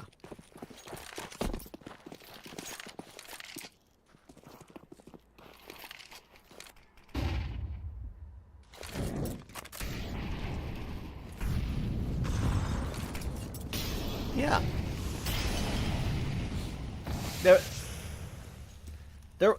I was going to say, like, there are some arguments and some, people in the community who are like, for example, an example I think Neokai often mentions to me is Big, right? Like, Big community, because of their incredible runs at, like, old tournaments like PGL Krakow, the run to the Cologne finals, the fact they know Tabson used to be so good, Crimbo's so good. People have high expectations of this team, and say, listen, why the hell are you losing in Tier 2 to nobodies? But the reality is, I'm not sure Big's ultimate goal, it would be nice, but I think they know it's not realistic to contend for trophies at that top level, and that's not their ultimate goal. They just want to be the best team in Germany, compete in these events, in these big events constantly, and be that team that can fly the flag for their country. And I think at the end of the day, there are teams that think that way. I do agree. I think MONTE, despite the roster they have now, aren't one of them.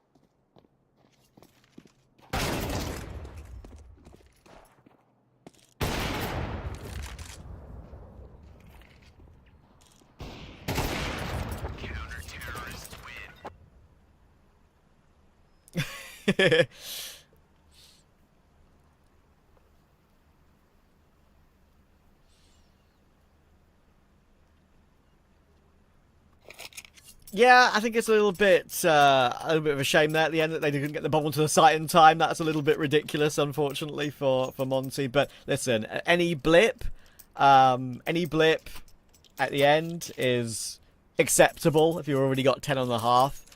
So it is what it is. They're allowed one mistake. But yeah, I think what's going to be interesting about the second half is if FAVBET can put anything on the board. Yeah. I mean, like, look, it's T-side, and you have a lot of these situations where even though T-side is so much more like the more favorable side, when you're 210 pound, like, there's just only so much you can do. But they could at least make it contestable and just kind of remember how it feels to win before they go on to train. And currently they're grouped up to go towards A, but it looks like they are moving actually backwards, and we're gonna have a fight in mid. Bondic seemed very aware that they'd pushed, and yeah, there goes down Afro. Now with a man advantage, FAVBET have a lot more opportunity where they can end. It's just sort of a game, right, where you look at it for FAVBET and say to themselves, okay, we're expected to lose from here, but let's try and put something on the board. Let's try and get some momentum going for map 2. Keep us in the conversation. Keep us warmed up. Get us warmed up, actually, to be fair. And here comes the hold for Ryu, though. The dualies are in play, and one thing Ryu is excellent with is the dualies. I swear, I've seen him do that so often on this team. It forces Marix and Bondic off to the opposite side of the map, but Haji is waiting just in case. He's going to hear them trampling their way in. Bomb plant will come through. Oh, it's in the open. Bondic is planting for Temple, and Haji will take advantage of that every day of the week. The lovely crosshair placement on Marix as well. That one has fallen apart for FAVBET. This just whole game. Like, we obviously set out MONTE to be the favorites, but I really did not expect this, honestly. And even this pistol round, man advantage, and there's just no trades. Like, okay, that is really nice from Ryu.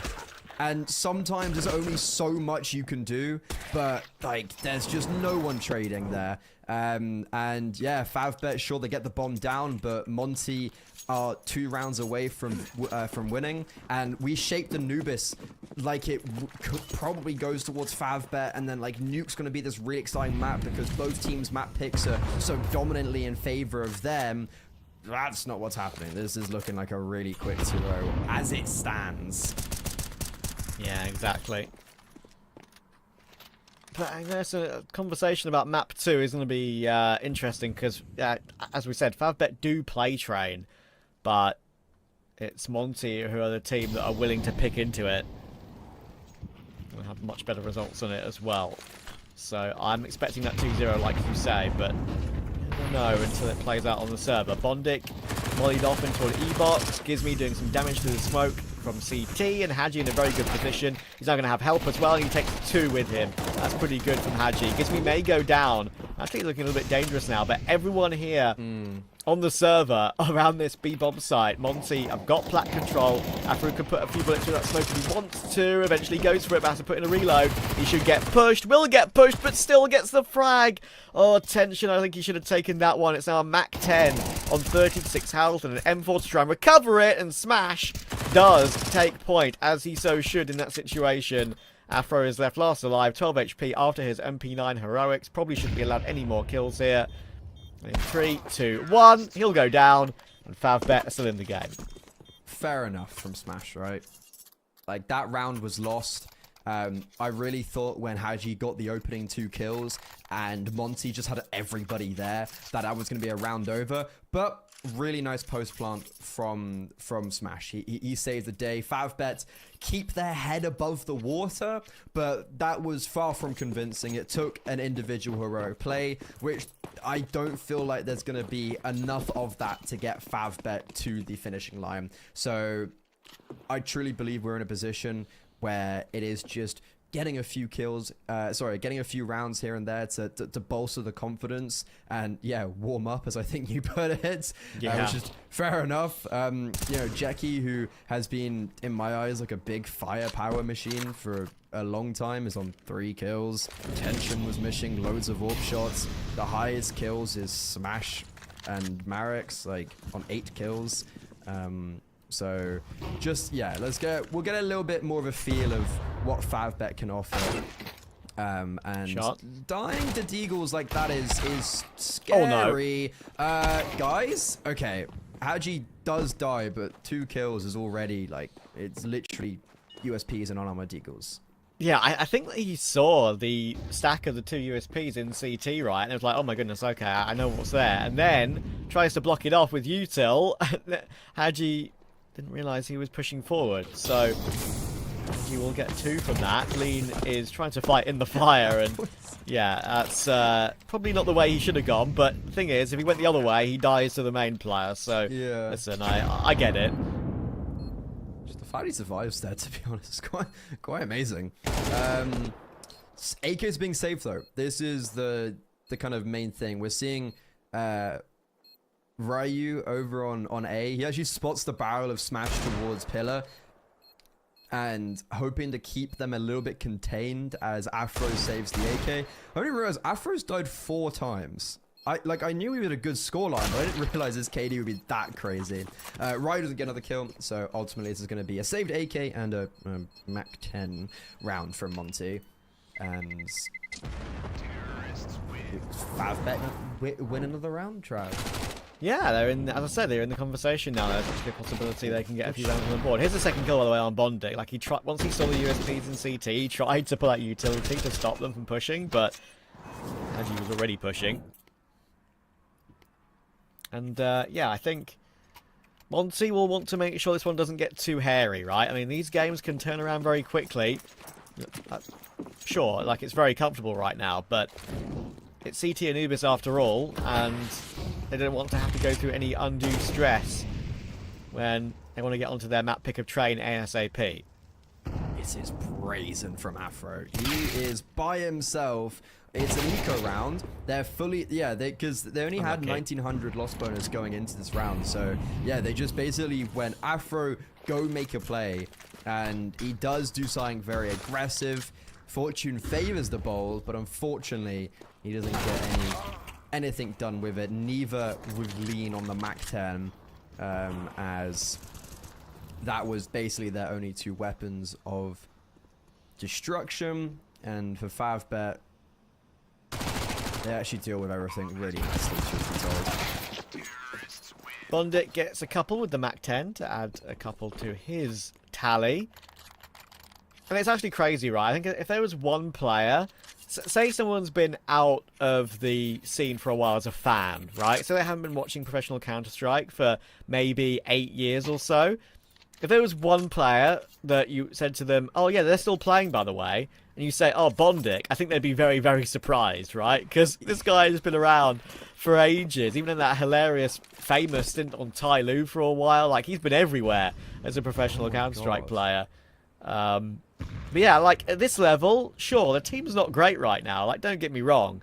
But he's still holding his own, somewhat. I think he's doing absolutely fine as a leader.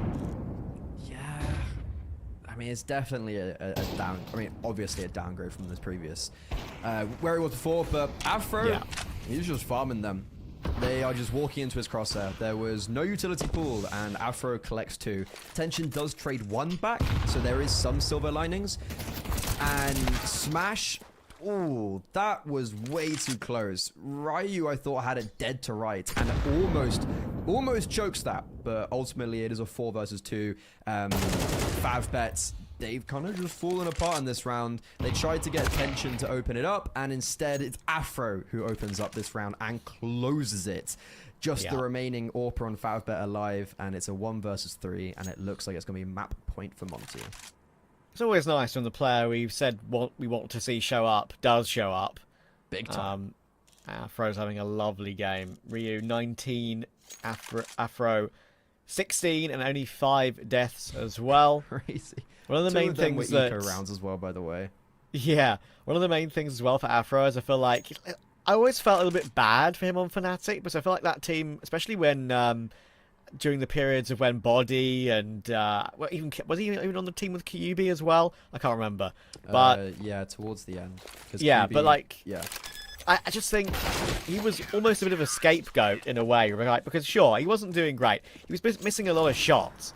But the whole setup of that Fnatic team, that particular one, was very, very messy, I think. Yeah. So I do think he deserves a team like this, where he can be like a prioritized star as the Orpa.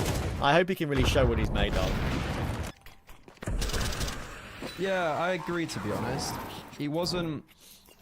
Because he was there when, like, Mezzi was there and then left. I don't know, yeah, that... Honestly, Fnatic is such a messy project. It feels like everyone that goes in and out is just a mess. Yeah. So, yeah, I'm glad to see Afro still performing at this level. I think he's obviously good enough. It's just about consistency now with this Monte team, and hopefully not making a roster change after another month, for instance, with Monte. And currently, as we get back into Anubis, it's just about how quickly and cleanly can they close out this first map, because they've got 7 opportunities, 7 map points, and currently this is their best opportunity as FAVBET. They've already used the majority of their utility, and they're just going to try speed up over towards A, but Monte have this ready. They are majority here, but Afro has missed a shot. We'll allow Jackie to entry, and there we go. And he knows exactly where Afro is. We'll try and go for the pre-fire. We'll take the pre-fire, and Ryu in main can't get anything done. So we have a little bit more to this opening map of the BO3. One of the main things as well, I think, Freddy, which I think is going to be an important point for me, as Haji will try and save, is that for the old Monty team that would play a lot of Anubis, right, they had Demka. And I am of the belief that Demka is one of the best A anchors on this map in the world. Like, it might sound like a crazy thing to say when he plays in Tier 2 mostly, but I've seen Demka make the right decision in nearly every single given moment as an A anchor on this map. I think he's very, very solid. That's why I think Passion UA are going to be extra scary now in the run up to the next major cycle, right, at the end of the year, with Demka and Moro 2K. But yeah, I really do think that that's a big rock that they've lost on this team. Yeah, I think even just outside of like Anubis in general, I think Demka's just an amazing player. So, if he was the anchor, Ryu's been moved towards A, and it's like Haji and Ryu are kind of changing roles to fit into what Demka had. Is that, I guess, what Monty's done now? Yeah, I think so. So can Haji bring enough? Yeah. To like make it to make up for it. Yeah, to make up for it, and also put Ryu in different spots. Yeah, and I think that's one of the main things as well that Ryu was struggling with at the end, right? Like, Ryu has this streak of being an incredibly talented young player, but occasionally can just be quiet against slightly better Tier 2 opposition. I think the consistency is something that he hadn't been able to find yet. So, stacking mids for MONTE. Got Lean here to peek off their contact as well, with all the USPs in play, and one P250, incidentally. But FAVBET should find their way to 7. Here was the first bit of information. Jacky's got a chance to farm these up, looking for an anti-eco ace, not to be. Only finds 3 before he's run down. Important eco frags for him after a slow game. I mean, sorry, I'm backtracking at like a second to the So I think you raise a really interesting point with the Ryu against bigger opponents. Just checking how many times he's played against the top 30 team. Under 10 times. Like, these guys just haven't played at that level, simply put. Yeah. Same with Lean, same with Gizmi. You know, they've got the odd... They've had the odd tournament of, like, Ryu and Gizmi had Pro League, right? But, like, online, they're not really facing these level of opponents. Lean's played a top 30 team twice. Like, you know, they haven't played against big teams. So I think it is just going to be a big learning curve for these players. And that's not really a surprise. I think that's just what you have to expect when you bring in them to this project. Yeah, for sure.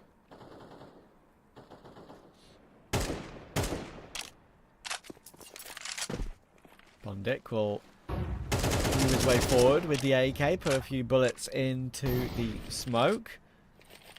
I love how in Jacky's camera we can see his entire kitchen. Yeah, he's in his studio apartment, right? Yeah, I think so, yeah. Very funny.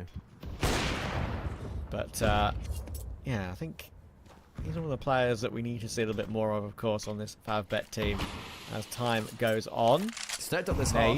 Did 3 kills in the half. Yeah, exactly. 12-7 for MONTE. Can they get it over the line here and now? Can they get Train into their minds and forget about this map? Does it ever happen? Because it's a W. Marex will move his way forward. 40 seconds for this execute, and FAVBET are prioritising B here.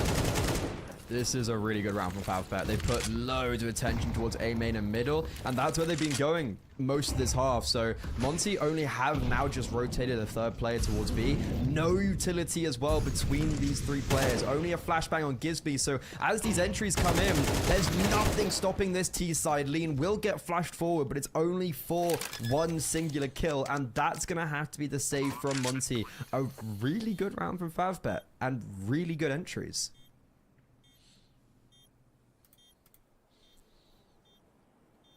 Yeah, they're keeping themselves alive, continuing to do so. MONTE know if they want a chance in the next round, they have to save with all 3. I would like to see Smash and Marex go for a hunt here. I think they can absolutely afford to do so, considering their match point down anyway, and knowing how imperative these guns are for MONTE. But yeah, I think it's only a nitpicky point. They're going to fall away and save with 4 alive, which means their money alone, of course, will be bolstered very nicely. The gap's now 4. It's got very close, and FAVBET is starting to play some really nice Counter-Strike.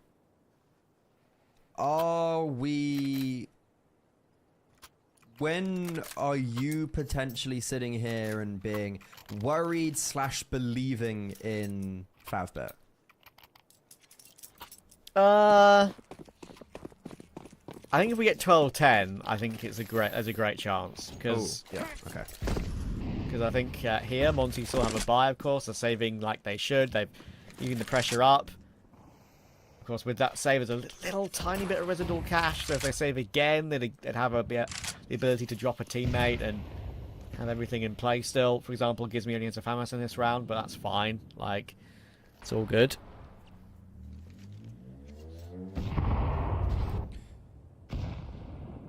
FAVBET did really well last round to pressure middle and pressure A and just mess with the rotations as it came to the 40-second mark. They're trying to do something similar with mid control here. You can see Jackie starting to draw Gizmi over, but Gizmi's the 4th B defender in this round. Afro was on A last round. This time he's on B, and that's the big difference maker is FAVBET, there's no clear directive of yet where they want to go, but it feels like it's a B finish, and Monte maybe have just given them the opener. Afro tries to dry peek in towards Canals, and it's all going wrong. Marix is posted on B main to catch them as they exit connector as well. So FAVBET, they've just held for the default. They were just waiting for Jeki to do his business over towards middle, and they've been rewarded for 2 kills, and they've only lost 1. And this map, of course, is one of the hardest maps to recover a disadvantage on the CT side. So, in a tough position here. Swing from Jeki will catch Hadji on his aggression forward. Gizmi will eventually get that trade, and there's an upgrade in front of him, but the B bomb site is open. Plant will come down. 2v3. Situation, like I said, it's only 2 players, but the save here is actually imperative. Save's a weird one, because probably not going to purchase next round. So it's not more about letting them save so they can buy up in the next round. It's more making sure Ryu doesn't have a primary rifle to get a multi-kill wonder round. And for FAVBET, they're not going to hunt again. Have we seen them hunt at all this half? Like, I mean, if you're going to hunt, surely this is the round to... Or, like, these are the rounds to do so. You've got 10k at the end of this round for almost everyone. So I feel like if there was ever going to be a hunt, like, now's when you're going to do it. Yeah, that I'm questioning that one quite highly, actually. It's such a common thing for teams to do in the modern day of Counter-Strike. It feels very questionable to me why on earth we'd not hunt when we've just got money to send in. It's there's no reason to be scared of death in that scenario. There's no fallback in the following round. Go on. Coach is on the mic. No one's talking on Monte. Yeah. This is not a call from Gizmi. This is a coach tactical timeout. And I can imagine the coach is just being like, cop on. Like, you guys have just gone from being perfect to now we're just giving up opening kills, and our aggression in the mid-round is really poor. Sorry, that's a really interesting note to just be like, this isn't Gizmi talking in the timeout. This is Monte's coach getting on the mic. This is Avium. That's a really interesting kind of tidbit to see that none of the players are talking. Yeah, also, one thing that I think it deserves to be mentioned too, of course, is that Avian was part of the academy, right? Like, he was part of the academy's core coach. So, listen, he's also been around for a very long time. He's got a lot of experience. Played in organisations like Hellraisers, Contenders, Fire. Has been on teams dating back to 2015. So he's been around the block, and he knows the right time to call these particular timeouts. So, yeah, didn't do it too late. Did it in the right time. Agreed. Of course, doing it on the round where it's not a full purchase either, right? So they can talk about the round after this one. Still winnable this round, though. Especially if he's on the mic, he talks this round, Gizmi talks next round. That type of vibe. As a coach, you would know. Ex-coach. Also, I coach UKCS. Let's not big it up any more than it is. But yeah, you are right with saying that this round is winnable, and you could see every time there's been like this type of round, something gimmicky has happened with Monte. Last time it was Afro pushing Canals. This time it was Hadji. Both instances were very solo, and it was just like, if you get a multi-kill or a kill, great. If you die, doesn't really matter. Like, it's a gimmick play. You're being kind of thrown lamb to the slaughter. Do something cool. And there is... And they are. Yeah, they are. Oh, this is looking awkward. The bomb gets planted, and there was actually a rifle brought up on lean that I didn't notice. And, okay, bomb's down. Afro on the back of the bomb site. Yeah, hang on a second. What is this round? Afro's got no armor, but he has got 2 kills. And, if Ryu had picked up that kill towards Canals, I could have said this is on, but instead it's just going to be a save again. I can't believe that Afro could be allowed to save, considering that position he was in. That is absolutely crazy. They were trying to boost in that plat corner, right? They were seen. They were seen, but the spray was missed terribly somehow. And, yeah.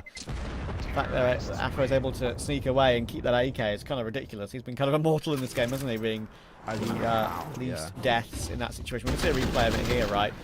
As we get through into the round. This is the boost coming through, right, on your right-hand side of Bondic's POV. And eventually Smash says, well, I'm going to stop that from happening. Of course, Lean going down means that M4 drops into the hands of Afro. He has an AK there available too. So he's able to get one more kill, but not able to play aggressive on the second. But was able to creep away. So AK will be given back to Lean. He'll get the AWP out. Their money's in an okay spot because of these saves. But they have not got this game over the line yet, and that's the most important thing. I mean, Ryu's got like 2 kills as half. Or actually, if that. I think he might have had 18 coming into this second half. I wasn't really noticed. I wasn't taking a look at it because I just thought this game would be done and dusted, but instead Monte have really let this game slip. And Avro is on the AWP, but currently on the wrong side of the map. He's over towards the A bomb site, and we're speaking about boost. It might not work for Monte, but it definitely works for FAVBET. Unfortunately, they can't come away scot-free, as Gizmy does get a spam kill back. It's a 4 versus 4, but look how much utility Monte are just throwing out. They look so uncomfortable right now on this B bomb site. They're just being bullied, and no rotations are being pulled to support them. I agree that they look uncomfortable, but it's actually their best chance they've had yet in a while. They've finally got a 4v4 in Lean. No, not then. Why would you put utility at that moment? The incendiary sucks, mate. Keep it on the belt. Bondic gets a double round over. Oh my god. Was Gizmy supposed to be holding? There must have been a comms issue there. Because Gizmy was jiggling instead of holding. Yeah, that's a good point. Okay. I just don't... I understand you don't... Like, one of my pet hates as a player myself, and actually sometimes watching, right, is players dying with lots of utility still available to use. Sure. I hate not using util if I've had the opportunity to do so, and just die with a full belt. Okay. That situation there in Cave, in E-Box, I understand why he wants to throw his util, but I feel like when the round's ticking down that far, you try and get your 1 kill, and then throw it. Then if you die with utility out, it's like, okay, well, at least I've got my 1-for-1, right? So, here's Gizmy, like, that's what you would think. That's the setup I'm talking about. And yeah, you're absolutely right. I'll let you explain that one more, but Gizmy was sort of going back and forth on that entrance. Yeah, well, I don't know if this is the case or not, but how I would assume is that maybe someone called, oh, you can mollo cave, and I would just assume that Gizmy would then hold, let him throw the Molotov, and then maybe pivot back to A main. Maybe the reason why he wasn't was because a mollo had just got thrown from A main, so maybe that attention then pulled him at the worst time.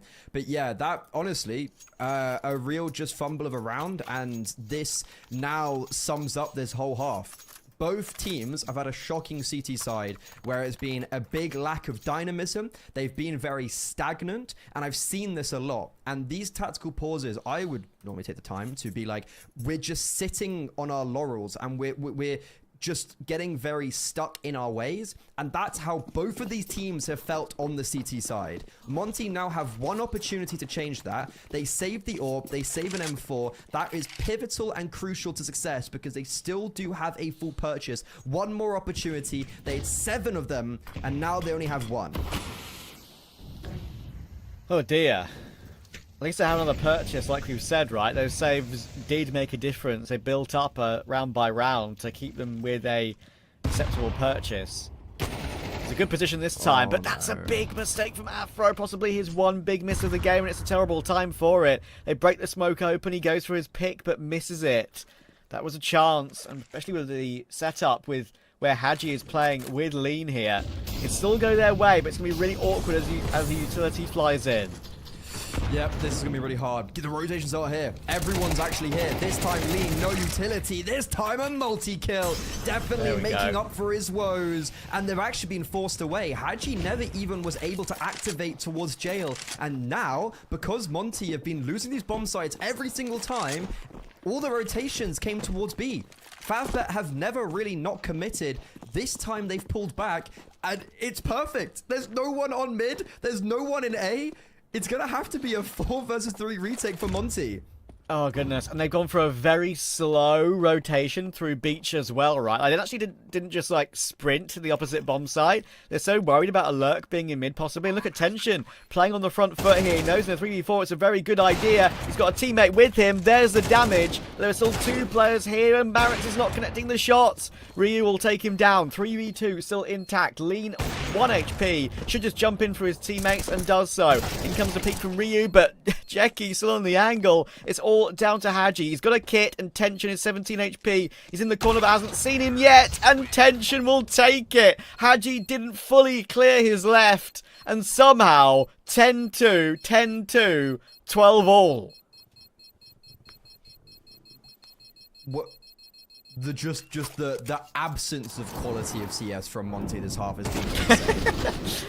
Like, what dear. Just such a weird, messy retake, and yeah, like, I'm just kind of in shock. Like, how are these trades not happening? Why is Lean on an AWP? Why is Lean actively chosen to go on the AWP for the retake? Sure, I get it, you're on 11 HP. It's a retake. You're gonna go out with your pistol anyways, most likely. Just use the A1S. He doesn't get the trade because of the AWP, and we're in overtime.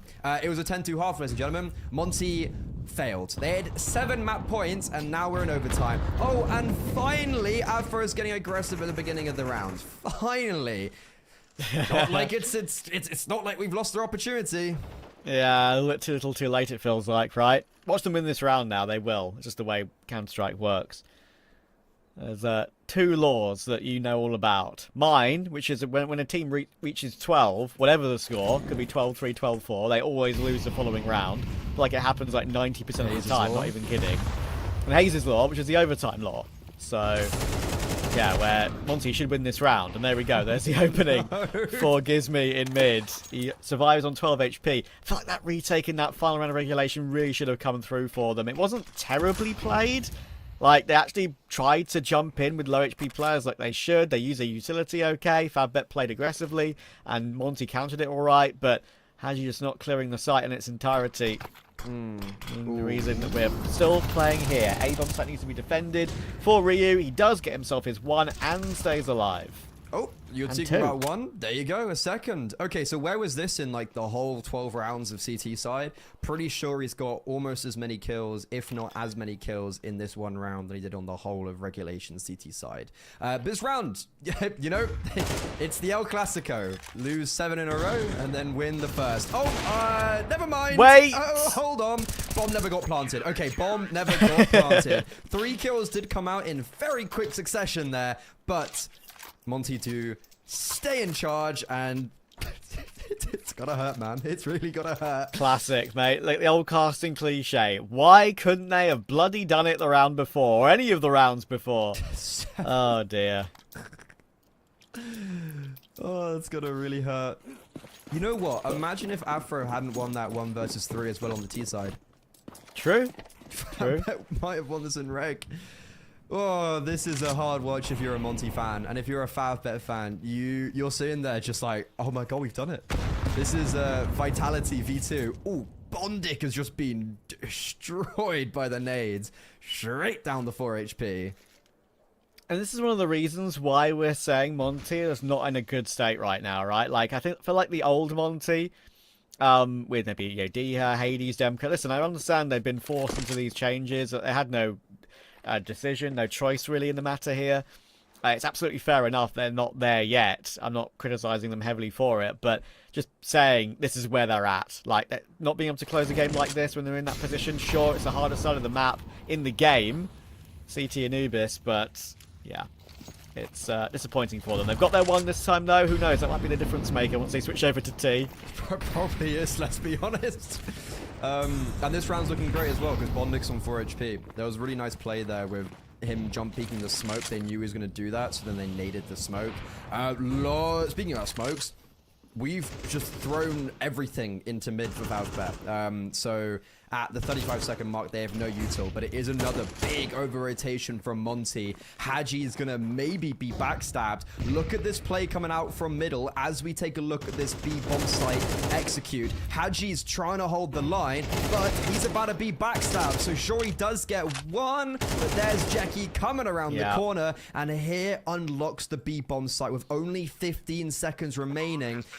But Monte are a lot quicker. They're here, they're ready, and Ryu gets the opening. He's now trying to surge forward. The CT players need to start to mobilize because Ryu's doing fantastic work, and they shall. Marek's a 1 versus 3, and there's just so many different angles to hold. He cannot. That's great work from Afro and Ryu there. I think Jeki's like lulled into a false sense of security when he tries to push back into E-Box, right? He thinks it's only Ryu in there on that trade, but actually Afro's around the position too. Here it is, right? Ryu gets this beautiful entry, gets a second here, and then Jeki goes in for the trade really aggressively, but Afro is there too. And Jeki didn't know that. It was a quick trade for Afro up to 21 and 10 now. 2 on CT. That might be enough, and Marek's, well, he's had enough. Did his back, it's fine. Did his CS crash? Because I wasn't sure. I didn't want to say it in the moment because I was like, I don't know, right? Did his screen went black during that 1v3? Like black. Not like, oh, you've died and it goes like it did look like his screen completely went off. Yes, maybe it did, but I think it was after he died. I'm pretty sure. Yeah. I'm pretty sure, like, his duel toward Afro, he took a duel toward Afro in E-Box and he died, and then it may have happened then. I don't think it played an impact or played a part in the clutch. Yeah. There's no, doesn't matter. Regardless, Monte got 2 rounds to decide. I'm ready to call it there, ladies and gentlemen. I'm ready to be like, we've hit 2 rounds. There's no chance, or unless it's going to be a CT-sided overtime, which I'm here for, right? But FAVBET, yeah, they just really just kind of capitulated on this T side.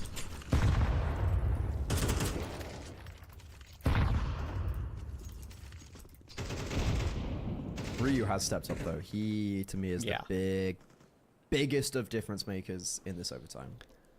Yeah, it was a beautiful double kill in toward that E-Box position, right? Bondic had the AWP picked up, right, on that off angle. I don't blame him for doing that when he was low HP, but Ryu was too strong. Smash. Hello. He's below you, my friend. Oh, that's so awkward. We'll always get the tradable Bondic, but Lean's there to help out as well. A bit more of an aggressive Canals push coming in from Monte, realizing getting 2 on CT in overtime is so precious. May as well go for something a little bit more brash, a bit more aggressive, and that change-up works. You know what? The fact that Ryu gets 1 there after FAVBET do everything right is really impressive. Afro, he's worked this round really nicely to put pressure on A and then go back towards middle to join up with Gizmi, and whoa, that is a zinger of a shot from Afro. And Monte go from getting 2 rounds on the CT side in the space of 12 to now going 3 for 3 in overtime. Trav, any sense to be made of that one? Counter-Strike's so dumb, dude. I love this game so much. It makes really no sense. Like, oh my god, they struggle for so long, and then they clean sweep CTOT. You just can't write it. Like, they looked awful, man, on that half, and then just they looked so good in that overtime. Every round was different, unique, interesting. It's a play, right, mate? Like, clearly they've done this to give FAVBET hope, crush them, fully crush them, and then go on to train one of their best maps, one of FAVBET's worst, and have an even easier result. It's clearly. like FAVBET put so much energy into the comeback, and then they get their kill, like their dreams squandered. Yeah, this is some 60 chests from Gizmi right there. Insane. British player. Okay. Another 3 opportunities. It would be 10 in total if they fail here. 8th match point right now as we stand for Monte. And on the T side, if no one can remember, because it was so long ago, Ryu basically got a kill on A every round, and you can see how much respect FAVBET are giving him. They have pulled 3 players over, and what Afro was doing really well was getting good opening kills towards B. He does miss out that opportunity, but FAVBET are not really reacting off that. All that nade is going to do a little bit of chip damage. I think it gets caught on the E-box somewhat. It gives Marek a chance to deliver good peaks, but lean. That's a really important trade. I understand why Marek's wants to look in again there. Doesn't want to get pinched from main. HE over the top. We'll do a little bit more chip damage to Smash as well, but the hold here for FAVBET is excellent. Now we need to worry about the clock. 18 seconds. Ryu is around the A bomb site here, of course, and Tension is worried. There's 2 separate angles he has to worry about. 10 seconds to get the bomb on the site, and Lee's just waiting for them. They push through the smoke. They don't even look at him. But look at the time. Oh, he's got it. I think he's got it. I think he's got it just in time. Oh, my word. A literal last 10th of a second on the rotation will get the bomb down and win the map for Monte. There's no words for it. It's perfect. It's absolute cinema, Trav. I like, that was a perfect call from Monte at the end. It was like 10 seconds too late because Ryu was on the A bomb site at around 30 seconds, calling it clear, and they started moving at like 17. And I did not think they were going to make it. I actually thought they'd completely squandered that. And that's why you saw Lean make kind of like a last-ditch effort to run into Connector to try find that final kill. But Monte, they were 10-2 up. They were 12-7 up. They lose... I know, they were 12-5 up, actually. They lose 7 rounds in a row, and then they go flawless in overtime. It just is the pinnacle of Counter-Strike. Crazy, isn't it, right? You can see there's 2 men here that definitely put their best foot forward in this one. Ryu and Afro, especially Ryu at the end, having so many multi-kills, so much impact. That's the Ryu we want to see for Monte. Some Ryu that can deliver at a higher level as well, but we haven't just seen as much of that as we would have wanted. 27 and 19, 100 ADR on the nose. I'm sure it's like 100.1 or something, right? But listen, for us, I don't know. For us, let's just say it's 100.0 and it's a perfect 100. Oh, yeah. But yeah, I think it was I was entertaining either which way. The end of that final round was stunning. I mean, Lean waiting, holding firm in that scenario, knowing that he had a teammate with full control of A, which they had literally the exact right amount of time to get the bomb planted on A, but still hold around E-box to get those 2 kills. Yeah, pretty crazy stuff. And he actually had some really important impact frags at the end there. So good stuff for Monte in the end. And we should be expecting more because it's Train next. That is one of their better maps. And I'm looking forward to that one. We'll see how it pans out after the break.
She said she loves you. But she can't love me. But I love you.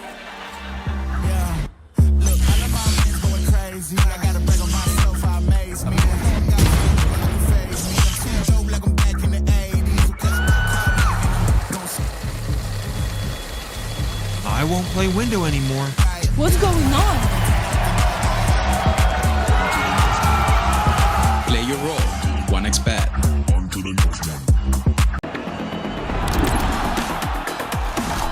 YaLLa Compass 2025 season. If anyone peeks through, they're both dead. They're both dead in the smoke. Bomb drops, popped up behind it at the edge of. Away with a kill, but quick trade back from Area still through the YaLLa Compass 2024 champions. YaLLa, let's go!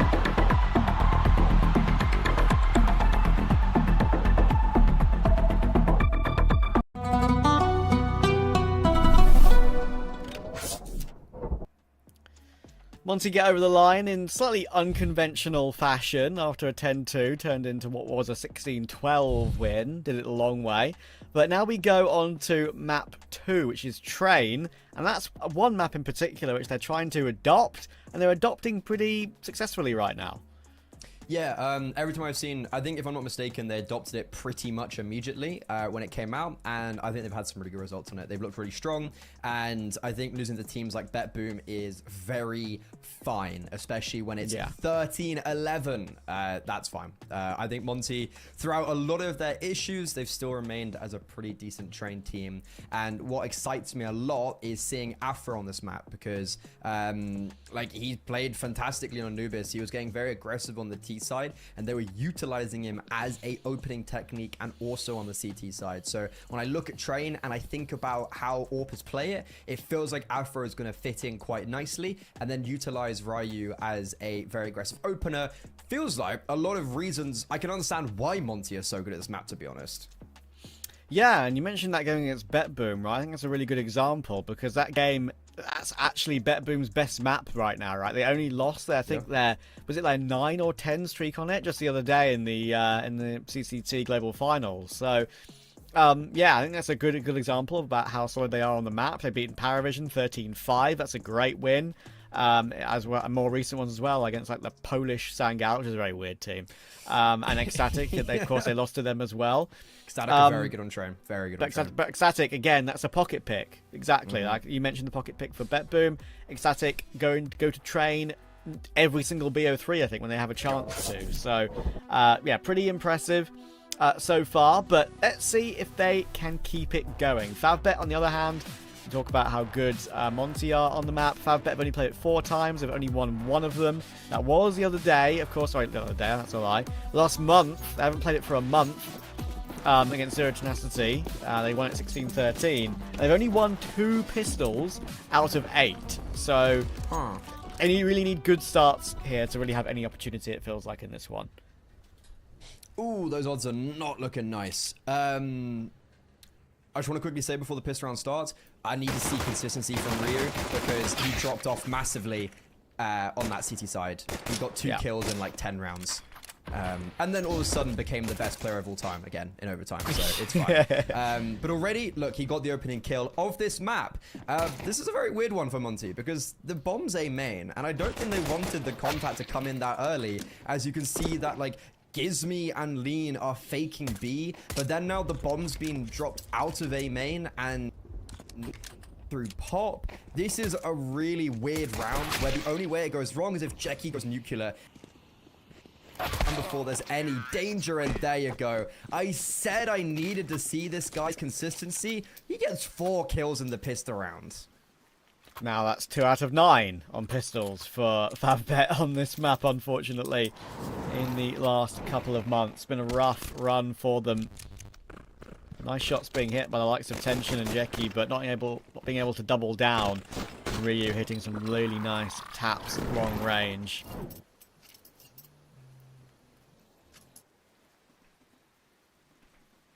Full control of A pretty immediately. Even cutting off those rotations before they have a chance to deliver. They're going to be in a good position here as well now, of course. Marix, again, I think may have had a crash. But we'll get him back in soon. And I do think... I'm not making a decision yet, obviously, but wouldn't be surprised if we see some form of force here for tension. Maybe he goes for a scout, obviously. Very powerful on this map. But also a full eco wouldn't go amiss. Are you a CT side force buy enjoyer? Depends on the map. Depends on the map. I think when I'm playing with my friends, I think I'd definitely force along with them. But I think there are some maps which it's more fun on than others. I think close ranges with the 5.7 on Inferno is usually a good option. Because the first gun round, of course, if you full save on Inferno, has barely any utility, and utility is paramount on that map. And I think Train, getting the scouts involved, is always very doable. Particularly the long-range maps like D2, getting a scout in play and stuff like that. I think it's very viable. Double scout. Double AWP, by the way, is... I don't know if it's just because we played at like a tier 4-5 level, but double AWPs, IV, and then a floater seems really like it works. And I don't know if I've seen teams incorporate it, but a double scout on Train 2 sides, it hits. It's so good. You just need to hit the connect. You just have to connect, right?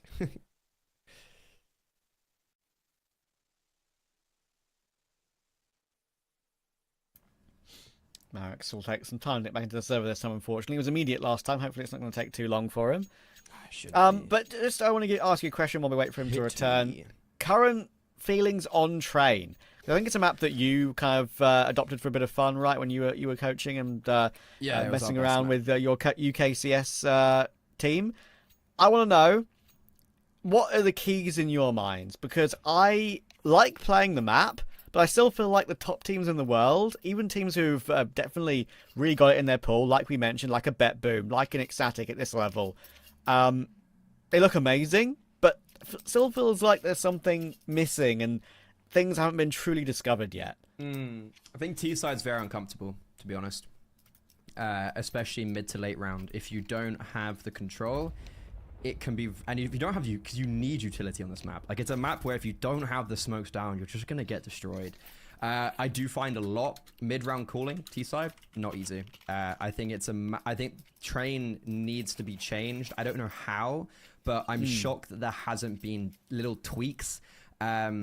And I don't think anyone really knows how to play Train to a 100% level at all yet. And if they are, they're lying. Yeah, like, no, it's still kind of all over the place, and we're like 4 months in. It feels like everyone's either really good on CT side, or some teams are good, some teams are bad on CT side. It feels so wishy-washy. But yeah, I think if we're talking about what I think is what you need to be doing, is CT side just getting that control, fighting for upper B, fighting for A main. I think Ivy control is a lot more potent in this version of Train than the previous as an instance as well for both sides. Yeah, I think I kind of mentioned Ecstatic and Bet Boom, right? There's sort of a tier 2 example, a tier 1.5 example. And then if you're looking at a tier 1 example, you could talk about how good Woxic is on the CT side of this map. You could talk about how good Complexity are as a whole on this map. And Vitality? Ryu... Are we putting Vitality into... I mean, like, is that just granted? But they incorporated That's kind of Train. granted. They did incorporate Train straight away, though. Yeah, that's fair enough. Ryu, very visibly frustrated there on the player cam after he missed his Molotov in main. Pretty awkward for him. And we've got a long-range CZ here for Bondic. Now, I've got no idea why you use this weapon at this particular range, to be honest with you, but I don't really... I might eat my words here, because he's doing so much damage with it, and the Deagle is helping complete these kills. He's going to push up, do more tag work on Afro, back into a 3v3, but Afro and Haji walking wounded. Save. I don't think the bomb has to go out A, but it's in Brown Halls right now, I think. Afro's out A now? Okay, 10 seconds. Yeah. Wait, is the bomb in A main? Yeah, the bomb's in A main. Okay, I actually couldn't tell where it was 6, there. 5. Planted. He's got it. They've got the time to get it down, and tension's trapped in connector. Whoa, wow. This round... FAVBET did everything right, maybe just got a little bit aggressive when it came to that like 20-30 second mark, but tension this is winnable. He needs to hit some very quick shots, but he is going to choose to actually not even go for it. But I'm not going to lie, I don't know if this really goes into what I was saying, but look how sometimes it could just be so uncomfortable in that like 50 to 40 second mark as a T side, even against pistols when you don't have the right utility. Second time this game, Monte have made the... Listen, I'll give them the benefit of the doubt and say it. Perfect call with the timing to get the bomb planted. Just about rotating it over in time on that one round on Anubis. And now just about having enough time to get it planted here as well. I thought for sure that all this damage being done by Jeki. 2 lovely headshots. And Bondic didn't get a kill for his troubles, but he did do a lot of damage. He was going to complete the round for them, but no, Monte recover. Force buy.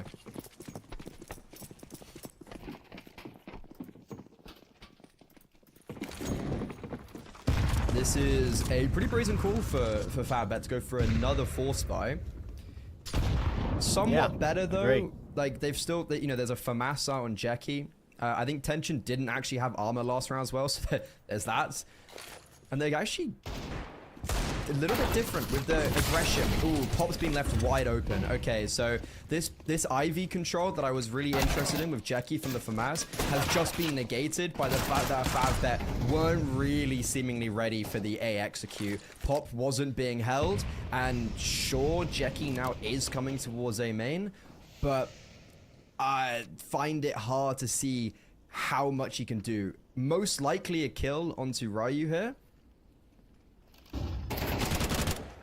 Okay, well he does get one, not onto Ryu. Oh, there's the Ryu kill. Oh no, it's all falling apart. I said I don't know how much he can get done, but he's found a hat trick. Now it's Gizmy, the brains of the operation for Monte, with only a Mac 10 to deal with this. And there's a smoke and a kit. Smash has a kit. Where's he found that from? And that's it. That's round over. There's no way FAVBET win that round. It was a 2 versus 4. And they have a smoke and a kit to deal with it. That is really nice, actually, from FAVBET. But I've got to talk about this one here. Coming in from Jeki. I mean, he wins it. Brilliant first clear on Hadji. Managing to switch around and take Ryu is amazing, but he should have never have found Afro too. Immediate headshot, immediate second headshot. Left Gizmy in no man's land. Smash did invest into that kit, like you say, keeping it over, trying to think to himself, okay, look, if we get this round into a close scenario, this kit could be imperative. And you know what? It secures it. Honestly, that is... Yeah, that's actually such a tilting round for Monte, I can imagine. This has been a very stressful start to this map. Pistol was all over the place. It took a 4K from the young Lithuanian. And then that second round, the bomb got planted with like half a second to go. And then that round, it looks good. And they lose a 4 versus 2 to a flank push via FAMAS. Yeah, I can imagine. Not happy right now in the Monte camp. But they can still afford to get a purchase of some regard. And FAVBET, though, they've gone from CZs to real weapons. And you can see how effective they're going to be. Let's see.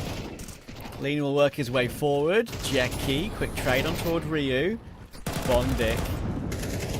Around that smoke and having an opportunity to do something. And actually some information there for Afro with that picked up MP9. But hang on, Bondic's playing around the smoke beautifully. Hadji still doing amazing work though. And actually it's Hadji this time to show up with a big triple kill. Got control of the back of the site. Bondic will surely take him down and does. But they've got full control over the B side of the map now, and Lean already in connector to lock off that rotation. Bondic realizes that there's probably going to be nothing he can do about this one and will choose to save the AK. Some big individual moments from both teams early on train here. I feel like we're going to be shaping up a very, very entertaining map of Counter-Strike here, Trav, because the fact that the bomb gets planted B there as well is also just really amusing to me. That they're like coming out A and it's all actually a ruse, but that was very hectic. Ultimately though, really nice entries from Hadji, and it's not that we didn't see much from Hadji on map 1, but he just wasn't quite needed, it felt like, especially on the T side, and then just everyone struggled on the C side, right? But here already, when the likes of Ryu is dead, he's just run up by himself. No util. And just killed 3. That level from individuals is just going to carry Monte across, if that's consistent. Yeah. It feels like it, doesn't it? And obviously, you can overthink the, I guess your thought process and your strategy, in these sort of games. Sometimes I'm convinced, right, that in a game kind of like this one, where you have a team on, well, 2 teams on meh form, let's say, both on pretty meh form, but one that definitely has a little bit more firepower at this level than the other. I don't see a reason why you couldn't just, like, within reason, not every single round, but play pretty pacey in the majority of rounds when it comes to your map control, with like a trio or even a quad of players, and win those fights every single time, and then make a decision where to go from there. I feel like you can keep it very, very simple and get the win. But obviously, you're not always going to want to go for that. Teams will try and slow it down tactically and all that. But this is what I'm talking about, pace, right? I know this is in eco, but Ryu is out main already. They know he's there. He's actually been seen by Bondic, which is pretty awkward. Ryu not realizing he can be spotted there. So they do need to be careful, but I think you catch my drift about just the thought process about playing super aggressively. Yeah, no, like I think Monte have actually maybe played a bit too patiently at times, and that's cost them. Yeah, that's kind of what's cost them a little bit maybe on this T side so far. Not necessarily in rounds, but the scare of the round being lost as well.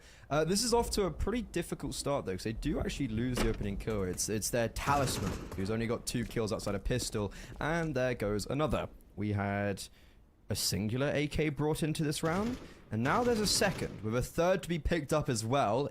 Not really possible, though, in A main. Regardless, though, it's 2-man advantage for FAVBET, and this is supposed to be an eco round.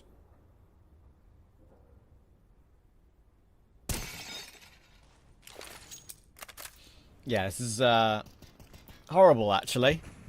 I understand what Monte did with just 1 player there. Like, they actually pushed Ryu out main, right, to get some control.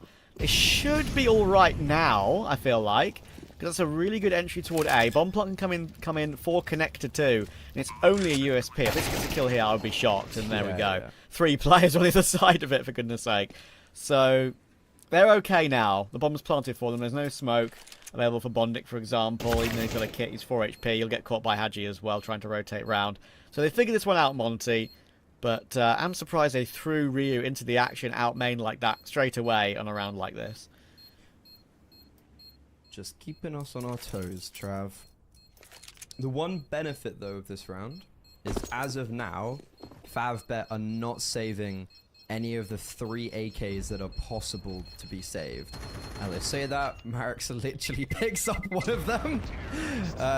But I think that's a decent position to be in for Monte, where it did get a tad hairy, but it's only 1 saved AK. No AWP out for FAVBET either yet, which is a big benefit, realistically, to this T side, that they're sitting with a decent, comfortable lead, and Tension can't get his primary weapon just out. We head into round 6, and this is where it's like, okay, are Monte going to break away, or do we have a game on our hands?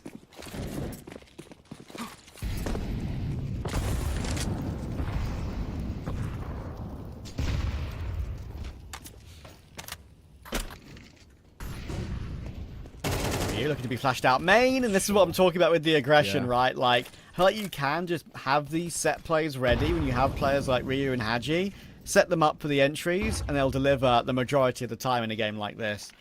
Ryu is in that position again, but obviously a bit more wary this time, and there could be a player around the site that could see him. Do they know he's here? As we saw in the previous round. Bondic will go have a look for it, does give it a pre-fire, and there we go, so figures it out. Okay, they do at least eliminate 1, but here now comes the acceleration out of A. They don't have the bomb. No one has the bomb, and everyone's completely left it. So that's the one issue.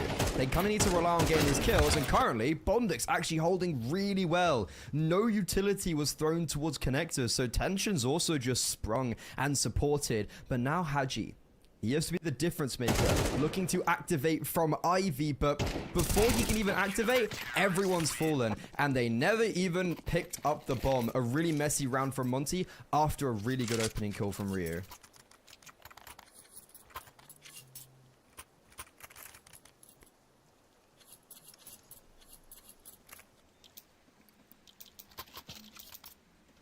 feel like that one should have gone their way, really. Monte, they didn't really activate off of that quickly enough, it feels like.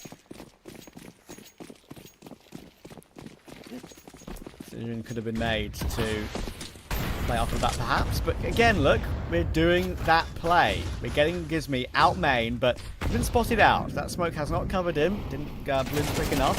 And we're looking to push through Ivy very quickly off the back of it, and it's not really going to work out at all with those other weapons. Gizmy is that rifle that did take control. He's been found by Marek, so now we're working out something here for FAVBET. Bondic will find the last. Gap is now 1, and Monte are on an eco.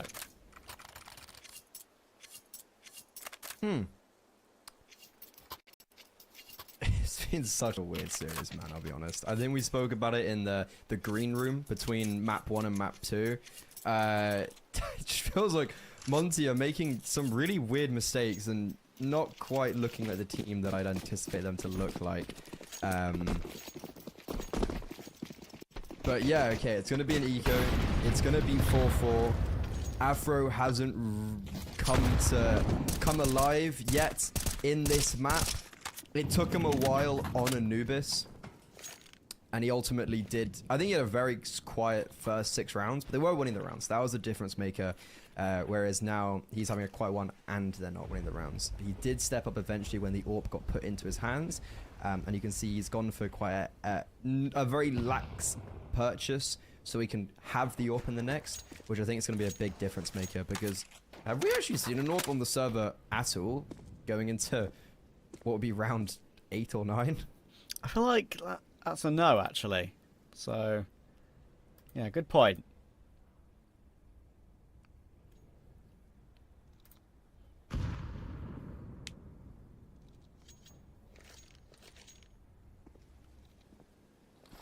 I think, obviously, if you remember right at the beginning of Train, when it was introduced into the pool, with the T-spawn being a little bit further up, it was just the play every single round to run out main. Now you need a little bit more of a utility set up to really make that a possibility. And the map's become a little bit more CT because of that, rather than how T it was at the beginning. Sure, yeah. But, yeah, I think Monte will probably want a 6-6 at least right out of this half, because we'll set them up a little bit better. If you look at the deeper stats for them on the map, of course, it is sort of an expected read on their recent 7 matchups they've played on the map. They have won 52% of their rounds on T-side and 61% on CT. So definitely how they feel as well. Yeah. So looking at, expecting maybe a little bit more on the CT side, but here's Afro out with the AWP I was expecting. And there's no smoke towards sandwich that Monte have been normally throwing. It's actually quite a cool sandwich smoke. It's not, it's like more left, so it blocks off Ivy as well. And yeah, it's just very different. And they were utilizing that to get Ryu out so no one could swing back red either to trade when he was finding E-Box.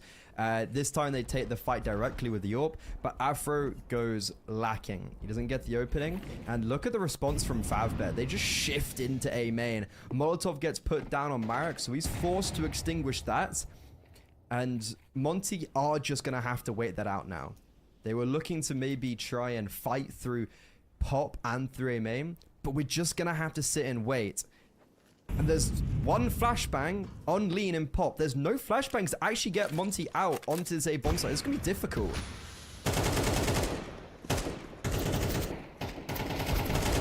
You'll get the opening though, and Ryu, manages to battle his way through Marek's 2. That should be the opening that's necessary. The incendiary toward Pop to block off that peek out into the site is good, because actually it gives Tension an opportunity to rotate round into a better spot too. So actually, their setup is not bad, but that's the kill. Now it needs to be a big lineup from Jakey. You know what, in a different universe it actually could have been 3 or 4. But it's only 2. They get the trade necessary. Haji spots out the rotation, and Smash is removed. 5-4 is the score. Trav, is it me, or does Monte just look so uncomfortable on this T side? They look uncomfortable, but comfortable at the same time. It's weird, isn't it? Like they know what they're doing, but also get caught too often. If that makes any sense? I don't know. I'm trying to find a way to word it. I can't, it doesn't look 100%, but it's working. Yeah. They are like not maybe overextending, and I think there is some nice elements to it. Haji's a big nice element. This is an awesome play. Smoke to block, and never mind, Afro just nades it. A great play. Honestly, a lovely play from Tension, and Afro just destroys him. Ryu as well, fantastic there to get a kill and get information of 2. I'm surprised there hasn't been the acceleration from Monte over on B, but now here they come. Connector, Molotov, Smash isolated on the back of this bomb site, and he's been left out to dry. There is no one even remotely near him. He is gonna back away. Are FAVBET going for this? Maybe now that Gizmi has fallen. No, they're actually just full saving. Back. Okay. I'm kind of disappointed with that. I know it's because, of course, I know they know where they're coming from on that big flank, and it is quite a long way towards the site, but they did have a kit, make that 2 actually, and they did have quite a lot of utility. So I think they actually could have made something happen there. But, listen, it's a closer game than we saw in the early stages of, at least in the early stages anyway, of Anubis. So I understand why they want to try and keep what they've got.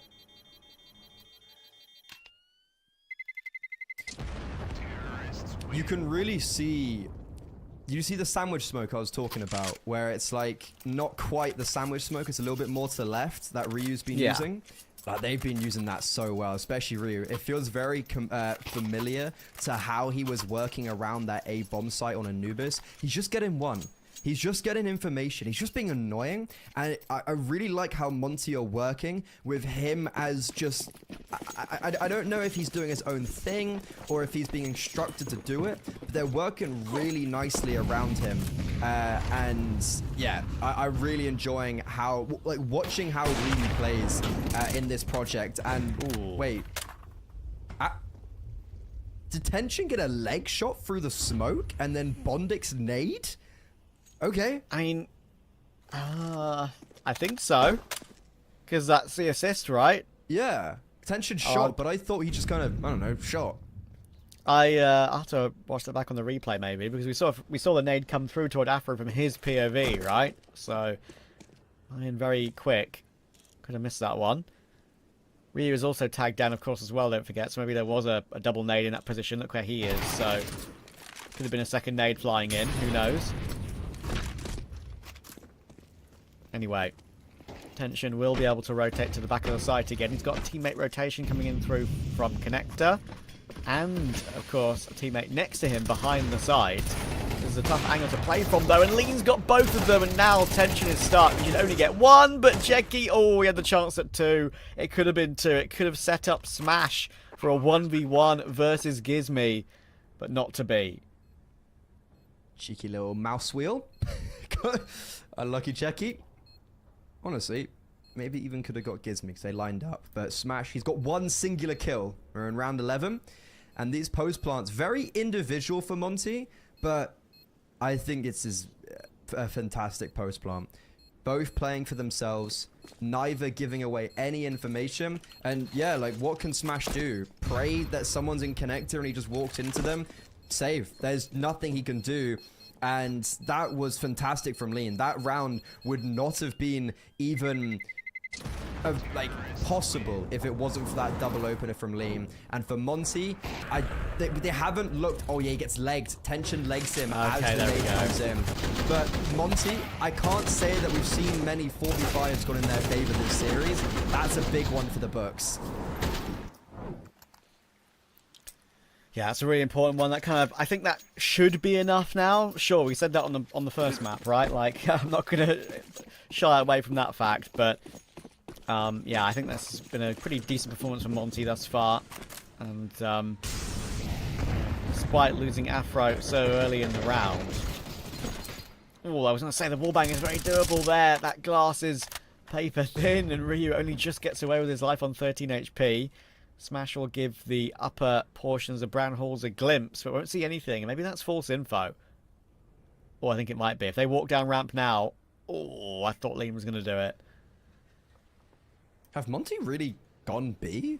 Feels like it's just been kind of an asim, apart from a fake, I think, one round, where they kind of killed everyone A and then planted B. And then Pistol, they also faked B. Surprised to actually see Jackie rotate over on the basis that it just has been the A hit sim. It's the right call.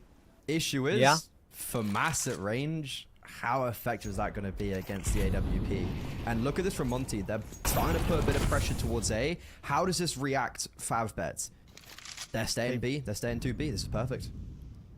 Smash needs to be wary about the timing though. It's a FAMAS at real long range, and there we go, there's the information, but the swing might just be straight into Gizmy's crosshair. That's exactly what happens. He's got 2 more players to look for and actually tries to tunnel vision on the FAMAS of Marix. And Marix has actually got 1 more in the middle of that as well, by the way. That's impressive, but look where Haji is. Behind the site, Marix is aware of the possibility. He was giving that side of the map a glance, but he's of course worried about B as he hears them trampling toward him. Now it's only tension. It's winnable though. He gets 1. Oh my goodness! He collateraled them both as they were crossing, but got neither kill. Can you believe that? Oh my god. That was almost the 1 in a million clutch. Yeah. That phrase gets thrown around a lot, 1 in a million, but that truly was a once in a lifetime occurrence. Very unfortunate for FAVBET. They're really struggling to difficult with Monte, who are very good at just switching things up on the fly, to be fair to them. And FAVBET are being caught off guard. You can see Bondit getting a little bit rowdy there. Bit of hand movement into the monitor. As FAVBET only get 4 on their CT side. This pistol round is a must. Yeah, I feel like it's one of the problems with FAVBET recently, right? I feel like all too often I'm seeing a game where Smash has a half where he's like he is now, 1 and 6, and maybe some of the other teammates are just performing above and beyond, right? Like Bondic 15 and 8. I feel like he shouldn't have to be 15 and 8. He's getting nothing out of Marix and Smash right now. It's rough firepower-wise, but tension is always there, as I mentioned. That would have been an incredible way to win that round, but maybe that kind of shows that sometimes it's just not your day, right? When you have that situation and you tag both like that. It is a very rare situation. So if you're watching in chat right now, you've seen something pretty crazy, even though it wasn't the clutch. Ryu in main. Jakey will spot him out. He's got the P250 and a molly, and now it's on the ground. Okay, no one's looking at him, but no one's also really hitting anything. Finally, some kills do start to float in. That was very messy from kind of everyone involved. But unfortunately for FAVBET, as soon as they lose that presence in A main, they're coming out of pop. They're being shot from Connector, E-Box, back red, A main. Like, they just kind of walked into the meat grinder. Very difficult, and it's just that whole round to me comes down to Ryu getting that opening kill in A main. Yeah, for sure. That drops the molly. It's an important piece of utility on the ground, of course, and an important player to remove, considering he had the P250 to try and fight long range, right? So that's what it's all about. Didn't take advantage of it. Gives me now the MP9, Haji, FAMAS, Lean, A4, and Ryu and Afro A1Ss with a FAVBET on a full eco. Should be 10-4. This is the side of the map where Monte do their best work as well. Did really well against Sangao. This was their 3rd train with this lineup. They didn't do too well against Ecstatic, but we've kind of spoken about that. And then, yeah, against Sangao, they lost 1 T round. And wait a second, speaking about losing a T round, sorry, a CT round, FAVBET have an eco with the bomb down. Haji's just been traded. This is scary, but luckily, because it is just Glocks and no armor, they do eventually get cleaned up. Tensions last alive. And with utility... Wait, he's got ahead of the Molo? Okay, Afro saw him. That was almost really nice from Tension. And maybe the availability for a kill. But even though FAVBET don't win the round, they do get 3 kills in a bomb plant. They are down by 6. If there's ever a way to start a comeback and initiate something, this is it. Exactly, right? It's not like Monte won with all 5 players alive and it was comfortable for them and they have a buy in arrears. They've done enough damage in that round to make a future buy not available. So FAVBET's purchase here could put Monte to an eco. And then we're talking. And then we're talking about the possibility of a comeback. I mean, they made an impossible possible on Anubis, so I'm never sitting here counting FAVBET out just because we've seen it already. Yeah. So True. recently. This is different.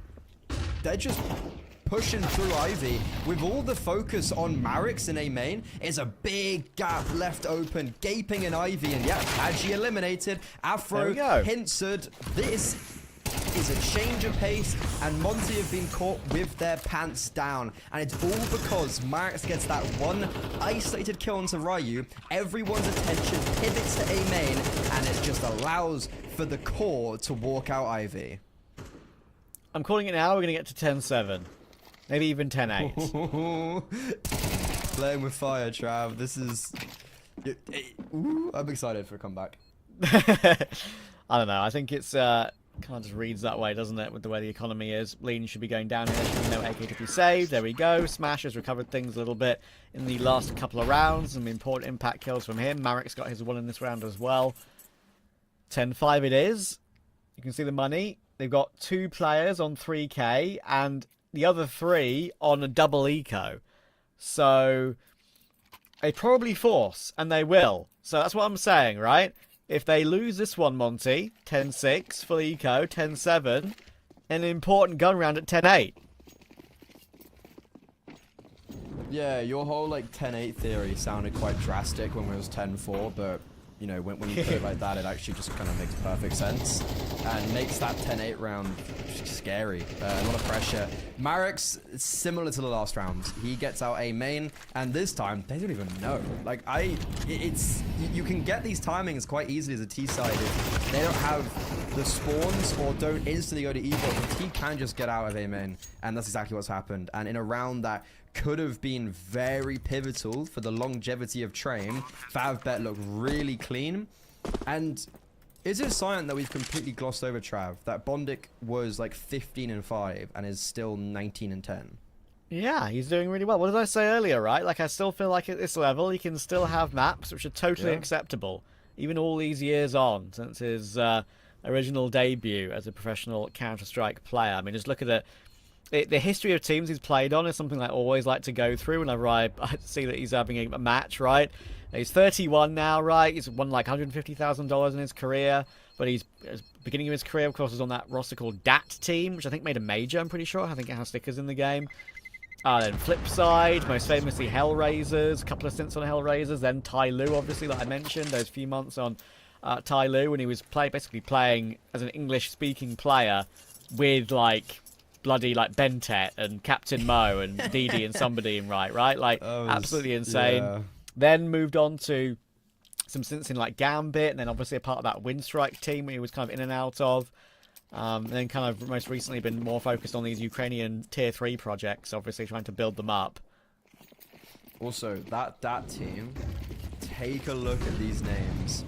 Flamey, Blade, World Edic, Bondic, and then Legends. Then this other guy. Yeah, there was one game where he played with World Edit, Flamey, Seized, and Blade. So yeah, I mean, those are people that maybe get forgotten of how great they are, or were, or still are. From the era. Oh, pause a second. Hang on a second. Yep, pause. Eco round with 1 AK saved by Lean, and it's currently a 5 versus 3 for Monty with weapons picked up, but it is a Mac 10, unfortunately. This is the round they weren't supposed to win. This was the full eco. Surely not. This was the round that I said was basically a guarantee for 10-7. It still should be, but Lean could do something here. He sees the nades coming through from Pop. Good crosshair placement, big shadow advantage. Smash down. Bondic coming out main, but Lean is so ready. Beautiful frags taken. Tension duel. He's out. Oh my goodness. Could have possibly taken Ryu as well, but the quick rotation with the USP gets the kill. And on the full eco, Monty take their 11th, and FAVBET, that might have cooked them. Can't do it on the rifles, can't do it on the force spy, but when Lean has a solo AK, he just evaporates everyone. This is amazing from Lean. He may as well have got 4 kills. I think it was 3 in total, but honestly, this is exactly how you'd be playing a hero AK. Just take the fight, swing them, play a little bit of off angle, bait in your P250s. That is immaculate, and that is a world rocker. FAVBET, this is going to be hard to come back from, and they're actually trying to force it out of the A-bomb side. We haven't really seen them go for this, and it's not going very well. So far, a 2-for-1. Trades will continue, though, for FAVBET. HP is low, though. Tension only on 14. Molotovs are good, but Afro's unaffected.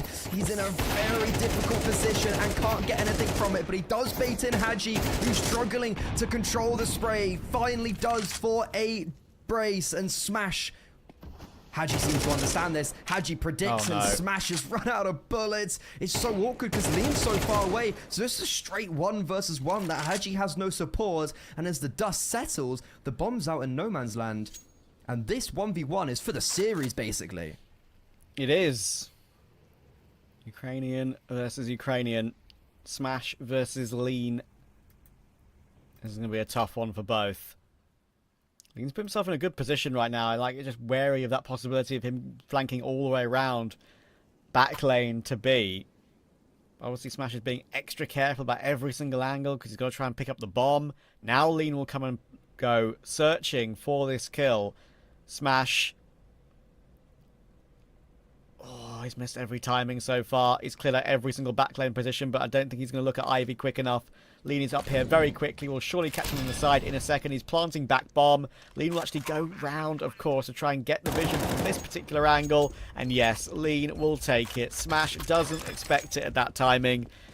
It's a battle of wits in that 1v1, but I did feel like when Lean got himself in toward Ivy about maybe 15-30 seconds ago, that was the key move, and it was always going to be his. It's just in those type of clutch. Oh, that was a weird texture. It's just one of those games. It's just one of those clutches where it's like, no decision is wrong, no decision is right, but Lean makes the right decision. A really good comeback into that round there for FAVBET, because they did lose 2 players on the opening kills, and then utility to flush out Afro, and then obviously Smash made a really good attempt at that, but ultimately they weren't able to stabilize anything, and after losing against the Eco, it kind of has just unraveled a little bit, and this whole 10-8 theory that you proposed that was looking really legit isn't going to be the case, as Monte now have 6 opportunities to close out train on their CT side. They've had 7 before, and that wasn't enough. This is a very different situation.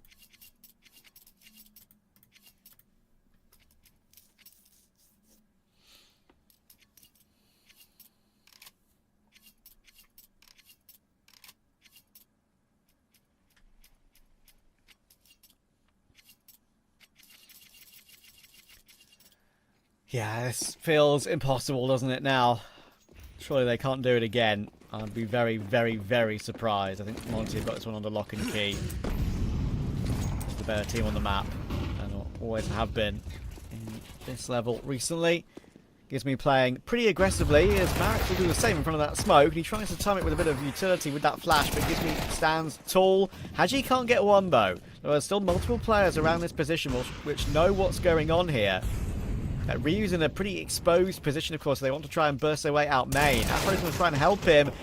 Ryu really needed that kill, but Jackie gets a really important catch. Now Afro is all alone, actually, because Gizme's been found too. Oh, and he's dropped down. That is a sound cue. Has it been heard? I think Jackie has definitely heard it. That's horrible.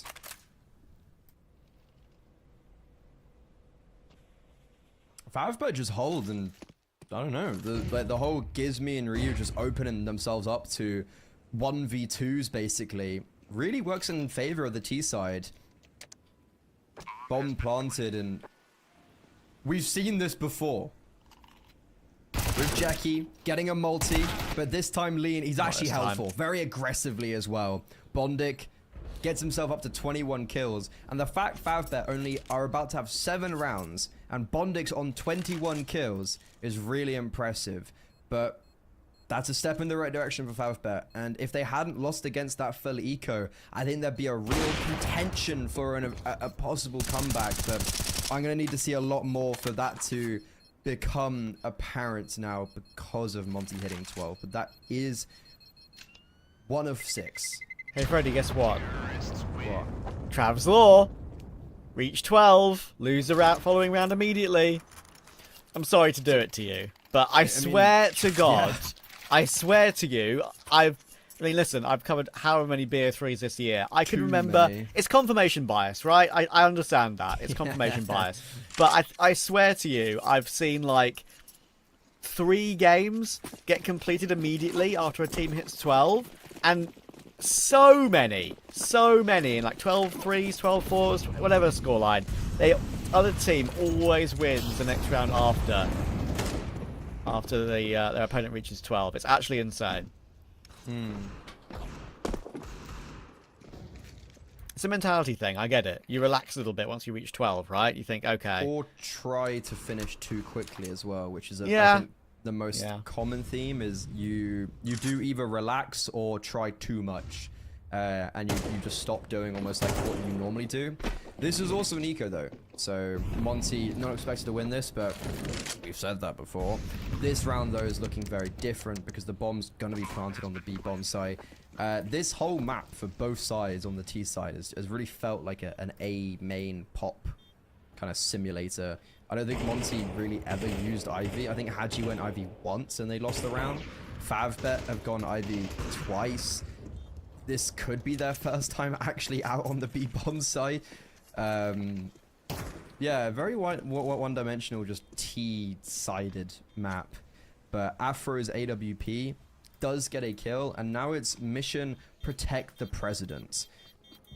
This all needs to be saved. There's no two ways about it, and it looks like that shouldn't be an issue.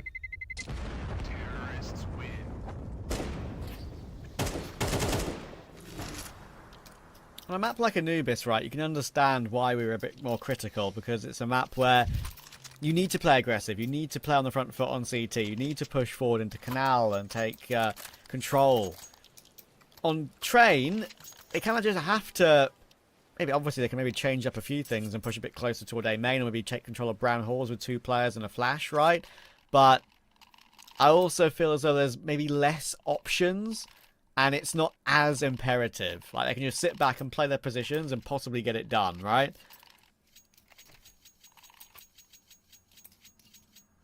Yeah, I agree.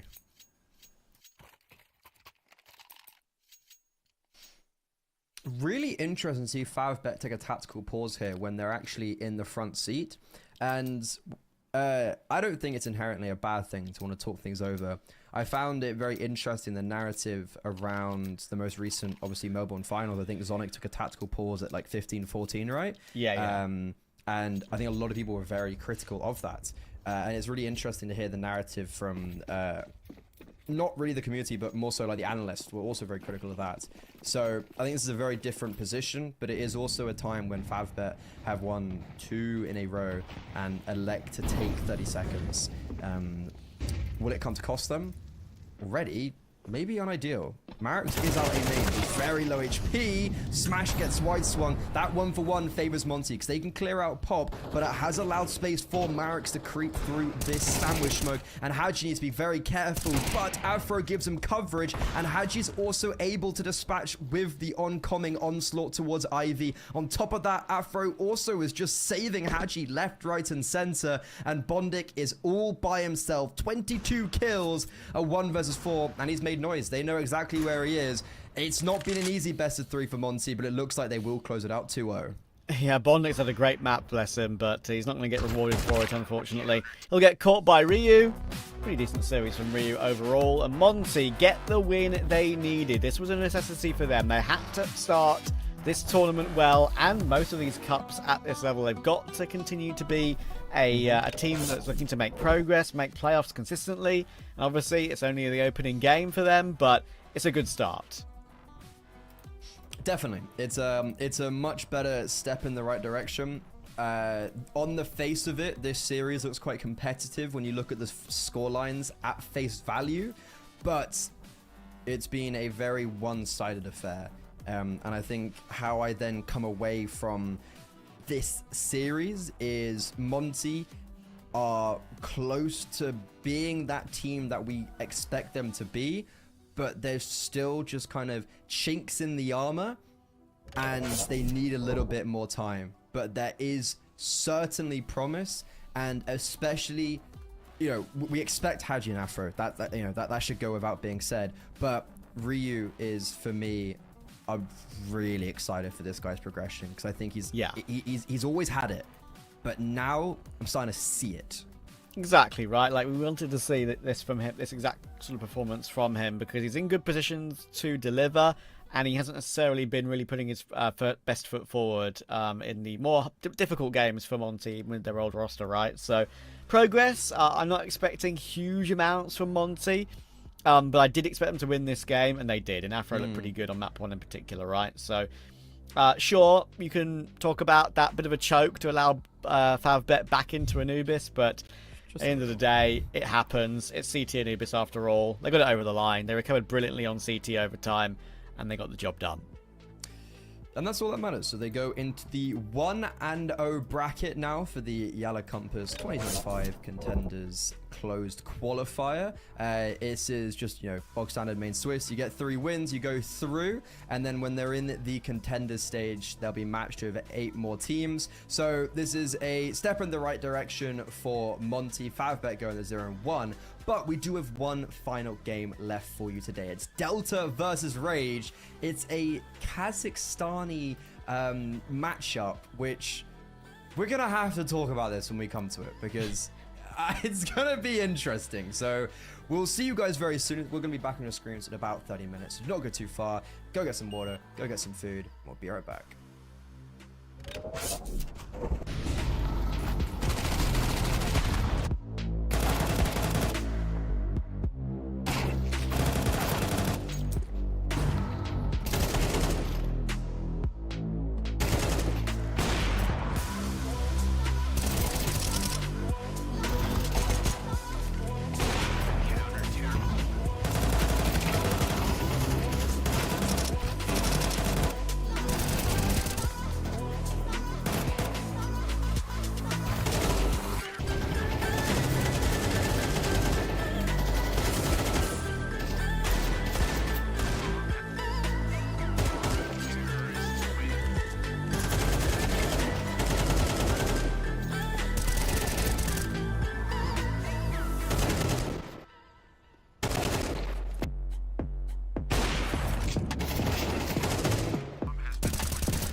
She said she loves you, but she can't love me. But I love you.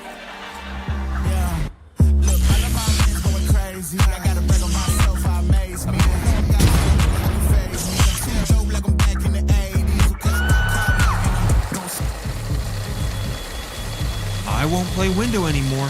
What's going on? Play your role. 1xBet. On to the next one. YaLLa Compass 2025 season. If anyone peeks through, they're both dead. They're both dead in the smoke. Bomb drops, coughed up behind it at the edge of. Away with a kill, but quick trade back from Ariel. Still through the YaLLa Compass 2024 champions. YaLLa, let's go.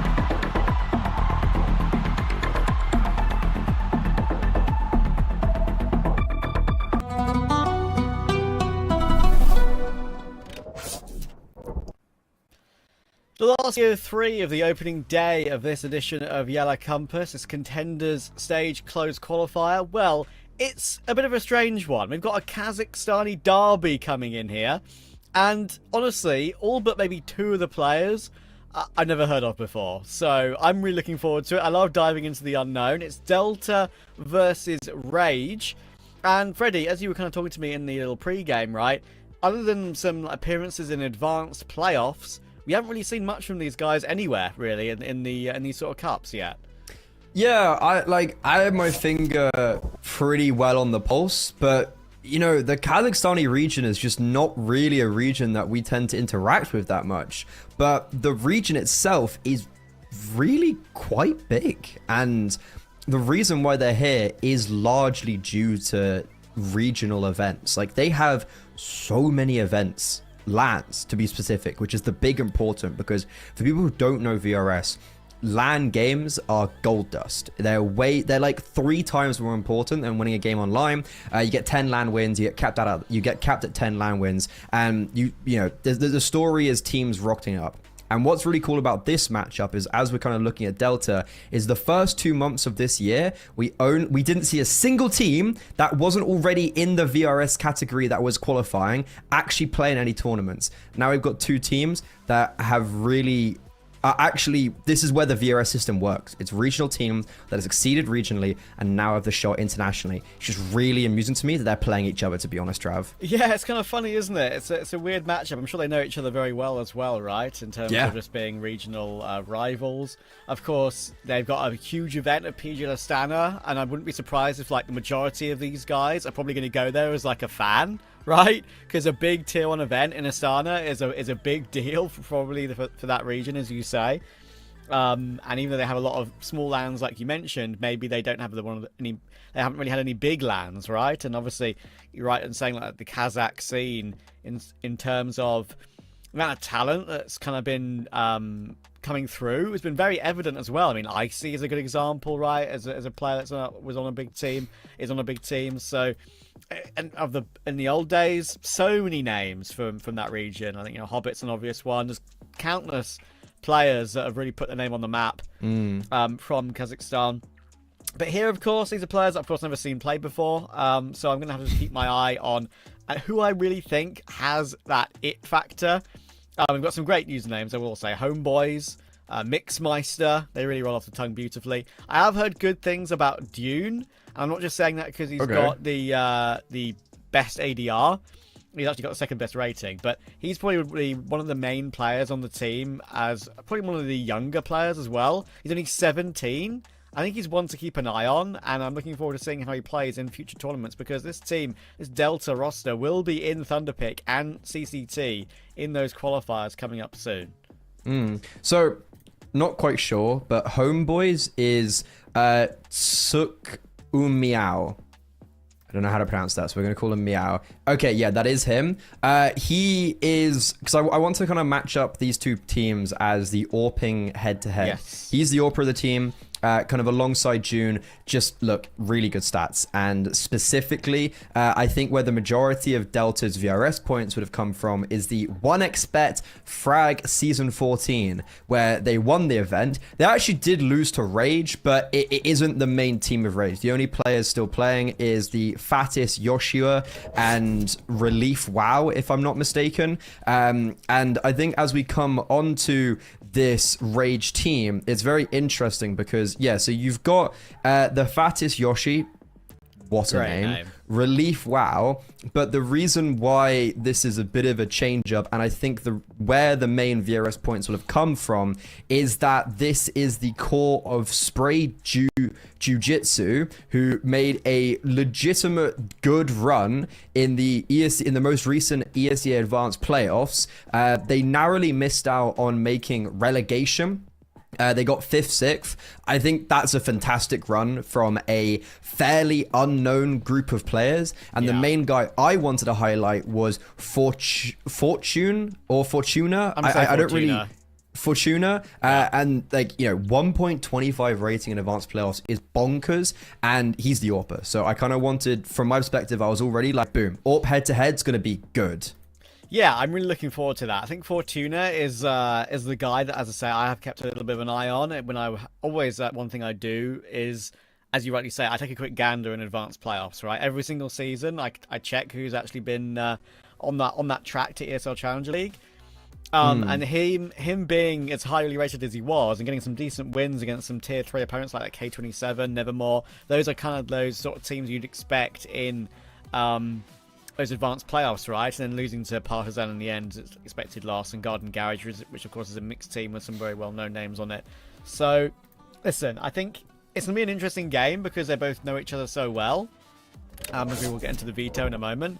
But yeah, I think I'm really curious to see how this one goes down, because we've got some talents here which are quite evident between like Dune and Fortuna. I really want to know, I really want to see X Factor from one of them, right? When it's teams that I haven't really seen before, finding just the who passes the eye test in sort of the first opportunity I'm seeing of them, that's what I'm curious to see. And yeah, just so we're on the same page, I probably will say, you know, Elay, Fortuna, Relief. I'll probably just call him Yoshi, because saying Fattest Yoshi, I feel like it's a little bit of a tongue twister. I'm saying the whole name every single time. All right, every single time. That's right. The best name I've ever seen. Okay, I'll stick with you then. Fair enough. But yeah, we do have the picks coming through. Maybe not every time. Maybe yeah.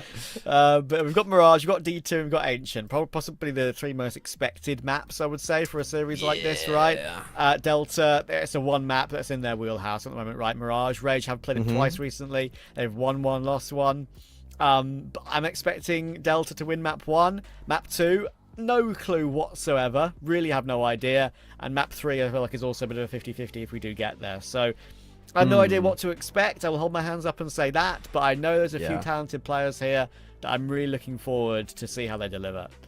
Yeah, the Dust 2 pick from Rage wasn't maybe where I anticipated, because again, we don't have much to go off on. But what I was kind of expecting was looking at just a Spray Jiu-Jitsu, their ESEA Advanced games, and I was like, okay, that should probably say a little bit of like where they're going to go. And they did play Dust 2, and they did win Dust 2 once against K27, which was a pretty good litmus test. But Ancient seemingly was their most played map, and a map that they did very well on. And seeing how that's a decider, I assume that's probably quite a comfortable map for them. But Dust 2, yeah, I don't really know what to expect with that. I'm very excited, because there's not many times when I enter a server like this and I'm just sitting there almost completely blind and not really sure what to expect. And this whole path from the Kazakhstani local LAN scene, like, I'm not sitting here just creating a storyline out of nothing. Like, Icy was kind of the name that you mentioned. All these LAN events, which have given these teams the VRS points to participate here, was the first events Icy played in.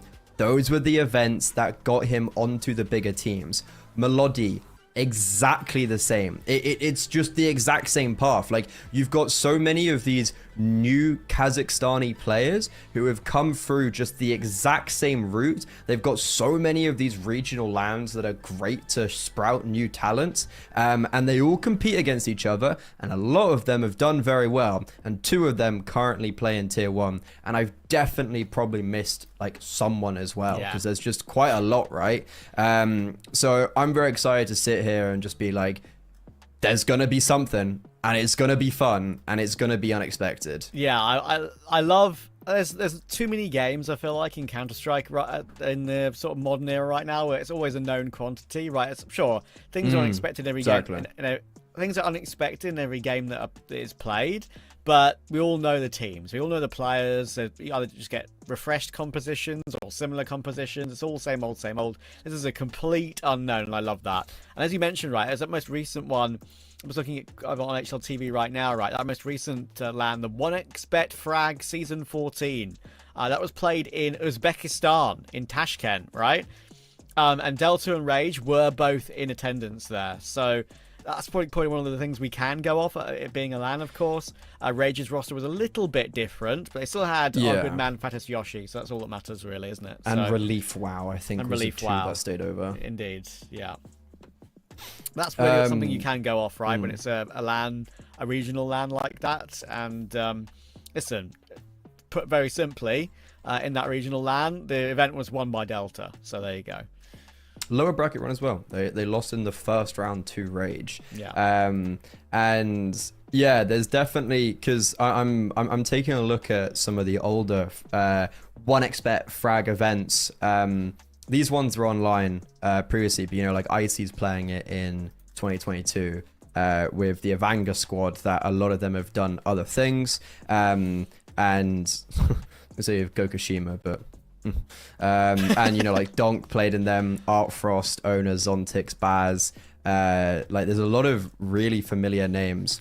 And I think these, like, I am such a big fan of regional lands. And I think it is just fantastic. I think, like, I love grassroots Counter-Strike, and this is it. Also, like, season 12 was when Rage played and they won. That was with Fortuna, Relief WoW, Fatis Yoshi, and I think that's the core that, yeah. Oh, and LA Desire. LA. Yeah. So, you know, like, these guys have proven it on LAN that they can do it. LA, actually, we're speaking about Fortuna in this LAN Grand Final in the end of 2024. Fortuna, bottom of the scoreboard. LA had a 1.5 rating in that best of 5, in that best of 3. That's a really serious result, and a very serious performance. So there's just an abundance of potential. And you were talking about Tashkent. Wasn't there like an Uzbek team that kind of came up as well called Tashkent? Yeah, that is where the tournament was held in Uzbekistan. Yeah, that one I mentioned, Tashkent. Yeah, there's an all called that too, though, right? So Traffic Tashkent. Yeah, that's it. There's that's the so much promise coming out from this region, and I think it's incredibly exciting because it's something that you know, people might have a gauge of it, but it's something we don't see because it's not a scene that we're involved in. We focus on maybe more of the Western Counter-Strike world. We don't notice things in those scenes, and I think it's really awesome when we get like a spotlight onto them. Yeah, and I think one of the things as well that's quite interesting, right, is that we often see those Eastern Russian players play in ESL Challenge League Asia, right? They never get an opportunity to play in anything other than maybe some regional major qualifiers and that league. They've got like nothing to play in unless they want to move into I guess more Central Russia and more sort of EU tournament side of Russia. And yeah, I think there's a couple of players there that I had a chance to watch in ESL Challenge League Asia in the past, right, who are genuinely like absolute gamers. So like, yeah, we might have players in that league. I mean, it's a very broad statement. Don't get me wrong; it happens in every sport. This kind of argument, right? You could find anyone who's didn't realize they were naturally gifted at a certain sport or whatever.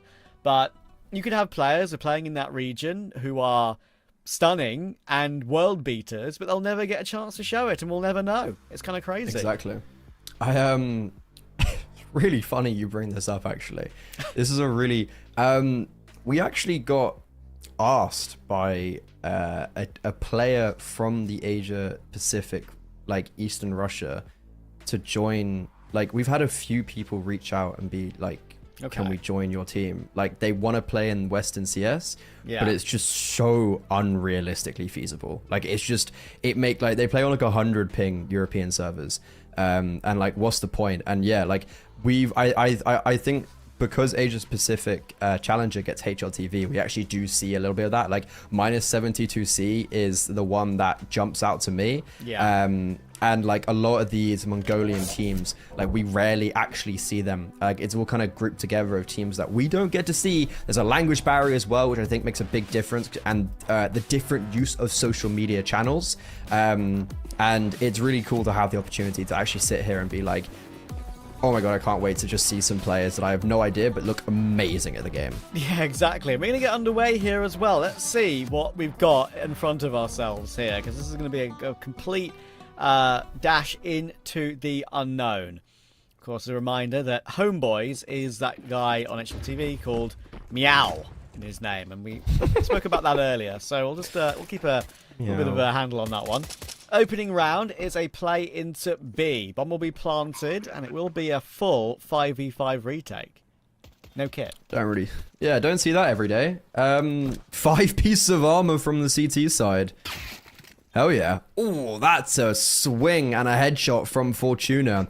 They got to get a move on. You mentioned no kits, so they can't really hang around. And the trades are coming in, but it's filling the feed with blue. Now only Dosic left, and that is actually a really good retake. Very clean, very crisp, and very conjoined. Fortuna, he's the one who picks up the majority of the kills, and Rage early on the board. I'm calling it. Fortuna is my GOAT. Oh, okay. Already. I'm sorry, I'm joking, but I thought Pumpkin was your GOAT from Kazakhstan. No, that's a very good point. Pumpkin66 is a guy that is like was completely unknown right at the time, and I think now, what does he play? Does he play on One Win now? No, he plays on Novak. He plays on Novak, that organization run by Adren, right, with Nilan on it. But yeah, like I was pretty high on him. I thought he was a big talent to keep an eye on. I think he still is, but yeah, just another example of teams that are out there, like some of the one-win players, like Novak, like these two, of course. There's so much Kazakh talent at the moment. Fortuna, as I say, incredible rating. Not just saying he's my GOAT because of his rating, just because I have seen one map from him, the only one. They're going to try and go for a retake again, actually, in the following round, by the way. It's a force by coming up from Rage, and there's a lot of damage done to Mr. Fat Yoshi in CT. And honestly, if he gets away with this one, I'll be very surprised. He won't be. He'll be pushed by D-Donny, and now it's a 2v2 with time ticking. I mean, this is amazing from D-Donny. He's saved this round, but he is being flanked. They hear him, but Relief still gets the kill and picks up the kit. Allay? I don't know what he's looking at, but a smoking kit for Relief. Mixmeister on 2 HP. The spam's connecting, but not enough. And that's heartbreaking. That was a round that always should have gone in favor of Rage, but Delta make that so contestable, and at the last dying embers, just let it slip through their fingers. Oh, I can't believe he's got away with that one. Yeah. The player cam there of Relief. Actually, never mind. It's a play cam for all of them. I tell a lie. I'm sorry. It's just Relief. It's Relief for all of them. He's all of them. But yeah, that's an incredible defuse to grab. I thought for sure they'd connect the few bullets required to take him off that defuse. Not to be, though. L2 will go for a half buy in response to that, knowing they've got enough money for a full purchase in the next. A bit heartbroken about that previous loss, though. Yeah, but yeah, so far, Rage do need to be careful. Still a dangerous round. We've got Galil in play, but Fortuna will get his one. Mixmeister will get his kill. And Homeboy does jump up into the window. It's Fortuna, and he's found Allay as well. With an M4 to be picked up. 64 health and a fresh reload. On a moment, duel towards short. Oxygen will find it, though. And Rage will confirm their 3-0. Yeah, Fortuna really almost gives up that round kind of single-handedly there. And, you know, these are kind of some of the things that I'm keeping an eye on how do players approach these type of situations where they get 3 kills, they run out of bullets, and they swing middle with a USP. It's not a great sign. That's a big tell to be like, okay, someone's really confident in their abilities, but maybe a little bit too kill hungry. And that gives up 2 kills that realistically shouldn't have been lost. But Rage are still 3-0 up. It's a bit of a rocky start for them, but the AWP's out for Fortuna, and he makes he gets boosted up into ladder, or I think made the jump himself. Now that is a sitter of a shot he's missed. He was holding the angle for a while and flicks off. Delta, lucky to not lose someone, but LA just pushes by himself through connector, but also leaves the A bomb site.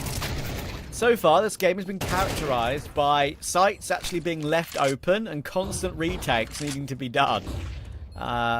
B on the pistol and A now twice. Got a 3v4, and the CT's done a very good job at recovering these rounds so far. The afterplants for Delta have been a bit rough, but here we go. June has lurked his way in, Elay will be removed, and now, even though there's 2 kits in play, you may have this big flank. That could still be something, but you've got a player on front of stairs and on stairs in connector. They're going to push forward into the open and actually giving away a couple of kills here. This smoke could still be jumped upon. Surely not another defuse, but no, there's no kit on that player trying to defuse. So Relief will get the kill. Fortuna will die. But as you say, losing the AWP is a shame, but Delta will get off the mark, and that's the most important thing for them. Wow, Delta got away with murder there, because look at these horrific post plants. It's planted for CT and they went jungle? They are so lucky that Oxygen ran before the smoke popped. Because I think he had a kit, if I'm not mistaken. Or yes, just... one of them did. Yeah, Relief actually had a kit on ramp, so that was one thing. But I'm pretty sure Oxygen also had one. So if he was able to actually cross, then, you know, that's round over, basically. So Delta... look, I guess good reaction to go A, but a very choppy round. And again, they're just going out onto the bomb site. Oh, this is scary though. This is very scary. Oxygen, yeah, they mollered each other. No. Why does he peek? What? Oh my god, Freddy, we're 5 rounds in and you're already losing it. Oh no.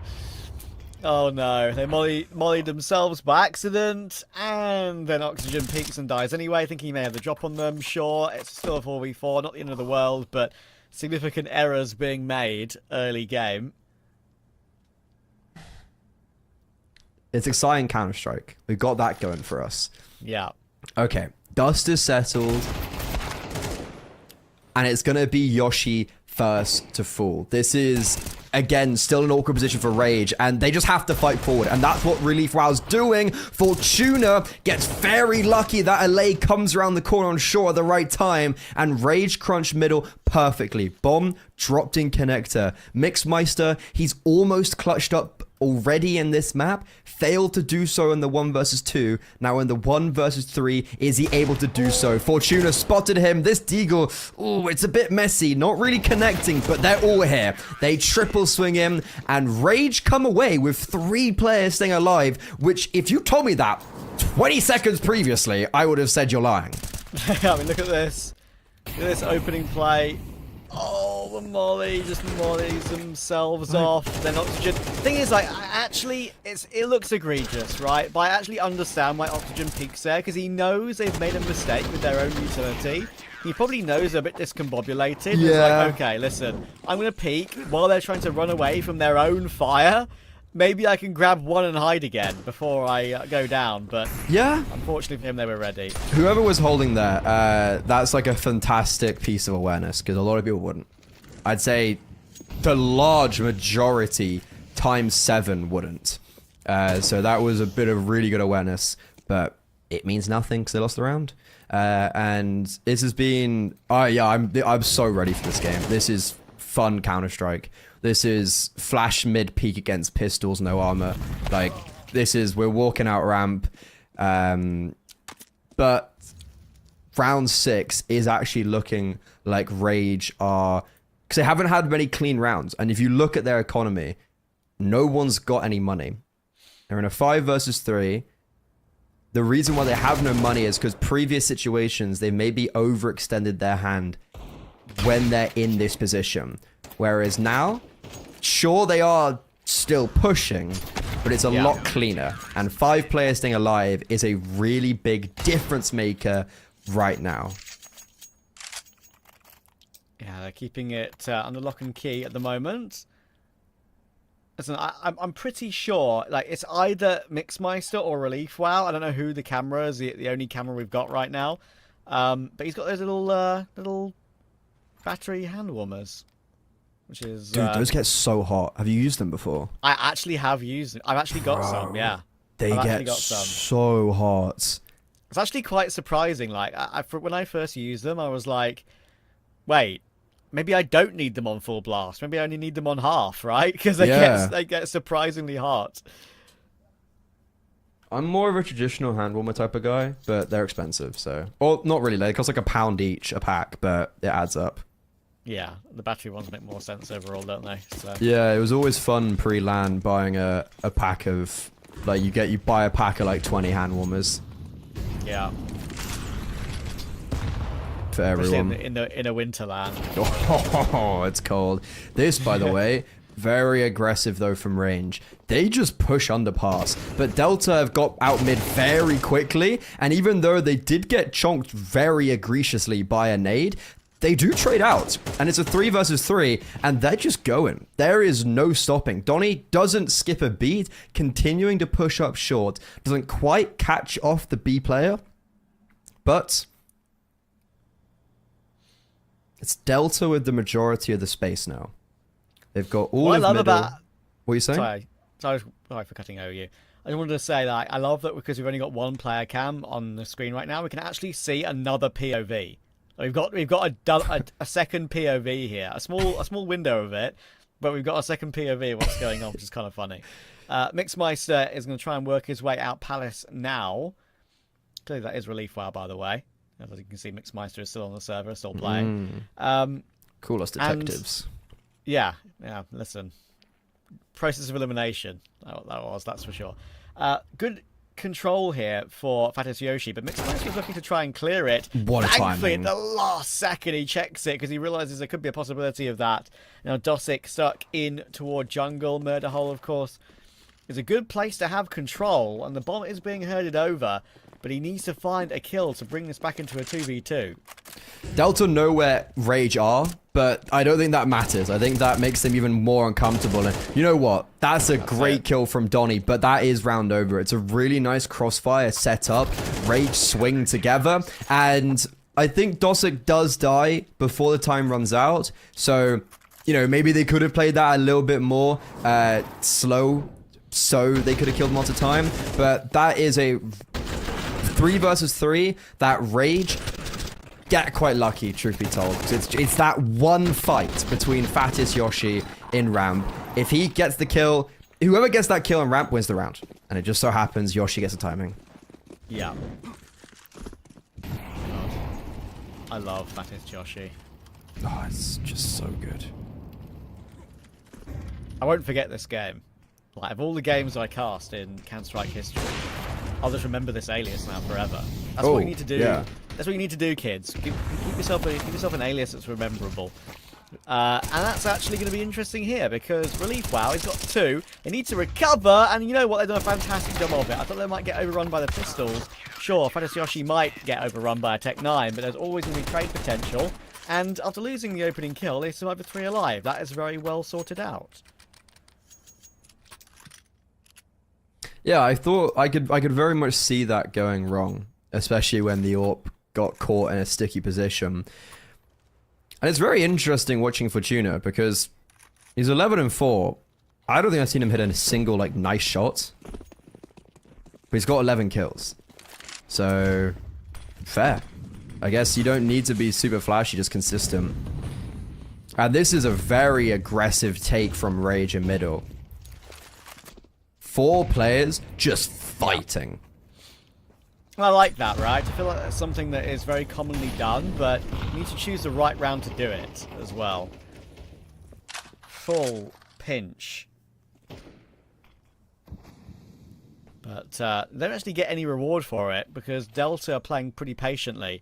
The setup is still there to go for a peek and connector, go for the peek from short, and with this boosted bricks player here, First bit of information, the AWP's on the angle, decides to fight for a little bit longer, but he's got someone to bail him out, of course.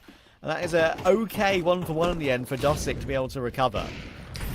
I don't really know how many players Rage know we're in middle, but now this is where it gets very difficult for Fadas Yoshi because his A player falls. That is a perfect timing coming out from Mixmeister. He cracks open on his lurk at a pivotal moment when the focus was turned towards middle, and Relief WoW and Fortuna, they need some fortune on their side because this 2 versus 3, there's no openings. And they're actually just going to save. Delta, they are very far down right now, but a round like that gives me faith that there's maybe a little bit more that they have to say in this, because that worked very well, allowing for the early control to be taken and then reacting off that nicely, and also then hunting for the AWP and AK not to be saved. Yeah, beautiful time.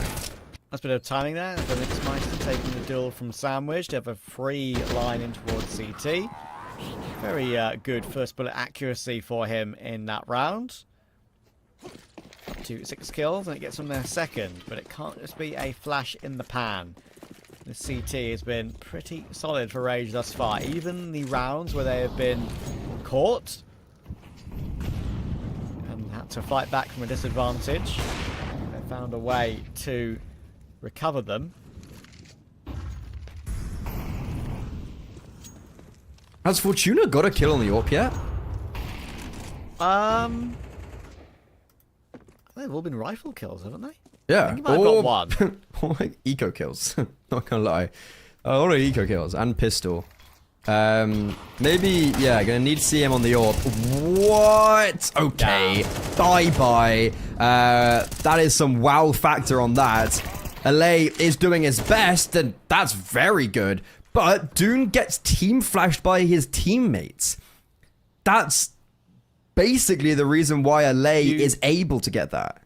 You'd hope he'd get team flashed by a teammate, otherwise it doesn't make much sense. Yes, but the point still stands of like miscommunication somewhere there. Important frag from Homeboys, but he will get traded by Fortuna, and there is that AWP kill you rightly mentioned. 3v2. Incendiary on the default spot, and a great check from Elay to find Dosic on that flank through Murder Hole. Mixmeister's going to have to try and hit some headshots like we saw in the previous round here to win an unlikely 1v3. Got positioning to push forward and maybe play a bit closer. Unfortunately, he had to go there to pick up the bomb. So it was an excellent pick from Fortuna, to be fair, to make sure that bomb was in a very irretrievable position, and he hasn't really got time to plant it, knowing he's likely just to be run down by one of the 3, or maybe all 3 on B. So he'll decide to save a gun instead. Don't blame him, because they can't actually buy next round anyway. But Rage are up to 8 now and looking like they are the more solid of the 2. Second tactical pause for Delta. Because that round, you get the opening kill. An insane opening kill, to be fair. And then it just all falls apart. It just all completely falls apart. Team flashes. Bit of disjointedness. Not maybe a clear game plan. And I wasn't really sure who to put as like a favorite. But this was Delta's map pick. They did just win a LAN. Process, a logical conclusion was that it's going to at least be a close occurrence. But yeah. Christ, this is not looking competitive at all. Scoreline wise, I think some of the rounds have got a little bit closer than the scoreline dictates. But 2 rounds left in the half, and Delta, they are fully purchasing around that saved AK of Mixmeister, and they're just going to go towards A. They're just going. Yoshi, oh, that's so unfortunate, right? I've been there. You see half a body, you go for the frag, but they just get round the corner in time, and you have to take your finger off mouse 1 and then respray again, and it never works. And goodness gracious me, that is a 17-year-old wide swing zoomer peak if I've ever seen one. That is unbelievable. Fortuna given no chance whatsoever. That's a way to crack open a bomb site.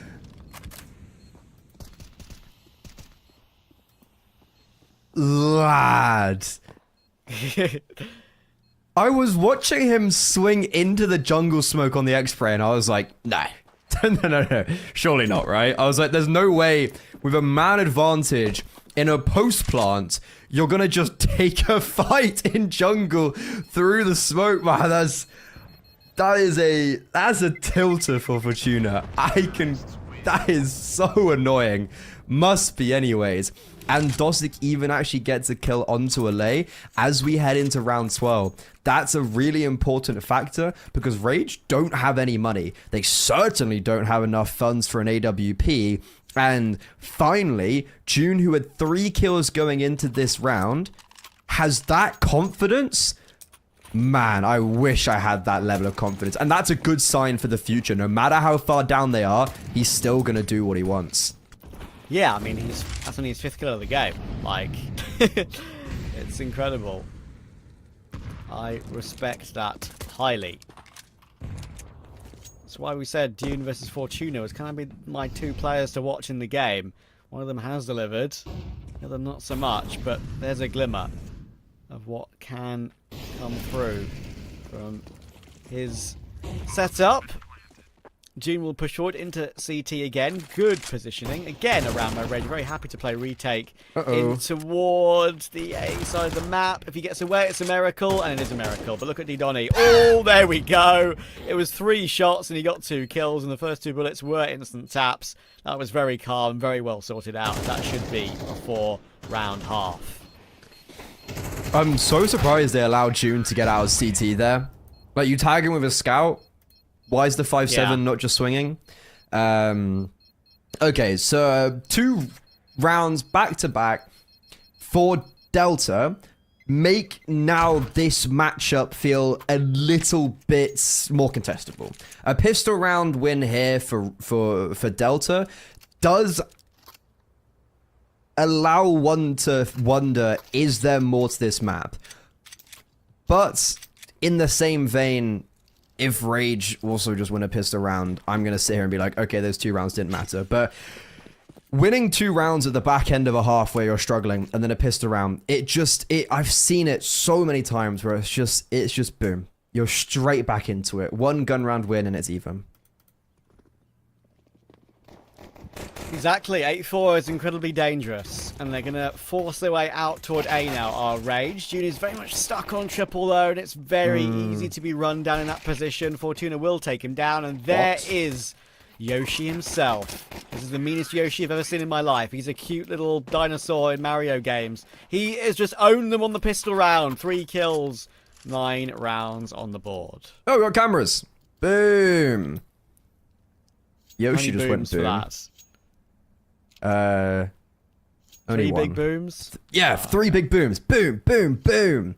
But that's Rage winning both pistol rounds, which is another big boom. And that pistol round was won because of a really good flashbang by, I think, Relief Rao. He completely blinds the CT player, completely blinds the triple player, and it just allows for Rage to dissect that round. Flash into middle. All good. Okay. Rage is still keeping on the front foot. They've won the pistol round. It was a very nice set call. Even though Delta do get a lot of damage, but only one kill. It was a nice setup with the USP round. So as we head into round 14, this 15 is for all the marbles.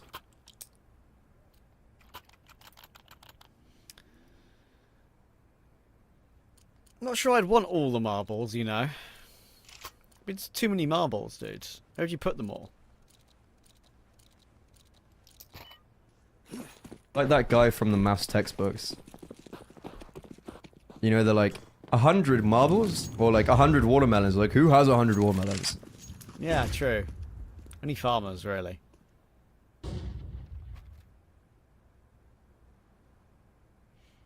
I used to collect marbles when I was a child. I used to collect bouncy balls.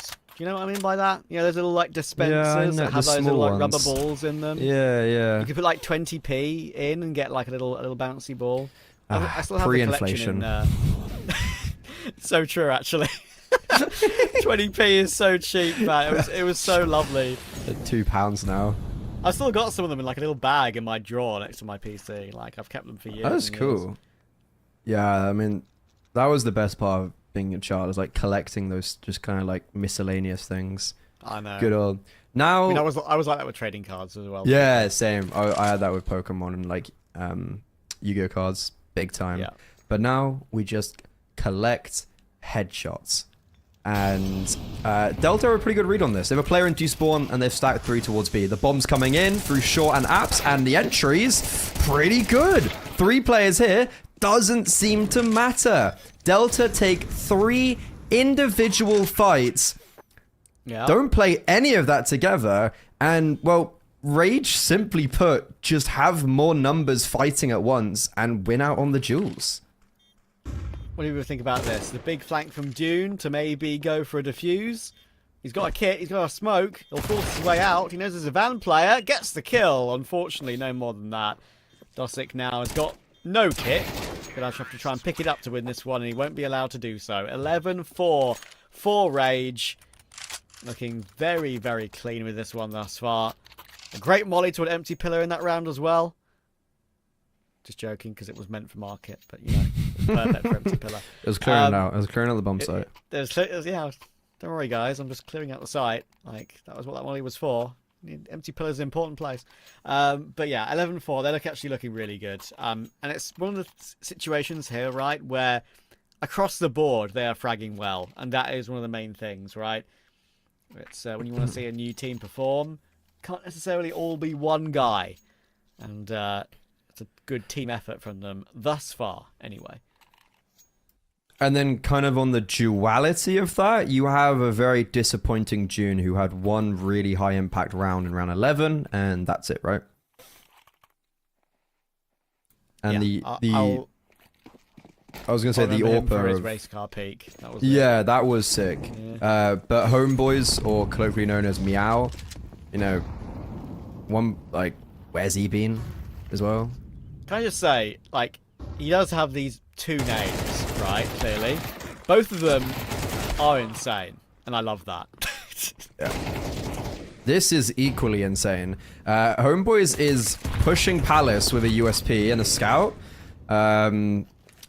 I don't know why he's close like that with a scout and the MP9's on triple, and it's worked, but not quite. Donnie is left alone in a 1 versus 2. The bomb's in Palace, and it looks like it should be able to get out easily, but Donnie could have a surprise. I was going to say if they plant, maybe for CT, he could spring out. But no, they've seen him. The bomb's now planted. This smoke has been used to see if he can separate them and see if he can play around it. And it has, because LA has isolated himself, but he hits the shot. Hitting the shot is all that matters. Very well played. Well figured out, actually. One of the things I think Rage has done a really good job in this game with is purely figuring out how to recover either losing the opening kill or any sort of manic situation. They played retake a lot on CT. It works the majority of the time. They have played before, of course, these two, in a LAN. It's almost like they've remembered how they went about it last time and were like, okay, their afterplants aren't that great. It doesn't matter if we give them the site. We're very good at retaking. They're not very good at afterplants. We have the advantage. Let's play it like that. Okay, this could be the final round. You were just complimenting, right, on how they are able to save these sort of rounds, and they're gonna have to do it again. It's a 3 versus 4 straight out the gates. There is no one on the B bomb site though for Delta, and Fatish Yoshi could just walk out. This is very awkward in middle, where Oxygen made noise and they're looking for him, but he still gets a kill. I honestly do not know how he's gonna kill there, and now they've jumped off short to fight him. Oh, this is just so perfect for Rage. They're just holding now for them to come back, and Donnie wins the duel after being held for. This is a crazy game. He is able to jump back. Bomb will get planted. It is a 2 versus 3 in favor of Delta. They don't have a kit. And they've also just smoked themselves off. They're going to run through this smoke? Yep, okay, fair enough. I like it. Unorthodox. And it's Fortuna in a 1 versus 3, and June just collects all the kills. What a weird round. I mean, listen, there's Trouslaw again, by the way. I'm going to bring it up every single time, just so you know. And every time we work together now, I'm just going to point it out, because it happens every time. Anyway, listen, that smoke was unorthodox, right? I think you rightly say it was, smoke themselves off in a way, but it allowed them to push up to a certain level, up short, safely, and then spread out. One player to the right, one player down the middle, and one player down the left. Quite literally so well. spread out and search for clues, right? And in the end, they say, Scooby-Dooby-Doo, and they win the round. So, I've never seen anyone do that in my life. Like, is that on-the-fly cool that they all just went, okay? Or is that like a predetermined... Because it was perfect. It meant the AWP couldn't post, and then they closed the gap. Why was that such an amazing call? It's right. I mean, it was... Listen, they did have the advantage. It was a 3v2, and the Oxygen was on 17 HP, so he wasn't be very squishy. Yeah, but then they cancelled out the only threat, which was the AWP. Oh my god, this is mind-blowing Counter-Strike. You've been given an idea for a future strat. That's one of the most situational things I've ever seen in my life, but I love it.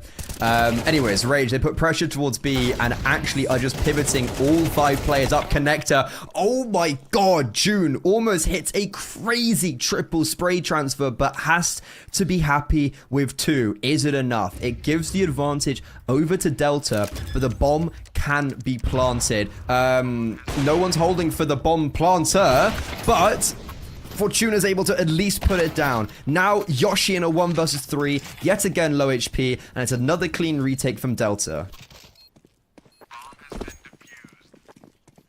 As I kind of mentioned to you earlier, right? Get a couple of rounds on the board, feel a little bit better about yourself. You can see they're playing like together, obviously, right now, like in a boot camp, which is great to see. I think it's always makes you feel better as a group when you go for that sort of, or have that sort of opportunity, I should say. So, yeah, it's going to see if they can get anything more done in this one, because they know they're going to put Rage on an eco. There is some sort of extra cash on that is Yoshi, but he is going to be keeping most of that for the future gun round. No P250 even.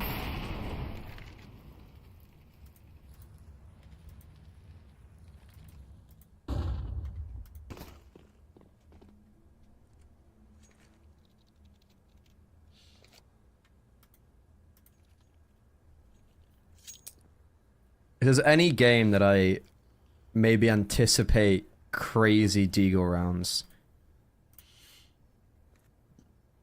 this game just encaptures that perfectly. Oh, ruh-roh. Okay. Run boost didn't work, but in essence, it kind of did.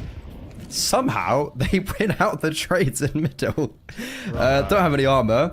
One of the rifles can't currently be... Oh my god! No way! What a zinger from Yoshi. The B bomb site's empty, but right now Rage might not realize it. Now the penny will drop because they have identified both players towards top con and towards jungle. It's a foot race towards B. Homeboys has got there first, but it doesn't seem like it's going to discourage Rage. They're still running forward, and he misses the AWP shot. Now this is when it gets scary. This is when the pistols can close the distance, and Homeboy swings out, gets the first, and isn't traded. Bomb has committed. Oxygen is completely by himself with very low HP. There's only 10 seconds left as well, so he has to get a move on. Relief Row's been spotted on the flank. Oxygen finally deals with the AWPer. 5 seconds left. June, he's being wrapped around. 3 seconds. Time has run out, and Oxygen will even die after time, so he has no money to bring into the next gun round. Oh dear. Now that's a bit of... That's probably the most egregious... Listen, it's been a wild game. That's probably one of the only egregious mistakes I've seen so far, right? Like, listen, you have to be aware in that scenario of the time on the clock. Like, you only have the Glock available to go for. I know you're desperately trying to win the 1v1 to win the game, And sure, the next gun round, you've got a Tech 9 and util. It's not the end of the world, right? It's acceptable. But it's still a big mistake to die after time in that situation. You can't really afford to do that. Just go for the peak before time at whatever cost. Even if it's an easy kill for your opponent. At least give yourself a chance. Looked very hesitant in a round where I don't think you should be hesitant. Exactly, right? So, yeah, I think it's probably the biggest mistake so far, but it doesn't have massive repercussions. It's not the end of the world just yet. I mean, Oxygen, oh, he's dead anyways. Tech 9 peeking long range in mid. Ooh, that's a weird position for him to be with a pistol. And this crunch from Delta, they get that opening kill and then just spur themselves forward. But once again, we've been in this situation a lot this game where the bomb sites just get left open. And Rage walk onto B. There's that smoke again. There's that progression smoke on short, and look at Mixmeister. He's used it again perfectly, but unfortunately unable to get more than one. Down to the 2 versus 2. This was a 5 versus 3 in favor of Delta. The USP up close. Double dinks. Fortuna, the man of the hour, unable to collect anything more, and it's going to be another successful retake attempt by Delta. They're sticking themselves in this game. They're refusing to say die. They're not coming away. I can't believe it.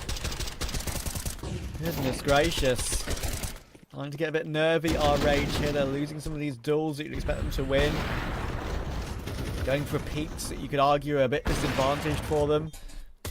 Fortuna really did try his best, but Relief Wow had no idea that Homeboys was really closing in on him from market. He didn't give the market position a jiggle peek. He's mostly focused on the worry from short. Let the USP close the distance. Right time for a timeout. Agreed.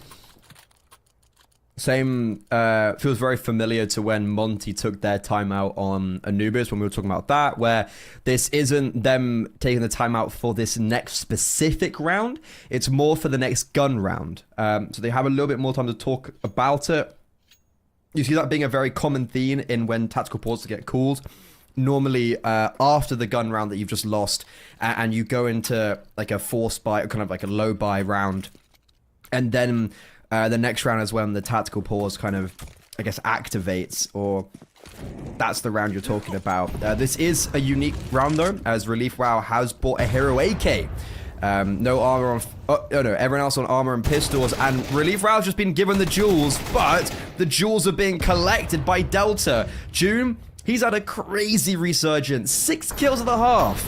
Now, on 16. And hero AK, not even a worry. Delta working their way into the game. As I said, right, like, it's a matchup we have seen. So, it's one that you need to keep an eye on. As you say, maybe not the full cause in play here between these two, but players know each other very well.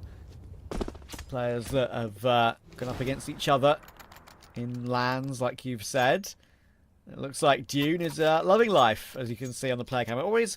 It makes me happy. It makes me feel like a proud dad, seeing young players play well, recover after a poor start, and enjoying themselves on a boot camp environment.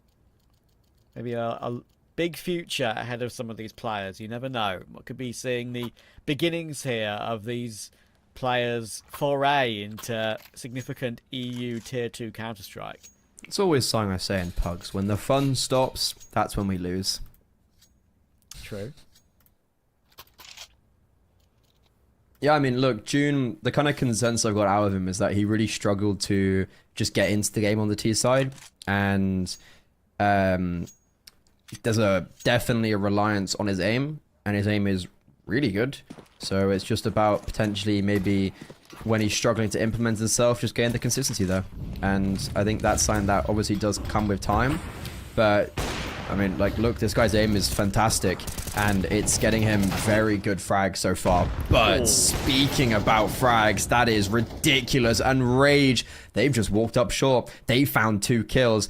Donnie is in a world of trouble. Overlooked. But it's actually Mixmeister that capitalizes. He just swings for 3. That's amazing to isolate the duel over towards ladder. And he's actually just going through the smoke. He's thrown it again. The progression smoke up short for the retake. I said it was situational, but apparently it's the 3rd time they've used it. And it's worked 2 times for him. Will it work a 3rd? It's definitely going to have to, because everyone around him's falling. Rage, they win this 2v1. They win their opponent's map pick. Mixmeister gets one, but the trade from Fortuna is instant, and it's Rage to take the advantage after Mirage. Fortuna doing a great job there, peaking at the right time for the instant trade.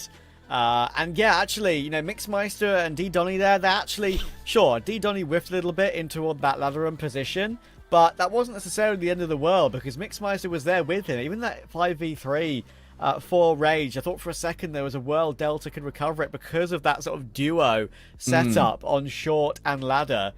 It got them back into the round for sure, and yeah, I think it was actually quite close in the end, but it was always going to be difficult to work your way back into the site for another retake clutch, and Rage should get it over the line in the end. And we've learnt a new progression smoke to use every single time, clearly, because they love that one. I just love it so much that you were like, oh yeah, you've noted that. And I was like, no, because when am I ever going to use that?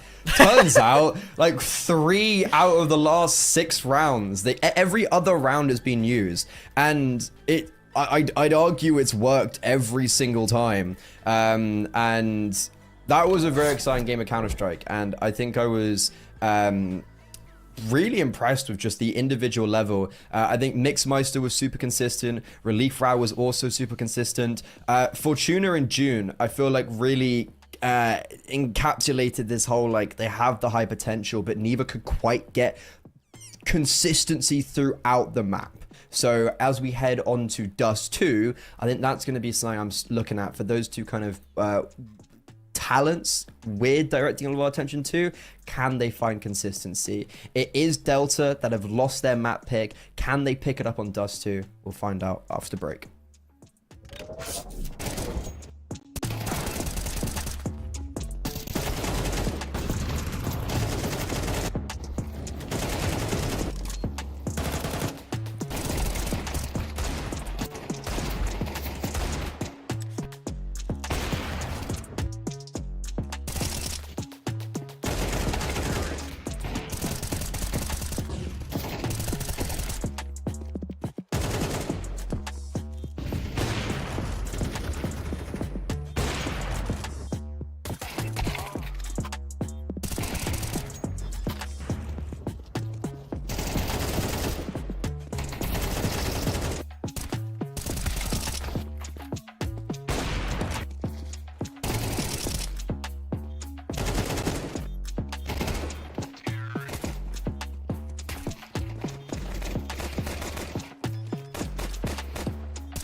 She said she loves you, but she can't love me. But I love you.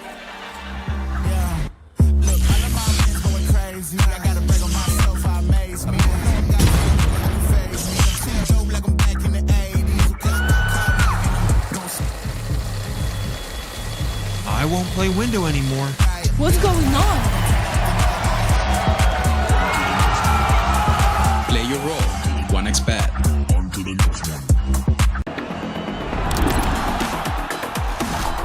YaLLa Compass 2025 season. If anyone peeks through, they're both dead. They're both dead in the smoke. Bomb drops, popped up behind it at the edge of. Away with a kill, but quick trade back from Ariel. Still moving out. YaLLa Compass 2024 champions.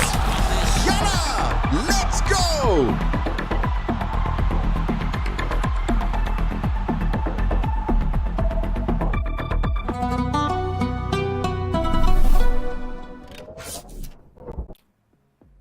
This Kazakh derby, we knew it was going to be exciting, and it has certainly lived up to that. I don't think the scoreline really shows how much fun watching that game was.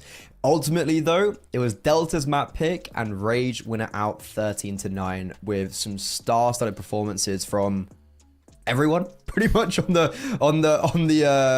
Rage side. They now go on to their map pick of Dust 2, which. It's hard to gauge. We don't really know much about this team, but from the previous core in their advanced run, Dust 2 wasn't a map they really played that much. So it's going to be interesting to see maybe why they picked into it. Yeah, look, I think for me, it's an interesting one because in the games we have seen from Delta, one of them being against Rage and like the old Spray Jutsu team, right? They've played it 3 times, they've lost all 3 of them, like in all chances they've had to play it, which is maybe a little bit worrying for them. Rage have had that one game on it. That was, as you rightly mentioned, in advanced playoffs. They did manage to actually win that game. It was against K27, which are a very young Russian team with actually got X5 on it, the Team Guard Code man on that Good team. win. But yeah, they're going to be going for a very fast B play coming in here on the pistol. Oxygen will take down Didoni, and he'll get the second on June as well. That probably confirms the round, even with 2 very quick flankers in tunnels. They just can't jump through the smoke and expect any magic to happen. That's 3 for 3 now for Rage on pistol rounds, and every single pistol round, someone has got a 3k or more. Fortuna got a 4k on the city side. Fattest Yoshi got a really nice 3k on the in the second half. And Oxygen has just picked up a 3k here, running onto the B bomb site. And it's good to see, maybe of all people, Oxygen getting the multi-kill, because not to kick him while he's down, but he was the one player who didn't maybe have a great performance on Mirage. He was actually more towards the bottom of the scoreboard for the whole server, and was a bit of an outlier for Rage. So seeing him just confidently running in, and also hitting some really nice shots as well. That's a very good sign for Rage when now kind of every single player has had a round.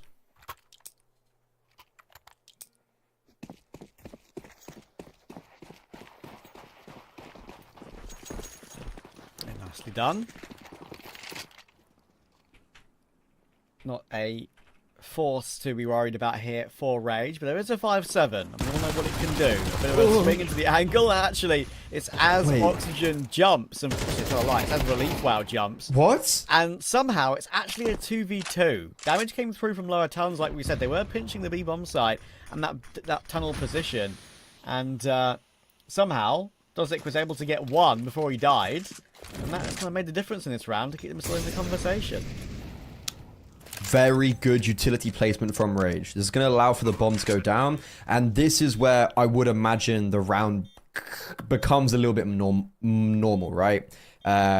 It is going to be potentially just coming down to if June can hit some crazy deagle shots. No one is holding for him, and the P250 hits an instant headshot. Oh my god. From the top ropes, no armor on June, just drops down with the deagle. Homeboys swings with the P250 as well for that opening kill, and now that is an upset early on Dust 2.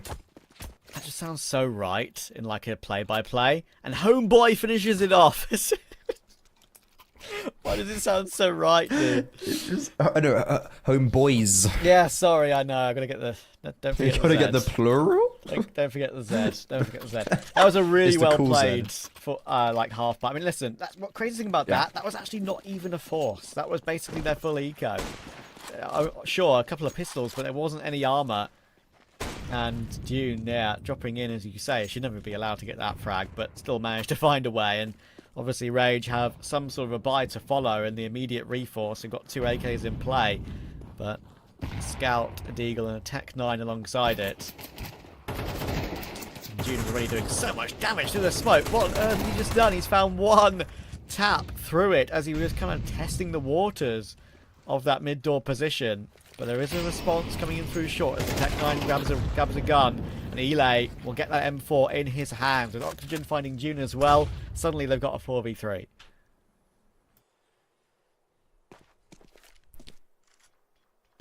This game's certainly delivering. Win on the pistols, and then now on a man disadvantage when you're on the rifles. Currently a smoke on short, impeding the progression of Rage. And because of that, they're going to pivot over towards middle, where Mixmeister is very isolated, and Oxygen, just before he goes down, gets a kill completely blind.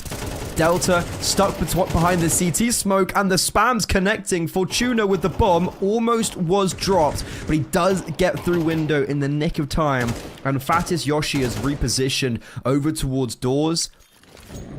So there's a lot of different areas that Delta are going to have to deal with if they do choose to go for the retake, but instead they're going to save, and Fatis Yoshi, he's actually going to hunt them. They're all going to hunt, and Delta, as I said, full eco win, and then can't do it on the rifles. Yeah, crazy, right? Nice little play at the end there from Rage, actually, to be fair to them, right? They knew that Delta was stuck behind that CT smoke. They had their Molotov primed. They throw it in once the smoke fades, and then know they're both falling back to save.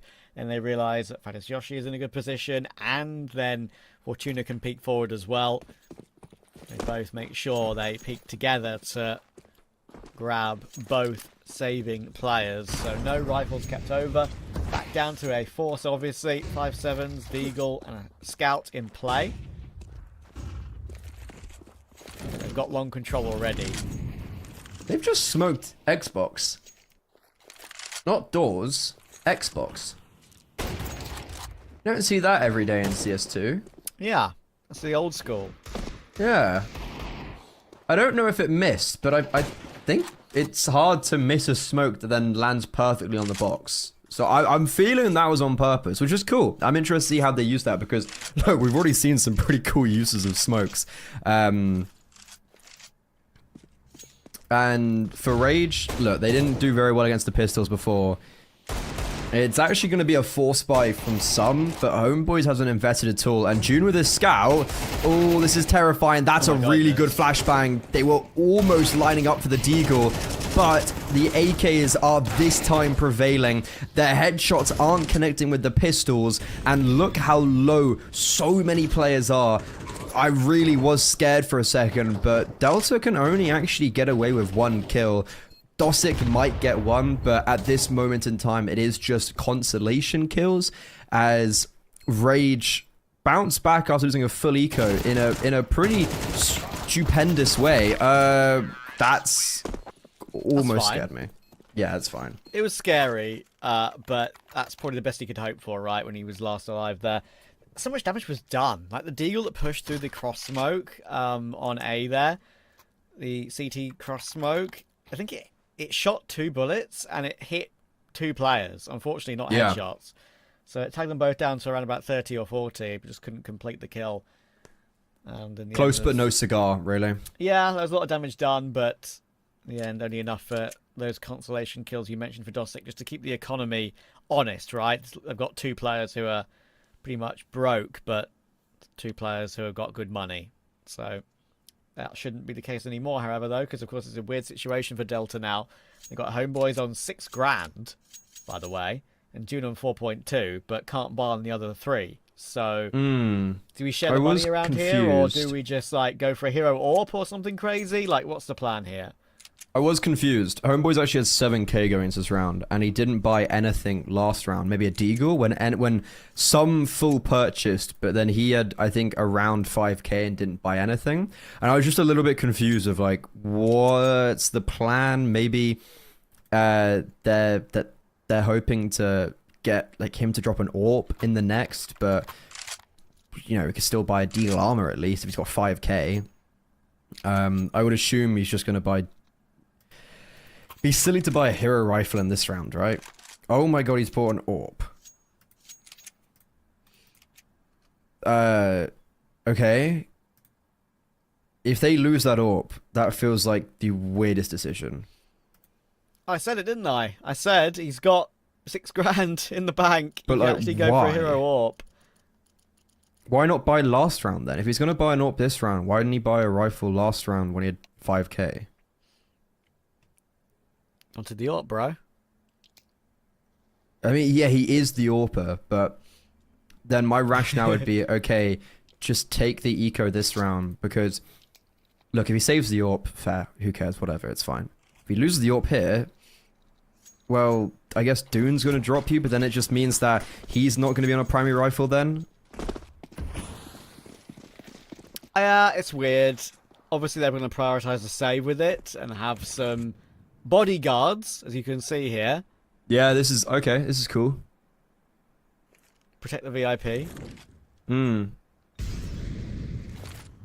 Oh, they're going B. Okay, so the AWP's B with 3 pistols. AWP's taking the first contact. Surely the T-side pivot. Surely they don't commit onto this bomb site. Oh, they are. Ready. No, this could all fall apart. Finally, they disengage. But not everyone's on the B bomb site. Dosig on AHP is behind the smoke in CT spawn, but no one's actually coming towards him. And Fortuna, that is very bold to hang around. He does get a kill, but ultimately, this favors Delta, as they're going to be able to pick up 2 AKs and the AWP that was dropped and go for a legitimate retake, or just save the AWP and the 2 AKs and have a great purchase next round. But no, they're going for this.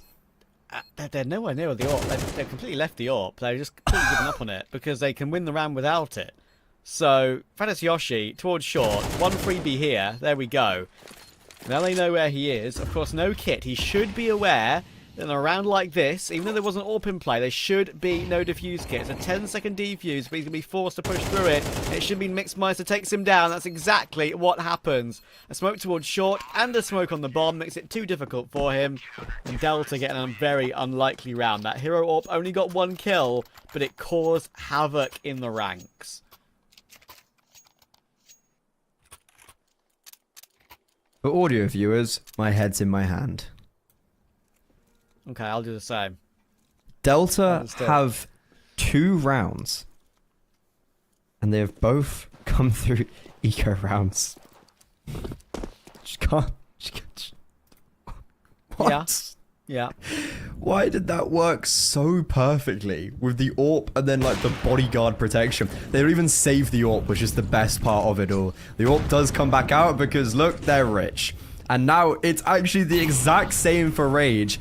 Eco on everybody, but an AWP on Fortuna. Never change. I love this stuff. Homeboys will actually somehow manage to tap Oxygen out of the round. Fortuna, fantastic frag on Dune, though. So, 3v4. They're set up fine here, Delta. But when there's an AWP in play, you never know. D-Donny is looking to maybe slow peek it. Don't do that against an AWP, my friend. Nice little jiggle peek. There we go. He's given it an opportunity. And you can't be doing that in that situation. Back into a 3v3 now. They're going to try and reface him toward mid. I actually like this one because they're not going to expect it. There's 1 freebie. Fortuna, they know where he's still in. He's still around that position. The nades are very solid. Now all 3 are here to fight, and that's much better, right? Sure, you may have lost another frag, but you're going for these duels and making sure you have a teammate around to help. Fortuna has 1 bullet in the AWP, and he needs 2 kills. 30 seconds. Reload. Will they push him? No. Change of position. Oh, okay. Change of position from Dosig was really nice there as well. Then another micro detail. But 3 kills. That got very scary. But then the issue is Rage go into now another gun round where would you not have maybe just preferred to have the AWP in this round instead of having the hero AWP have that contention in the previous? Because Fortuna, your star player, supposedly, is just on a Galil for another gun round. This is a crazy game, Trav, and I'm here for it. All the normal rules of Counter-Strike, throw it out. And yeah, they're throwing that E-box smoke, not the door smoke.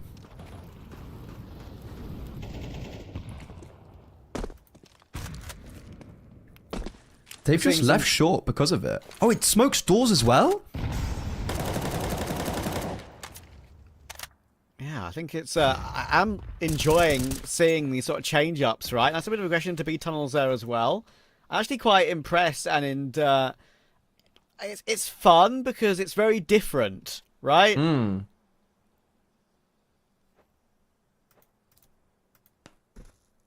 This is not the CS that I'm... Like, this is just different culture of CS, and it's... Yeah. You can really tell. Obviously, a lot more of, like, trusting in your aim. And now we're gonna have to trust in the AWP's aim, because we didn't see that, but Homeboys, I think, just shot at thin air. Like, no reason to. Okay, so they know the AWP's on B. Rotations are good, and look how close Donnie is to the smoke. That's gonna be his downfall. Mixmeister trying to be baited in, and he is doing all the heavy lifting. Homeboys finally hits an AWP shot, and it leaves Relief Well in a 1 versus 3. Oh, he thought he killed June, so he stopped shooting, but he couldn't have been more wrong. And that's Delta taking the lead for the first time on Dust 2. Oh, been there. That spray felt pretty accurate, even from looking from his POV, right? And yeah, didn't complete the frag. That puts Rage down to a pretty much full eco, I would say, other than maybe a few deagles. Delta should be getting their 4th round in a row. I said to you earlier, right? I get the impression this one could go a little bit longer.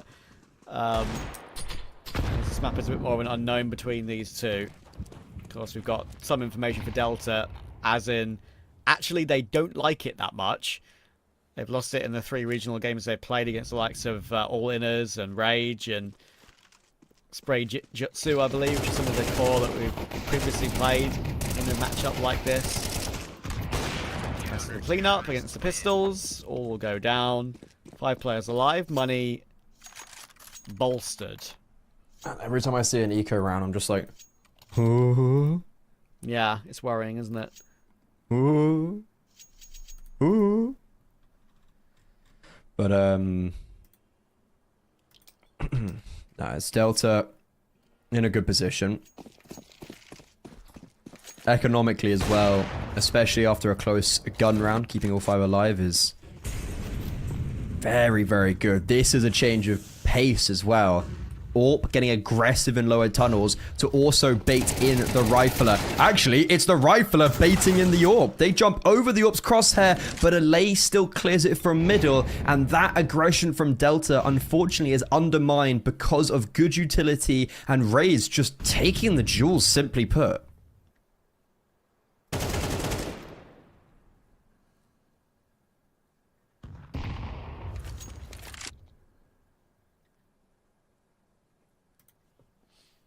.2v4.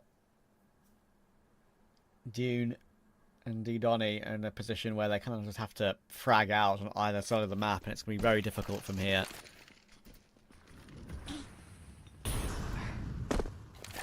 June's going to get isolated.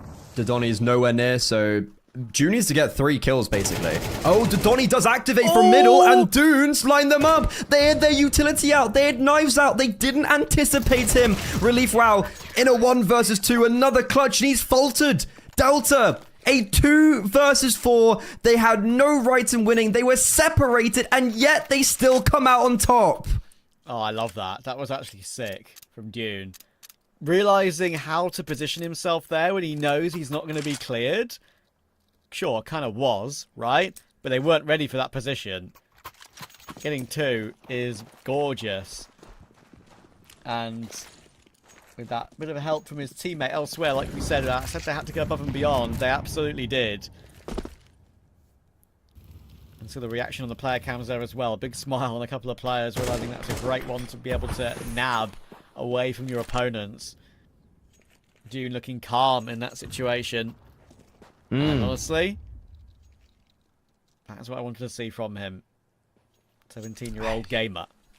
Yeah, I mean, it was perfect regression from Donny as well in short. Accelerated as they accelerated as well. I think that one kill he gets is actually super important because then it maybe loses their focus on the B bomb site after of not spotting Doom. But that was Rage's round. They played that perfectly. And yet, they aren't rewarded with a round win. Now, aggressing up short. Oxygen jumping into CT. Tech9 up close. He was amazing on the pistol round, but not today. 2 versus 2, and Donny, trigger discipline is sublime. Bombs being planted right in front of him, and they never cleared Goose. Another clutch attempt for Rage. They haven't been successful, and it won't change today. Oh, man. Delta looking like they've switched heads on in the last couple of rounds. Managing to recover around, that previous round with Dune, of course, could just activate you a little bit more for some momentum. That feels like the way they're at right now. Great tag in the following round for Fortuna, though. Dune already down to 8 HP before he's even started the round. It's a good start, at least. This does feel like a very different Delta, you're right. It feels a lot sharper. Maybe something we didn't really see, or something that was exhibited on Mirage. Are they going to clip it? This scares me, because the first contact's going to be the AWPer. Donny, they are targeting him. But if he just holds tight... Oh, boy, he pulled out the utility. That is very awkward. Homeboys was holding the angle. It's just all falling apart for Rage. Really good utility from Delta to split up these duels. But if Homeboys hadn't pulled out a smoke there, it would have been a different story. And somehow, he's the last alive. I don't know if they know he has an AWP. Finally, he connects. Finally, he actually shoots. He does get 2 nice kills out. But Rage just capitulated Delta. Nice little clear there in that tight pit position, right? To be able to have the option to hard clear it with that smoke up was very handy. And then Oxygen working his way up short, dealing with Mixed Meister. It gave Homeboys no opportunity. He does his absolute best there and still gets 2. But yeah, I think to be fair to Delta, that's only blip in a little while. Rage, they'd love a 7-5, but they're in a position where Delta still in some form. Donny will set himself up toward lower tunnel again, and in the end, Oxygen does manage to find 1. But oh, hang on, they actually take great control of tunnels, but again, it's flipped around as they get caught, and that they should realise, yes, they do. The B bomb site is totally open. I was going to sit here and criticize Relief WoW because he does the exact same clearance of lower tunnels with the flash and then jump down. So naturally, they were very ready for that to happen. But yeah, you mentioned this completely has flipped on its head. And seeing how Rage have lost against 2 full ecos this half, if they get 5 rounds, they can be very happy with that. And they're set up to achieve that. Dosik and Homeboy, 2v3. Retake on the B-bomb site. There's a kit on Dosik. No utility, really. A flash and a nade, and the flash has already been used. Now, here they come, but it's only Dosik. Okay, very isolated duels being taken by Delta, and Rage get a 5.5. That's pretty good for Rage. Yeah, I'm that's happy good. about that. Yeah, honestly, I think that's pretty decent considering, especially recovering that previous run in the way they did. Like Delta, good control of B tunnels, and they go for a similar play like we've seen a few times in this game so far, right? Having a push up in lower, dark, and having a second player to play off the contact. Got themselves that man advantage, but it was flipped immediately when they got those 2 kills in response. So we're kind of all grouped up, ready to go in tons after that. All 3 of them could just take B immediately after that recovery success.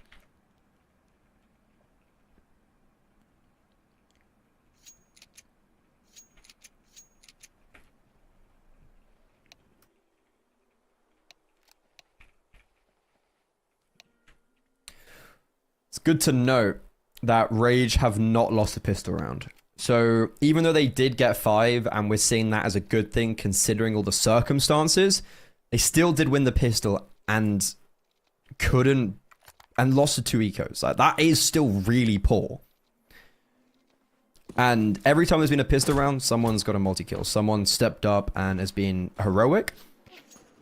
Can Delta rewrite this narrative to continue their lead on Dust 2 and to force us to a third map, force us to Ancient?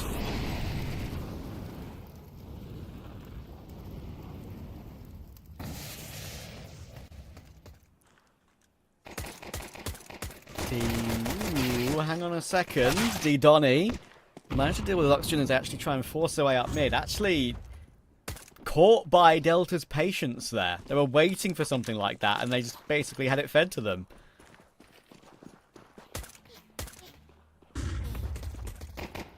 One would say unlosable in the 5 versus 3. There we go. And yeah, there you go. They're gonna go for a knife. Oh, okay. That is Yoshi. Not knifed at least, so he does have dignity. That's the first pistol round victory for Delta, and couldn't come at a better time.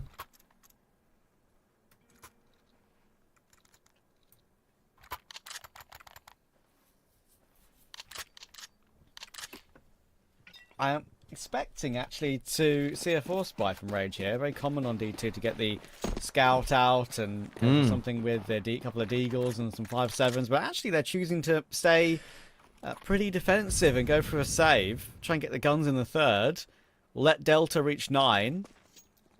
I don't dislike it. I almost would have just expected, if I closed my eyes, I would have been like, yeah, Rage force buy. Yeah, yeah. Also, if Delta do win Dust 2, if you told me coming into this series that they trade map picks, I would have been like, yeah. Feel like could have, yeah, I expect that to happen in a game like this. Okay, Delta not gonna lose the eco. Not gonna get a taste of their own medicine.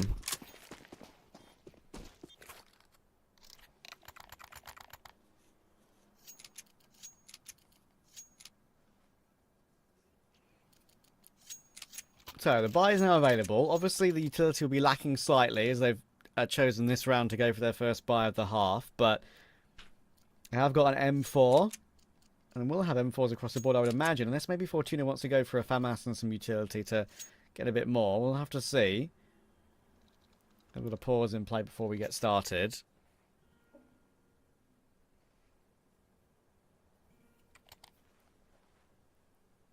I do get the impression we're going deep into a third here. This game just has a feeling about it. Oh yeah.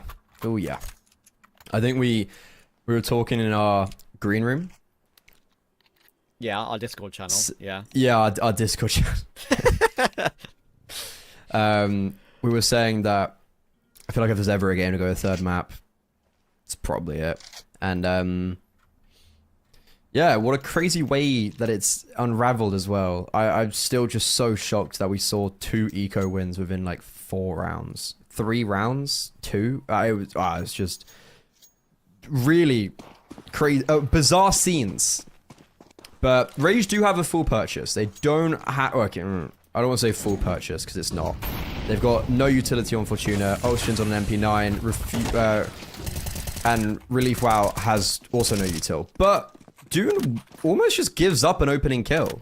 Tries to go through the Molotov in long. Maybe a bit of a gimmicky pop. But there's 3 players holding for him. So, a step in the right direction for Rage. Donny has crept through mid doors though. A very advanced position could catch them off guard. But Relief WoW, he's rotated very well to cover this up.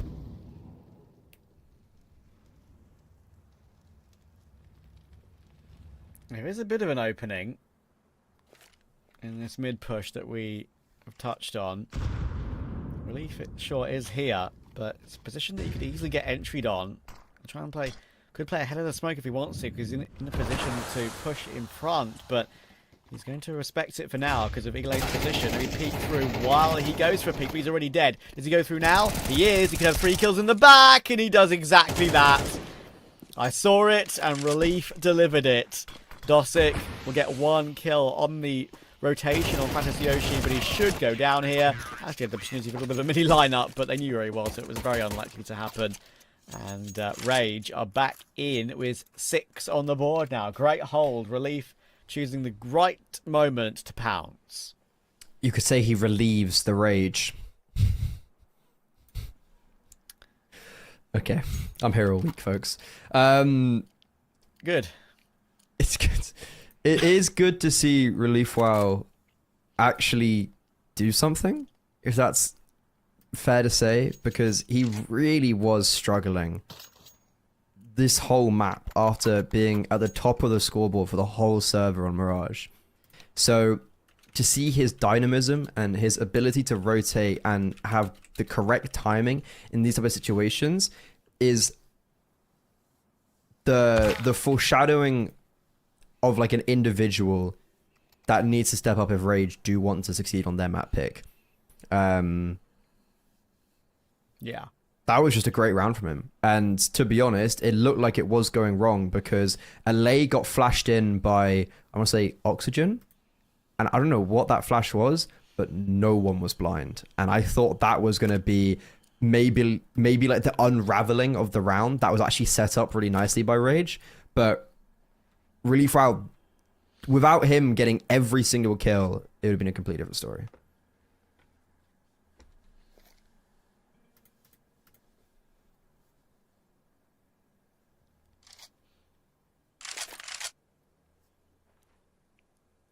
One thing I do want to quickly touch on, right, is I think it's a good sign and quite respectable that like, nearly every single player, and I'm pretty sure every single player, right, has the probably somewhat mandated camera angle since we've changed that, of course. I think more tournament organisers are doing that for obvious reasons. I won't get into it, but I think it's good, right? I think it's a great step.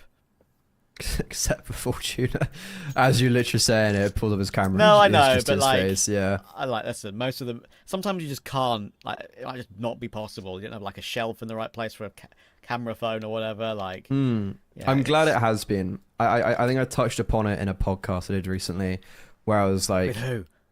TLDR. Ah, okay. I was like, it's always been a part of the rules. It's just never been enforced, and I think it kind of took maybe the community and like Relog specifically, I think were the first to make the stand, and I am so glad it's become a default now. Like I think that makes me very happy. But we're back live, Trav. Yeah. Let's see. 9-6 is the scoreline. Delta looking to try and push this into a decider. Which, as a reminder, considering where we've been already, is kind of surprising maybe, but will be Ancient. Map that we haven't really seen much of from both teams, Dust 2 obviously, but we have seen on Ancient 4 for each in recent times, which is a bit more than some other maps in the pool so far. Relief will go aggressive, will find that frag onto Mixmeister, but they are pinching mid. Look how many players are here. Bomb carrier in Homeboys, you know what, he's done amazing work. To find one more kill, getting surrounded like that is unbelievable. Actually sets up D-Donny for some sort of opportunity, but it'd only really be a big chance if he had the bomb, and as I said, it's lost in mid. Accentuated further by he's also just on a Deagle, and if I'm not mistaken, there's no chance he can pick up a weapon without taking a duel first, because they're all towards shorter middle. Oxygen's holding doors, and Fortuna has separated. Now coming back. Oh, he's picked up a rifle. Does this make a difference? It's definitely a win factor. And he has crept through towards Xbox, which might catch someone off guard. He's probably very confused right now as why he can't find anyone. Oh, that's a ropey spray from Oxygen, but Fortuna then peeks out, and a very well played 2 versus 1 from Rage, and ultimately a amazing crunch to set the tone of how they want this CT side to be played. Similar plays to what we've seen from actually, to be fair, both, right? They both went for similar ideas on Mirage. We're going for that sort of mid pinch, right? 2 towards short, maybe 1 boosted up on bricks, 1 window peak, 1 con peak. Everyone just going for something at the same time. They do like to play off of each other and play with each other on CT side, I've noticed, overall. So that's a good baseline to work from, right? Try and go for peak toward long, but Fanis Yoshi will remove Dosic already. 5 versus 4. This will rush its way into a mid, but Fortuna will not get run down. And, helmet's in play, so there's no risk of a Glock getting a full kill on any fully weaponed player. That sentence really didn't really make any sense, but you know what I mean. Don't worry, I got you, dude. Fully kitted. There we go. Booted, strapped and booted. What is it? Is there? There is a phrase, yeah. There is something. Suited and booted. Suited and booted. Yeah, that's what we do. Yeah, yearly.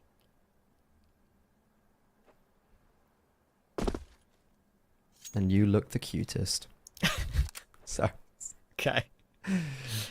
You're like 6 years younger than me. Calm down. Yeah, I still can. Man can still give someone a compliment. Gotta give the homies love. I know. I agree. And what I'm McLovin. This is a 1-round game. True. True. And Fortuna's getting kills with the AWP. A lot of things are pointing towards Rage. Like, the individuals have stepped up a little bit. Delta in their first gun round just got owned, but I don't think it was so far on their T side. I don't think it's their fault. I think Rage have just played very well. So it's going to be interesting to see if we get late or into a round. What can Delta do to get around this? Because so far Rage have just played a very good City side.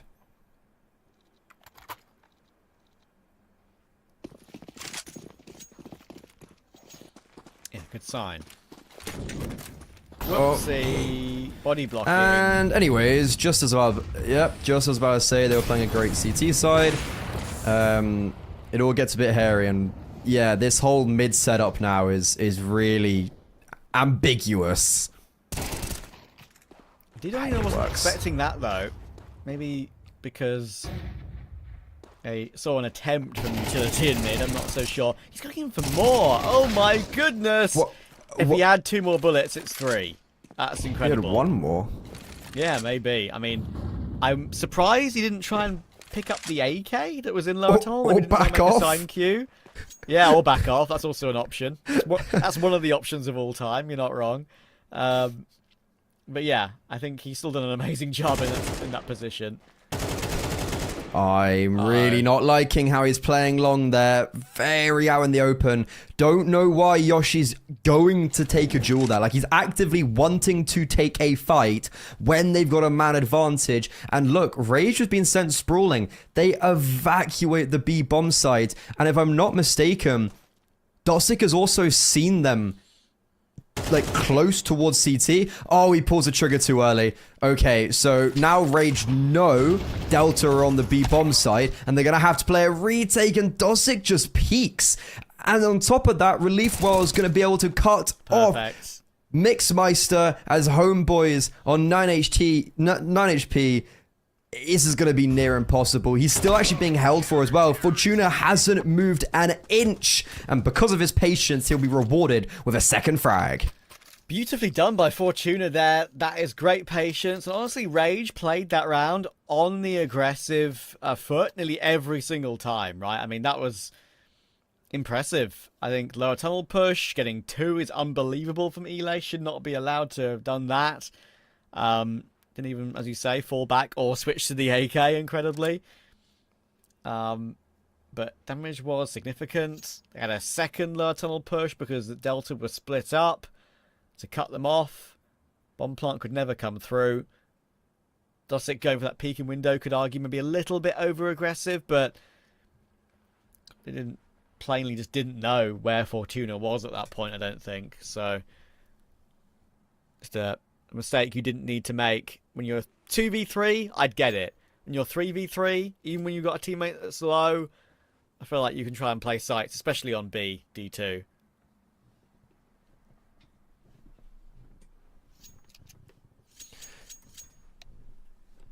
I mean, this is a tied game, and Rage have just been setting the tone of how they want to play the City side on Dust 2. Delta haven't had a response. They just haven't been able to deal with the aggression, and I think it's been very well layered aggression from Rage, but it also has just been, realistically, a big emphasis on individual power, and it's worked. But another pause, and there seems to be tech issues, so I really wonder where this goes, because to me, Rage have all the momentum. And do these tech pauses just kind of negate that a little bit? And also Delta on LAN, right? Like it's quite nice during these periods when it's like a tech pause where at least like just being on LAN, everything feels better. Or easier as well, I suppose. Yeah.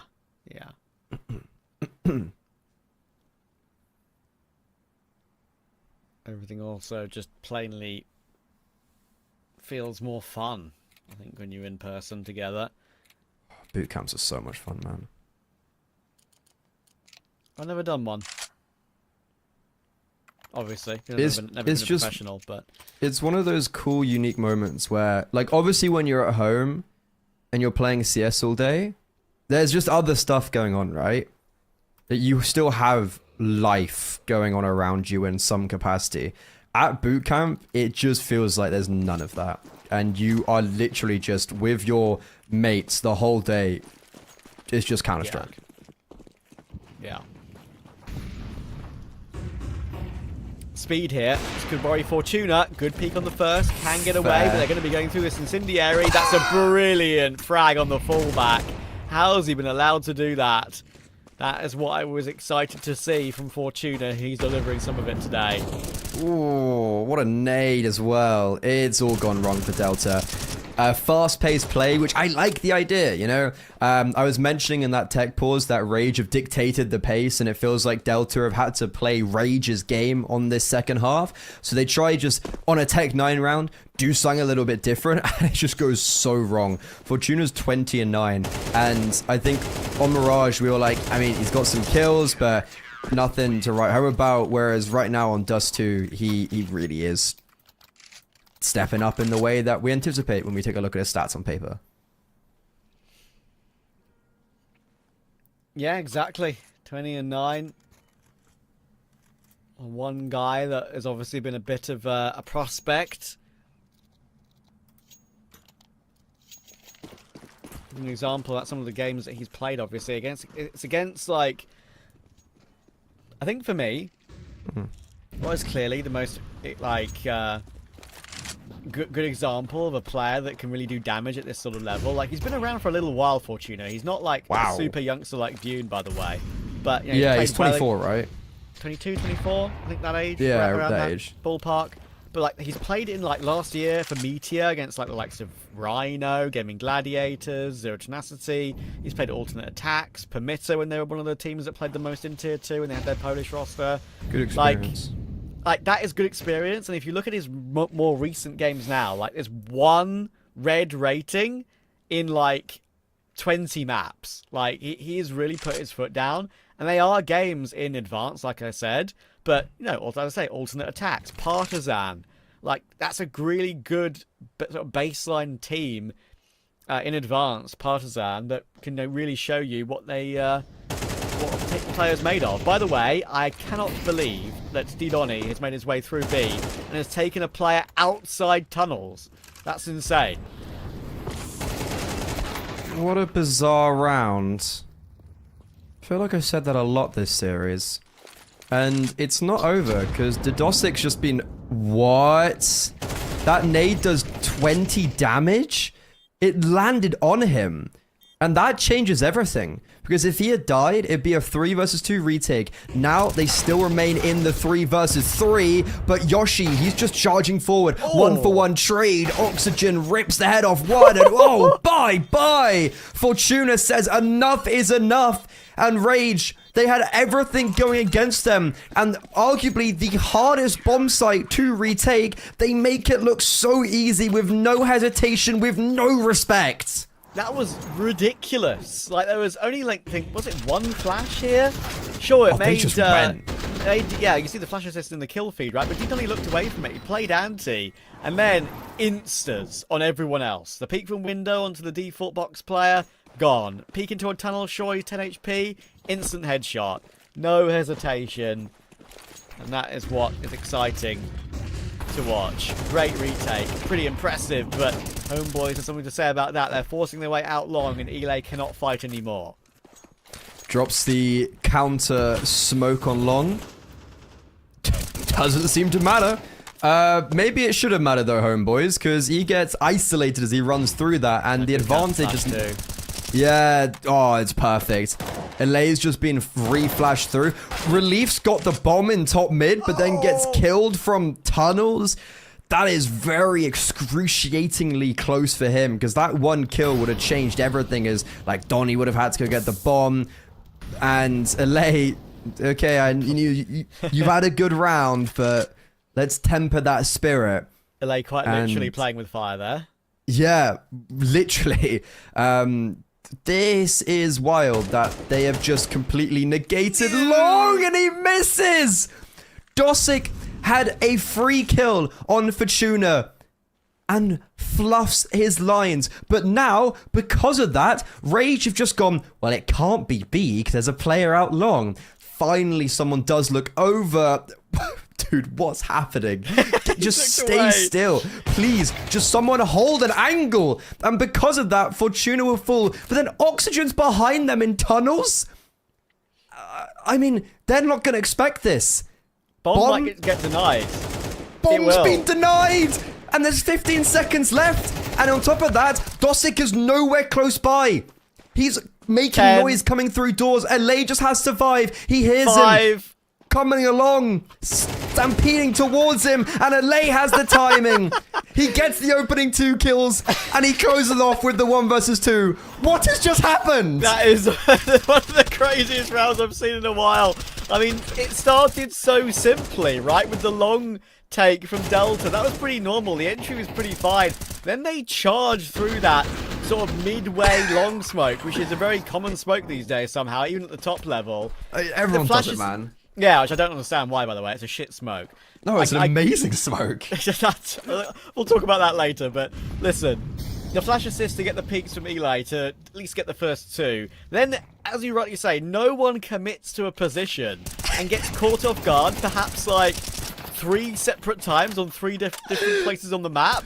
It's absolutely insane, and now there's a chance to close it out. We're not smoking CT yet. We're going out mid-dry. It's a 5v4. Dosick is 14 HP, but we're out B again, obviously. Unfortunately, this time there are 2 players in position to deal with it, and it should be done here. Fortuna set up. We're peeking dry into AWPers. Yeah, just lose the round, please. This is the smoke. Get it done.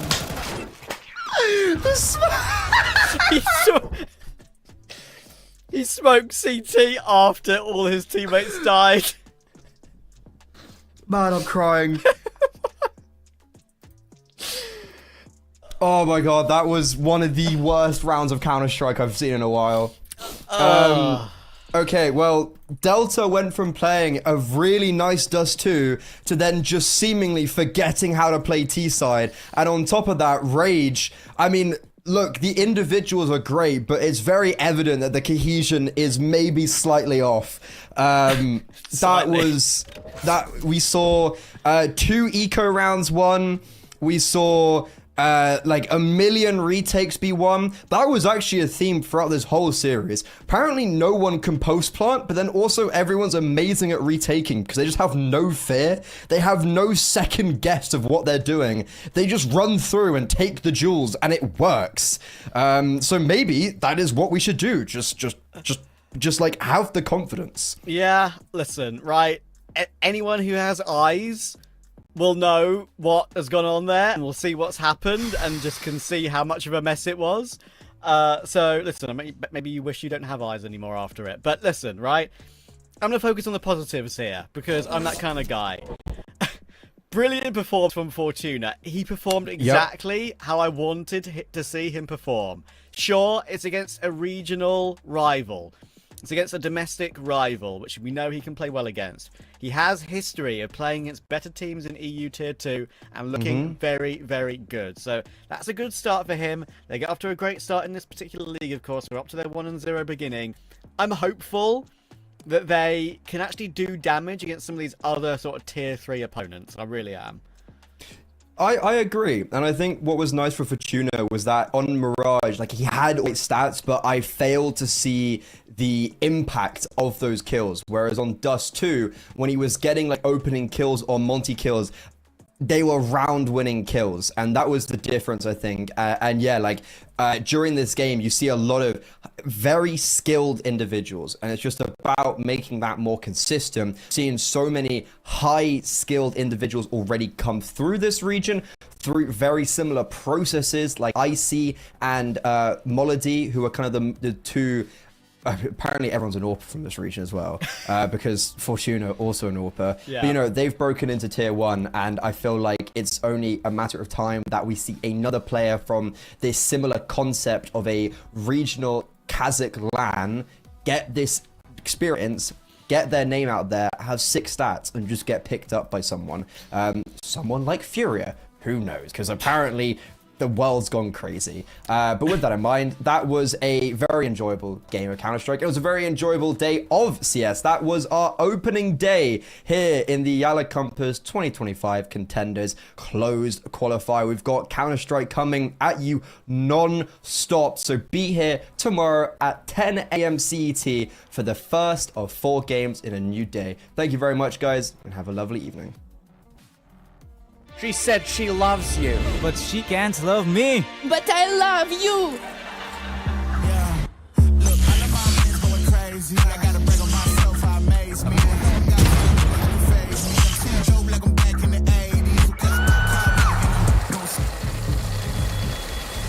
I won't play window anymore.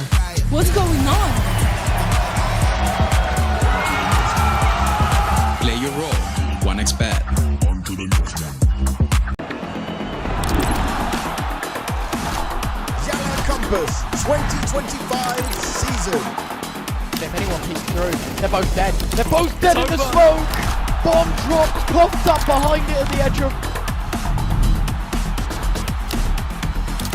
Away with a kill, but quick trade back from Ariel. Still good. YaLLa Compass 2024 champion.